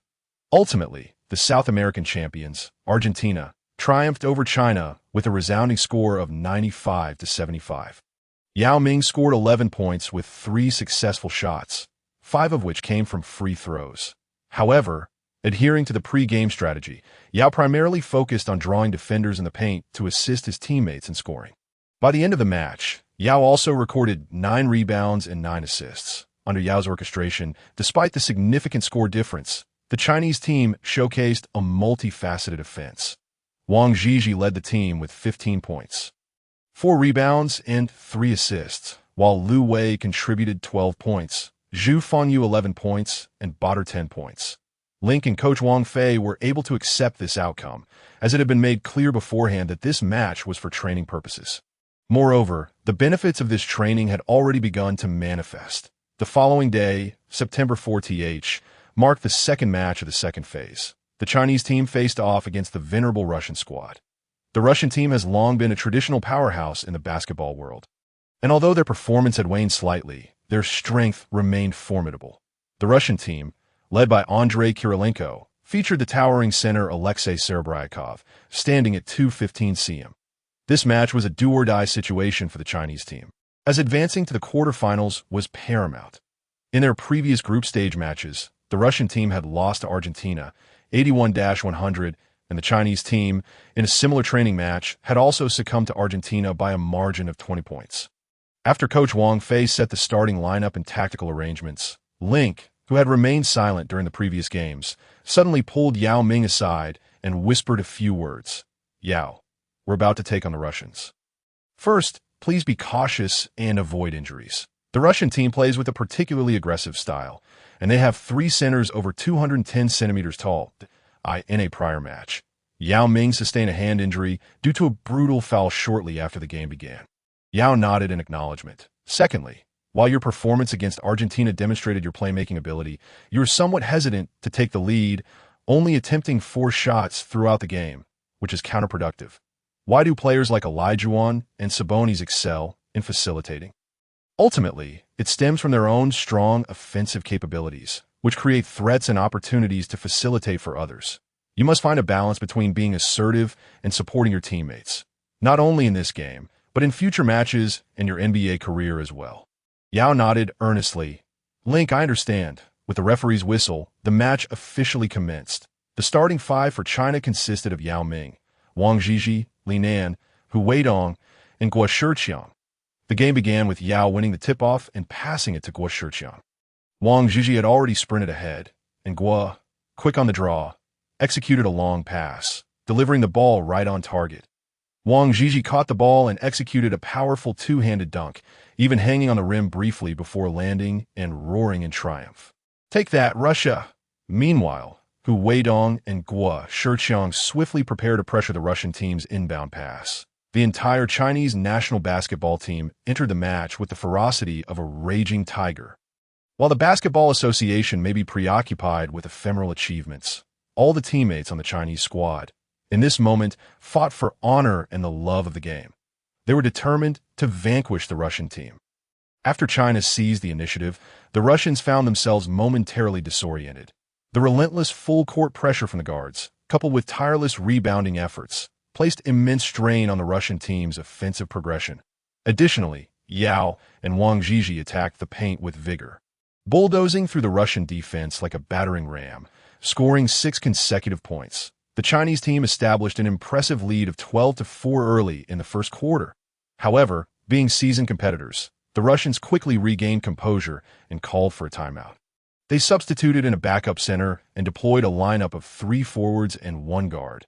Leveraging their size advantage, on the offensive end, the Russian forwards utilized their physicality to face the Chinese defense.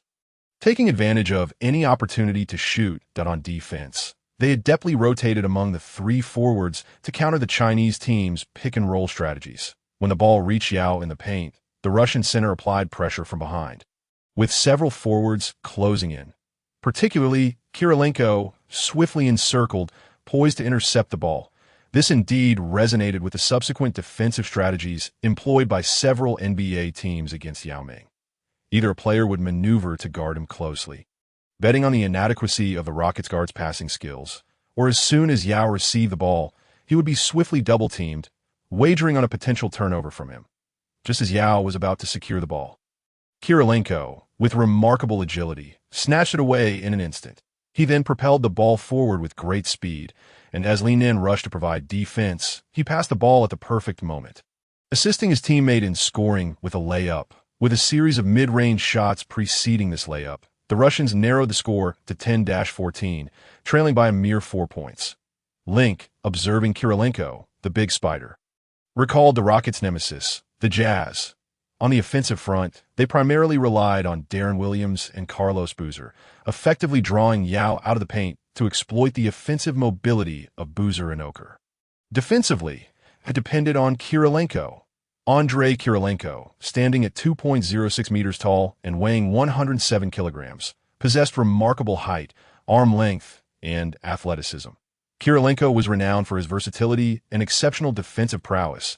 He was often regarded as a player without a prototype in the NBA, as no one could emulate Kirilenko's unique style. Sporting the number 47 jersey for the Jazz, coupled with his name Andrei Genadevich Kirilenko, his initials conveniently formed AK, leading to his nickname AK. 47. Kirilenko exhibited keen defensive awareness and rapid mobility, enabling him to guard players across multiple positions. Whether it was a perimeter guard or an interior forward, he could effectively stifle their performance. He was also adept at swiftly rotating to the correct position, timely thwarting opponents' attacks. His ability to provide help defense was undoubtedly among the elite in the league. During the 2004-2005 season, Kirilenko averaged 3.3 blocks per game, claiming the title of Block King, making him the first non-big man to achieve this honor. In a 2006 matchup against the Lakers, he recorded an astounding 7 blocks in a single game, 4 of which were against Kobe Bryant. Remarkably, these 4 blocks occurred within a mere 90 seconds. With 1 minute and 27 seconds remaining in the first quarter, Kobe attempted a turnaround jumper from the baseline, only to be met by Kirilenko's soaring rejection 0.30 seconds later, after utilizing a teammate's screen. Kobe returned to the right corner for another jumper, only to face yet another block from Kirilenko, sending the ball out of bounds. With only 1 second left on the shot clock, the Lakers inbound the ball. But time was insufficient, forcing Kobe to take a desperate shot, which was again denied by Kirilenko. The final block transpired with 7 seconds remaining in the first quarter as Kobe prepared for a last-ditch effort. At that moment, Kobe had already faked Kirilenko out, penetrating the paint for a layup. Yet Kirilenko surprisingly delivered a formidable block from behind. The ability to consecutively block a superstar like Kobe within such a brief span attests to Kirilenko's remarkable shot-blocking skills.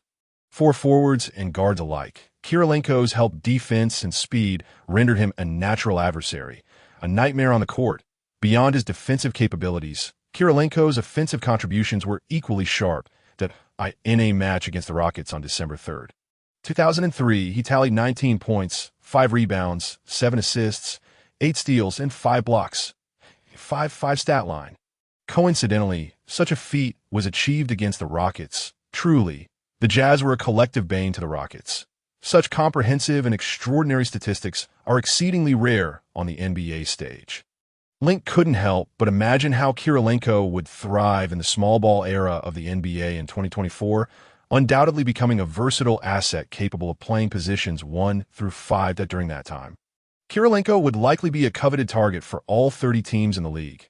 Faced with Russia's rapid resurgence, Coach Wang Fei promptly called a timeout. Sitting on the bench, Yao Ming could only watch in dismay as his turnover led to a fast break for the Russian team.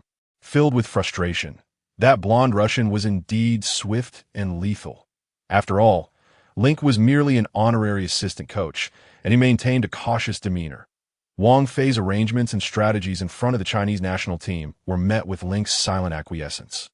However, Link still leaned in to whisper a few words to Yao and to Ji.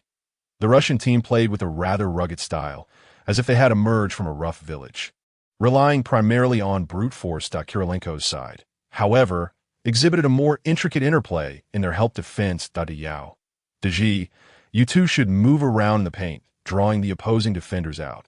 Whomever finds themselves matched up against Kirilenko should relentlessly attack him. Isn't he known for his help defense? The help defenders typically prey on smaller opponents, seizing the moment they're caught off guard. Show Kirilenko what true power looks like, but do not be reckless. If you notice Kirilenko closing in for the help defense, either pass the ball quickly or raise it high to shoot. Either option is viable, but hesitation will lead to defeat and squander the opportunity. After hearing Link's words, Yao and Ji exchanged glances, understanding the plan. If the opportunity arises, we shall proceed as advised. Following the timeout, the Russian team stepped onto the court with an air of confidence. They did not believe they would lose to the Chinese team. The previous momentary setback was merely a result of their carelessness and lack of preparation. Kirilenko, brimming with pride, taunted Yao, having just intercepted his pass. "Hey, Chinese giant, the newly crowned number 1 pick, did you enjoy that steal I just gifted you? Be cautious when you receive the ball in the paint. I'll be ready to snatch it away anytime. And after this world championship, when the NBA season begins, I'll be sending you even more steals." Yao, unfazed, retorted sharply, "Let us discuss the NBA season later. For now, I'll make sure you're the one left searching for your teeth. Did your bangs grow too long that you can't see the score? You're the one trailing yet still boasting. Isn't it cold in Russia? I'll treat you to a few Chinese hot pots to warm you up." Wang Jiji was taken aback by Yao's words. Previously in the CBA, Yao had exuded a somewhat scholarly and refined demeanor, rarely engaging in disputes with other players.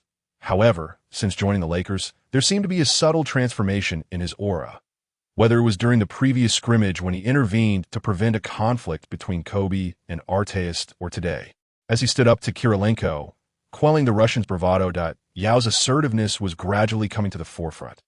Link also noted Yao's performance, which was precisely what he had hoped for in China during that era. The cultivation of athletes was often rooted in values of humility, modesty, frugality, and obedience. Yet, in competitive sports, results reign supreme. Mediocrity is the original sin that a humble demeanor does not ignite passion on the court. Some tragic underdogs may receive fleeting sympathy from fans. But most of the time, fans demand results. Sports are all about results. Without the audacity to assert oneself, and dominate others. Victory in the realm of competitive basketball is unattainable. Yao's retort marked the commencement of a relentless onslaught against the Russian team. As the referee blew the final whistle, no one anticipated such an outcome and score. Many Chinese players stood in a daze, uncertain, gazing at the scoreboard repeatedly. Was this result truly real? Even Exine Hongsheng and coach Wang Fei were momentarily taken aback. Meanwhile, the Russian players exhibited palpable frustration and disappointment as they hastily retreated to the sidelines, seemingly eager to escape this sorrowful arena. Even Kirilenko, who had previously been notably arrogant, rushed back to the locker room. Lacking the spirit to engage in a post-match handshake with the opposing players in the stands, some Russian female fans were already in tears, their faces awash with sorrow. Link observed the scene with sympathy, contemplating whether to extend a gesture of warmth in the second phase of the Men's Basketball World Championship. A considerable upset unfolded as the Chinese team emerged victorious against Russia with a resounding score of 95-78. It had been quite some time since the Chinese team achieved such a significant victory over any team, especially during the knockout stages, where the competitive pressure far exceeds that of the group stages.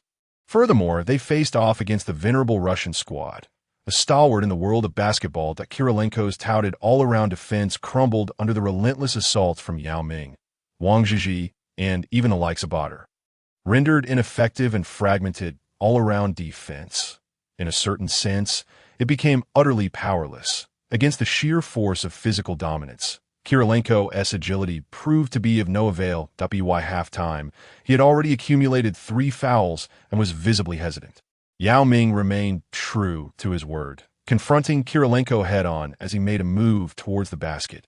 Yao executed a formidable block, sending the basketball soaring into the stands, while Kirilenko found himself toppled to the ground, flung out of bounds. With a significant advantage established in the paint, the Russian defense was compelled to contract, granting the Chinese perimeter players ample room to operate, while Yao Ming dominated the interior. He also astutely assessed the unfolding dynamics on the court. Observing that the Russians had resorted to a frantic triple team in the paint, he deftly scanned the court and executed a sharp 45-degree pass that traversed nearly the entire length of the court. Li Nan, now entirely unmarked, received the ball and unleashed a three-point shot that found its mark. Alongside Li Nan, players like Wang Zhizhi and Hu Weidong capitalized on the opportunities, collectively unleashing a deluge of three-pointers. The Chinese perimeter players delivered an exceptional performance, concluding the match with a three-point shooting percentage of 43, having made 12 out of 28 attempts. While this percentage appeared commendable, many of those shots were taken from wide-open positions within 3 meters of the basket. Regrettably, the Chinese team's perimeter shooting still lacked the necessary precision, missing several easy layups. Otherwise, the barrage of three-pointers would have been even more devastating, potentially propelling their score past the century mark. Yao Ming finished the game with 22 points, 11 rebounds, and 6 assists, while also contributing 4 blocks, 2 of which were against Kirilenko. Wang Zhizhi scored 18 points on 5 of 10 shooting, adding 4 rebounds, while Badr contributed 15 points and 9 rebounds on 6 of 9 shooting. Hu Weidong and Li Nan rounded out the scoring with 11 and 10 points, respectively. A remarkable 5 players from the Chinese team scored in double figures. Under Yao's leadership, not only did he showcase impressive statistics, but he also uplifted his teammates. Aside from a brief moment in the first quarter when the Russians closed the gap, the Chinese team maintained a steady lead throughout the game, which only widened as time progressed. By the middle of the fourth quarter, the match had comfortably transitioned into garbage time. Following the victory, Yao Ming displayed commendable sportsmanship by shaking hands with Kirilenko, who, clearly embarrassed, hastily withdrew after the brief exchange. That evening, Link promptly summoned the medical rehabilitation team to assist the Chinese players with therapy. In no time, acupuncture, scraping therapy, and ice packs were all in play. Just moments before celebrating, the Chinese players were now lamenting in discomfort. No one was permitted to leave. They were instructed to relax their muscles before heading out. "Hey, Lu Wei, I'm talking about you. No sneaking away." Yao had grown accustomed to such treatment, even raising his voice to ensure compliance from the others. With the tournament's intensity escalating, the players faced back-to-back matches, and the disparity between the starters and substitutes was stark. often leading to the starters being overexerted. It was imperative to swiftly restore the players' physical condition in preparation for subsequent games. With a victory over Russia, the Chinese team had seized the initiative to secure a spot in the quarterfinals. As long as they triumphed in their next match against New Zealand, they could advance as the fourth seed from their group. On September 5, China faced New Zealand. This was a critical match that could propel the Chinese men's basketball team to their best world championship performance yet. A victory would lead them into the quarterfinals, while a loss would relegate them to the 9th to 12th place playoff. New Zealand appeared woefully unprepared, struggling to counter the Chinese team's strategic shifts, particularly at the outset. Wang Zhizhi and Li Nan were on fire, sinking consecutive outside shots, and by the end of the first quarter, China had established a 22-point lead. However, the second quarter saw the Chinese team suffer a sudden lapse in performance. The backcourt faltered with a series of turnovers and steals, leading to multiple fast breaks for New Zealand. But in the second and third quarters, China lost ground, conceding 10 and 11 points, respectively, entering the fourth quarter with a mere 1-point lead. This narrow advantage was maintained only due to Yao Ming's exceptional performance, boasting a perfect shooting percentage. Frustrated, Yao Ming vented his anger by slamming the basketball onto the floor during a break at the end of the third quarter. Link furrowed his brow as he observed Yao's descent from the court. Yao, this is not the time for emotional outbursts. Our guards are under immense pressure. This is not a problem that can be resolved quickly. If the pressure continues, you and Wang Zhizhi might need to consider stepping in to assist. Even take on the role of advancing the ball like you did during training camp, that you performed admirably in previous matches. But the game isn't over yet. You must find ways to help your teammates through their struggles. Especially when we are leading, you can certainly assist by ball handling and maintaining composure. Upon hearing Link's words, Yao Ming regained his composure and nodded, acknowledging, "I understand, Coach Link. Indeed, we still hold a 1-point lead. I will manage my mindset. Thank you for the reminder." In the fourth quarter, Yao Ming effectively assisted the guards in advancing the ball, significantly curbing forced turnovers. The Chinese team collectively slowed the pace of the game, methodically leveraging Yao's substantial advantage in the paint, successfully stifling New Zealand's attempts at a comeback. Ultimately, they triumphed with a score of 94-88. Navigating the match without undue peril, Yao Ming maintained his scorching form in the fourth quarter, finishing 10 for 10 from the field and hitting all 11 free throws for a total of 31 points. Alongside 10 rebounds, 5 assists, and 3 blocks, Li Nan was the standout scorer of the team with 33 points, including 8 of 12 from beyond the arc, with his consecutive 6 three-pointers in the first half allowing China to build a lead of 24 points. Additionally, Li Nan contributed 6 rebounds and 4 assists. The rest of the team saw scores below 10 points, with Wang Zhizhi starting strong in the first quarter but faltering in the subsequent 3. Hu Weidong managed 8 points on 3 of 8 shooting over 32 minutes, alongside the team high of 7 assists. Gong Xiaobin, in 30 minutes, failed to score, with 2 rebounds and an unfortunate 4 turnovers. Despite the team's struggles, particularly among the guards, with even Wang Zhizhi experiencing a slump, they secured the victory. This marked only the second time in history that the Chinese team advanced to the quarterfinals of the World Championship. Link and Coach Wang Fei could hardly believe their eyes. Hex and Hongshang sat in disbelief, staring at the scoreboard. Winning against Russia was already surreal, and now triumphing over New Zealand felt like a dream come true. We really did it? Ha! We've reached the quarterfinals. Link could no longer contain his excitement, vigorously patting Yao Ming on the shoulder. Great job, big guy. Not only had they advanced to the quarterfinals, but more importantly, these recent matches had truly cultivated Yao Ming's leadership qualities. He was not merely the leader of the Chinese men's basketball team, but was now equipped to take on the mantle of leadership in higher stakes competitions against stronger opponents. This was what Link valued most. Chapter 42, Advancing to the Quarterfinals, page 33. Page 13, as the match for the Chinese team concluded, the quarterfinalists of the World Championship were officially determined. In Group E, Puerto Rico emerged victorious, achieving a record of 5 wins and 1 loss, thereby securing the top position due to head-to-head encounters. Spain claimed the second spot, showcasing formidable strength and a high level of competition. Yet, After succumbing to Puerto Rico, they also concluded with a record of 5 wins and 1 loss, placing them second based on tiebreakers. The Yugoslav team secured third place, boasting an abundance of exceptional players whose stability and performance led to a commendable record of 4 wins and 2 losses. Brazil, a traditional powerhouse in basketball, also finished with a record of 4 wins and 2 losses, placing fourth.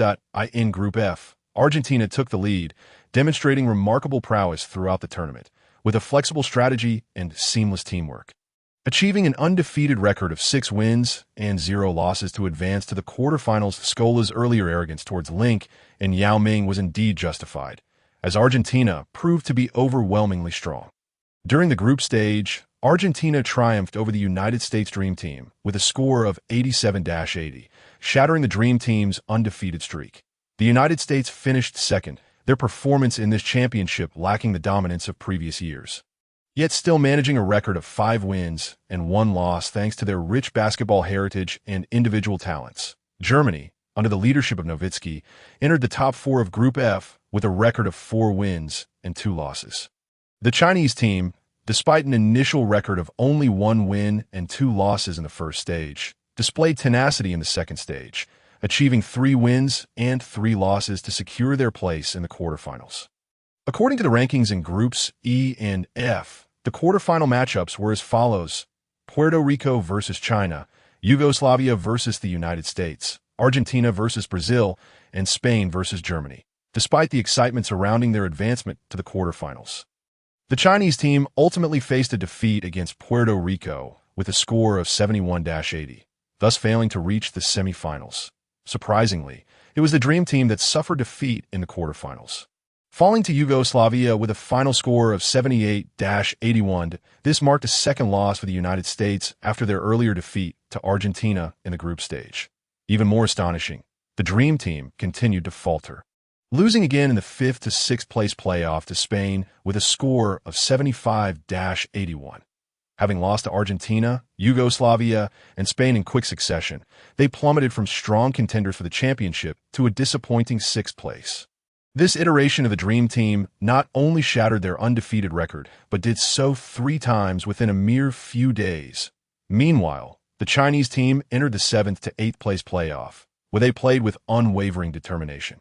Yao Ming showcased his prowess, shooting 10 out of 13 for 26 points, along with 14 rebounds, 5 assists, and 2 blocks, once again delivering an impressive performance. Wang Zhizhi contributed 17 points, 4 rebounds, and 4 assists, albeit with 4 fouls and 4 turnovers. Hu Weidong scored 16 points with 4 assists, while Lu Wei added 14 points and 5 assists. Yao Ming dominated the paint, while Wang Zhizhi, Hu Weidong, and Lu Wei wreaked havoc from the perimeter.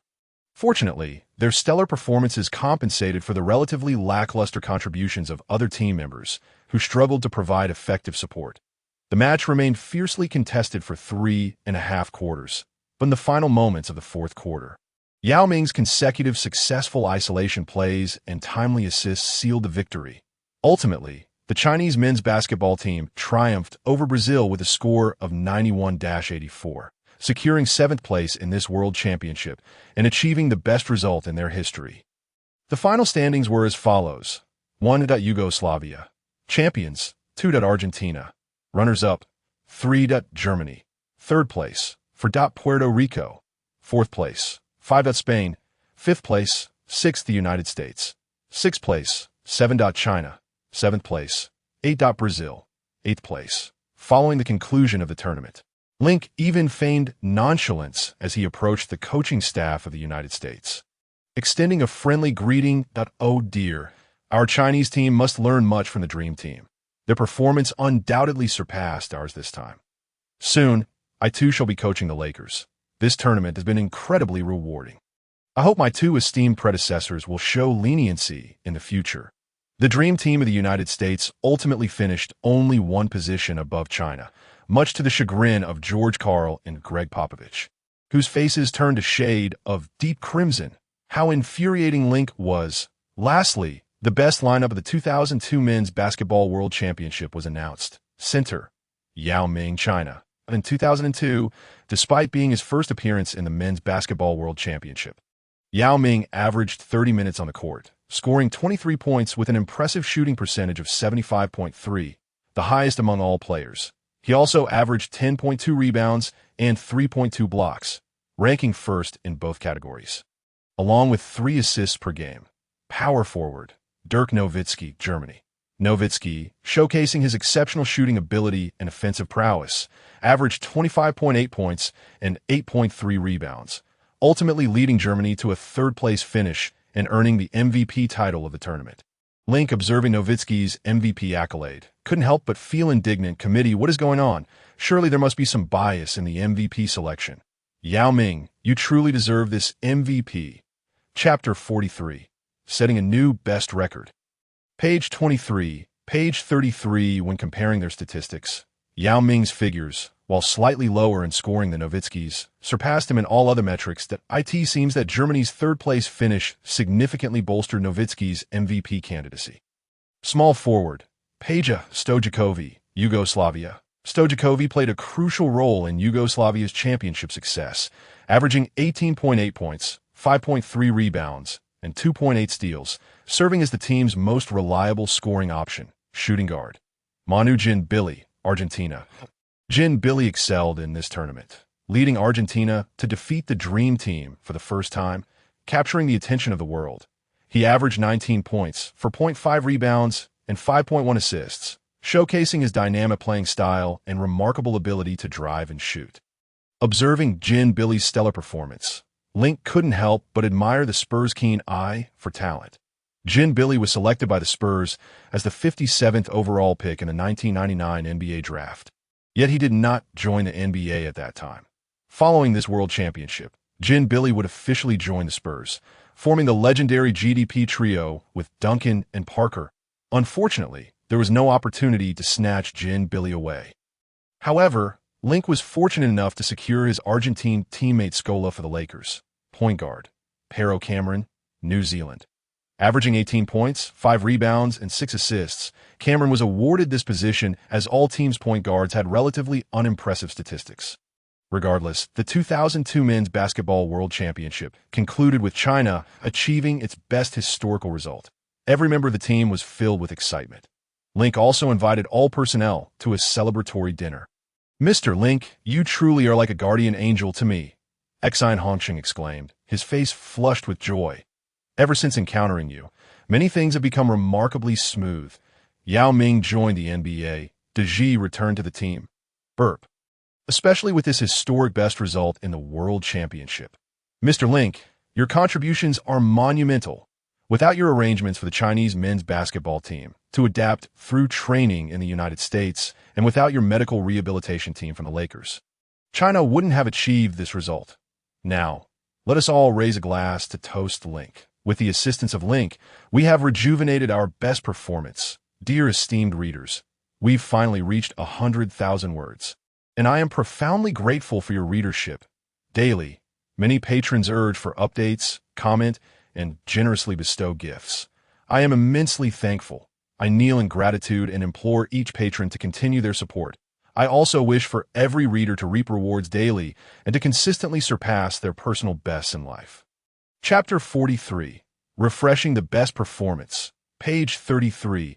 Page 13. Link, too, was in high spirits. His exuberance soared. Before the World Championship, his thoughts on Chinese basketball were rather vague and lacked substance. However, after the championship, those thoughts crystallized, becoming tangible. Exine Hongqing clamored that Link was his lucky star. Link, upon hearing this, could not help but scoff. What caliber was Exine Hongqing to claim Link as his lucky star? Yet, if he could be a lucky star, Link hoped to become a beacon for the Chinese men's basketball team. With a population of 1.4 billion, there are countless basketball enthusiasts and an abundance of exceptional players. Now, we have the likes of Yao Ming, Wang Zhizhi, and Badr, along with many outstanding athletes competing in the World Championship. Furthermore, players like Mo Ku, Sun Yu, Chen Jianghua, and Yi Jianlian, each with their unique qualities, are set to emerge. Why shouldn't we continue to break boundaries in basketball and ultimately reach the pinnacle? Why shouldn't we envision standing on the Olympic podium, observing the current talented players of the Chinese team, and reflecting on the performances of the so-called national team players in Link's previous life? The disparity is staggering. With this thought, a surge of emotion welled up within Link. Thank you, brothers of the Chinese men's basketball team. You are the true lucky stars, the genuine heroes. Link seized an unopened bottle of Matai. Rising to his feet, Link, am particularly delighted to have the opportunity to witness you all play up close. Your performances are exceptional, and the spirit and tenacity you exhibit are worthy of emulation by every aspiring athlete. Every Chinese basketball player or professional should pay their respects to you. Upon hearing Link's words, Yao Ming, Wang Zhizhi, and Hu Weidong were momentarily taken aback. Although Link was slightly younger, even a contemporary, he did not typically display such humility or modesty. In truth, Link was not only referring to himself, but also reflecting on the players from his previous life. Previously, while watching games, he believed that the era of Yao Ming, Wang Zhizhi, Bader, Liu Wei, and Yi Jinlian marked the dawn of a promising ascent for Chinese basketball. He often mused that with three formidable centers in place, bolstering the guards could finally remedy the team's long-standing issues with full-court pressure, if they could secure a forward capable of both offense and defense. How could Chinese basketball not soar? Little did he know that was already the pinnacle, a peak he longed for and found difficult to ascend again. After the golden generation retired, Yi Jinlian and others upheld the facade. Yet once Yi Jinlian retired, it seemed there was no one left to bear the banner for Chinese basketball. At this moment, in 2002, the entire Chinese men's basketball team was solely focused on achieving remarkable results on the world stage and vying for Olympic glory. They aimed to break into the top 8 and secure better outcomes, without even considering competing within Asia. Furthermore, in the anime Slam Dunk, the author Takehiko in no way portrayed the Chinese team as a powerful exemplar. Likewise, in Captain Tsubasa, the character Tsubasa Azora claimed the Chinese football team was invincible. Yet, Chapter 44, the Dual Championship Plan, page 13, as time progressed into 2024, the year of Link's previous life, China's economy soared. However, the three major sports took a nosedive. Football has become a source of heartbreak for fans, failing repeatedly without respite. Even basketball, once a source of pride, now struggles to maintain its footing. Within Asia, it can hardly be deemed a guaranteed champion. Eventually, the teams representing Asia in world competitions were not Chinese, but rather the Japanese team. The disparity is infuriating. It is no wonder some claim the Chinese men's football team is a barometer of the nation's fortunes. A sacrificial offering. If things continue this way, it seems the Chinese men's basketball team may also become a balancing tool and sacrificial offering. Thus, Link sincerely wished to toast the current members of the men's basketball team. This toast is for all of you, my fellow teammates, my heroes. You are remarkable. With that, Link raised the bottle of white liquor and downed it in one gulp. Good. Link's drinking prowess is impressive. Bader, known for his own considerable drinking capacity, praised Link's boldness. Link, you seem quite tall and robust. How about we play basketball together next time? Huh? I genuinely appreciate you, Link, for the excellent arrangements during our matches in Eagle Sauce Country. IT feels akin to playing at home. After Link finished his drink, the table erupted in warm applause and cheers. Without Link's assistance and pivotal suggestions, the Chinese men's basketball team could not have achieved such commendable results. Link even personally financed various logistical needs and brought a medical recovery team. All the players wholeheartedly recognized and admired Link, especially Yao Ming and Wang Zhizhi. Recently, during training camp with the Lakers in the World Championship, they increasingly realized that Link was not merely wealthy. He possessed vision, ideals, and passion. Most importantly, he had a pure heart for basketball. After downing a bottle of white liquor, even Link felt slightly overwhelmed. Yet he steadied himself, leaning against the table, and boldly proclaimed, "Brothers, heroes, securing 7th place in this World Championship has refreshed our historical best performance. You are phenomenal, truly phenomenal, but I must say, this is merely the beginning. We need to accomplish even greater feats. As you all know, I am still the owner and head coach of the Lakers. As a basketball professional, let's agree to embark on a dual championship plan.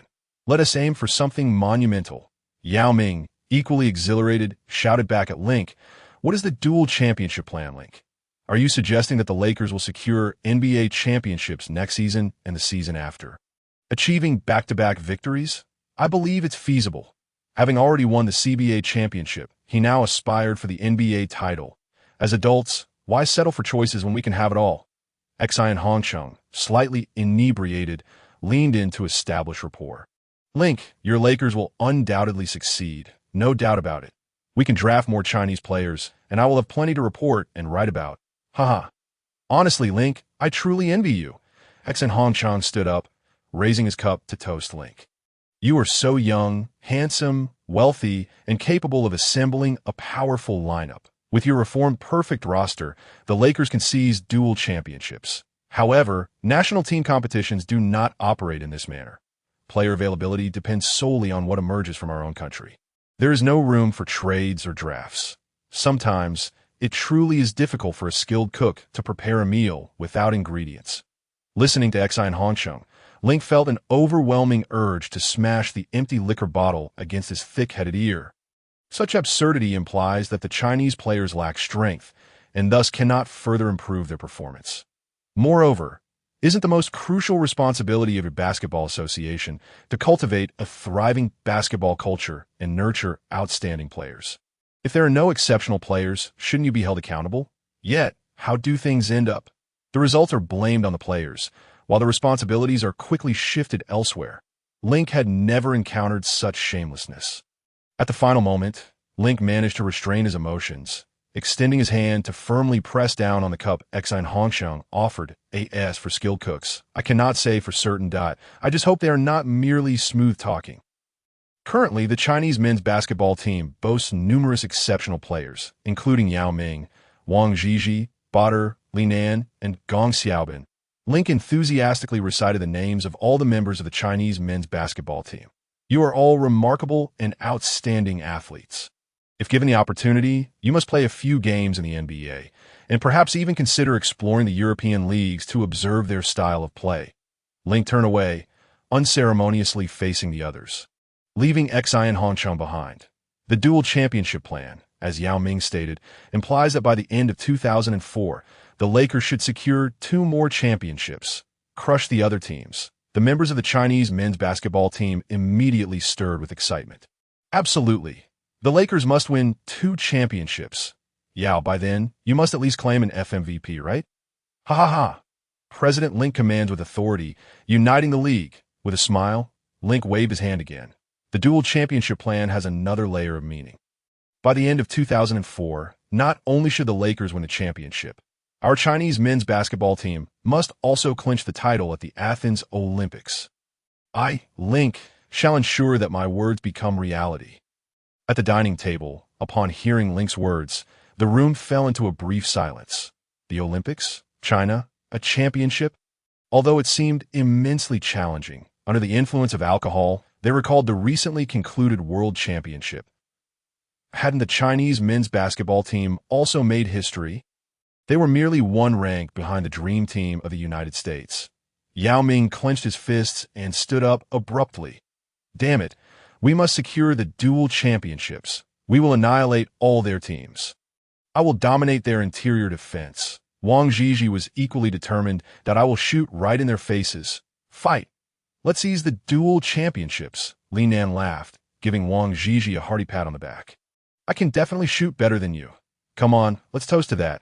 For the championship, for the dual championships. The entire room erupted with cheers that could lift the roof, leaving Xian Hongcheng awkwardly holding a wine glass, standing behind Link. When Link awoke from his drunken stupor, he was gently roused by Anne Hathaway's playful bites. Having consumed an excessive amount of alcohol the previous night, Link had initially planned to invite Hathaway for a game of basketball. It was no wonder Hathaway was a bit upset and resorted to nibbling on Link. However, Link could not indulge her. He donned his gear and immediately began to practice basketball with Hathaway. Link's skills were undeniable, as he executed powerful drives while maintaining control of the ball with precision. Initially, Hathaway managed to keep pace with Link, even throwing in some playful banter. However, it soon became evident that she was at a disadvantage.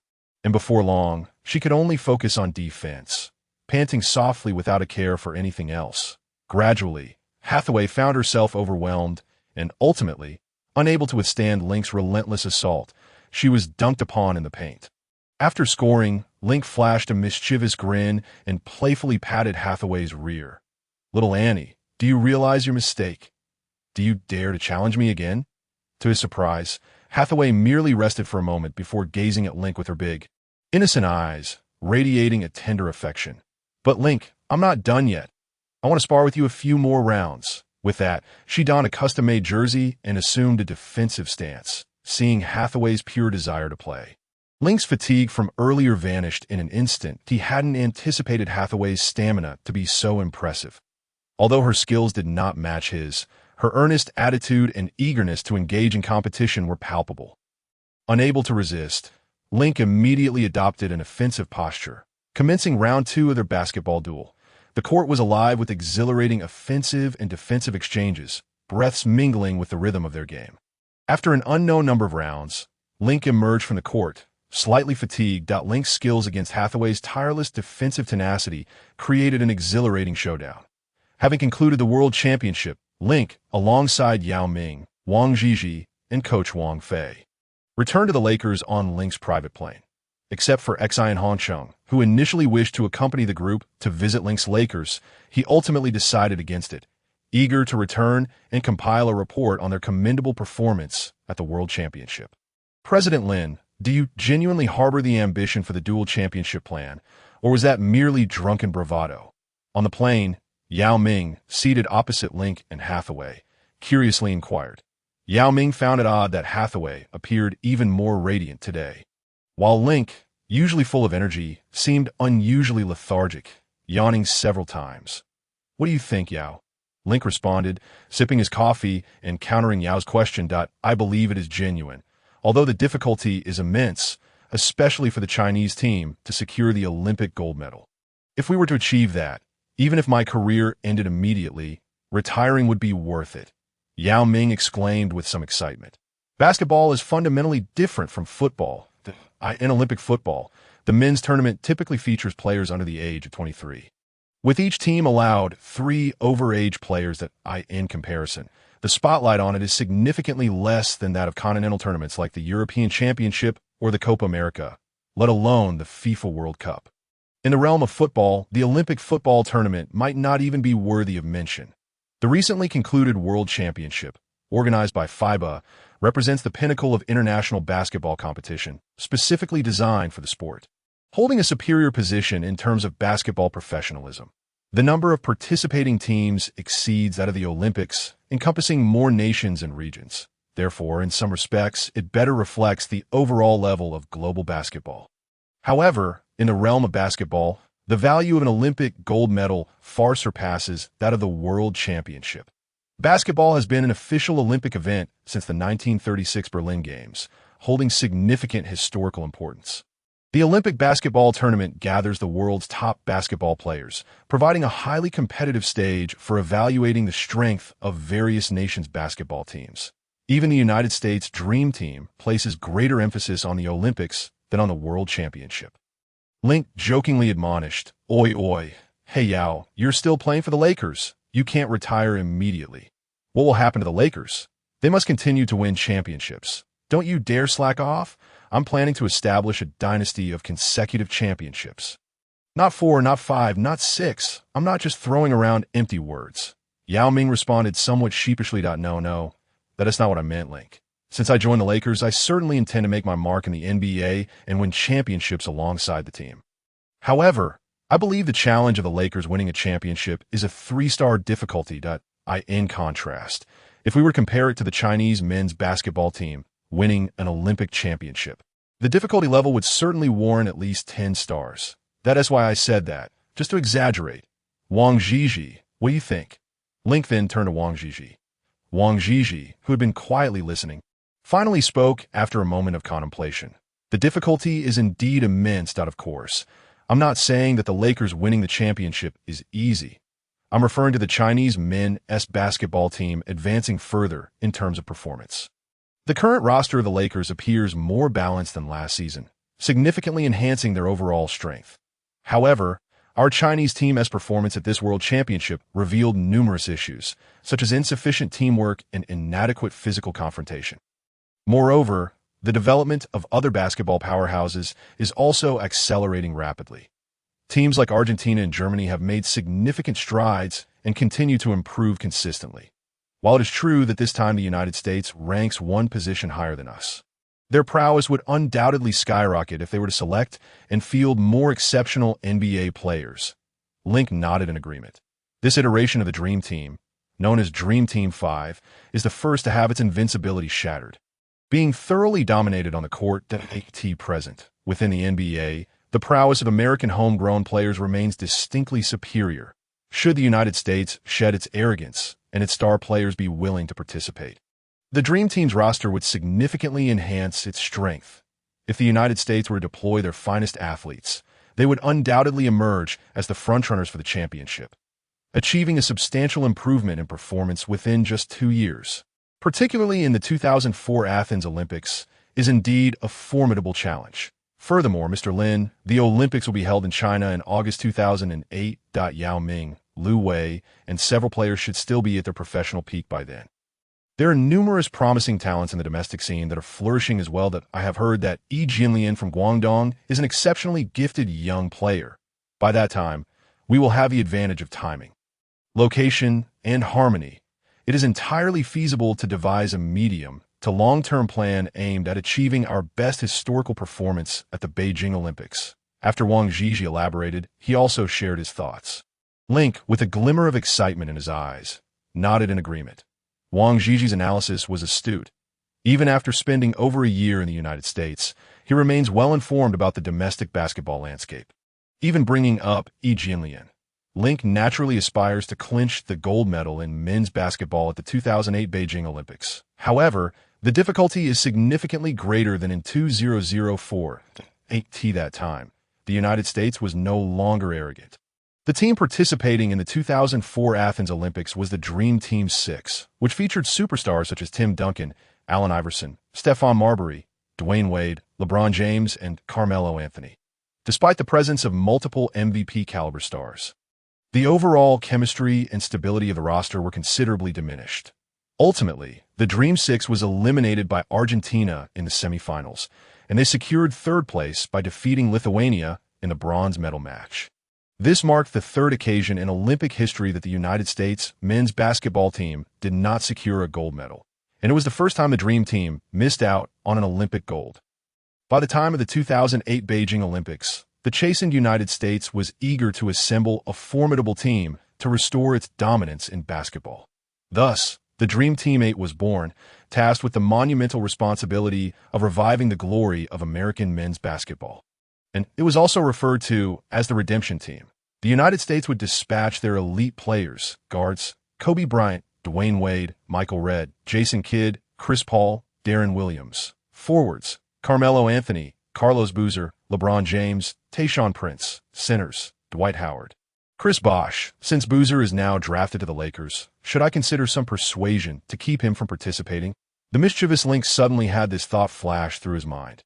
The coach of the Dream Team 8 is none other than the illustrious Mike Krzyzewski, Coach K, the holder of the all-time NCAA wins record, with extensive coaching experience and exceptional tactical acumen, a roster brimming with star power, a coach with a strong emphasis on teamwork to defeat this 2008 Dream Team.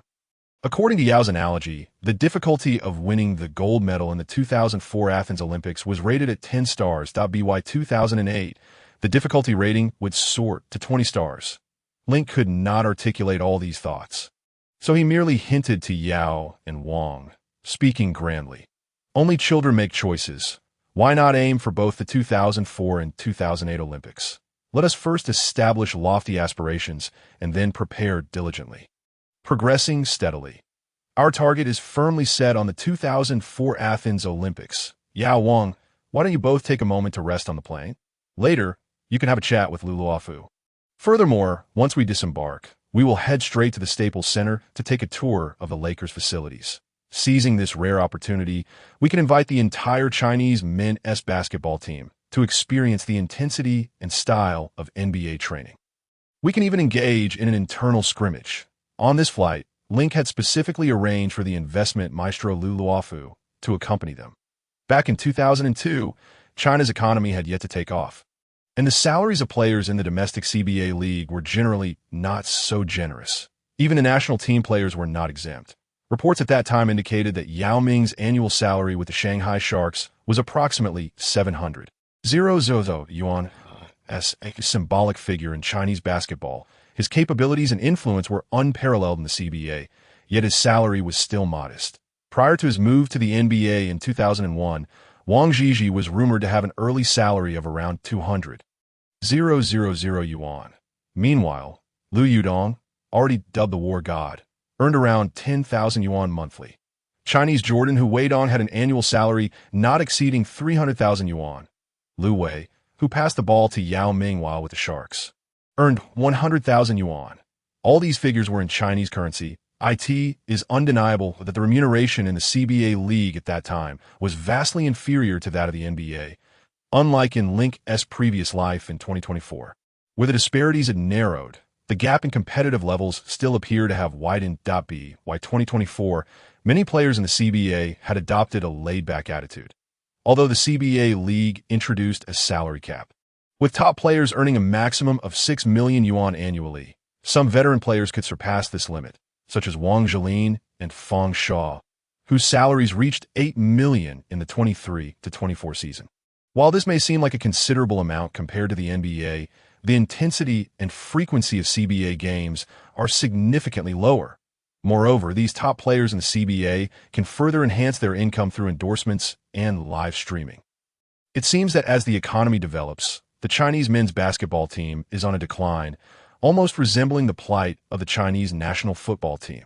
Hence, Link purposefully arranged for Lu Luofu to accompany them on the flight, not to provide investment advice to the Chinese men's basketball players, but to introduce the Zhaihongguo Investment Fund, allowing the players to acquire some investment shares. The Zhaihongguo Investment Fund has already ventured into various sectors, including new energy vehicles and innovative social media, promising substantial returns on investment. Link did not pressure or directly suggest that the players purchase shares, leaving it to their discernment and judgment that it all comes down to fate or the player's own insight and basketball acumen. Those who invest will naturally reap rewards. Those who do not can only await the next opportunity. Upon disembarking the plane and arriving at the Staples Center, Yao and Wang were pleasantly surprised to find all the Lakers players present. Kobe, Billups, Artest, and Boozer were all in the arena, welcoming them with a ceremony. Congratulations, Yao, Wang, and all the members of the Chinese men's basketball team.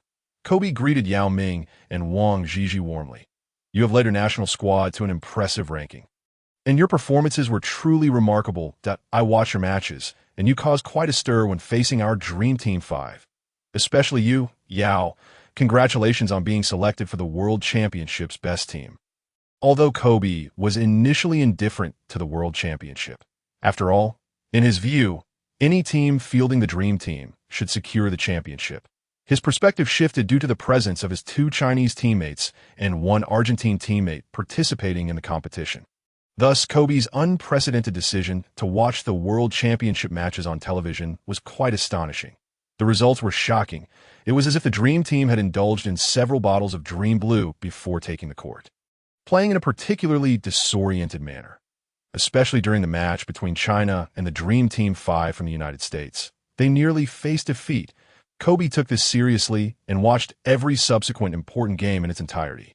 Witnessing the Dream Team 5 suffer consecutive losses, not only did they fail to secure the championship, but they also couldn't even clinch a spot in the top 3 or 5. Alas, our team performed dreadfully this time. As Kobe greeted the Chinese national basketball players, he shook his head in annoyance. This World Championship was held on American soil, and it was initially thought that the Dream Team 5 would achieve great things. But it turned out to be a monumental flop. Upon hearing Kobe's words, Link felt a sudden jolt in his heart. Could the timeline be altered?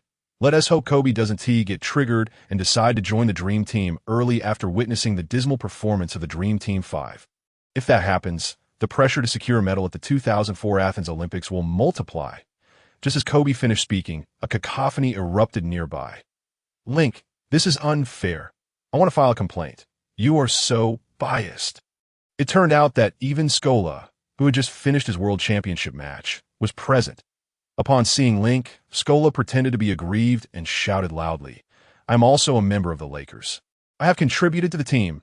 However, after my match, I took a commercial flight, crammed into economy class, flying back to Los Angeles from Indiana.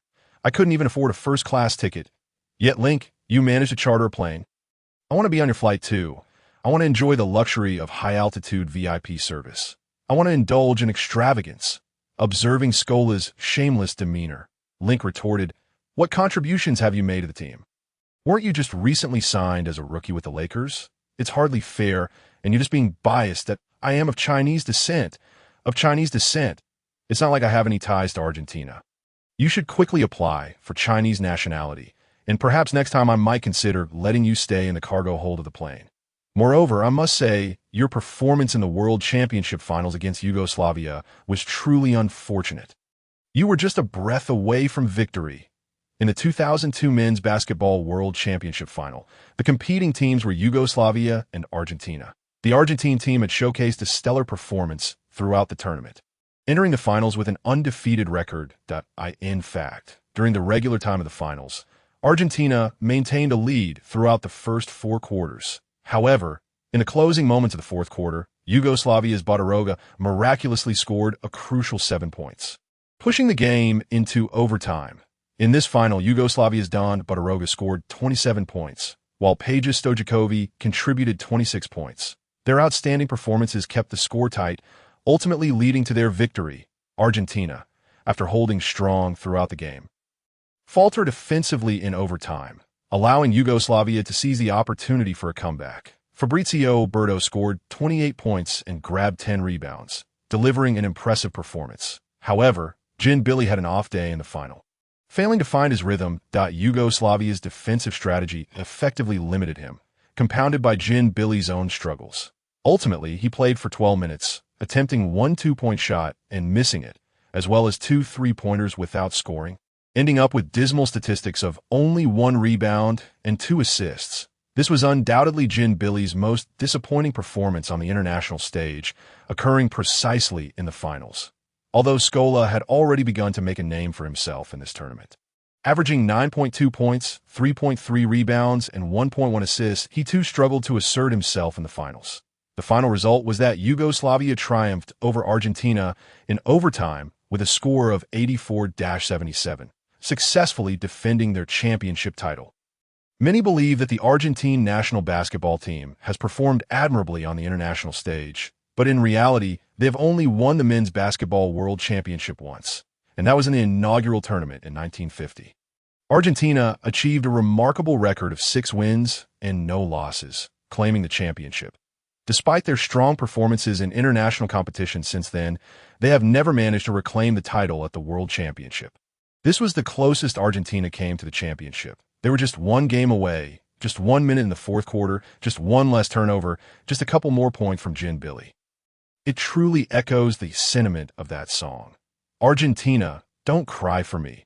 However, more tragically, it was Yugoslavia that faced the harshest reality, as this was their swan song on the world stage. The 2002 Yugoslav team had already experienced a disintegration, as it should have comprised the 2 republics of Serbia and Montenegro, forming the Federal Republic of Yugoslavia. On February 4, 2003, the Yugoslav parliament voted to approve the charters of Serbia and Montenegro, marking the official establishment of the State Union of Serbia and Montenegro, thus leading to the dissolution of the Federal Republic of Yugoslavia. Had Yugoslavia still existed as a single entity, it is unimaginable how formidable they would have been in international competitions. Serbia boasts players like Nikola Jokic, Nemanja Bjelica, Boban Marjanovic, and Bogdan Bogdanovic. Montenegro has Nikola Vujevic. Croatia is represented by Ivica Zubac and Dario Ari. Bosnia has Jusuf Nurkic, while Slovenia features Goran Dragic and Luka Doncic. With such an array of talent, they could easily dominate the United States. As Link lamented, he mercilessly poked fun at Scola and the Argentine team. Scola was caught off guard by Link's remarks, immediately feeling defensive, his expression shifting to one of pain. Link, even as the boss, you shouldn't bring up my sore spots like that. Regardless, our Argentine team is the runner-up, ranked higher than your Chinese team. We even outranked the American Dream Team. With those words, Yao Ming and Jinlian's expressions darkened. Even Kobe's demeanor grew more somber. Upon realizing Scola had misspoken, Link seized the opportunity to fan the flames. Embellishing the situation further, second place can only be deemed the biggest loser. Kobe refrained from engaging in further banter with Scola and instead calmly suggested, "Let us proceed with the planned training exhibition match between the Lakers and the Chinese national basketball team." Link, I strongly recommend placing Scola on the Chinese national team. Let this runner-up guide us. Ultimately, the training match between the Lakers and the Chinese national basketball team concluded without any suspense, ending with a staggering score of 102-72. The loss was clean and decisive, a resounding defeat. Despite the inclusion of Yao Ming, Wang Zhizhi, and Scola into the Chinese men's basketball team, the squad has gained several formidable players.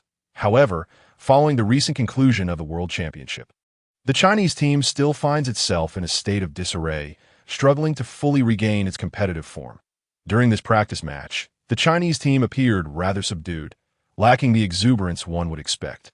Furthermore, the training session adhered to NBA rules, incorporating defensive 3-second violations and an expanded three-point arc, which the Chinese players were not particularly accustomed to safeguard Yao. Coach Link also meticulously regulated his playing time, allowing him only a brief stint of 1.5 quarters. This meant that their most formidable player, a significant asset in the paint, was limited in his participation. In contrast, Scola was ruthlessly assigned 3 full quarters of playtime by Link. Wasn't Scola known for his tenacity? Surely his physique could withstand more rigorous practice. "I have high hopes for you," Link boldly declared without a hint of modesty. In the match, the Lakers, poised and relaxed, executed their offense with a fluidity reminiscent of Mercury in motion, while their defense was a veritable fortress, impenetrable and robust. The defensive line, featuring Kobe, Billups, Bell, and Barnes, was formidable, complemented by Arteist and Battier's defensive prowess on the perimeter. Even the interior defense from players like Cato and Gasol was quite intimidating. For the majority of the game, the Lakers managed to maintain their composure against screens, effortlessly rotating their defensive assignments. At one point, the Chinese team struggled to even advance the ball past half-court. The intensity of the defense was several notches above what the Chinese team faced during the World Championship, far surpassing that of the original Dream Team. The Lakers' prior training evidently bore fruit. Notably, although Kobe remained taciturn, he clearly channeled all his energy into treating the practice match as a genuine contest. Particularly when facing Scola, Kobe's eyes would light up with determination as he yearned to drive past him for a thunderous dunk. Each offensive possession was an attempt to overpower Scola with brute force. In the end, Kobe astonishingly racked up 49 points in what was merely a practice match, over 30 of which were scored in the paint. He also executed 3 brutal steals, 1 block, 10 instances of trash talk, and numerous provocative gestures directed at Scola. But oh, is it that easy to snatch the ball from a player who was once a runner-up? Your ball handling skills seem lacking, and your shooting release point is lower than the Mariana Trench. Scola, who was being thoroughly dominated, found himself at a loss for words. That wasn't he supposed to be a champion from the Pampas? Where was the defense? How could he simply watch me score with a dunk?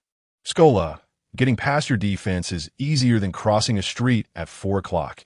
Even Arteist joined in the merriment, playfully taunting Scola in Kobe's wake. Scola, isn't it easy to be a runner-up? Scola, are you a tiger?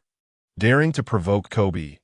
Although Arteist's trash talk was somewhat ineffective, the term tiger coming from him left Scola speechless. Initially, Scola put up a valiant resistance. Our Argentine team is invincible. Let me show you the scoring prowess of the Eagles from the Pampas. However, as the score gap widened to nearly 10 points by the end of the first quarter, compounded by a relentless barrage of diverse and slick trash talk, Scola was rapidly driven to the brink of despair. "Boss Link, I was wrong. Next time, I promise to keep my mouth shut." Not uttering a single word, Scola lamented, draping a towel over his head and muttering in frustration. Link regarded Scola with a hint of sympathy. "Next time, if you can't control your words, perhaps try speaking in Argentine. Oh wait, you speak Spanish. At least that might provide some cover." After offering a lighthearted and somewhat mocking consolation to Scola, Link turned to the Chinese team and inquired, "How did you find today's practice match compared to the World Championship, which was more challenging?" Lu Wei rubbed his sore shoulder, responding earnestly, "Boss Link, aside from the minor differences in rules, I believe today's practice match was more difficult. The Lakers' tenacious and rotating defense made holding onto the ball a significant challenge at times. Lu Wei had quite a bit of playing time today and consequently faced considerable defensive pressure. Particularly with Yao's limited minutes, the interior game struggled, which exacerbated the pressure on the perimeter. Wang Zhizhi also chimed in, "We lost many balls today, partly because the Lakers players were quite familiar with us and employed highly targeted defenses, which were quite effective." Link nodded in agreement, noting that when Yao Ming and Wang Zhizhi were on the court, the Lakers clearly adjusted their defensive strategy, especially when Daji had the ball. The Lakers assigned Boozer to guard him. Although Boozer's defense wasn't particularly specialized, his speed, bulk, and wingspan made it uncomfortable for Daji. That on another front, I believe it's a matter of teamwork. The Lakers players have honed their coordination over time to perfection. In contrast, our team has had limited synergy, and with Scola joining at the last minute, our collaboration appears even more disorganized. The disparity is quite apparent that I even believe that the Dream Team from 1992, with their limited practice, might struggle against the current Lakers. During the game, there were several instances where Daji's cuts coincided with Scola's movements, both displaying a similar sense of timing. Link nodded again, acknowledging Daji's insightful observation. What you said is quite pertinent that in national team matches, every player is skilled, yet developing synergy and teamwork undoubtedly requires time and experience. Scola, feeling increasingly despondent after enduring relentless trash talk from his opponents, now found himself being subtly mocked by his own team. Botter interjected, "I have also played in the NBA for a while, and overall, our stamina and fundamentals, especially maintaining form under high-intensity contact, show a considerable gap compared to NBA players. Our foundational skills are significantly weaker." Link wholeheartedly agreed. In his previous life, he had seen certain superstars from the CBA flaunting their training routines, only to discover that the intensity was less than that of a middle schooler during summer break. Completing 300 stationary three-pointers at a leisurely pace was the extent of their training. In stark contrast, videos shared by players like Jimmy Butler showcased rigorous core and upper body training, followed by shooting drills designed to reinforce muscle memory, all while adhering to time constraints and practical game scenarios. The juxtaposition of these two videos was nothing short of a direct insult to one's pride. Today's training focused not on results, but on the process. That I believe all of you in the men's basketball team have provided insightful reflections that it is crucial to recognize and confront the disparities. Falling behind means enduring the consequences. In competitive sports, being less skilled is an inherent flaw. Moreover, only by playing against higher-level opponents and embracing intense, progressive training can one hope to improve. Brothers among the players, your sights and capabilities should never be complacently limited to the CBA. Link seized the moment to conclude with a few remarks. There remains a while before the commencement of the 2002 to 2003 NBA regular season. The Lakers will continue their training, and you're always welcome to join us at the Staples Center whenever you have time. Additionally, I will provide opportunities for you to participate in matches against NBA players directly. As time flew by, the date reached October 6, 2002. The preseason of the 2002 to 2003 NBA season was about to commence. In this season, the preseason spans from October 6th to October 25th. For the league, the preseason serves as a prologue to the new NBA season, captivating the attention and interest of fans while warming them up for the arrival of the regular season. The league schedules so-called marquee matchups and thrilling confrontations, generating buzz and excitement, igniting anticipation for the new season. Concurrently, the preseason is an essential platform for the league to promote and publicize the upcoming season, achieving a warming effect through media coverage and broadcasts. For young players, rookies, and those on the fringes of the team, the preseason offers a rare stage to showcase their talents. They are afforded considerable playing time, allowing them to exhibit their abilities and potential in pursuit of the coaching staff's recognition, thereby securing more playing time and a place within the team. Players who excel during the preseason may find themselves with increased opportunities in the regular season, potentially becoming vital rotation players for their teams. For teams, the offseason often entails adjustments to their rosters, including drafts, trades, and signing free agents. New players require time to assimilate into the team's tactical framework and to establish chemistry with their teammates. The preseason provides teams with a chance to refine their coordination through actual gameplay, observing the synergy between different players, experimenting with various lineup combinations, and determining the primary roster and regular rotation for the new season. However, all of the aforementioned aspects do not alter the intrinsic nature of the preseason. The preseason can be likened to an appetizer before the NBA season, a mere side dish akin to the thick crust on a pizza. Lacking flavor yet too precious to discard. Many seasoned NBA players would prefer to extend their vacations, opting out of the preseason altogether. Conversely, numerous rookie players and those yet to secure their next contracts place great emphasis on the preseason, hoping to make a significant impression. For instance, during the 2024 to 2025 NBA season's preseason, the Brooklyn Nets games garnered immense attention from Chinese fans, primarily due to the presence of Cui Yongxi. In the preseason, Cui Yongxi had two opportunities to take the court. In the matchup against the Clippers, it was his debut, where he played less than 9 minutes, missed both his field goal attempts, and scored 1 point through free throws while securing 2 rebounds.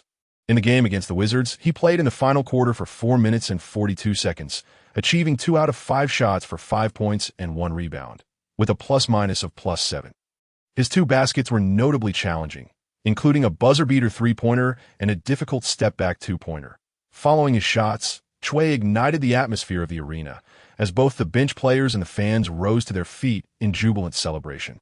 Further fueling the enthusiasm of Chinese fans, they can hardly contain their excitement, eagerly anticipating the emergence of another Chinese player in the NBA. However, for those in 2002, including Link and Chinese fans, the happiness is even more profound. Although the internet was not as developed at that time, the attention on the Lakers during this year's preseason is exceptionally high. On one hand, the Lakers, having undergone a significant overhaul under Link's leadership, have transformed into a completely different entity from the previous season. The current Lakers, are they a formidable force or merely a lackluster team? No one can say for certain. Everyone hopes to glean insights through the preseason. On the other hand, Link has generated considerable buzz. The social media platforms he encouraged Ru Luo to invest in, such as Facebook and Twitter, have gone live and are operational. Naturally, Link supports his own social media platform, enabling his female friends to create personal accounts. Individuals like Eva and Hathaway frequently post videos and vlogs cheering for the Lakers. The Lakers have also launched an official account, and each team member has established personal accounts, regularly sharing behind-the-scenes training videos, highlights from internal scrimmages, and various team anecdotes. The posts often feature spectacular moments, such as Kobe's gravity-defying dunks, Yao Ming's emphatic blocks, Scola's dazzling footwork, and Wang Ziji's consecutive three-pointers. They even released a sensational top 10 bloopers video, showcasing amusing moments like Yao attempting to dribble between his legs only to be intercepted by Battier, or Billups soaring for a spectacular alley-oop that ended with the ball stuck in the rim, resulting in a comical tumble. Link, as both owner and head coach, often shares poetic musings, proclaiming, "Basketball is the vibrant melody of youth. The NBA championship is the most brilliant chapter on the stage of glory. Each leap and every passionate duel is solely for the purpose of hoisting the illustrious championship trophy, etching a legendary mark." The basketball spins in the palm. The Lakers gallop across the court. The NBA championship trophy shines as a beacon of their arduous journey, illuminating the path to glory. The players, the spirited sprites of motion. The Lakers stand tall on the court, aiming for the championship. The purple and gold radiate across the NBA realm, where glory resides, revered by all. The basketball dances. The Lakers strive for supremacy. The crown of champions is the aspiration of their hearts in the realm of the NBA. The name of the Lakers resonates far and wide. The ball moves like lightning. The courage of the Lakers can shake the heavens and the earth. In pursuit of the honor of an NBA championship. They exhibit the might of purple and gold. On the court, filled with vigor and ambition. Glory is within reach. I love basketball. Basketball loves me. I cherish basketball as my first love, and in return, basketball will love me 1,000 times over. Such overly sentimental posts often elicit laughter from Yao and Wang, who frequently find themselves rolling their eyes. Yet, ordinary sports media and typical basketball fans have rarely witnessed such an extravagant spectacle. This grandiosity, this promotion, this method of attracting attention, It is still 2002. In no time, the Lakers' social media accounts experienced explosive growth in followers. Daily comments are lively and bustling. Link's account, in particular, is a whirlwind of activity, with notifications flooding in as soon as he posts. Although there are many detractors, any attention is still attention, and the buzz has reached a fever pitch. Under this wave of public sentiment, the Lakers' preseason has garnered widespread interest. Traditionally, preseason tickets were sold at minimal prices, often half off, resulting in dismal attendance figures. However, this year, every preseason game for the Lakers sold out well in advance. Numerous television networks rushed to negotiate broadcasting rights for the Lakers' preseason games. Many Chinese fans eagerly anticipate witnessing the Lakers' prowess and style during the preseason, especially with stars like Yao and Wang on the roster. It is no exaggeration to say that a significant portion of Chinese fans now regard the Lakers as their home team. This unprecedented phenomenon is a first in NBA history. NBA Commissioner Stern feels both joy and anxiety. The joy stems from Link's relentless efforts, which have significantly increased discussion, visibility, and revenue for the NBA. The anxiety arises from Link's unpredictable nature. Every move he makes exceeds Stern's expectations. Stern genuinely worries that one day, Link might orchestrate a monumental event that sends shockwaves through the league. He even privately confides in other team owners about his concerns. Although Link often seems to be causing a ruckus, he is indeed like a catfish, stirring up the waters of the NBA and creating ripples of excitement. In a certain sense, these owners should be grateful to Link. After all, the NBA is fundamentally a business league. The lifeblood of a business league is attention and exposure. Only with sustained profitability can the NBA continue to develop, allowing team owners to share in the rewards. When Stern's words reached Link's ears, what could have been perceived as praise incited immediate indignation. What is this commissioner saying? Is he envious of my glorious visage and extraordinary talent? You are the catfish. Your entire family is a bunch of catfish. How could I, Link, possibly resemble that scraggly, unattractive catfish with a beard? Surely, you are a remarkable figure among humanity, the dragon of China that stirs up tremendous waves. Golden scales are not mere objects of the pond. Regardless, the anticipation has reached its zenith, akin to an arrow released from the bow, as the Lakers are poised to embark on their NBA journey. It all begins with the preseason. Link is also prepared to orchestrate something monumental during the preseason. No one could have anticipated that Link would not disappoint Stern's high hopes, immediately delivering a spectacular performance. He orchestrated a sensational event that nearly incited several public incidents. Are we not deserving of this? Damn it, refund us. Father, mother, gentlemen, refund us. A strong demand for refunds. Lakers, you may as well rename yourselves the Chinese team. No, the Lakers should be renamed the team that gets smacked. Link, come out and face the music. Come out and face the music. Link sat in his car, observing the agitated and indignant fans outside. Yet he couldn't help but scoff. Why are these visiting fans so critical? Didn't your team win? Still dissatisfied. And as for the refunds, the tickets you purchased did not line my pockets. You have the wrong target. On October 8th, the Los Angeles Clippers faced the Lakers at the Centennial Garden in Bakersfield, California. On October 11th, the Memphis Grizzlies confronted the Lakers at the Alltel Arena in Little Rock, Arkansas. On October 12th. The Denver Nuggets clashed with the Lakers at the Ford Center in Oklahoma City. On October 17th, the Golden State Warriors met the Lakers at the Arrowhead Pond in Anaheim, California. In these preseason games, the Lakers journeyed far and wide, competing as the visiting team. As these preseason games concluded, despite the different opponents, each match garnered immense attention, with full attendance and high expectations from the fans. Without exception, outside each arena, large-scale gatherings of fans took place post-game. These visiting fans, eager and excited, secured tickets to cheer for their teams, anticipating a spectacle of how their teams would trounce the Lakers. Link observed the enthusiastic fans waving various banners proclaiming defeat the Lakers and flags in the stands. However, the Lakers were indeed overwhelmed, losing every game by approximately 10 points on average. Yet, these visiting fans were nearly beside themselves with rage. Why? Simply because they felt deceived. They had expected to witness the Lakers led by Kobe, along with numerous new players and rookies, ready to showcase their dominance in the new season. Instead, they faced their own team, which displayed formidable prowess in a fierce contest against the Lakers stars after a series of twists and turns. Filled with high energy, they ultimately triumphed. Even though it was merely preseason, it held great significance. Even if it was just preseason, it was still a resounding beat LA. When the Lakers' preseason players emerged, the visiting fans were taken aback. Why were most of them Asian and predominantly Chinese? Hadn't the Lakers only selected a Chinese rookie this year, Yao Ming? It seemed they had also signed another Chinese player. All told, shouldn't there only be 2 Chinese players?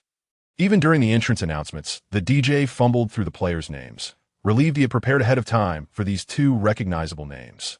Yao Ming, Wang Zhizhi. As the DJ continued, he stumbled through the rest. Who are these names? Why are they so difficult to pronounce? As for Badier, he was absent, participating in the Nuggets preseason. The reason for such a plethora of Chinese players representing the Lakers in the NBA preseason was due to Link's arrangements. Many members of the Chinese national basketball team had signed temporary 10-day contracts with the Lakers, all set to represent the team in the preseason, due to the rush nature of the arrangements. Even Link intended this to be a one-off deal. Many players' jerseys bore hastily handwritten names and numbers instead of professionally printed versions. Meanwhile, key Lakers players like Kobe, Billups, Arteist, and Badier were nowhere to be found, remaining in Los Angeles to continue training. In other words, Link had almost transported the Chinese national basketball team to compete in the preseason. As for the preseason, it was merely a formality. Link was reluctant to have his main players travel for games. Moreover, he planned to feign weakness. Many were looking to gauge the Lakers' current strength through these preseason games, but Link refused to provide that opportunity. The crucial point was that this Chinese Lakers team played with remarkable organization and seriousness. Except for Yao Ming's limited playing time, the other players diligently executed plays, practiced defense, and prioritized hard work above all. Link had also assigned assistants Stevens and Blatt to meticulously draw up strategies and manage the game. In moments of intense competition, every timeout was called, and every strategy was executed flawlessly. The entire team took the game seriously, only to earnestly lose the matches. It is no wonder the visiting fans were incensed. It felt akin to arriving with great expectations for a lavish banquet, only to find themselves satiated by nothing but flavored ice cream. Stern, upon learning of this situation, was drenched in sweat and restless. He hastily called Link. "Hello, Link. What business are you up to now? I've heard you've stirred up quite a commotion." "President Stern, I haven't done anything else. I'm leading the Lakers in earnest preseason games. We've played several in a row. And it's quite exhausting. What's the matter?" Upon hearing Link's audacious claim of seriousness, Stern was immediately incensed. "How dare you claim to be serious about the preseason? What is going on with the Lakers? Why is the roster filled with new faces? Where's Kobe? Where's Billups? Where are the legitimate players on your team?" Hearing Stern's remarks, Link quickly expressed his displeasure. "What do you mean by legitimate players? Everyone on my team is legitimate. Yao Ming, Wang Zhizhi, are they not legitimate players? And even the other players whom some fans may not recognize are key prospects we are evaluating for the future. They just happen to be from China." Stern found himself nearly laughing in disbelief. They just happen to be from China. Aren't they specifically your chosen players from the Chinese national team? Furthermore, I must ask, have they all signed contracts? Can they represent the Lakers on the court? Many fans are voicing their concerns. The owners of the teams you faced are also demanding an investigation, accusing the Lakers. Link, unabashedly, retorted, "President, you must discern right from wrong. Our Lakers can withstand scrutiny, which owners are seeking an investigation. They can certainly investigate, but they should first share half of the ticket revenue with me. We traveled such a distance, contributing to their high attendance for the preseason. Instead of gratitude, they're turning against me." Stern, after hearing this, was momentarily speechless. "Link, you're the owner of the Lakers, one of the wealthiest figures among NBA owners. Are you truly concerned about a few ticket revenues from away games?" Link continued his defense. "Moreover, who says that in preseason, players must be guaranteed to play? There are no such regulations in the regular season, playoffs, or even the finals. Many star players employ strategic rest periods. Why haven't the league officials conducted a serious investigation? Moreover, all of my players have legitimately signed 2 10-day contracts. These contracts completely encompass the time frame of the preseason games. Link has thoroughly prepared for this preseason scheme, specifically instructing his team to meticulously review the relevant NBA regulations. According to the NBA regulations of 2002, a team may sign a maximum of 2 10-day contracts with the same player within a single season. These contracts may be signed consecutively or at different intervals. However, once a player has completed 2 10-day contracts with the same team in a season, if the team wishes to retain the player's services, it must offer a standard contract lasting at least until the end of the season. Thus, a team cannot exploit the same player indefinitely. If 2 10-day contracts are granted in a season, the team must subsequently provide a legitimate contract upon their expiration.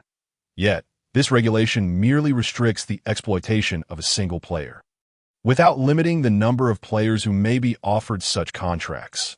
A team faces no constraints regarding how many players can receive 10-day contracts, as long as Link ensures that the Lakers' official roster complies with the numerical restrictions before the regular season commences. It suffices. These Chinese national team players will complete the NBA preseason and then return to China to participate in the CBA. There is no question of continuing their services or needing to provide formal contracts. It's simply a matter of granting all of them 10-day contracts at once. Link, in a lawful and legitimate manner, albeit slightly unreasonably, has ingeniously allowed the Chinese national team to don the Lakers uniforms, utilizing competition as training. He has employed NBA players as practice partners, allowing the Chinese players to experience the intensity of NBA-level competition. Link has even seized the opportunity to slightly increase the salaries of these Chinese players through the 10-day contracts. Even the smallest of mosquitoes is still meat. Stern was momentarily left speechless. Indeed, Link is not someone to be underestimated. Link, I shall organize legal experts to review how this rule can be amended. In a flash, Link embodied the spirit of a drama king, lamenting to Stern. Commissioner, this cannot be allowed. Are you intent on shattering the dreams of those aspiring NBA players? However, to be fair, Commissioner Stern, what I am doing is not solely for my Lakers. I'm bearing the brunt of so much criticism, not for myself, but for our larger family. I assent it for the entire NBA league as well. With heartfelt emotion, Link continued his impassioned plea, almost wishing he could reach through the phone to grasp Stern's sleeve. It was truly a scene of tears and snot. Commissioner Stern, look around. Is this NBA league's current media frenzy not as you wished? I believe the entire league has recently profited immensely. I have sacrificed my own integrity and reputation, all for the sake of the Lakers. All for the league, since I took over the Lakers. I have toiled day and night. While the Lakers have yet to see significant profits, I've already aided the league in earning a substantial amount. Link's words struck a chord with Stern. Under Link's leadership, the Lakers first orchestrated a monumental trade, parting ways with 3-time Finals MVP Shaquille O'Neal, capturing the attention of the North American sports scene. Then, they secured the Chinese #1 draft pick, Yao Ming, and signed Chinese player Wang Zhizhi, successfully breaking into the vast overseas market and attracting the Chinese market's gaze. These two actions had already left Stern and the basketball community in awe. Yet, this was merely the beginning of Link's ambitions. He could execute even more daring maneuvers. By featuring numerous Chinese players in the preseason, he generated a whirlwind of attention, criticism, and fascination, with eyes drawn to the spectacle. The NBA league could thrive financially. After all, what is the essence of the league? At its core, it is still a commercial enterprise. Much like celebrities in the entertainment industry, they never fear being criticized or becoming the target of negativity. Their only fear lies in losing visibility and being forgotten. Of course, one must adhere to legal and ethical boundaries. Otherwise, one risks fading into obscurity like the neighboring Canadian electronic music scene. However, Domeme has managed to attract some attention. Beginning to monetize her popularity up to this point, all of Link's actions have greatly assisted Stern. Stern was acutely aware of this, feeling both admiration and frustration towards Link's various maneuvers. With admiration comprising the lion's share, listening to Link's heartfelt lamentations, Stern had no choice but to take a step back. Link, my dear owner, I am merely concerned you might encounter some controversy. After all, You are a newcomer to the NBA ownership circle, and I fear you may suffer losses. Today's call was merely a reminder, without any ulterior motive, absolutely no ulterior motive. Furthermore, I will address the concerns raised by other team owners and assist you in managing the situation. Seizing the opportunity, Link continued his emotional appeal. Commissioner Stern, O benevolent overseer, the truth is evident. In the future, we Lakers will greatly rely on your favor. For instance, referee decisions must be fair and impartial. Additionally, the scheduling must be scientifically sound, as many of our Lakers players are of advanced age. Upon hearing Link invoke such arguments, Stern felt his head swell with anxiety. Link, your Lakers players are aging. Link, taken aback, quickly corrected himself. No, many of our Lakers players are foreign players who are unfamiliar with the environment. The schedule must be even more reasonable. He continued to ramble about the probabilities of draft lottery selections. Stern hastily interrupted him, but if he didn't intervene now, Link might propose even more outrageous demands. All right, rest assured, Mr. Link, the league will not neglect those who contribute to it. The Lakers will not suffer losses, and neither will you. Now, you may attend to your duties, and I wish the Lakers a successful new season. Stern hurriedly concluded the call, eager to avoid any further demands from Link. Stern was quite reasonable, always willing to listen to the facts, far superior to his successor, the bald-headed Adam Silver. Stern was not only deeply invested in the NBA, but also adept at navigating significant ethical issues. In stark contrast, Adam Silver often acted recklessly. As the later NBA commissioner, Adam Silver played an irreplaceable role in promoting the legalization of sports betting. He publicly expressed his support for the legalization of sports betting, shamelessly claiming it as an inevitable trend of times.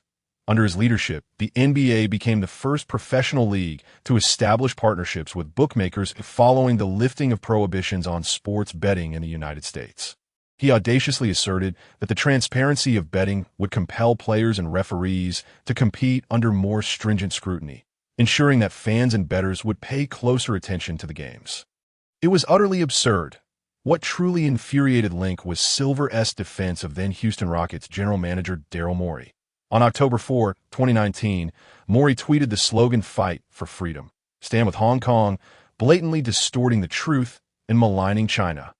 Meanwhile, the Rockets, who had previously profited immensely from the Chinese market thanks to Yao Ming, displayed indifference and hypocrisy.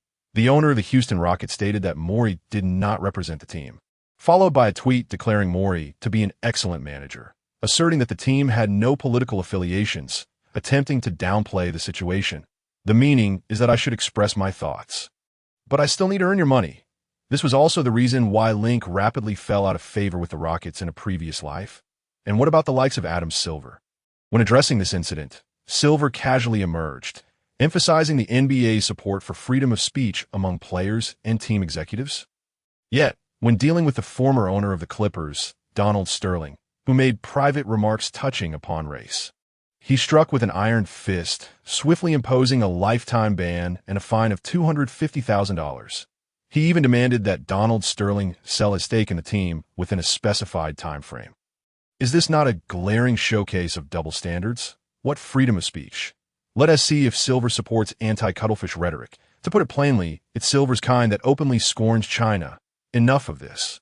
The more I think about it, the angrier I get. We shall deal with future matters later. For now, let us focus on handling the present situation. Link composed himself, feeling triumphant as he pocketed his phone, whistling his way back to his hotel room for some rest. Eva was still waiting for Link in the room. The Lakers' peculiar maneuvers during the preseason had garnered significant media attention and coverage. In no time, various news reports were flooding the screens once again. The Lakers' strategic abandonment of the preseason was it out of guilt or a display of hidden prowess? Who is squandering the peak of the little flying warrior? It's him, it's Link. Are the rich and foolish wasting their resources? Exclusive revelations about Link's lesser-known side, the conspiracy of Chinese owner Link.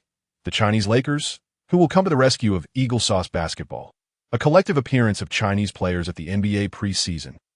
Of course, the last two articles received high praise from Chinese fans. However, the fans in Eagle Sauce, especially those of the Lakers, were filled with grievances. Even Kobe felt compelled to act, bringing along Yao Ming and Wang Zhizhi. Bursting into Link's office. Link boss, although the significance of the preseason is indeed rather low, is this the best way to handle it? The outside world might look down on us, thinking our team is weak and that we have a mindset of giving up.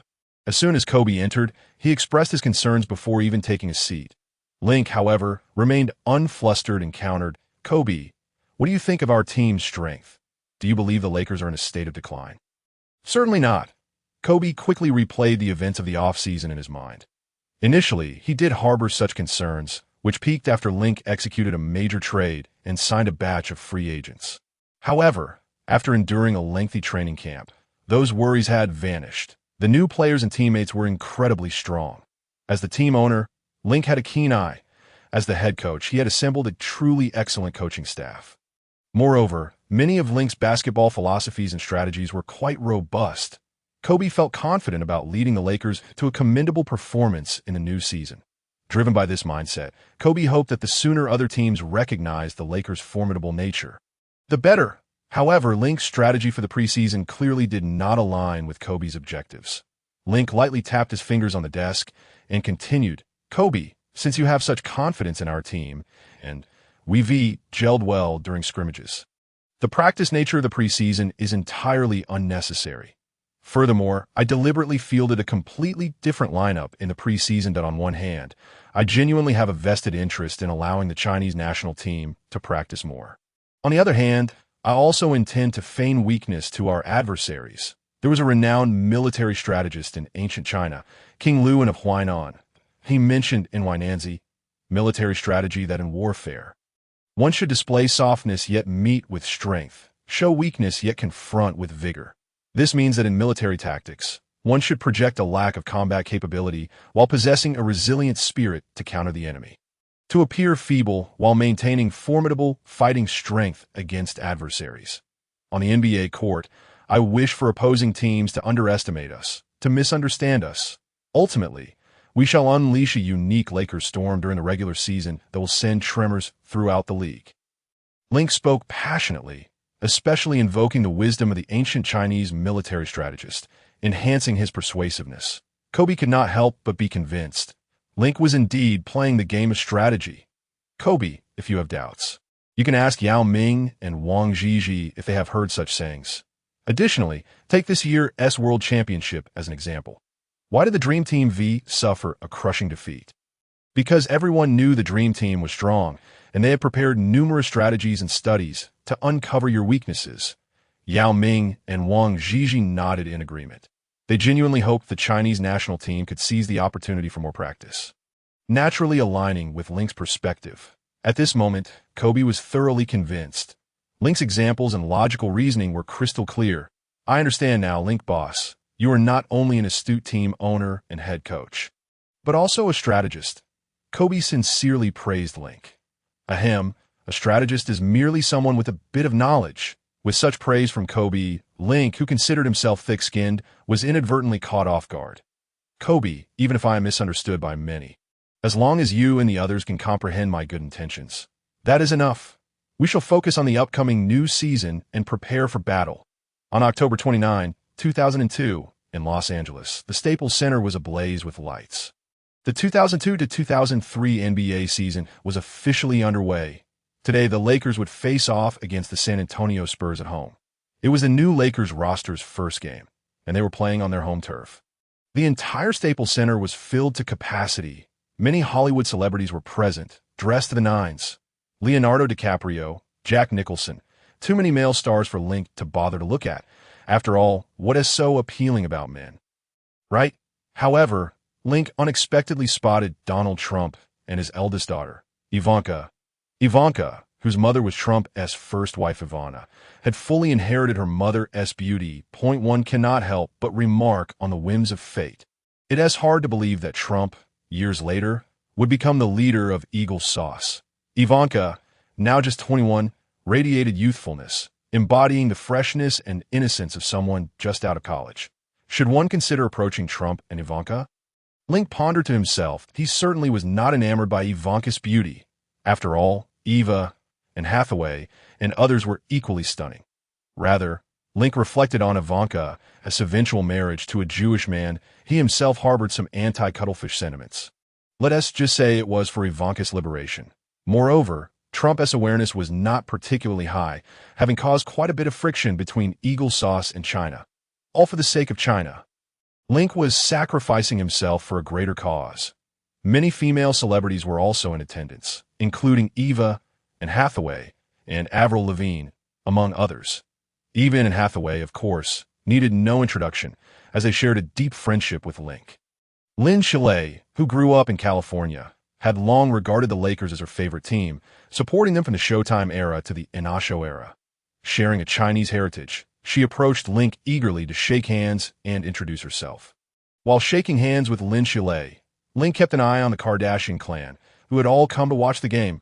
Kourtney Kardashian, Kim Kardashian, Khloe Kardashian, and Rob Kardashian. So many Kardashians, and also Kendall Jenner and Kylie Jenner. They're the half-sisters of the Kardashian clan. However, Khloe Kardashian, Rob Kardashian, along with Kendall Jenner and Kylie Jenner, still possess a youthful innocence that, in contrast, Kourtney Kardashian and Kim Kardashian exude a voluptuous allure, tinged with a hint of purity. Upon spotting Link, the two Kardashians blew a kiss and cast a flirtatious glance. They even boldly squeezed their assets together. Yet the earnest youth from China, Link, was solely focused on the game. Much like the esteemed audience. In Link's mind, nothing could compare to the spectacle of basketball, right? Any talk of rendezvous would have to wait until after the match. China's Central Television had already prepared for the broadcast at the media center within the arena. With the addition of Yao Ming and Yao Ming, the Lakers had become the favored team of most Chinese fans. Countless middle and high school students, foregoing their meals, crowded in front of the television in the school cafeteria to witness this Lakers game. Before the match commenced, a championship ring ceremony was held that NBA Commissioner David Stern was present to officiate. However, the first recipient of the championship ring was not a player from the Lakers, but rather the widow of the Lakers' longtime broadcaster. Chick Hearn, named Maggie Hearn. Hearn had been the sole play-by-play announcer for the Lakers since their relocation from Minneapolis to Los Angeles in 1960, passing away in August 2002 at the age of 85. After Maggie Hearn received her ring, the arena observed a moment of silence in her honor. Subsequently, Lakers players received their rings in turn. Due to the monumental trade led by Link, only 3 players, Kobe, Horry, and Brian Shaw, received their championship rings from Stern. This marked a first in NBA history. Other players had either been traded away or departed from the team, or even the NBA altogether, necessitating that their rings be sent later by mail or issued during subsequent games. As the various segments unfolded, what should have been a jubilant championship ceremony took on an air of desolation and gloom. Nevertheless, Link remained unfazed, while the new Lakers players gazed enviously at the championship rings. Seizing the opportunity, Link began to subtly instill a sense of ambition, enhancing the team's cultural cohesion. Isn't it splendid? Make sure you all pay attention to the rings they received. Are you envious? You don't have one yet. By this time next year, each of you will have your own.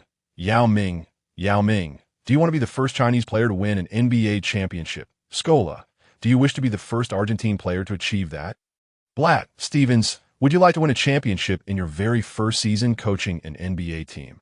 In Link's previous life, the first Chinese player to win an NBA championship was Bader to end this match.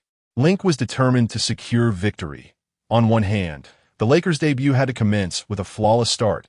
Link had no interest in the old tactic of building suspense before delivering triumph. Secondly, according to the previous narrative, the Spurs were supposed to be the champions of the 2002 to 2003 season.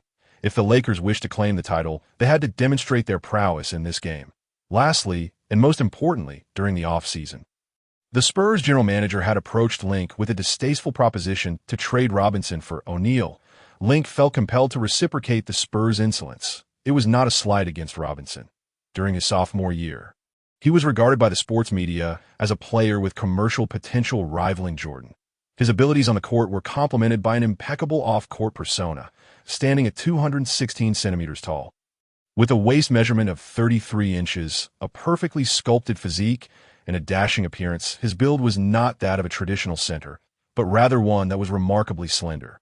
Off the court, he achieved a SAT score of 1320, held dual degrees, and was an exemplary scholar, excelling in piano and saxophone, embodying the essence of a cultured individual. On the court, he amassed accolades as the scoring champion, block leader, defensive player of the year, and rebounding champion. Robinson accomplished all of this by the 5th year of his career. Remarkably, Robinson was not labeled merely as an offensive powerhouse, but as a reincarnation of Russell. Nevertheless, Robinson was now in the twilight of his career. This season marked his farewell tour. The Spurs manager's offer was purely intended to vex Link, a blatant attempt to irritate the Lakers. Although Link was resolute, and the Lakers were fully prepared, would the Spurs, coached by Popovich, grant such an opportunity? The jump ball would be contested between Yao Ming and Duncan. Duncan, with a stoic expression, shook hands with Yao Ming, positioned himself silently, and raised his right hand, ready for the jump.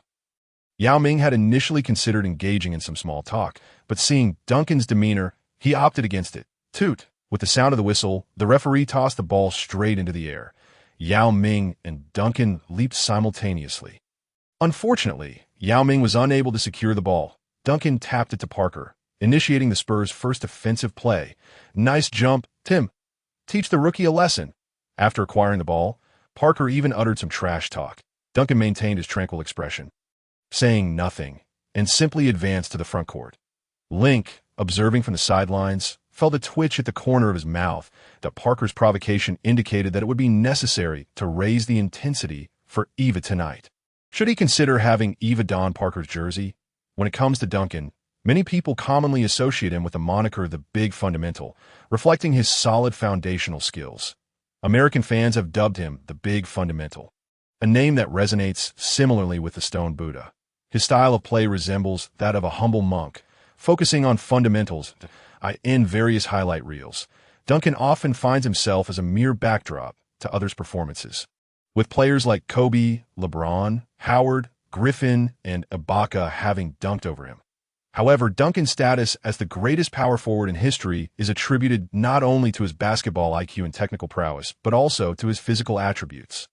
From his college days, he earned the nickname the Flying Devil due to his remarkable basketball performances, stemming from his university team, the Wake Forest Demon Deacons. During his collegiate career, Duncan exhibited a style of play that was nothing short of airborne. He was capable of executing blocks and rebounds with remarkable agility. Unfortunately, during the final stages of the 2000 regular season, Duncan suffered a devastating knee meniscus tear, which fundamentally altered his playing style. Transforming the Flying Devil into the Big Fundamental, a single injury defined his fate. Had it been any other ordinary player, their career might have faltered or ended entirely. Yet Duncan transcended the impact of his injury and successfully adapted his game. In his early professional career, having endured a severe knee injury, Duncan still managed to secure 5 championships, 2 MVP awards, and 3 Finals MVPs in Link's previous life. He was selected for the All-NBA First Team 15 times, the All-Defensive Team 15 times, and was an All-Star 15 times, an astonishing 315 statistic. Even the Spurs team doctor, David Schmidt, had frequently expressed disbelief that Duncan's career extended over 19 years. However, now that Link was the owner of the Lakers, the prospect of Duncan's 315 achievements seemed precarious. Back on the court, the trash-talking French speedster Parker was observing his positioning while advancing with the ball. Once Duncan settled in a position, he utilized Robinson's off-ball screen, executing a classic inside play before suddenly charging towards the right 45-degree angle of the paint. Duncan, with his back to the basket, skillfully used his back and hips to shield the defending Boozer, establishing a prime position. Parker, in sync with Duncan's movements, delivered the ball to him just as he secured his spot. This was a signature offensive maneuver for the Spurs. Duncan, well-versed in this routine, began to isolate against Boozer.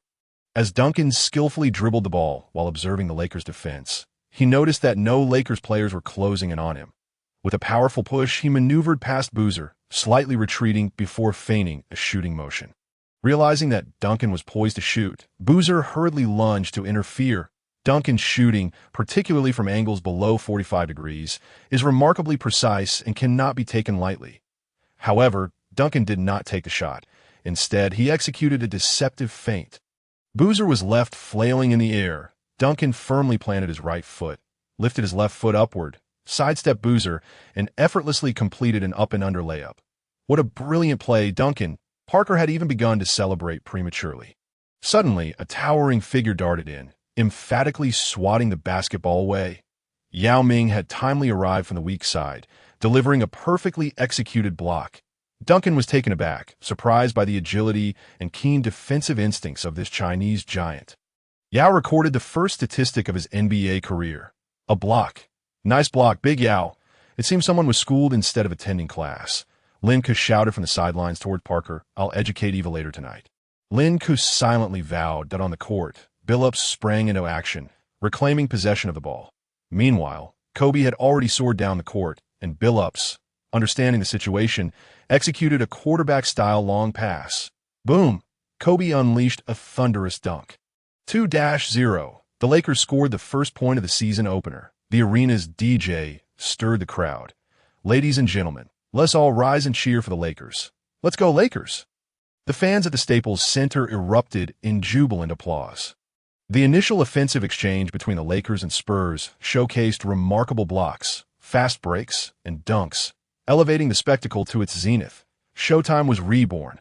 Although the entire Staples Center was ablaze with enthusiasm, the Spurs remained composed. Continuing their offensive efforts in the next possession, Duncan positioned himself in the paint, ready to receive the ball. Parker was poised to pass it to him. Billups hesitated momentarily, preparing to retreat defensively to his surprise. Parker executed a deceptive drive, and Billups' reaction was a fraction too slow. The French speedster Parker had breached the defense, charging toward the basket. Artest swiftly moved in to provide assistance, attempting to thwart Parker's advance. In a burst of speed, Parker abruptly halted, pulling the ball back to decelerate. Artest nearly lost his balance, but valiantly maintained his defensive stance. Rather than attempt a layup, Parker deftly changed direction, continuing his drive after manipulating Artest's defensive rhythm. Despite Artest's stumbling footwork, he managed to keep pace with Parker. Parker, not lingering in the moment, delivered a clever behind-the-back pass to Jackson, who was cutting in from the weak side. Upon receiving the ball, Jackson initiated his movement, preparing for a layup. However, the ball was swiftly intercepted by Kobe, who had been closely trailing Jackson. With a precise and aggressive cut, the Lakers successfully defended yet another possession. After regaining possession, Kobe quickly advanced the ball, but the Spurs' defense swiftly retreated. The tenacious Bowen and Parker had rapidly returned to their defensive positions. Billups also kept pace, creating a 2-on-2 situation in the front court, with the Lakers lacking a distinct advantage. Parker focused on thwarting a Lakers layup, urging them to reset their offense. One must admit, despite Bowen's notorious reputation, his defensive awareness and abilities were commendable. However, Kobe's ensuing decision completely caught Bowen off guard. As Kobe approached the three-point line, rather than continuing his drive or passing the ball, he suddenly decelerated, lowering his body slightly. This was the quintessential sign that Kobe was preparing to shoot. No way. Is he seriously opting for a three-pointer in a fast break situation? Bowen quickly recognized Kobe's intentions and rushed forward, attempting to contest the shot. But Kobe's movements were swifter, leaping into the air. He raised the ball high with his right hand, flicking his wrist gently as the basketball traced a beautiful arc towards the hoop. Swish! The ball found net. Kobe's trailing three-pointer was successful. This was the very play that Lin Kuo had permitted during team training. When fast break opportunities did not present a clear advantage, Lin Kuo allowed several Lakers players to opt for a fast break three-pointer. Kobe was certainly within that range. The fast break three-pointer appeared seamless and fluid, yet demanded exceptional shooting rhythm, body control, and quick release. Players needed to execute a sudden stop while sprinting, simultaneously gathering the ball and preparing for the shot. Utilizing remarkable core strength, they had to maintain balance and avoid swaying, culminating in a successful release while ensuring accuracy. With the evolution of the NBA, players like Curry, Irving, and Durant have employed this technique extensively. Lin Kuo had introduced this philosophy to the NBA scene a decade in advance. The Staples Center erupted once more in a chorus of cheers. Meanwhile, Popovich furrowed his brow on the sidelines. Signaling for a timeout just 40 seconds into the game, Popovich's seasoned judgment led him to make this decision. He could not allow the Lakers to gain momentum. He needed to disrupt their rhythm. Even at the onset of the game, Popovich did not outline any strategies nor berate his players for their mistakes. He simply wore a stern expression while observing the Spurs players. This timeout is meant to help you all regain your composure. The Lakers across the court are a brand new team that we may be unfamiliar and unacquainted, but that has found out be cautious of their defense, protect the ball, and pass to Duncan frequently. Just remember these points. On Lin Ku's side, he remained cheerful, not devising any specific tactics that we successfully defended against 2 attacks, quite impressively. Let us continue to play steadily and execute. That old fox Popovich is trying to stifle our momentum. Let us showcase the results of our prior training, our passion. Let us exhibit our strength and give the Spurs a good thrashing. Passion. As the timeout concluded, the game resumed. In the ensuing possession, the Spurs deliberately slowed their pace, attempting to find Duncan for plays centered around him. Meanwhile, the Lakers initially did not focus on Yao, instead continuously circulating the ball, searching for opportunities to take 4 minutes and 19 seconds into the first quarter. During a Lakers offensive, the ball was passed around multiple times before reaching Yao, who was positioned at the free throw line. Yao swiftly turned to face the basket, with Robinson trailing closely. However, Robinson slightly backed off. How daring to leave Yao near the free throw line. Yao promptly elevated for a mid-range shot, releasing it with confidence. With a mid-range jumper, employing an offensive maneuver rarely seen from traditional centers, he secured the first points of his NBA career. The DJ at the Lakers venue immediately fueled the atmosphere. The miraculous center from China, Yao, scored his first points in the NBA. Meanwhile, in China, the canteens of various schools erupted in thunderous applause. Yao Ming has scored. It was high time for Yao to take the ball. He had been running around for several possessions. Chinese student fans wished every shot would be taken by Yao and every rebound claimed by him. Initially, fans were enamored with stars, but now most students are devoted followers of Yao Ming. Robinson shook his head in frustration. This giant truly that accurate with his mid-range shots? As the game progressed, both teams displayed their skills, and the intensity of the match escalated. Although the Spurs executed their plays methodically, the backcourt trio of Parker, Jackson, and Bowen began to feel the pressure, already hampered by Bowen's performance. The Spurs backcourt struggled to generate significant offensive firepower.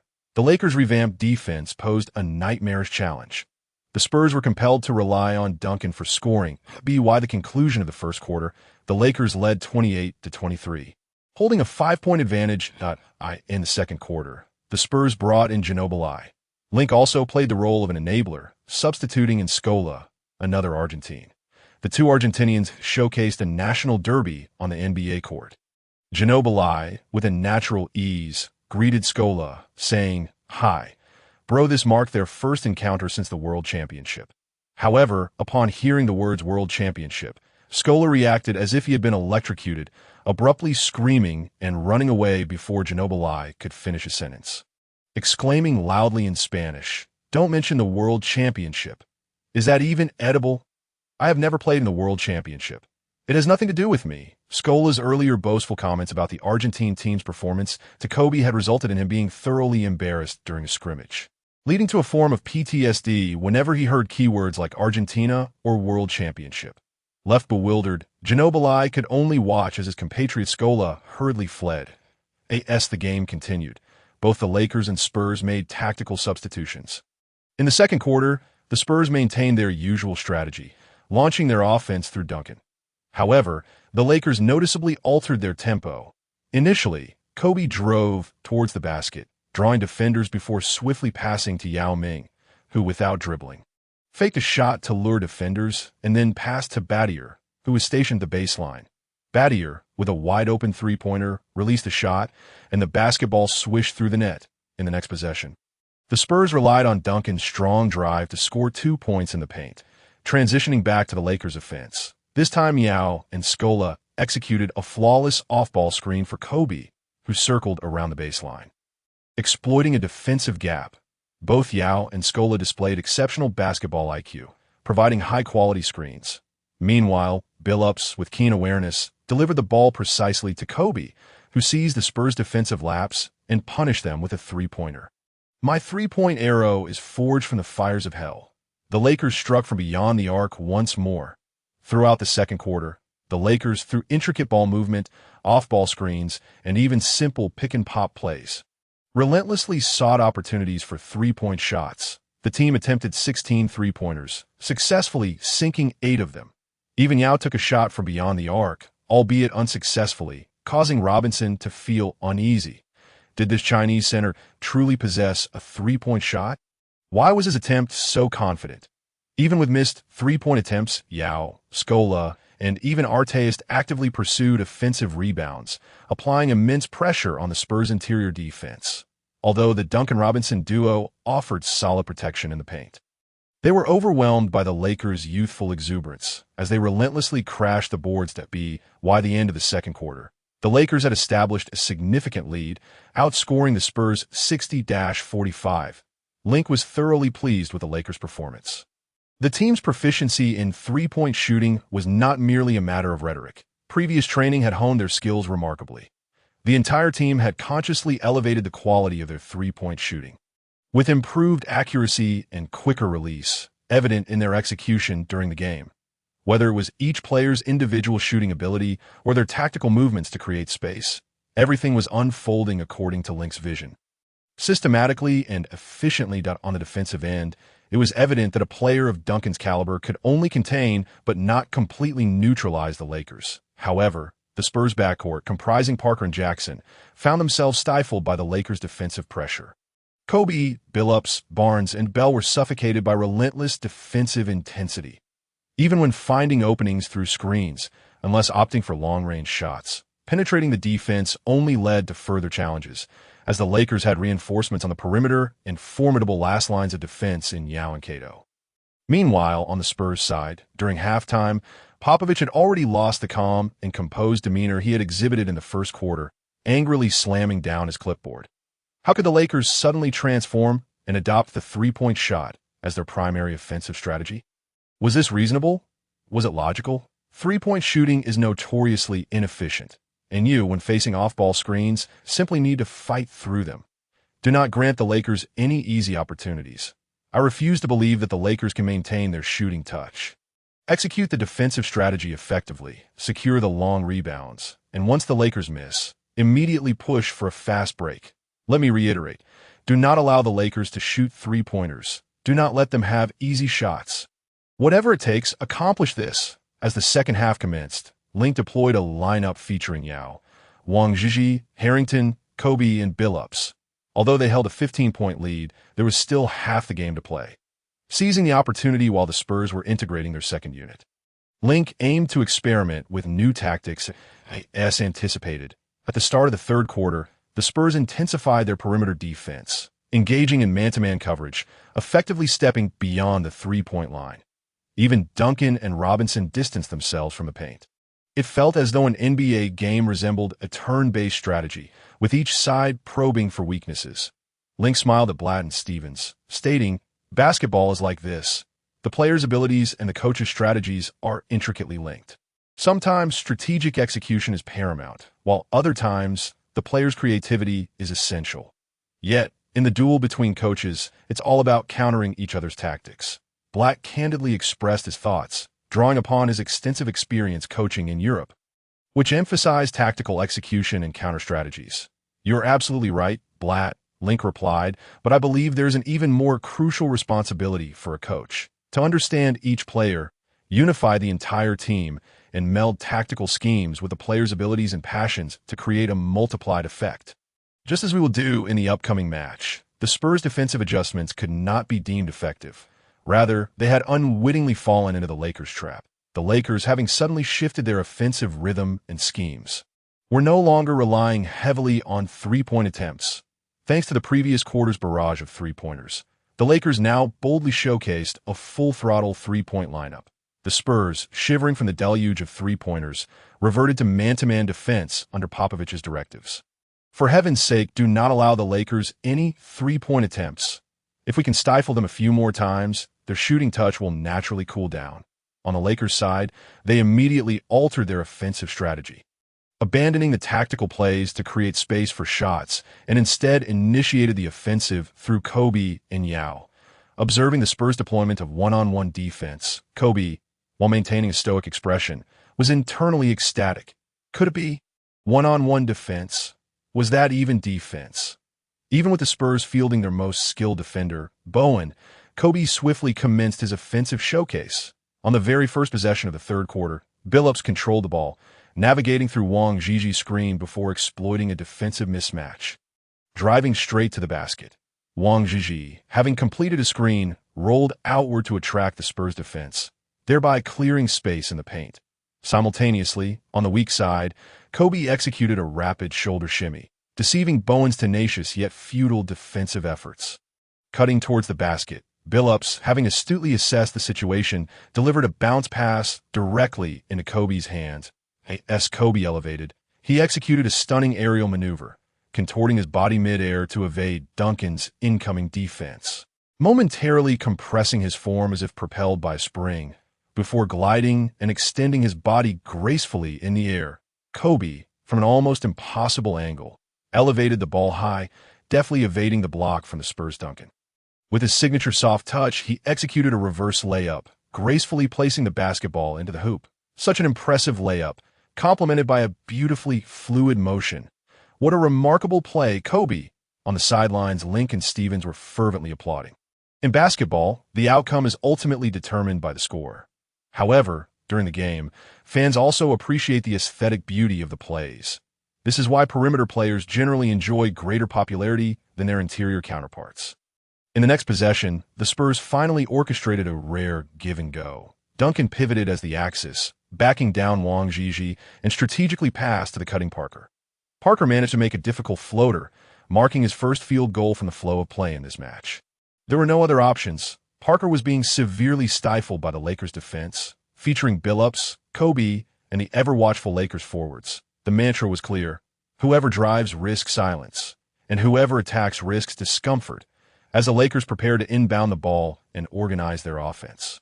Link was vocally signaling from the sidelines. This was the Lakers' coded communication, and both Kobe and Billups understood the implication. Link was urging the Lakers to employ the triangle offense strategy left behind by Jackson. In this offensive sequence, the Lakers set their formation. Positioned near the sideline were Kobe, Billups, and Yao Ming, each creating a triangle with sufficient spacing, rendering the Spurs unable to double-team, effectively one player occupied the wing. Another stationed at the baseline, as Yao Ming became the focal point for interior attacks, forming a triangular formation that on the weak side, Harrington and Wang Jiji were positioned to provide support. This tactical setup lacked rigid rules. Its core philosophy was to create space, facilitating ball movement between strong and weak sides, thereby avoiding congestion and double teams by the opponent. Leveraging Yao Ming's positional and physical advantages, combined with his basketball IQ, he became the primary initiator of this triangle offense. In essence, the triangle offense was not merely designed to maximize the talents of Jordan and Kobe. Their abilities had transcended the confines of any system. The triangle offense aimed to resolve the predicament of Jordan and Kobe monopolizing the game while their teammates were left as mere spectators. After all, basketball is a team sport involving 5 players. And while it is prudent to entrust the ball to the best player, one must avoid falling into the vicious cycle of isolation play. Even though Jackson had resigned, effective strategies must continue to be utilized. As the triangle offense positions were established, Yao Ming drew the defense in the post and passed the ball to Kobe, who immediately cut towards the free throw line, creating space in the paint. Facing Bowen's relentless harassment, Kobe exhibited a triple threat stance. After a moment of hesitation, he seized an opening, swiftly breaking past Bowen, sprinting along the baseline towards the basket. Bowen relentlessly pursued from the side, attempting to disrupt Kobe's offense. Kobe, in his drive, executed a sudden stop, a pullback, pivoting on his left foot, and performed a stunning spin. Inertia played its part, and Bowen was caught off guard as Kobe effortlessly created over a meter of separation. Following this, he gathered the ball, knees slightly bent, sprang into the air, and executed a flawless fadeaway jumper. The basketball swished through the net. Indeed, it was a picturesque fadeaway shot. Bowen could only watch in helpless admiration, lamenting his inability to defend against such artistry. How could one defend against this? Bowen internally cursed. realizing he was utterly outmatched. Kobe's current style was characterized by its fluidity and unpredictability, making it impossible for defenders to anticipate his next move. In the subsequent offensive possession, after successfully defending against the Spurs, the Lakers re-established their triangle offense. Kobe, facing Bowen's defense, initiated a triple threat stance once more, continuing his assault toward the paint. Bowen felt the pressure mounting. Closely shadowing Kobe, he was determined not to be embarrassed in the same position by Kobe's identical method again. Otherwise, how could he maintain his reputation as a tenacious defender? Kobe's offensive sequence mirrored the previous one.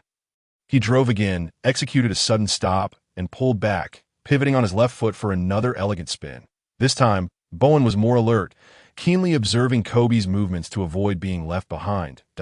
As Kobe spun, Bowen resorted to a subtle foul, tugging at Kobe's jersey, struggling to stay within defensive range. However, upon completing the spin and jumping, Kobe chose not to shoot. Yao Ming's subsequent free throw was a routine affair for him.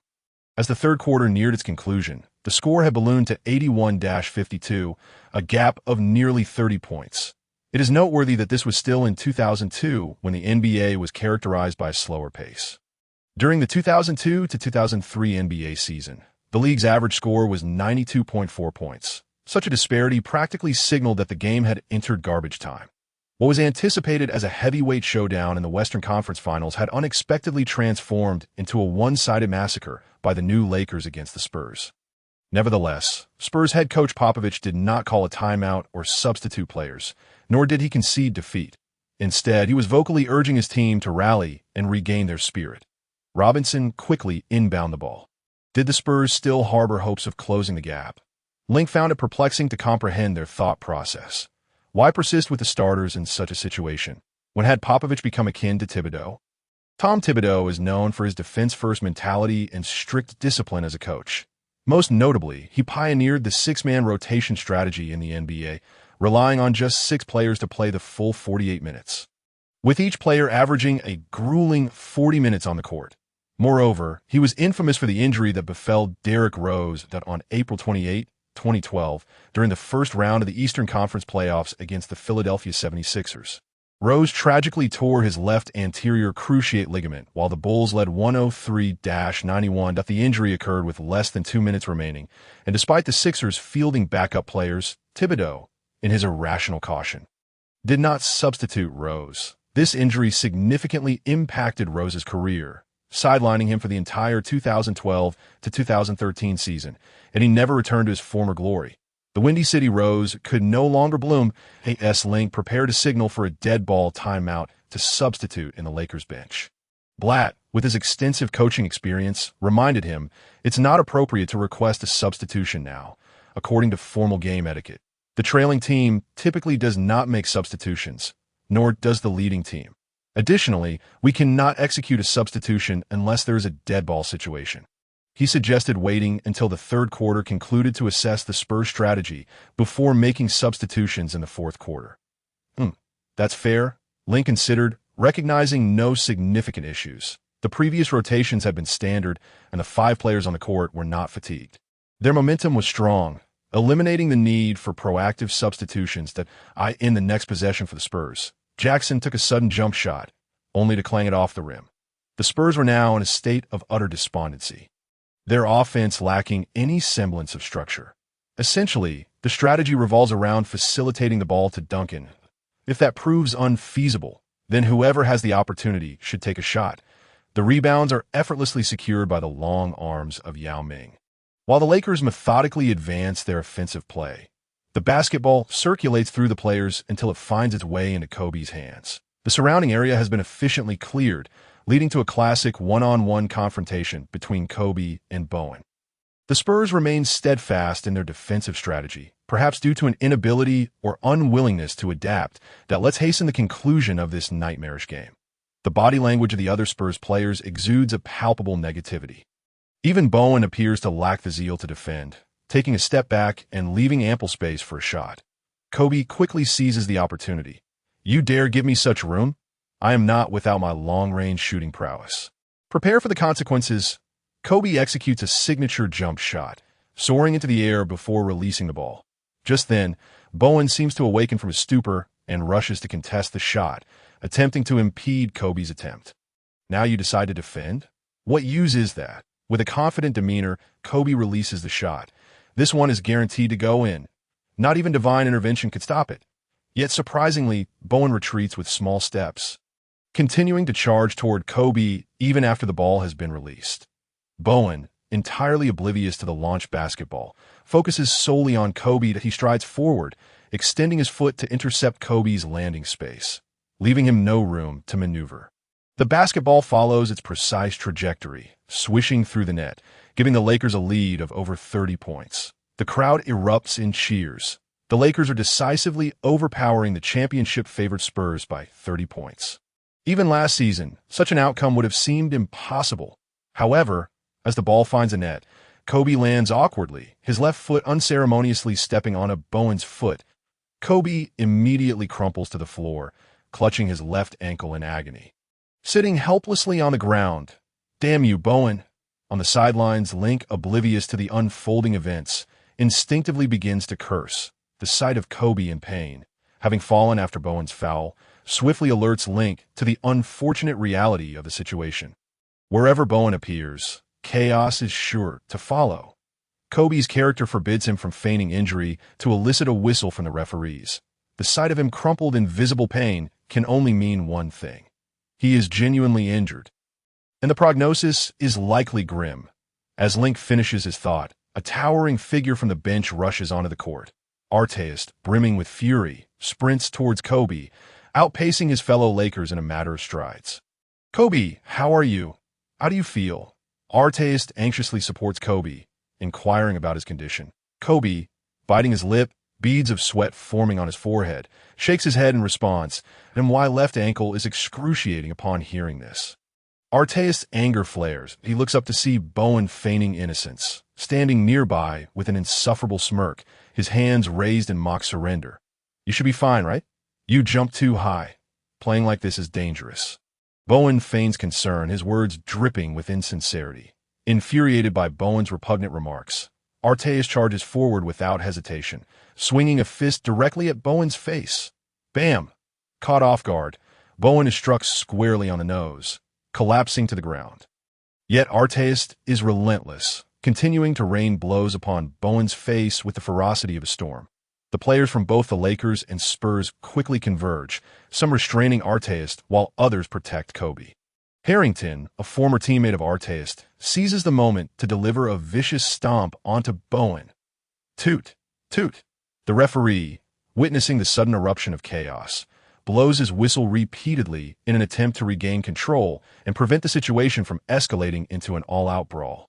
Link rushes forward, shouting, "Medical staff, get over here, check on Kobe, and a few of you, go take down that filthy Bowen."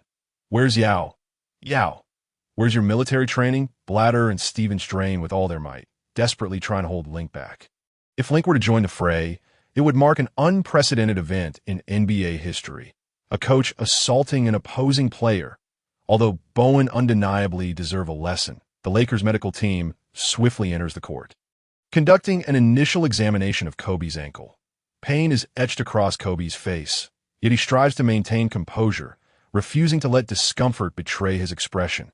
After the examination, the medical staff signals for a stretcher to transport Kobe for further assessment and treatment. Meanwhile, the referees work diligently to defuse the situation, averting further conflict. Artist is tightly restrained by several teammates, his body still trembling with rage. Yao and Yao Ming stand resolutely, fists clenched, facing off against the Spurs. "Is this how you play? If you can't win on the court, you resort to dirty tricks." Yao shouts at the Spurs, "It's only the first game, and you're already losing your composure, losing both the game and your dignity. How did you learn your lessons in sportsmanship?" Yao's expression darkens as he locks eyes with the opposing team, ready to act should anyone dare to lay a hand on him. The Spurs remain silent, their stony demeanor revealing no intention to escalate matters further. Link, managing to regain control of his emotions, hastily arranges for a stretcher to convey Kobe to the finest hospital in Los Angeles for additional examination. After a prolonged delay, the Lakers medical team finally feigns concern as they briefly glance at Bowen, unwilling to confront him directly, allowing the Spurs staff to escort Bowen back to the locker room. the referees. After a brief deliberation, approached the scorer's table to announce their verdict.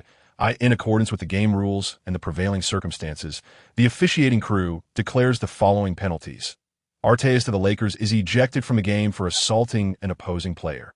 Receiving a technical foul, Bowen of the Spurs is charged with a flagrant foul for his improper defensive conduct. Furthermore, due to the altercation on the court, both teams receive a warning, reminding all players to uphold sportsmanship and adhere to the rules of the game. As the referees finish their announcement, the Staples Center erupts in a chorus of boos. Damn the Spurs. Damn Bowen. Following Kobe's departure due to injury, the Spurs counter by substituting Ginobili for Bowen, maintaining their starting lineup and preparing to continue their pursuit of the score in the fourth quarter. Showing no regard for human decency or respect for the Lakers. In the fourth quarter of the match, due to Kobe's absence and the subsequent impact on the team's mentality, the Lakers' offense momentarily stagnated. However, owing to the substantial lead they had built earlier, they ultimately triumphed over the Spurs with a score of 96-80. Up before his injury, Kobe played for 25 minutes, efficiently scoring 27 points, securing 5 rebounds, and delivering 5 assists with a shooting percentage of 55. Yao Ming, on the other hand, participated for 38 minutes, shooting 8 out of 14 and accumulating 20 points, 11 rebounds, 3 assists, along with 1 steal and 3 blocks. Compared to Lin Ku's previous existence, Yao's debut this time was undoubtedly a resounding success. That time, the Houston Rockets faced the Indiana Pacers, where Yao, as a substitute for Cato, played just 11 minutes. Failing to score, grabbing 2 rebounds, committing 2 turnovers, and accruing 3 fouls, as a number 1 draft pick. This debut was rather awkward. In contrast, this debut saw him conquer a formidable opponent in the Spurs and achieve a personal 20+, 10 statistic. Yet, due to Kobe's injury, both Yao and Lin Ku, along with the Lakers, found little cause for celebration. DeG also contributed 5 points and 3 rebounds on the Spurs side. Tim Duncan played for 42 minutes, scoring 27 points, securing 10 rebounds, and making 5 assists, with a shooting percentage of 41 and a free throw percentage of 67. Alongside 4 steals and 6 turnovers.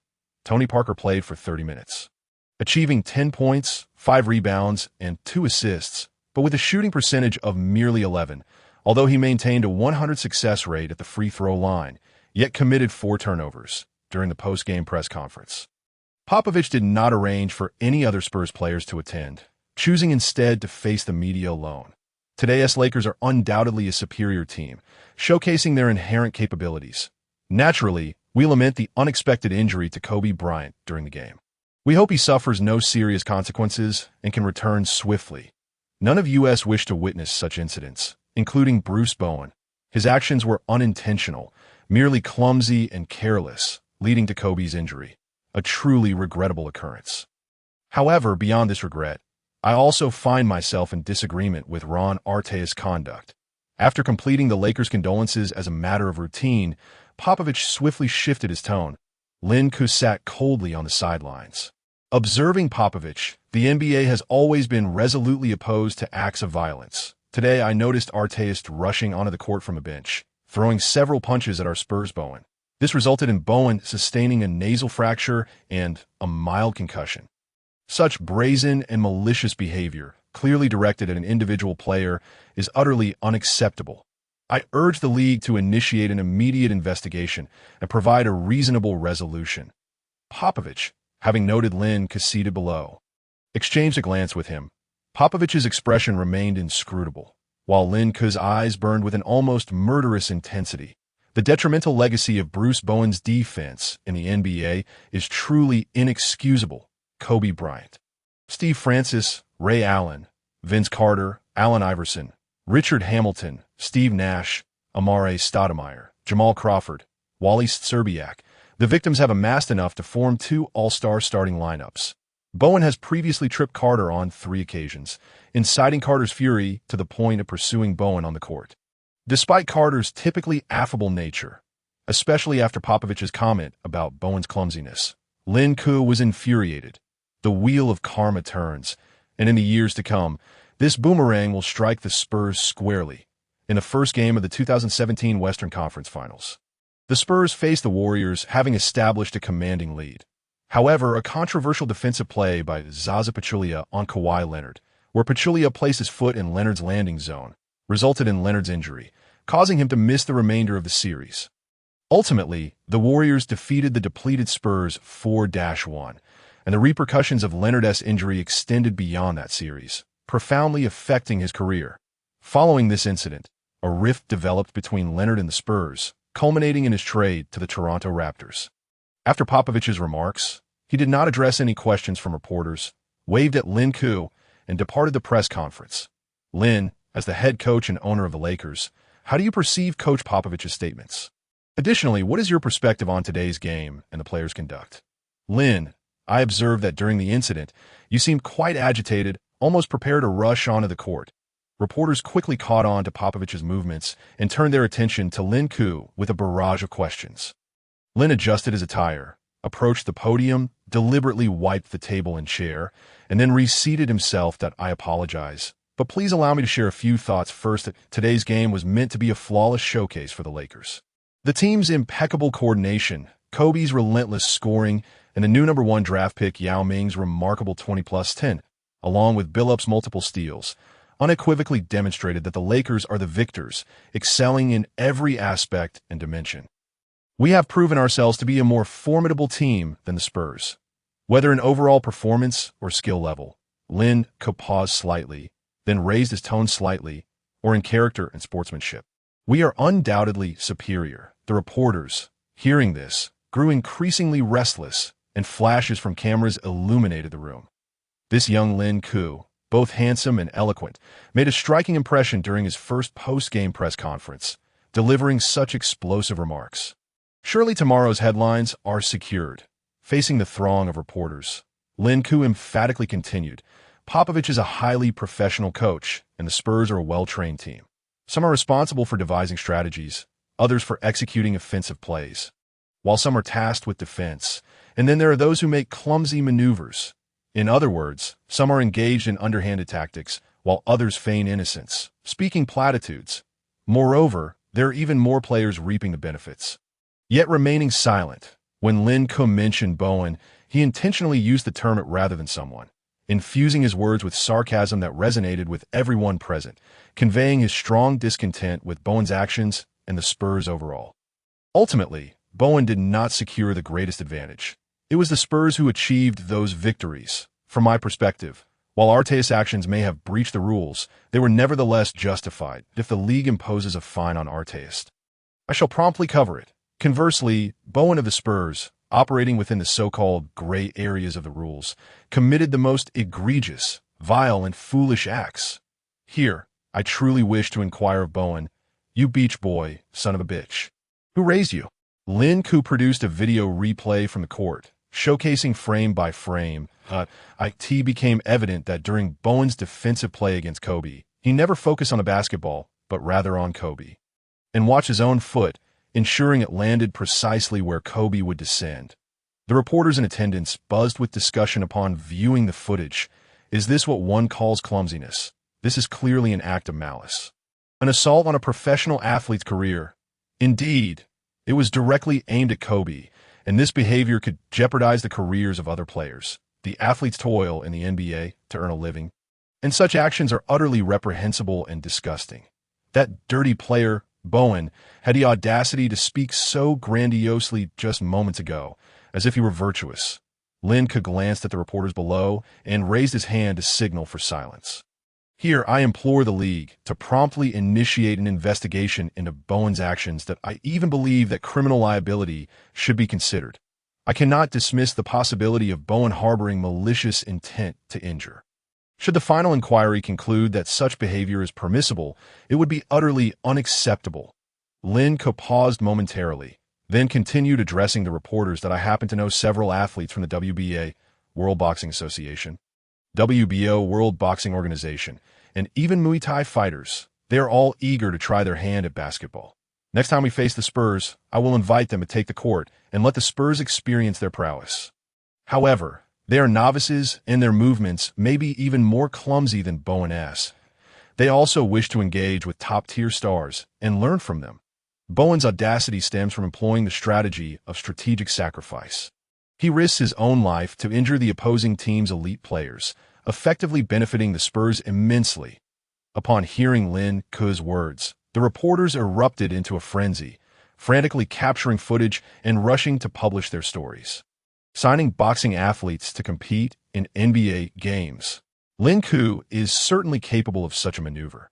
After all, it's merely a matter of securing a few more 10-day contracts. During the preseason, Lin Ku had already misused such short-term contracts. "Coach Lin, are you making a clear threat?" A reporter boldly inquired. "Does your statement represent just yourself or the entire Lakers team?" Another reporter chimed in, unwilling to back down. The reporters clamored for answers. Yet Lin Ku refrained from responding to any inquiries and prepared to exit. Just then, a reporter from China Central Television posed a sudden question. "Coach Lin, how is Kobe Bryant's injury?" Lin Ku halted in his tracks. He expressed gratitude to the reporter for the inquiry. In light of the incident, the paramount concern is indeed Kobe's condition. During the Spurs interview, there was only favoritism towards Bowen, with no concern shown for Kobe, which deeply disheartened me. I currently do not possess further details regarding Kobe's situation. For subsequent updates, please follow our social media accounts. However, it is certain that Kobe will be sidelined for a period. Regardless of what transpires, the Lakers' objective of clinching the championship this season remains unchanged. Never underestimate the heart of a champion. After departing the Staples Center, Lin Ku promptly headed to the hospital where Kobe was receiving treatment. Upon his arrival, he found Kobe in a VIP room, awaiting the results of his examination. "Kobe, how are you feeling now? Can you move your ankle?" Upon seeing Kobe, Lin Ku hurriedly inquired. Kobe had already applied ice to the injured area, alleviating some pain, but he still could not move. Before Kobe could respond, Yao Ming, who was beside him, answered on his behalf. Yao, artist Harrington, and others were also present at the hospital to support Kobe. "That dirty scoundrel Bowen. I really should have given him a few more punches," Artist expressed indignantly. "I feel the same way. What a waste of your formidable physique. You didn't hit him hard enough," Lin Ku replied. Although the conflict erupted on the court, Lin Ku fully supported Artist in this instance. Previously, Lin Ku had vehemently criticized Artist, deeming the lowest caliber of player to be one who would harm their teammates. Conversely, the most reliable players on the court are those who fiercely protect their comrades. At that moment, the doctor entered the room, hastily bringing the report. The MRI of Kobe's left ankle revealed negative results, indicating no structural damage. However, there were signs of bone marrow edema. The preliminary assessment indicated a grade 2 sprain, with an expected recovery time of 2 weeks, after which a reevaluation would take place. A stroke of luck amidst misfortune. It was undoubtedly a highly acceptable outcome that Kobe would likely only be absent for 2 weeks. Nevertheless, Lin Ku furrowed his brow, keenly noting another term. Mild bone marrow edema? What does that imply, doctor? Bone marrow edema is typically a self-limiting condition, meaning it can resolve on its own. It is likely a consequence of Kobe's recent injury. Such edema signals generally persist for half a month to half a year, with pain intensity correlating to the severity of the edema. As the severity of the MRI-detected bone marrow edema diminishes, Kobe's pain will correspondingly lessen. This is precisely why we must conduct a thorough examination 2 weeks from now, the doctor explained, not daring to be negligent. Upon hearing this, the tension in everyone's hearts finally eased. "Kobe, please focus on your recovery. Ensure you rest adequately before resuming training or playing. It is imperative that you refrain from any premature attempts to get back on the court." Lin Ku earnestly cautioned Kobe. This basketball enthusiast, if left unchecked, who knows whether he would attempt to train prematurely. Thanks to the readers for the encouragement. I will do my utmost to recover and return to the team as soon as possible. Kobe replied with a wry smile. However, for the time being, I will be unable to play. Additionally, Artist will likely face disciplinary action from a league. With so many rookies on our team, whether we can endure this challenging stretch of the season will be a significant test. After Kobe's remarks, a heavy silence fell over everyone present. The season opener against the Spurs made it clear to Lin Ku, Kobe, and everyone involved that this Lakers team is undeniably formidable and a strong contender for the championship this year. Of course, they may soon face the challenge of opposing teams deciphering their new lineup. The rookies, like Yao Ming, Boozer, and Scola, may also encounter the phenomenon known as the rookie wall. This term is commonly used in sports, particularly basketball, to describe the sharp decline in performance of rookie players due to the intensity and frequency of games and targeted strategies from opponents after entering the professional league. This phenomenon is especially prevalent in the NBA, where the lengthy and fiercely competitive season often sees rookies perform admirably at the outset, only to experience a noticeable dip in their performance as the season progresses. Some coaches and players believe that this seemingly mystical rookie wall is indeed real and can be overcome through scientific training and adjustments. For instance, a strength and conditioning coach posits that the rookie wall is essentially a decline in mental focus, which can be addressed by modifying training loads and dietary plans to help players regain their form. Lin Ku smiled and remarked, "Take care of your injury. The regular season consists of 82 games. You can afford to rest for a while. For now, just relax and watch how I lead the team to victory. Artist, no matter the fines you incur, I will cover them. Moreover, regardless of how many games you are suspended, your salary will still be paid during that period. Your defense of Kobe and your thorough beating of Bowen was truly cathartic." Kobe then turned to Artist and said, "Hey, bro, I genuinely appreciate you. Honestly, I should cover half of your fines." Upon hearing Link's words regarding the incomplete roster on pages 13 and 23 of Chapter 58. In Kobe's encouragement, Artist, unusually subdued, merely nodded with a hint of melancholy. All was well, but the hope remained that Kobe would not sustain any injuries. Link chuckled as he patted Artist on the shoulder. "In just 2 weeks, it's possible your suspension could exceed Kobe's recovery time. Such audacity. What about the fines and salary stoppage? I could arrange that, right?" No, Mr. Link, please do not lead me astray. There's an ancient Chinese proverb. Those who recognize the times are the true heroes. I am that hero. Another saying goes, words once spoken cannot be taken back. Mr. Link, you must keep your word and not go back on your promise. Artist immediately jumped at the thought of reneging. He could not afford to jeopardize his salary. The oppressive atmosphere in the hospital room was significantly lightened by Link's humor, further amplified by Artist's comical responses, AS for the so-called rookie wall. I believe it is more a psychological barrier, exacerbated by opponents who have become familiar with and specifically target the player in defense. With a positive mindset, diligent training, and sufficient skill, one can easily overcome the rookie wall.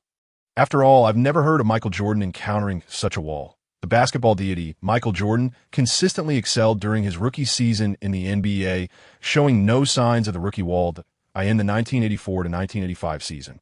Jordan averaged 28.2 points, 6.5 rebounds, and 5.9 assists, earning the title of Rookie of the Year and a spot on the NBA's second team.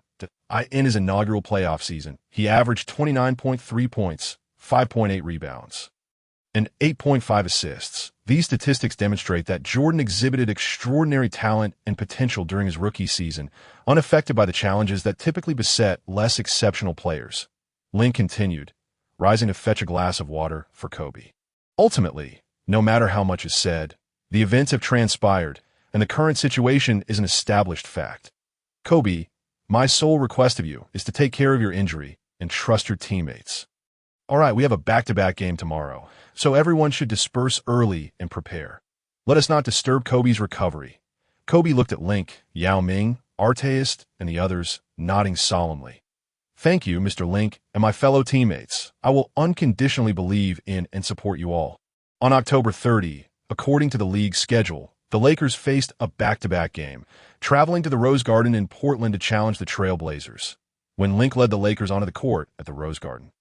The audience erupted in sporadic applause for the Lakers. They were paying tribute to the team, lamenting the unfortunate events of the previous day. Following yesterday's press conference, Link shared a video on social media depicting Bowen's attempt to trip Kobe. With a series of clear snapshots displaying Bowen's intent and actions, an undeniable display of disgrace. Major sports media outlets immediately published special reports on the incident, although some articles were clearly biased against the Lakers. Link and even China, the majority of fans rallied in support of the Lakers. The reason was simple. Bowen's notorious reputation as a dirty player was well known and widely condemned.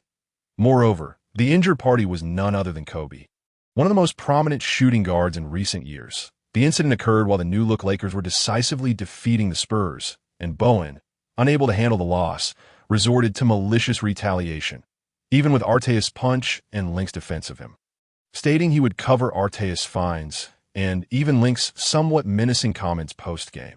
Many fans regarded this as the true essence of authenticity and masculinity.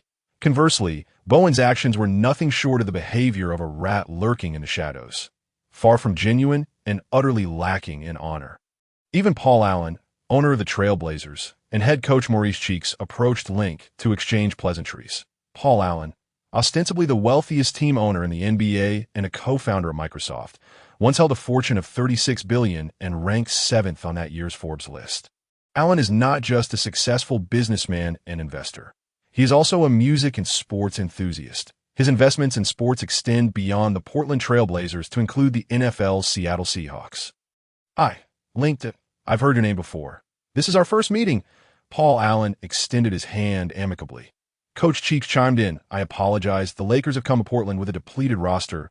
It seems we will have an easy time tonight. Thank you to all the esteemed viewers for your comments. Many team owners possess a great sense of humor that I have clandestinely saved some particularly amusing images. Words of gratitude are insufficient to express my appreciation. I bow to all esteemed viewers.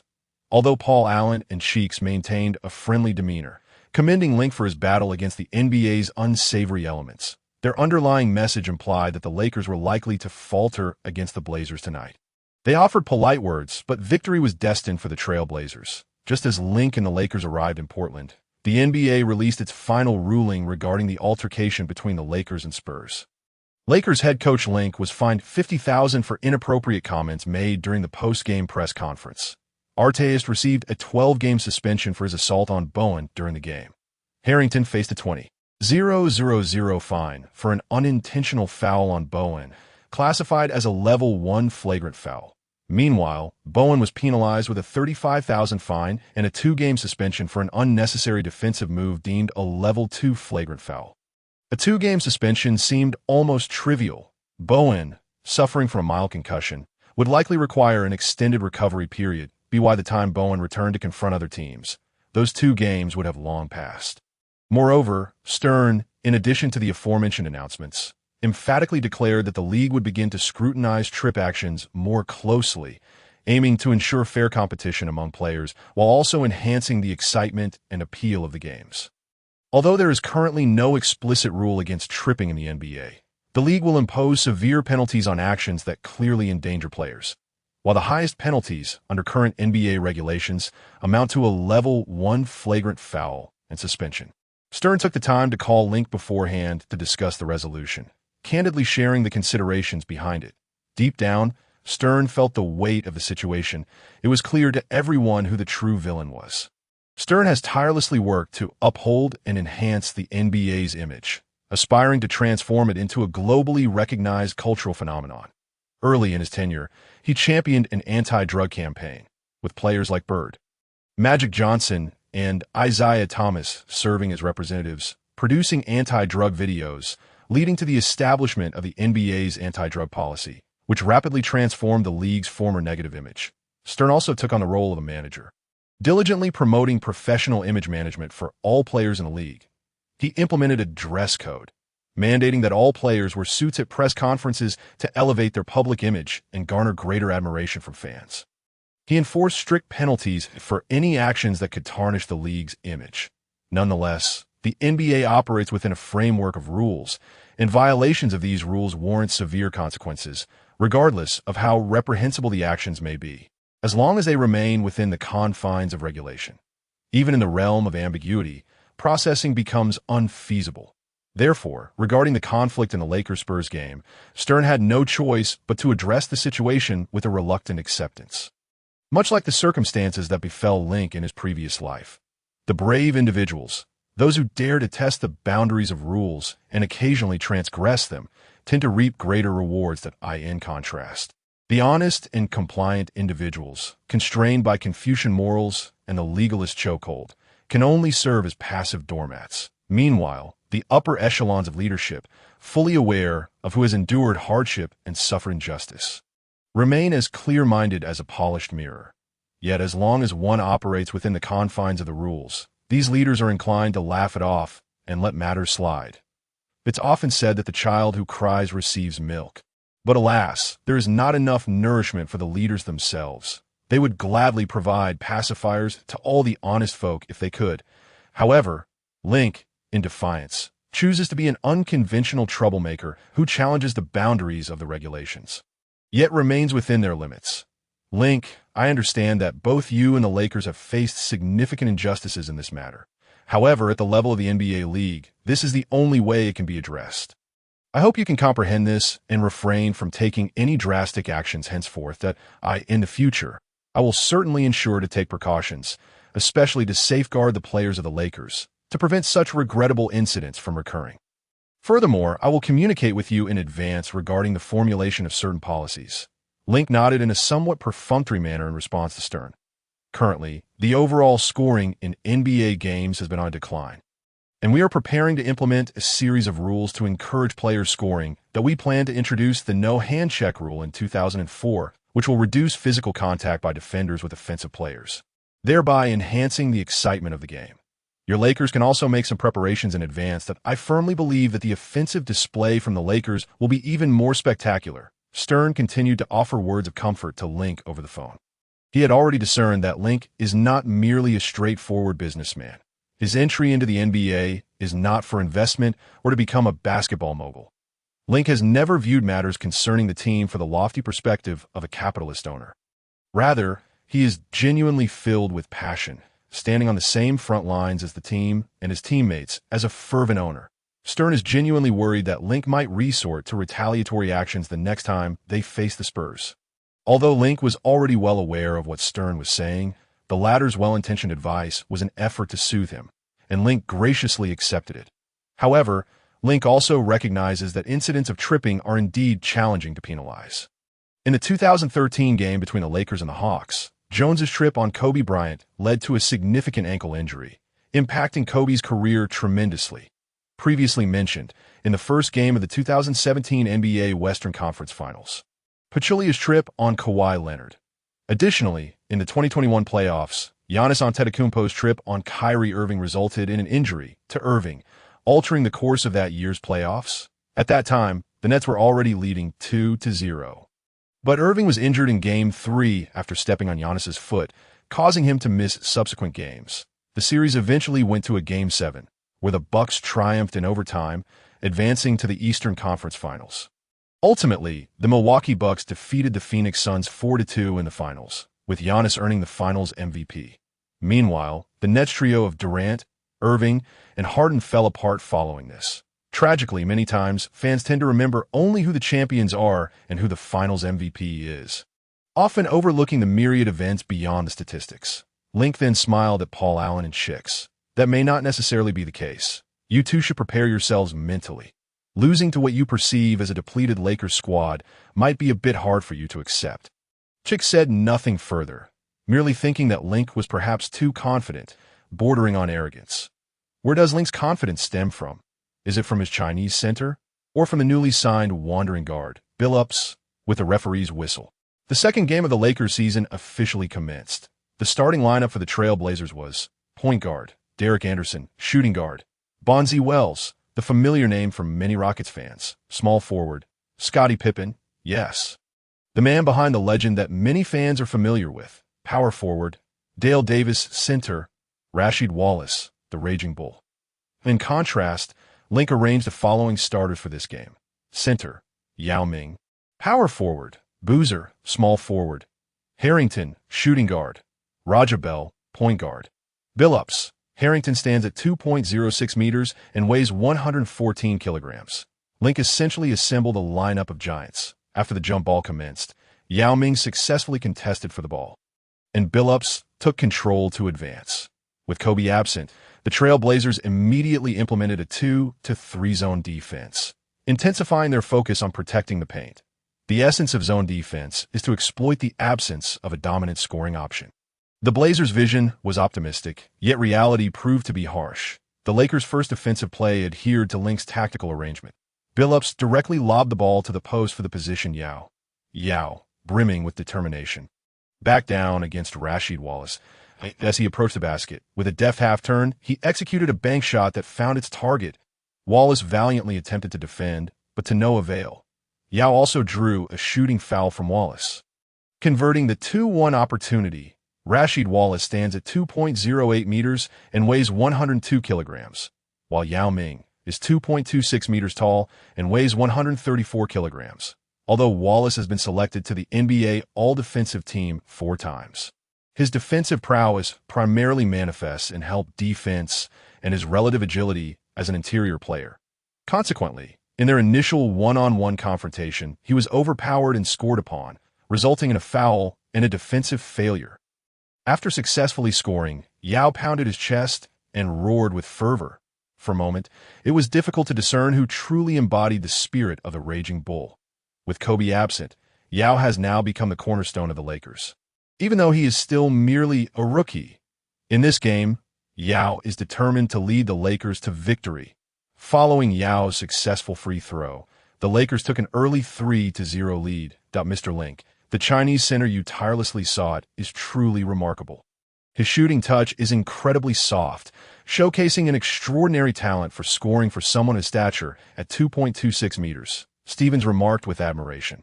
Link merely smiled and shook his head. Talent? Perhaps there is some talent. But much of Yao Ming's success is attributed to his diligence. When many fans mention Yao Ming, their immediate reaction is often to marvel at his soft shooting touch. Even during his time at the Rockets, he was frequently entrusted with executing technical free throws. Yet few are aware that when he first debuted, Yao conformed to the stereotypical image of a traditional center. Yao Ming's free throw shooting percentages during various seasons in the CBA are as follows: 1997-98 season, 48.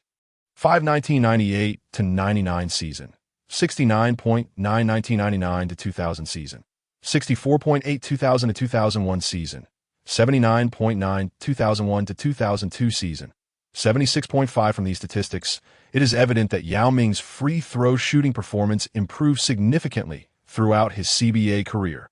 Absolutely, it is far more than mere talent. After his inaugural CBA season, Yao Ming devoted considerable time and energy to meticulously honing his shooting skills. Even now, with the Lakers, Link emphasizes the necessity for Yao to continuously practice catching and shooting immediately after running, as well as developing his capacity to shoot under intense pressure. Upon hearing Link's introduction, both Stevens and Blatt expressed their admiration, their gazes toward Yao Ming imbued with newfound respect. During the game between the Lakers and the Trailblazers, the Lakers not only seized the initiative but also maintained their lead. Despite the absence of Kobe Bryant and Ron Artest, Yao Ming's dominance in the paint remained strikingly evident. Harrington, playing small forward against Pippen, also capitalized on his youth and substantial physique, frequently overpowering Pippen. It truly was a case of the new generation surging forward, with the seasoned veterans wary of the fiery youth. In the first quarter, the Lakers swiftly took the lead with a score of 12-6, while the Trailblazers, relying on Bonzi Wells' consecutive points, endeavored to close the gap. As the quarter drew to a close, Rasheed Wallace and Pippen scored back-to-back baskets, allowing the Trailblazers to enter the second quarter trailing by only 2 points, with the score standing at Lakers 24, Trailblazers 2-2. At the outset of the second quarter, the Lakers suddenly erupted. With Yao Ming asserting his presence inside, the Lakers' perimeter shooting also flourished. Billups timely stepped up, first assisting Harrington and Boozer with exquisite passes, before sinking a mid-range jumper himself, with Yao Ming and Billups leading the charge. They ignited a staggering 12-0 offensive surge, granting the Lakers a commanding lead of over 10 points. Observing this, Chicks promptly called a timeout to allow the Trailblazers to regroup and shake off the disorientation from the onslaught. Enhance the defense, defend, Chicks shouted, emphasizing a dual focus on both inside and outside defense. Even if a single player from the opposing team ignites, it matters not, but we must ensure the Lakers do not find their rhythm collectively. Chicks yelled hoarsely, particularly against the Lakers' perimeter game. He insisted on denying them any opportunities for easy baskets, urging his team to maintain unwavering focus. Regardless of the circumstances, Chicks could not accept that the Trailblazers, facing a depleted Lakers squad, found themselves at a disadvantage.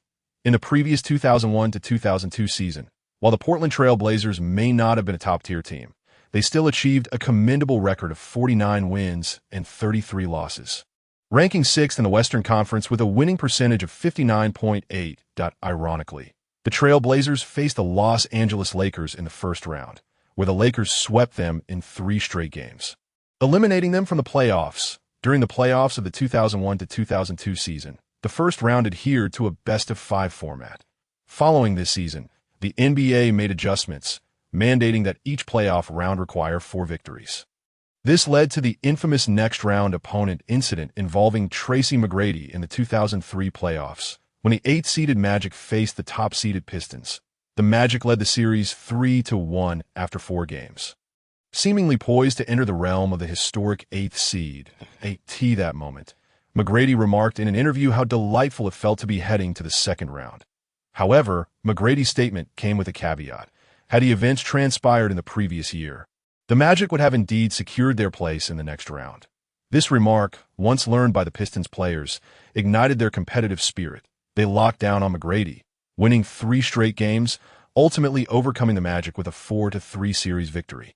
This experience of being reversed was a heavy blow for McGrady, leading to a first-round curse that would haunt him until 2013, when he finally advanced to the second round of the playoffs with the Spurs, though he was sidelined due to injury when the Rockets made it to the second round in 2009. In a previous season's first-round matchup, the Lakers swept the Trail Blazers, and although the score seemed decisive at 3-0, the games were far from comfortable, with the strength of the teams not as disparate as the score suggested.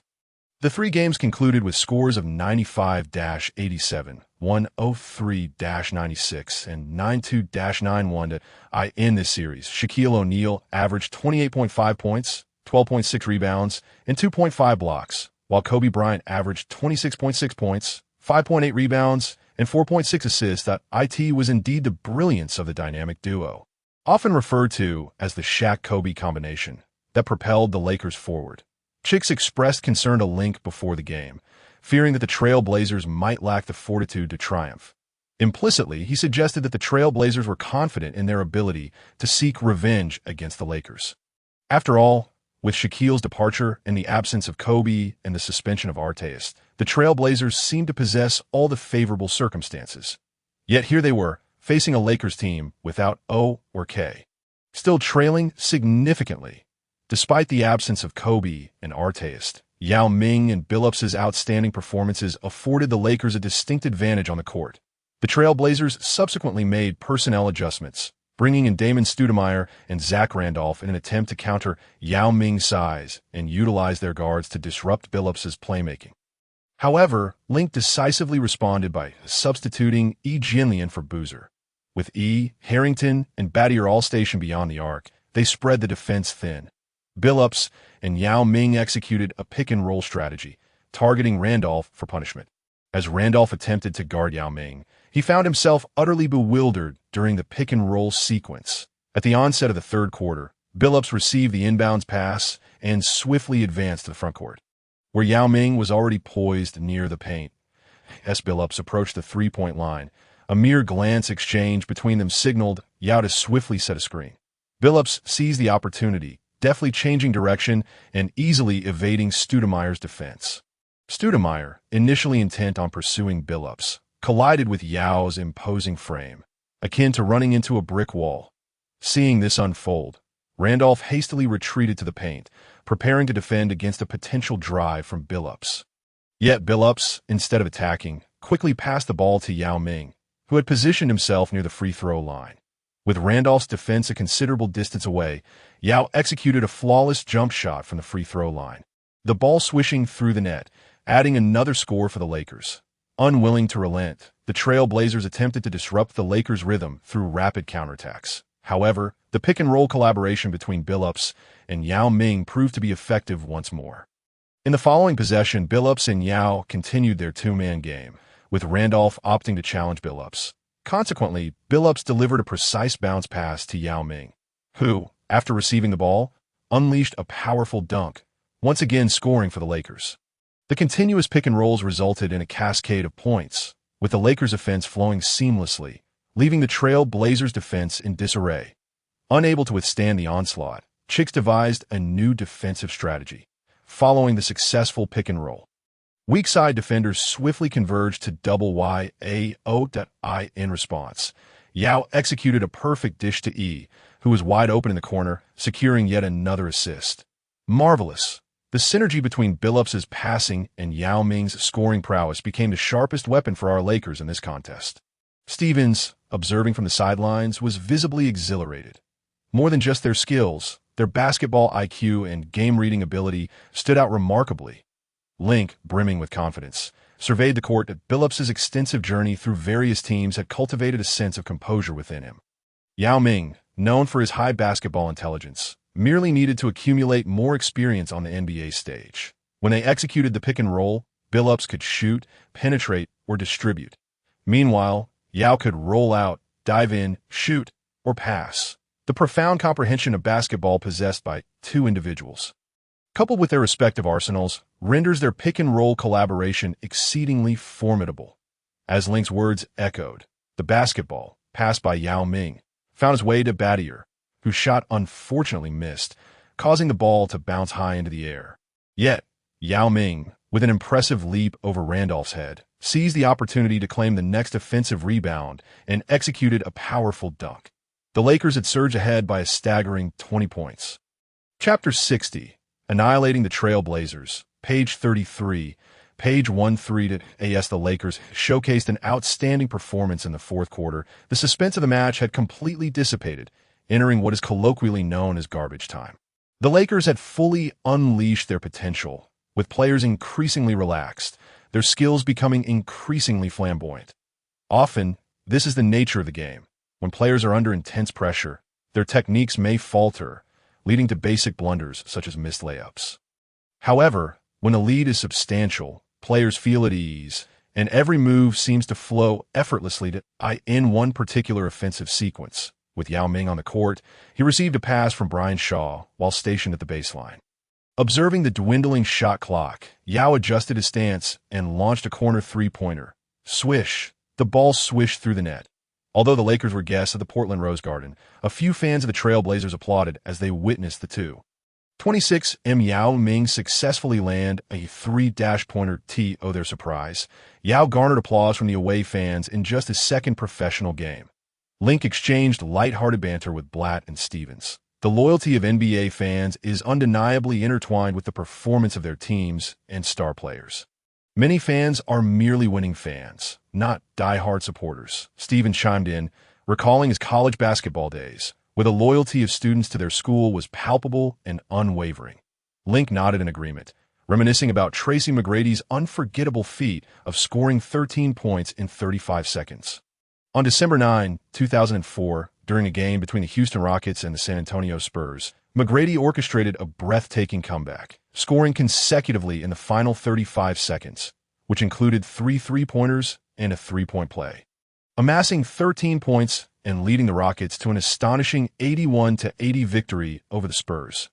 Many Chinese fans witnessed this incredible moment on television, yet many local fans in Houston had already vacated the arena, having given up on their team as they trailed significantly in the closing moments.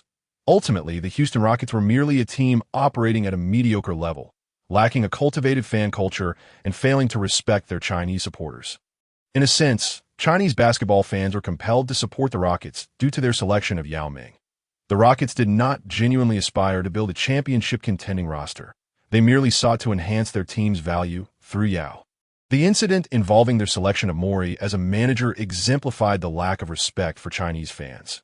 Returning to the game, the Trail Blazers, facing an ever-widening gap, seemed to have resigned themselves to defeat. The expressions of the starting players revealed a sense of helplessness and fatigue, and the coach wisely substituted the starters, allowing the bench players to take the court, a silent concession. Link promptly followed suit. Substituting the Lakers' main players, wary of the recent injury to Kobe, he had no desire to risk further injuries, for health was paramount to the Lakers' pursuit of success. This also provided an opportunity for other players, such as Yi Jianlian, Zorik, and Barnes, to gain valuable experience. Fortunately, while the Trail Blazers had several tenacious players, they refrained from resorting to unsportsmanlike conduct, avoiding any underhanded tactics, despite their unexpected defeat to a depleted Lakers team. The Trail Blazers maintained their composure, even if frustration lingered. Indeed, it was the players who exploited loopholes in the rules who were far more aggravating. Link couldn't help but ponder whether a strategy could be devised to counteract Bowen's antics. Perhaps finding someone to deliver a lesson to him would be warranted, as Bowen had a history of injuring other players. However, Link understood that merely teaching Bowen a lesson would not suffice. As long as the team continued to profit, the Spurs would likely cultivate similar players even in Bowen's absence, perhaps even ones with names like Leopard or Bayou as the fourth quarter concluded. The Lakers triumphed over the Trail Blazers with a score of 102-90, securing their second consecutive victory. This unexpected win, achieved in Kobe's absence, was particularly precious, serving not only as an upset but also as a testament to the Lakers' strength in the new season. In terms of team statistics, the Trail Blazers recorded a shooting percentage of 41.2, with a three-point shooting percentage of 28.6 and a staggering 38 turnovers. The Lakers' defensive pressure left the Trail Blazers in agony. While the Lakers boasted a shooting percentage of 45.9 and a three-point shooting percentage of 50.0 individually, Yao Ming excelled with 24 points, 14 rebounds, 5 assists, and 2 blocks, achieving a remarkable double-double for the second consecutive game. In Kobe's absence, Billups stepped up as the primary playmaker, fulfilling his duties as the team's commander with a commendable performance of 24 points, 4 rebounds, 8 assists, and 4 steals. Harrington and Battier also contributed, scoring 12 and 11 points, respectively. E. Jianlian, in limited playing time, made the most of his opportunities, scoring 5 points and grabbing 3 rebounds. During the post-game press conference, Chicks offered sincere praise, admitting, "Honestly, we underestimated the Lakers." The roster changes during the offseason were monumental, making it difficult for us to gauge their true capability. However, today, the Lakers delivered a resounding lesson when it was the Lakers' turn for the press conference. Link arrived with Yao Ming and Billups. Flashbulbs exploded as reporters clamored to pose questions to Coach Link and his players. It was well known that Link had been in the spotlight recently, earning a reputation as a media darling after his previous interview left journalists scrambling for material. Link sat at the podium, flanked by Yao Ming and Billups, both wearing relaxed smiles. Reporter: Coach Link, what do you believe was the key factor in today's victory? Link: I believe it was our team spirit. Each player was committed to playing for one another, selflessly sharing the ball. This was the cornerstone of our success. Our players demonstrated exceptional basketball intelligence and teamwork. Reporter: Coach Link, what tactical adjustments did you make during the game to counter the Trail Blazers' offense? Link: we made several adjustments based on the flow of the game. We intensified our defense, particularly on the perimeter, limiting their three-point opportunities. Simultaneously, we accelerated our offensive pace, utilizing fast breaks to exploit our opponents. After Link's remarks, he glanced at Yao Ming and Billups. Most importantly, I believe that all our players today exhibited remarkable game-reading abilities, which enabled us to overcome the formidable Trail Blazers. Reporter: Coach Link, what are your expectations for the Lakers' upcoming schedule? Link: in every match, we strive with unwavering dedication. Our objective is to continually improve and glean valuable insights from each game. We eagerly anticipate facing every opponent, as it serves as an opportunity for our growth and a necessary path for the Lakers' pursuit of the championship. After a few routine inquiries, a journalist could no longer contain their eagerness and began to pose some sensitive questions. Journalist: prior to the game, Commissioner Stern announced the outcome of the disciplinary measures regarding the conflict in the Lakers match against the Spurs. To Mr. Link, how do you perceive the punishment? Do you find it to be objective and fair? If you believe it is biased, what actions will the Lakers, and you personally, take next? Link smiled, gazing at the journalist who asked the question that I was also puzzled. My fellow journalists have been quite restrained today, not addressing this issue. Here it comes. Is Link about to drop a bombshell? Everyone in attendance anxiously awaited Link's response. Link cleared his throat and proceeded to say, I wholeheartedly support the final decision made by the NBA and Commissioner Stern. The Lakers will comply with the penalty and pay the corresponding fine that they ask for other so-called follow-ups. The Lakers currently have no plans that we will conduct ourselves in accordance with the rules. Our Lakers will undoubtedly adhere to the law and exhibit a commendable style in our games. We disdain employing underhanded tactics like certain players to influence the outcome. After Link's methodical statement, the journalists exchanged glances, bewildered. Today's interview with the esteemed Link was so conventional. His responses were impeccably polished and airtight. Although the last question subtly criticized Bowen, it was evidently lackluster. Tomorrow's headlines would be devoid of excitement. Link's demeanor today was as ordinary as that of other coaches, bordering on dull and tedious. All right, today's stars are our teammates, Yao Ming and Billups. Link added that I have concluded my remarks.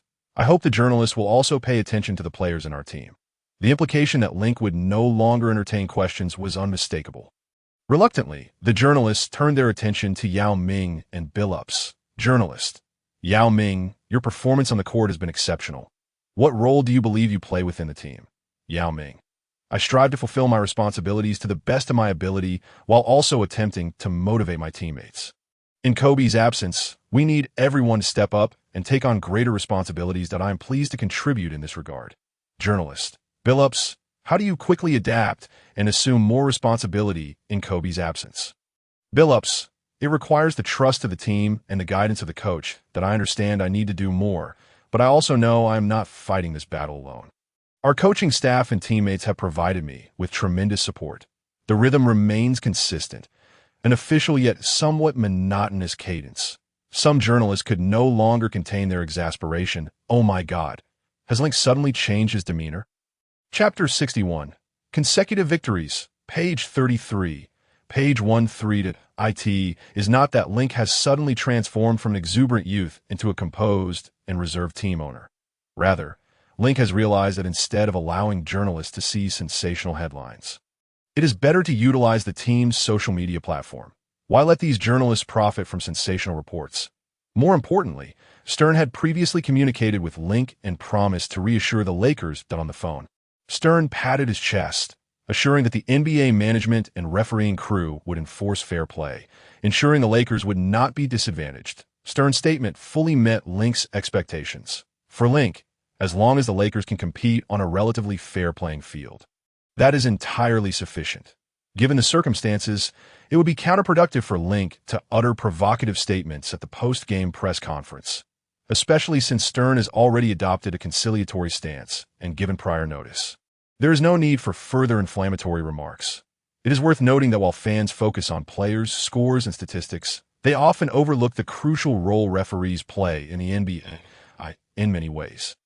The influence of referees on the game is not inferior to that of a marquee player. As basketball continues to evolve, the NBA's rules are also being perpetually updated and refined. New basketball moves and strategies are constantly emerging, leading to ambiguities in the definition of certain actions and situations. For instance, when Harden's double step back first appeared, it sparked extensive debate regarding traveling violations, thereby introducing a degree of subjectivity into refereeing decisions. Different referees may interpret the rules and apply their understanding variably, resulting in discrepancies in calls. For example, referee A might deem Harden's move legal, while referee B could immediately blow the whistle.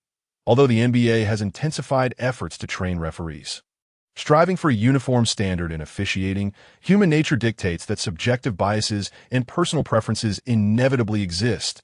Objectively, disparities in experience and capability among referees persist. Younger referees may lack the maturity needed to handle complex situations, resulting in less accurate game control and judgment. Conversely, seasoned referees might exhibit biases in certain calls due to personal habits and preferences. When discussing the Paul killer, most fans immediately think of Deron Williams, the diminutive star. After all, Deron was once renowned for effortlessly outplaying Paul. In regular season statistics, Deron might lag behind Paul, but when they face off, Deron seems determined to dominate every possession against Paul. However, the true Paul killer is not Deron Williams, but rather the seemingly unremarkable NBA referee, Scott Foster. In the games he officiates, Paul boasts a dismal winning percentage. He is indeed the best defender against Paul. Throughout Paul's NBA career, he has played 20 playoff games officiated by Foster. In those 20 games, Paul's record stands at a mere 3 wins and 17 losses, yielding a win rate of only 15, with an average margin of defeat of 11.6 points. In contrast, in playoff games where Foster is not officiating, Paul's record improves to 73 wins and 56 losses, with a win rate of 56. 6. In fact, Paul has suffered an astonishing 14 consecutive playoff losses under Foster's watch, particularly in the first round of the 2009 playoffs, when the New Orleans Hornets faced the Nuggets in Game 4. The Hornets suffered a staggering defeat of 63-121, marking a historic loss of 58 points. In a do-or-die game, the Hornets lost in such a ridiculous manner, ultimately being eliminated from the series 1-4. Paul only managed to score 4 points in that game, with a shooting percentage of merely 28.6. Coincidentally, Scott Foster was the referee for that match. Paul has previously disclosed that he harbors personal grievances against Foster, believing that unfavorable calls are often levied against his team when Foster officiates. Beyond the Paul killer, there is also the fortunate star of the Celtics, Eric Lewis. Lewis's wife is a diehard Celtics fan, and during the games he officiates for the Celtics, they have achieved an astonishing record of 36 wins and only 2 losses.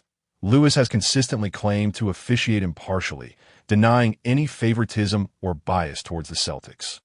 While the examples of Foster and Lewis remain circumstantial and lack definitive proof of collusion, they belong to the realm of subjective preferences influencing officiating if referees were to accept bribes and intentionally make biased calls. The situation would be even more dire. The most quintessential example undoubtedly is Tim Donaghy, the NBA's most notorious referee embroiled in scandal. Donaghy began officiating NBA games in 1994 and served as a referee for numerous significant matches, earning a reputation as a seasoned veteran in his field. However, in 2007, he confessed to engaging in gambling and manipulating game outcomes, which led to fraud charges and ultimately a 15-month prison sentence. He became the first NBA referee to be caught in such a scandal and incarcerated. Upon his release, Donaghy adeptly capitalized on the situation, frequently leaking information about NBA corruption. In a podcast, he claimed that the 2006 NBA Finals were manipulated by the league. At that time, the Dallas Mavericks had a commanding lead in the series, having gone up 2-0 and seemingly poised to grasp the championship trophy. Yet in the subsequent 4 games, the officiating took a drastic turn, with numerous calls favoring the Miami Heat. Dwayne Wade was awarded a plethora of free throws, and ultimately, the Heat rallied to win 4 straight games and clinch the title. Perhaps even more infuriating to fans, especially those from China, was the 2005 playoff series between the Rockets and the Mavericks. The Rockets had established a 2-0 lead, triumphing in both of the Mavericks' home games. However, Donaghy later revealed that he was summoned by certain NBA officials before Game 3 of the series and instructed to rigorously call moving screen fouls and traveling violations against Yao Ming. This directive stemmed from pressure exerted by Mavericks owner Mark Cuban on David Stern and league officials, who claimed that Yao's screens and defense were illegal. Consequently, Yao faced a barrage of biased officiating, averaging 4.4 fouls per game in this series, with his playing time restricted to just 25 and 27 minutes in 2 games. This severely hampered Yao's performance and undermined the Rockets' overall strategy, preventing them from fully exploiting their interior advantage. The situation reached a peak of absurdity during the final minute of the pivotal Game 5, known as the Mountaintop Battle, with 57 seconds remaining. The Rockets had secured a firm grip on the defensive rebound when Mavericks' Michael Finley, already standing on the baseline, brazenly attempted to steal the ball, resulting in an out-of-bounds play. Astonishingly, the referees not only failed to penalize Finley, but instead called a foul on the Rockets. This critical misjudgment occurred at a pivotal moment in the game, drastically altering its trajectory and ultimately leading to the Rockets' disheartening defeat. Despite holding a promising 2-0 lead in the series, the Rockets were ultimately overturned by the Mavericks, losing 4-3. The controversies surrounding officiating in this series have since become one of the most infamous scandals in NBA history. Prior to Donaghy's revelations, many fans, particularly in China, remained blissfully unaware of the corruption, with some even unjustly criticizing Yao's performance. Thus, Link felt little inclination to make hasty comments at the press conference. After all, having just completed a back-to-back series with 2 consecutive victories, the Lakers were preparing to return to Los Angeles for an away game against their city rivals, the Los Angeles Clippers. He was eager to conclude the press conference and indulge in a relaxing foot massage or spa treatment. Just as Link settled into his hotel room, a call from an unfamiliar number interrupted his moment of respite. "Hello, who is this?" Link inquired, his tone a blend of politeness and mild indifference. This Link. This is Donald Trump. We met during the season opener at the Staples Center. I was wondering if you have some time to meet and chat. On November 1 SD, the Lakers faced off against the Los Angeles Clippers in an away game, although the match still took place at the Staples Center, with the floor and logos now bearing the Clippers branding. Since 1999, the Staples Center has served as the shared home court for both the Lakers and the Clippers. Los Angeles is a bustling metropolis and a prominent sports market, housing numerous athletic teams. The Staples Center is not only the home of the Lakers and Clippers, but also hosts the WNBA's Los Angeles Sparks, the NHL's Los Angeles Kings, the AFL's Los Angeles Avengers, and the NBDL's Los Angeles Defenders. Moreover, the venue has hosted significant events, including the Grammy Awards and Michael Jackson's memorial service. Link glanced up at the rafters of the Staples Center, where the Lakers championship banners still proudly hung. The renovations had not fully erased the Lakers' legacy. Fans could still admire their championship accolades while the Clippers' presence remained conspicuously absent. Link could not help but jest at the Clippers' plight that in 2002, the Clippers were still mired in mediocrity, overshadowed by the Lakers' illustrious history. It wasn't until 2013 that the Clippers began to cover the Lakers' championship banners during their home games to diminish the Lakers' historical significance. However, by the start of the 2024 to 2025 season, the Clippers would finally have their own dedicated arena. The Intuit Dome, marking the end of their 25-year shared tenure with the Lakers at the Staples Center. Thus, while the schedule designated the Lakers as visitors, the reality remained that it was still very much the Lakers' home court, with the Clippers tacitly allowing and even encouraging Lakers fans to attend. Link was interrupted by a voice beside him, a tall, charismatic figure with flowing golden hair, exuding confidence and eloquence, none other than Donald Trump, the king of real estate. After Trump's phone call expressing a desire to meet, Link had invited him to the Staples Center to discuss matters while enjoying the game. To Link's surprise, Ivanka Trump accompanied her father, her captivating gaze fixed on Link, radiating charm and allure. Initially, Link felt a twinge of discomfort, aware that Trump would later become the president of the United States from 2016 to 2020, and again in 2024, defeating Kamala Harris. However, as the conversation unfolded, Link relaxed, recognizing that even Trump could not foresee the trajectory of his own future. In this moment, he decided to simply engage with Trump as an equal, perhaps even to further the interests of China in a nefarious scheme.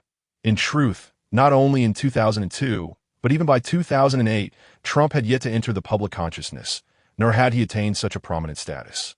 For instance, in 2008, Evergrande Group reached a strategic partnership with the Trump Organization, marking Trump's inaugural venture into the Chinese real estate market, that time. The Trump Organization aimed to collaborate with Evergrande to develop high-end residences and skyscraper projects in megacities such as Beijing, Shanghai, Guangzhou, and Shenzhen.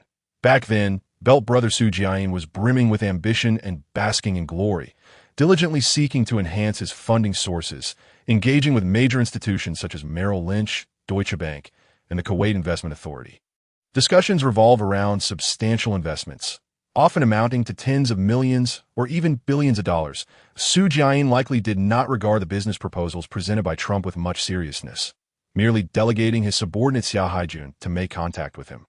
Conversely, Trump held Evergrande in high esteem, mobilizing his entire family for the occasion, with his children joining him in a ceremonious signing event.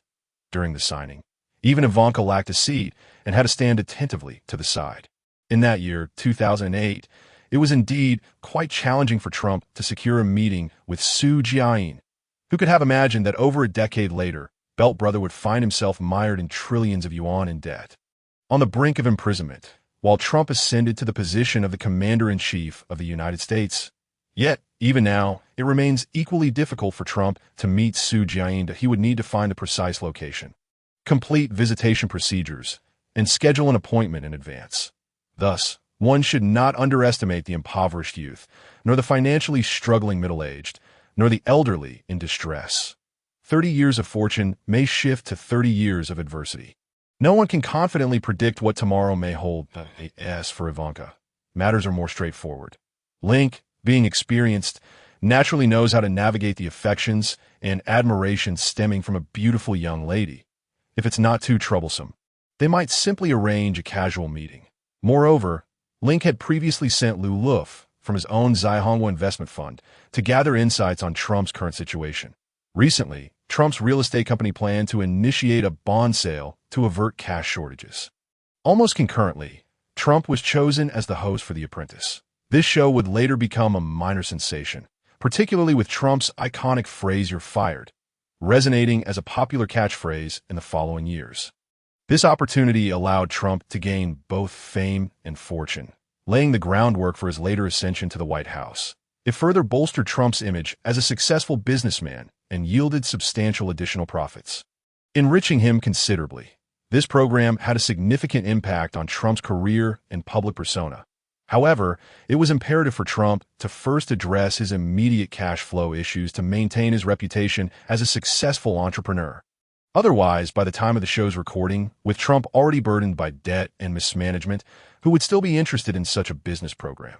In summary, the current Trump urgently requires financial support and a boost in visibility. Link, I have heard that during your acquisition of the Lakers, you also collaborated with Bus on real estate projects. It was then that I realized you also ventured into the real estate sector. The real estate industry is my forte. Therefore, I wish to discuss the potential for collaboration. That time, Link directly bid $850 million for the swift acquisition of the Lakers, promising to complete the payment within a month. He also committed to jointly developing several real estate projects with Bus, significantly exceeding the assessed value of the Lakers at that time. Rest assured, as I said, no one understands the real estate industry better than I do. Trump, or rather now referred to as Duke of Understanding, continued to impart knowledge to Link. Meanwhile, Trump cast a somewhat disappointed gaze at his infatuated daughter. Originally, it was agreed that Ivanka would accompany him to assist in charming Link and see if they could engage in more substantive discussions.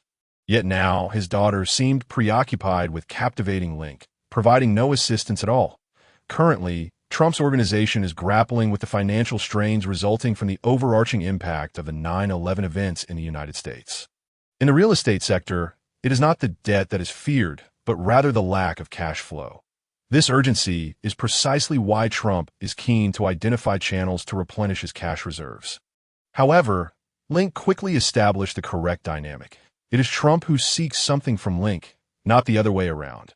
Thus, Link remained reticent, engaging in idle chatter, inspecting the arena and the venue, without proactively stating anything. To be fair, Link held no particular grievances against Trump. He found Trump to be a man of his word, possessing a certain charm. However, Link harbored significant discontent regarding some of Trump's actions during his presidency.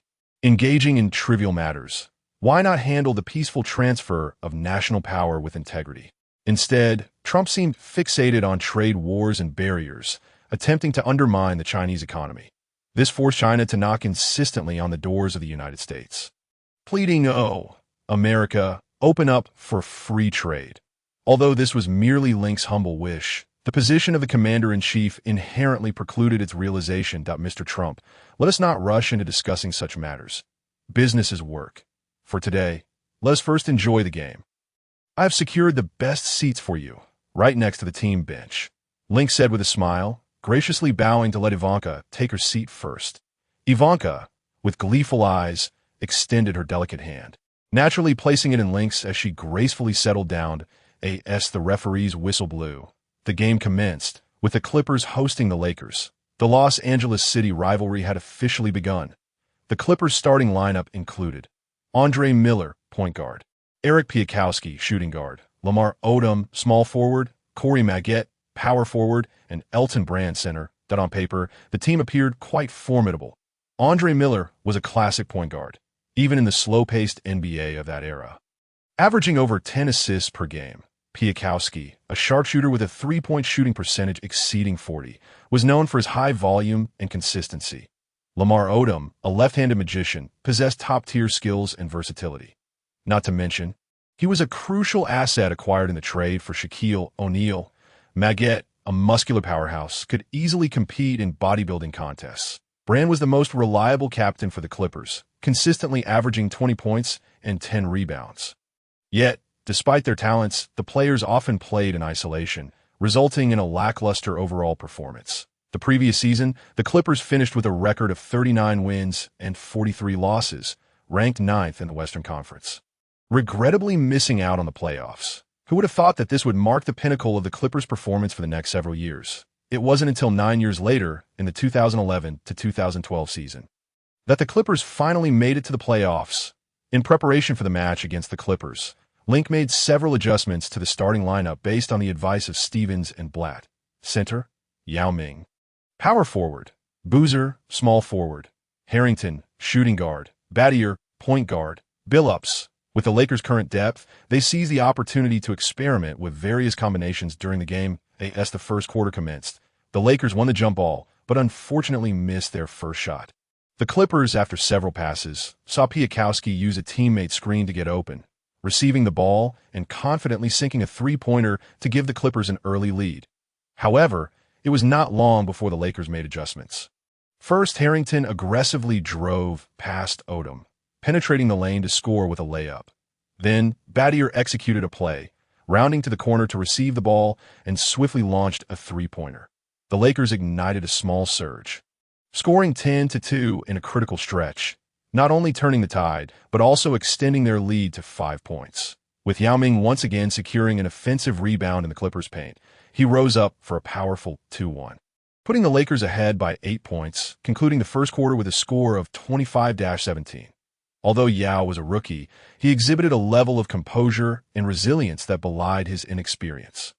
Blatt, observing from the sidelines, expressed his admiration that in truth, Yao had already played several seasons in the CBA, experiencing both lows and peaks. His maturity and skill had reached impressive heights and were continually evolving. Sometimes, one might ponder not how the CBA can develop more players of Yao Ming's caliber, but rather why it has produced such extraordinary talent to end this match. Link entrusted two of his capable assistant coaches, Blatt and Stevens, to take charge while he enjoyed the game alongside Ivanka, who was seated next to a somewhat distracted Trump.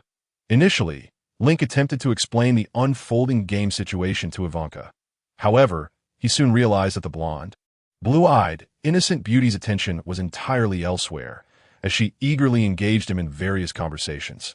While Link discussed player performances, Ivanka listened, somewhat bewildered.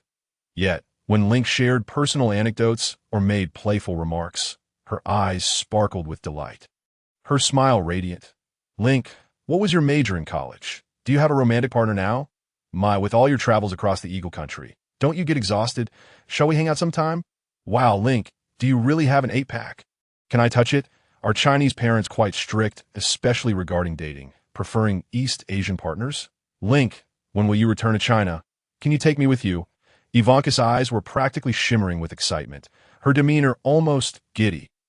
Listening to his daughter, Trump could only sigh, realizing that she had completely cast aside any intended discussion that a girl grows up too fast. Finally, Trump sees an opportunity to interject. "Link, I've heard about some of your investment decisions, and I truly believe you possess remarkable insight, consistently making the right choices." Link smiled in response. "Mr. Trump, I feel that there are no inherently good or bad choices. It's simply about making the most of the decisions we commit to. I trust you share a similar philosophy in your own endeavors." Trump was momentarily taken aback by Link's response. He had initially perceived Link as a privileged youth, living a life of ease. Yet he found depth in Link's character, humble, composed, and adept at navigating various situations. Ivanka, upon hearing this, was practically beaming with admiration, a perfect blend of exterior charm and inner substance. Truly, Link embodies it all. Unbeknownst to Trump and Ivanka, Link had lived through 2 lifetimes, his inner maturity far surpassing his outward appearance, shaped by 2 decades of societal evolution and personal growth. Reflecting upon the past, he stood at a higher vantage point, able to discern the intricacies of others' experiences, an almost overwhelming advantage. As the conversation between Link, Trump, and Ivanka unfolded, the Lakers match against the Clippers approached its conclusion. Ultimately, the Lakers emerged victorious, defeating the Clippers with a score of 193, securing a 7-point lead. Throughout the game, Yao Ming and Billups maintained steady performances, though the team's shooting was not particularly sharp, missing numerous 3-point attempts. The Lakers recorded a shooting percentage of 45.9, with a three-point accuracy of 35.0 and a free throw success rate of 88.5. The Clippers, on the other hand, achieved a shooting percentage of 43.7, a three-point rate of 45.5, and a free throw percentage of 78.8. Consequently, the game remained tightly contested, with the Lakers holding a lead that never significantly widened. Particularly in the fourth quarter, the Lakers initially increased their lead to 17 points, only for the Clippers to mount a comeback, narrowing the gap to 8 points with an 11-2 run. Brand delivered several mid-range shots, creating challenges for Yao. Blatt promptly called a timeout to disrupt the Clippers' momentum. The Lakers managed to maintain a 10-point lead until the final moments. For the Clippers, Brand played 40 minutes, scoring 19 points, grabbing 12 rebounds, and providing 3 assists alongside 3 fouls, 1 steal, and 3 turnovers. The muscular Magette contributed 19 points, 8 rebounds, and 1 assist in 38 minutes, while Miller added 22 points, 3 rebounds, and 11 assists in the same time frame. For the Lakers, Scola had a noteworthy performance off the bench, scoring 17 points and collecting 6 rebounds. Yao, while not at his best, finished with 19 points, 13 rebounds, and 2 blocks, narrowly missing a third consecutive 20-10 game. However, he showcased his playmaking abilities, recording 6 assists while orchestrating the team's offense. Yao's role in unifying the team's offensive strategies was gradually developing. Battier contributed 10 points, 3 rebounds, and 5 assists, while Billups consistently delivered, adding 18 points, 3 rebounds, and 4 assists to the scoreline. Mr. Trump, the Lakers' victory signifies a promising beginning. Link remarked, returning to his VIP seat beside Trump after exchanging pleasantries with the Clippers, that I trust our forthcoming discussions will yield fruitful proposals, especially considering your expertise in real estate.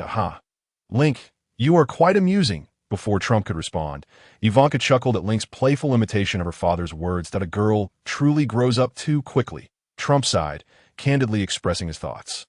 Following the conclusion of the match, Link chose not to attend the post-game press conference. Deeming the victory rather ordinary, he delegated the responsibility to Blatt and Stevens to face the reporters' inquiries. The journalists, disappointed by Link's absence, quickly redirected their focus towards the assistant coaches and the Lakers players, eager to uncover more intriguing insights. Meanwhile, Link discreetly slipped away, inviting Trump and Ivanka to a high-end restaurant in Los Angeles to enjoy a meal while continuing their discussions on collaboration. The restaurant, adorned with soft lighting and mellow music, created an ambience that was both intimate and luxurious. A.S. Link and Trump transitioned from light banter to more serious business discussions within the private booth. Ivanka quietly sipped her champagne, her gaze flitting between Link and Trump, seemingly brimming with anticipation for the impending partnership. Yet, one might wonder what exactly Ivanka was hoping for: her father's collaboration with Link, or Link himself?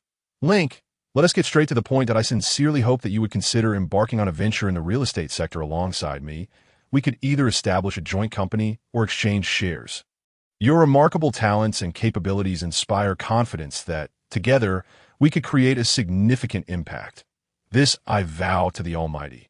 Indeed, there lies an immense potential for substantial financial gain. It must be noted that, despite being in his 50s, Mr. Trump possesses an impressive ability to captivate an audience with his eloquence and charisma. He speaks with unabashed confidence, subtly indicating a desire to collaborate, which promises great fortune. Although his vocabulary may be simplistic, his words resonate with a compelling force, effortlessly rallying supporters for the MAGA, Make America Great Again movement and securing votes from his followers. Conversely, Link remains unhurried, delicately swirling his glass of red wine, savoring its rich hue. The 1982 Chateau Lafite Rothschild casts a perfect ring of color within the glass. Through the transparent vessel, one can behold the exquisite figure of Ivanka seated gracefully on the adjacent sofa. Ivanka, too, gazes intently at Link through the wine glass, her eyes filled with a captivating allure. The unusual beauty of the swirling wine captures Link's admiration. Ivanka's lustrous golden locks are artfully pinned up, with a few stray strands cascading down her neck, accentuating her elongated, fair neck with an effortless charm. Her eyes, reminiscent of sapphires from the deep sea, are both profound and luminous, maintaining an air of mysterious distance while simultaneously inviting Link's attention. Her features are strikingly refined, with a prominent nose and elegant cheekbones that outline an almost perfect visage. Under the restaurant's lighting, her delicate face appears ethereal and radiant. Though seated, Ivanka's statuesque figure reveals proportions akin to a model, curvaceous where it should be and slender where it must be. Upon catching Link's gaze, she playfully parts her lips, offering a mischievous smile that enchants and captivates. It is undeniable that Ivanka has flawlessly inherited the finest traits from both her father and her model mother. Her mother, Ivana Trump, once a celebrated Czech skier and model, epitomizes the ideal of breathtaking beauty and enviable physique. Yet, Ivanka surpasses her mother in allure and grace, making her truly remarkable. One wonders, however, about Ivanka's prowess in sports. Should an investment in Trump materialize, it would be prudent to cultivate a good rapport with Ivanka. Link returns Ivanka's smile before redirecting his attention to the slightly anxious figure of Donald Trump across the table. Mr. Trump, I believe we must be more forthright in our discussions. Recently, some acquaintances in the business sector mentioned that your company is preparing to issue bonds for capital raising. Furthermore, I hear you're also gearing up to record a new television show titled The Apprentice. Link directly addresses Trump's current circumstances, prompting a momentary surprise from Trump. Though he maintains a jovial demeanor, internally he grapples with astonishment. This young man, despite his age, possesses a keen insight. During their previous phone conversation, they did not delve into specifics. Yet he has evidently done his homework and accurately assessed the situation that A.S. Trump contemplates his next move. Link proceeds. Let's be clear, Mr. Trump, that I am willing to provide project proposals, capital, and media support for promotion. My portfolio includes numerous social media platforms which can serve as powerful allies. Both in the United States and China, there exist opportunities for real estate investments and media outreach. Placing his wine glass back on the table, Link observes Trump's slightly bewildered expression. What I have proposed is entirely feasible, and I guarantee substantial returns. However, I must candidly express my primary concern. What benefits can I derive from this partnership? Why should I collaborate with you, Mr. Trump? Upon hearing the term benefits, Ivanka's expression shifts to one of heightened interest, her gaze toward Link now imbued with fervor, while Trump struggles to suppress his astonishment. He had not anticipated that Link would comprehend his situation so thoroughly, even pinpointing his current needs and objectives at the negotiation table. The most daunting predicament is not an inflated price from the opposition, but the complete exposure of one's hand. If Link declines to cooperate, he faces no loss, whereas Trump finds himself in a precarious position requiring alternative investors. Of course, Mr. Link, Trump quickly adjusts. Investment is driven by returns. Whether in sports or real estate, that he acknowledges Link's directness and practicality, finding himself more inclined to engage with such an individual. Unintentionally, Trump begins to address him as Mr. Link. Mr. Link, you may purchase bonds from my group, and I assure you a lucrative yield that I can elevate the return rate to 7, which is quite substantial. Alternatively, we could co-invest to establish a new subsidiary, venturing into the businesses you mentioned. You need not worry. Simply anticipate your dividends each year. Upon hearing Trump's enthusiastic proposals, Link remains unimpressed, shaking his head. Bonds? The fixed returns are not appealing to me to A.S. for co-investing in a new subsidiary. He chuckles lightly. I see no compelling reason to join forces with you. Trump, now aware of the warmth in Link's smile, finds it unexpectedly charming. Although charming may not be the most precise term for a male, Link's handsome visage coupled with his gentle smile is undeniably appealing, yet carries an undercurrent of icy determination. Meanwhile, Ivanka is wholly entranced, returning Link's smile with one of her own to Mr. Trump. Regarding the establishment of a subsidiary, I see no justification for a partnership. Let me be candid. I desire equity in your Trump group. As soon as Link's words echo in the room, Trump's instinct is to reject outright, but he manages to restrain himself. Of course, Mr. Link, I understand that equity matters are significant, that I do not seek to take advantage of you. $500 million for 40 equity is my offer. That I will not involve myself in the decision-making process. That will be entirely at your discretion. Upon my investment, our previous discussions regarding collaboration shall proceed without delay. Link speaks with a calm demeanor, adding, Mr. Trump, I assure you that my intentions are genuine. Trump's initial instinctual no is stifled, realizing the sincerity behind Link's proposition. In 2002, Trump's net worth was around $400 million, and he is currently grappling with financial issues that in real estate. Financial difficulties pose significant challenges. Consequently, Link's offer of $500 million in cash for a mere 40 equity means Trump retains control of his company while simultaneously opening doors to other collaborative opportunities. Could it be that Link harbors ulterior motives? Is he merely interested in his daughter? The simplicity of it all raises questions. Trump's expression was a complex tapestry as he glanced at Link, then at Ivanka, pondering silently. Could it be that Link harbored intentions towards Ivanka? Yet, the stakes seemed excessively high. Moreover, given Link's astuteness, how could he fail to recognize Ivanka's interest in him? In Trump's estimation, Link's proposed terms were extraordinarily generous, almost impossible to refuse. A substantial influx of cash enhanced collaborative opportunities, and yet the controlling interest would remain firmly in Trump's hands. Despite Link's outward display of confidence and nonchalance, he was merely testing the waters with his offer. Should Trump exhibit any hesitation or outright refusal, Link was fully prepared to renegotiate. He could always increase the financial offer or concede some equity. For Link, a few billion more or less was inconsequential. What truly mattered was whether he could exert influence over Trump and draw him into his camp. If successful, this could potentially benefit not only Chinese basketball, but the entirety of China.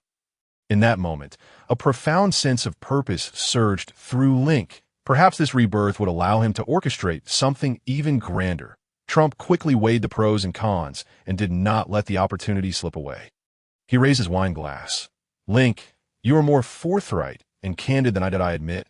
My initial approach was somewhat guarded. Indeed, influenced by the prevailing circumstances, my business is currently facing some financial challenges that I accept your proposal. Link was both delighted and taken aback. Trump was indeed a man of character. Thank you very much, Mr. Trump, that I look forward to further collaboration. Without granting Trump any time for contemplation, Link clinked glasses. Both parties were eager to finalize their agreement swiftly, keen to avoid any regrets. In truth, Link was perhaps placing too much significance on this moment. Although Trump could be considered a second-generation affluent individual, his family's status paled in comparison to the established dynasties of the nation. The so-called beacon of democracy was, in reality, a stratified society that nurtured numerous prominent families. These families wielded immense influence and wealth, not only domestically but globally. For instance, the Walton family, renowned for the vast wealth of their Walmart enterprise, consistently ranked at the pinnacle of the Fortune 500. The Rockefeller family, which rose from oil extraction, saw its founder, John D. Rockefeller, become the world's first billionaire. The DuPont family, among the oldest and wealthiest in the nation, controlled fortunes exceeding $150 billion. The Morgan family, with its significant sway on Wall Street, managed numerous key enterprises and financial institutions in the political realm. The Bush family, having produced 2 presidents and several senators and governors, established itself as a prominent dynasty at this juncture. The Trump family had merely managed to secure a tenuous foothold within such elite circles. The public mockery Trump faced from then-President Obama at the 2011 White House Correspondents' Dinner served as a testament to his family's standing at the time. That incident is widely regarded as a pivotal moment in Trump's decision to run for president. Obama, leveraging the controversy surrounding Trump's birthplace, ruthlessly ridiculed him by likening him to Simba from The Lion King. What a pity Trump isn't here tonight. Obama feigned regret that it because this dinner isn't sufficiently upscale to catch his eye. Laughter erupted throughout the room. Obama was evidently not satisfied, continuing to escalate his jabs. Trump is quite experienced in diplomacy, often mingling with international leaders like Miss Sweden and Miss Argentina. This was a thinly veiled insult aimed at Trump's ostentation and ignorance, a blatant display of disdain for the brash billionaire. Obama even showcased a satirical cartoon depicting Trump's luxury resort and casino, insinuating that should Trump ascend to the presidency, he would transform the White House into a den of wealth and indulgence. That moment, Trump's expression was one of tension, starkly contrasting with the surrounding laughter. His face was ashen, yet he managed a strained smile. all the while maintaining composure in response to the journalist's inquiries. "That's all good. I'm used to it," Trump nonchalantly replied. Thus, Link's investment in Trump represented a peak moment of potential returns. As Link, Trump, and the two cunning foxes felt satisfied, Ivanka suddenly approached Trump, leaning in to whisper a few words in his ear. Trump's expression morphed into one of complexity and intrigue. This left Link momentarily bewildered. Glancing at Ivanka, who appeared slightly flushed, could it be that Ivanka intended to voice an objection? Link's mind raced with speculation. Did this young lady possess such foresight, aware that her father's future worth would be astronomical? If Trump were to realize that 18 years hence, he would not only be a formidable figure, but also the President of the United States, he might be worth a staggering $500 billion today. After a moment of contemplation, Trump spoke somewhat petulantly. "Link, do you have any suitable positions in your organization? My daughter, Ivanka, wishes to work with you, to have more opportunities for interaction. No, I mean to learn from you." Link felt a weight lift from his shoulders. Such a request was manageable. "However," he replied, "Ivanka is indeed exceptional, but if she seeks experience, wouldn't it be more fitting for her to join your enterprise?" "Mr. Trump, there's no reason she must come to my company." His politeness bore a hint of coldness, firmly declining the proposition. Now, it was Ivanka's turn to be taken aback. She had not anticipated Link's outright refusal. Was it that she was not attractive enough? Not competent enough? Little did Ivanka know that it was not her lack of allure, but rather that Link had traversed many gardens of beauty before. Eva and Hathaway were merely his acquaintances on the court. It wasn't that Ivanka lacked excellence. Rather, Link had soared far beyond. Trump, too, looked at Link with some astonishment. Wasn't this lad interested in Ivanka? Surely not. Ivanka was quite the catch, and Link wasn't tempted. Trump was well aware of Ivanka's beauty and allure. In the 2006 interview, Trump had even remarked, "If Ivanka weren't my daughter, I would date her," although such statements were primarily Trump's exaggerated expressions of admiration. They were not meant to be taken literally. Link's refusal stemmed from a simple rationale. He did not wish to mix personal desires with serious business negotiations. He aimed to eliminate any factors that could compromise the purity of the transaction. Thus, Link maintained a smiling demeanor as he observed Trump and Ivanka, refraining from further comments. Trump and Ivanka were evidently unprepared for Link's direct rejection, their expressions betraying confusion. Trump, in a moment of frustration, leaned closer to Link. "Link, you're being rather harsh. Ivanka working with you would not affect our deal in any way. And how could you reject someone as beautiful as Ivanka?" Link rolled his eyes internally. Trump indeed fit the mold of his preconceived notions, occasionally exhibiting peculiar reasoning. "Mr. Trump, why are you so eager for Ivanka to join my company?" Trump, exasperated yet amused, replied, "Why? Because Ivanka wants to. Besides, given your current popularity, what young woman wouldn't harbor feelings for you? If Ivanka were to maintain close contact with you, it would only benefit our future collaboration." Link is now feigning ignorance, while fully aware of the situation, pretending to engage in a subtle game of negotiation. "Could you possibly grant me an additional point in equity?" Trump said through gritted teeth. 5 points. The terms remain unchanged, and we finalize the deal immediately. Link, maintaining a calm demeanor, quietly countered with a higher demand. "Am I really expected to offer my daughter along with the equity?" Trump chuckled, somewhat exasperated. "You dare to ask for an additional 5 points? I'll inject another $50 million. The funds will be arranged within a month. Deal." Link immediately rose, clearing his throat strategically. "Miss Ivanka, I have no doubt about your sincerity and capability. However, my group adheres to a strict personnel policy and procedure. Any appointment must undergo comprehensive evaluation and competition. I cannot compromise these rules for personal connections." Link nodded slightly, feigning contemplation for a moment before genuinely proposing a compromise. "Mr. Trump, I have a suggestion. Ivanka could serve as my personal advisor and engage in specific project work. This way, we can ensure our personnel policies remain intact while allowing her the opportunity to become more acquainted with our prior collaborations." The two exchanged knowing glances, each recognizing the cunning in the other's eyes. A clever fox and a seasoned one had reached an understanding. After experiencing significant ups and downs, Ivanka's spirits lifted, and she readily agreed. "This proposal is excellent. I am willing to accept this position. I look forward to your guidance." Link. As a personal advisor, she would have ample opportunities to interact with Link. He felt a surge of righteous conviction. Everything is for my China. Patience brings great rewards. Eventually, I will have Trump and Ivanka in my grasp. Who knows, perhaps I can accomplish even more for China. Link, Trump, and Ivanka each had their own agendas, yet were all satisfied, just as this harmonious scene unfolded. Link's phone suddenly buzzed with breaking news. Lakers internal training. Arteas' aggression towards Kobe, with a history of misconduct, is a 12-game suspension too lenient. Who is the more troublesome player, Bowen or Arteas? Negative news about the Lakers emerged unexpectedly. Directly pointing to internal matters. Chapter 66. The overzealous personal assistant. On November 3, 2002, the Lakers faced the Portland Trail Blazers at home, marking the fourth game of the regular season. The Blazers arrived with fierce determination, eager to avenge their recent defeat. Having gained deeper insights into the new Lakers lineup, they were prepared for this rematch. Moreover, Kobe and Arteas were absent, compounded by recently exposed internal conflicts. The Blazers were poised to exploit the Lakers' vulnerabilities and conquer the Staples Center. Meanwhile, Link sat on the bench, accompanied by his newly appointed personal assistant, Ivanka. Link, I've managed to piece everything together quite clearly, Ivanka said, dressed in a sleek black professional suit that accentuated her fair complexion. ESPN had obtained footage from a previous Lakers training session, showcasing Arteas pushing Kobe and Link confronting Arteas. With the media embellishing the narrative, it spiraled into the current sensational reports. It seems likely that someone from within the Lakers captured the footage on their phone and leaked the video. Besides media coverage, some staff from the Spurs have seized this opportunity to stoke the fires, aiming to discredit Arteas while exonerating Bowen.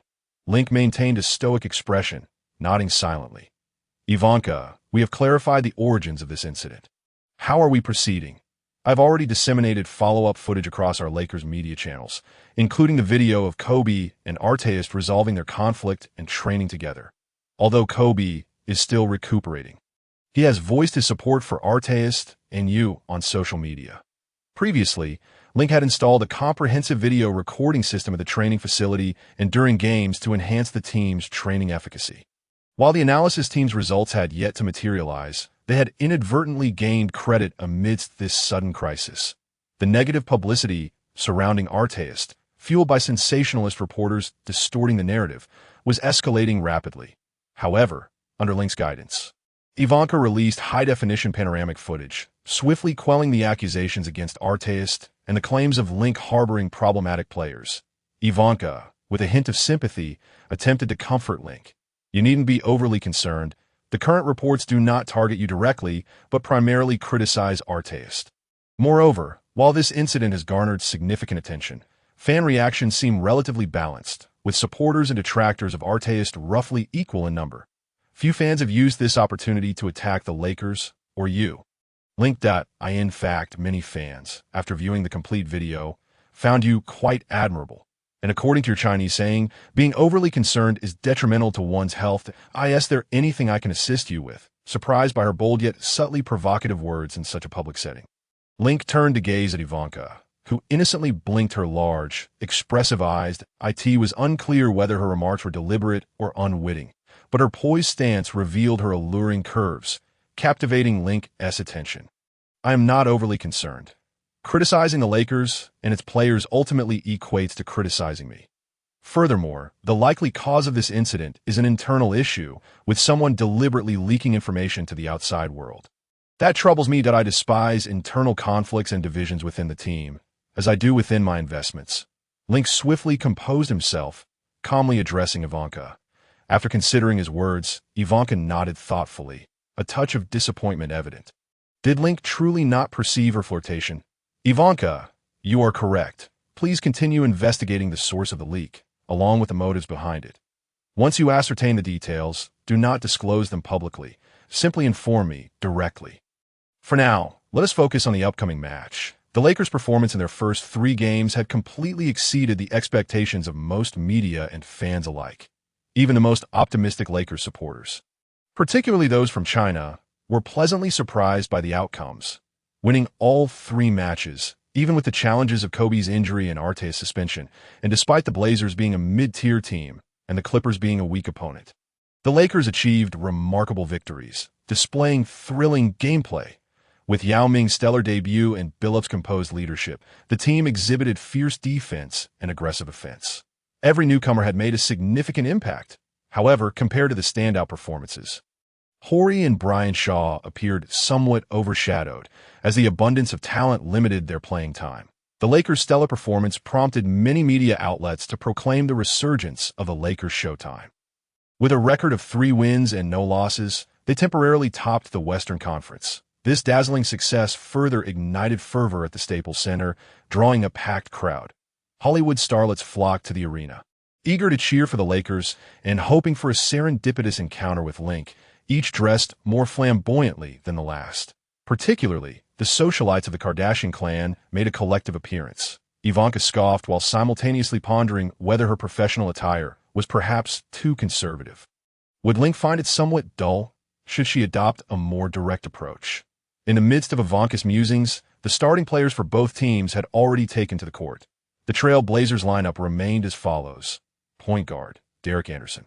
Shooting guard, Bonzi Wells. Small forward, Scottie Pippen. Power forward, Dale Davis. Center, Rasheed Wallace. In contrast, the Lakers' starting lineup had undergone slight adjustments since their initial encounter with the Trail Blazers. Center, Yao Ming. Power forward, Carlos Boozer. Small forward, Harrington. Shooting guard, Battier. Point guard, Billups. The Lakers continued to employ the robust lineup that had triumphed over the Clippers in their previous match. After several games, the coaching staff, led by Link, Blatt, and Stevens, faced new dilemmas. Chapter 67. Internal betrayal of the team. Page 23, Chapter 67. Internal betrayal of the team. Page 33. The depth of the roster at the power forward and small forward positions was exceedingly profound. Each player possessed unique attributes that would secure them a starting position on any other team. The coaching staff was tasked with making difficult choices to balance playing time, although it might seem somewhat pretentious. It truly was a blissful conundrum. With the referee's whistle, the match commenced. The Lakers seized the initial possession, orchestrating their first offensive play across the court. Yao Ming positioned himself high, setting a screen for Billups. Utilizing the pick, Billups dribbled thrice before penetrating the paint, drawing the Trail Blazers' interior defense, and executed a bounce pass to the waiting Yao at the free throw line. Faced with Rasheed Wallace's defensive advance, Yao feigned a jump shot, pretending to launch the ball. Yao's mid-range shooting had already astonished the entire league. No one had anticipated that a towering figure could possess such shooting finesse. Wallace, not daring to slack off, rushed to impede him. To his surprise, Yao's feigned shot was merely a ruse. After faking out Wallace, Yao decisively dribbled, took 3 powerful steps, and executed a one-handed slam dunk. Wow. Lakers show. Yao's emphatic dunk secured the first points of the game. The commentary from the broadcasting network was filled with awe. Barkley and Johnny Smith were the commentators for this match. Yao's precise mid-range shooting and intricate technique, combined with his imposing physique, were truly astonishing, Smith exclaimed with excitement. Although his style differed from Shaq's, there was no doubt that both were exceptionally talented centers. Perhaps we should include Yao from China in the discussion of the top 5 centers. Barkley, however, scoffed dismissively. No. My dear Smith, your threshold for excitement is far too low. You exclaim over every player you see. Try to maintain some composure. Yao is indeed performing well, but for a rookie, that's to be expected. As the game progressed, other NBA players would learn more about him and decipher his strategies and moves. Yao's current performance was merely due to opponents employing a man-to-man defense that be compared with the 4 great centers. He must first earn the privilege of facing double teams and be able to disregard them. I would wager that during one of Shaq's infamous dunks, Yao would be utterly demolished. Barkley's audacity knew no bounds. So, what shall we wager, dear Sir Barkley? I believe that Yao and Shaq each possess their own distinct attributes. Their matchup will undoubtedly be thrilling, rather than one-sided in favor of Shaq, Smith retorted sharply. Discontent with Barkley's brashness, Barkley, undeterred, raised his voice during the national broadcast. I previously stated that the Lakers would not win the championship this season. If they do, I shall passionately kiss Smith's backside. Now, I am ready to up the ante. If this rookie sensation Yao can score over 20 points against Shaq, Smith, I will kiss your behind live on national television. Smith, delighted at having outsmarted Barkley, clapped his hands in glee. Let us wait and see. First, let us witness what kind of spectacle Yao and his Lakers will present in this match. Chapter 67. Internal betrayal of the team. Page 33, page 13, the Lakers' internal cohesion. Having undergone refinement under Link and the coaching staff, had reached a state of seamless fluidity. Whether executing intricate tactical movements or engaging in tight two-man collaborations, their skills were now honed to perfection, yielding excellent results. In this match, the Lakers players were diligently applying the fruits of their training. However, at the end of the first quarter, despite the Lakers' strong tactical execution, they had not managed to establish a significant lead.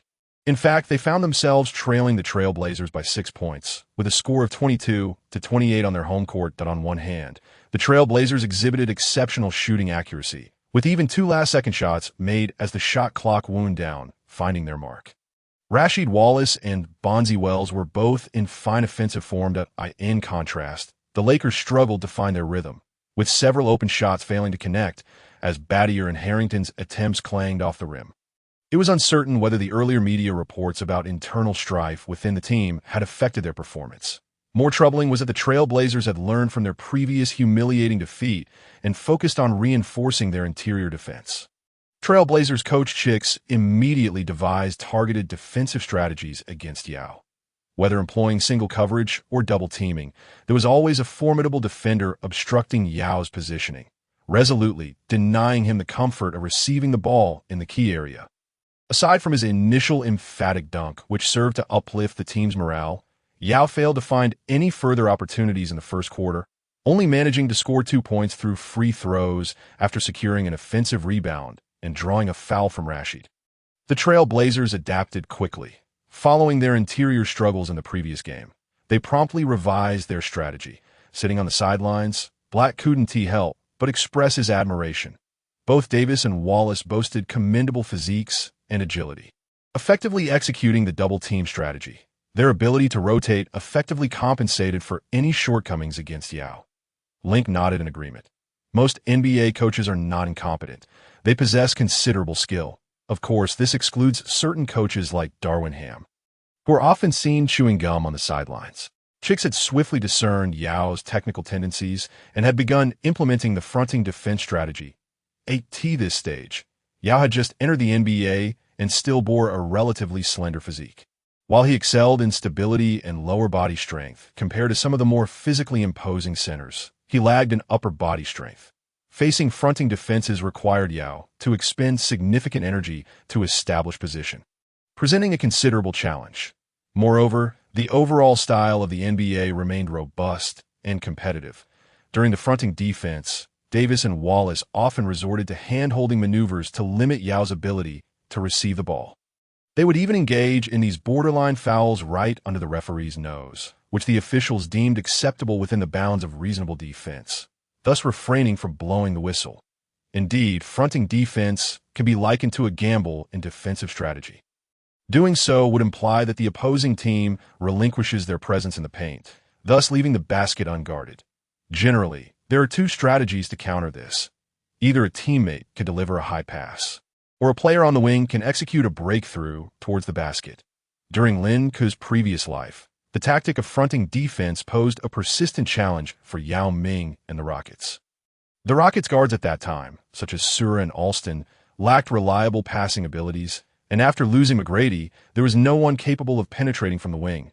Moreover, in Yao Ming's last 2 years playing alongside McGrady, their time together on the court was minimal, which led to Yao often having to rely solely on his own strength to address the issues presented by fronting defense. Yao Ming was particularly affected by this style of defense.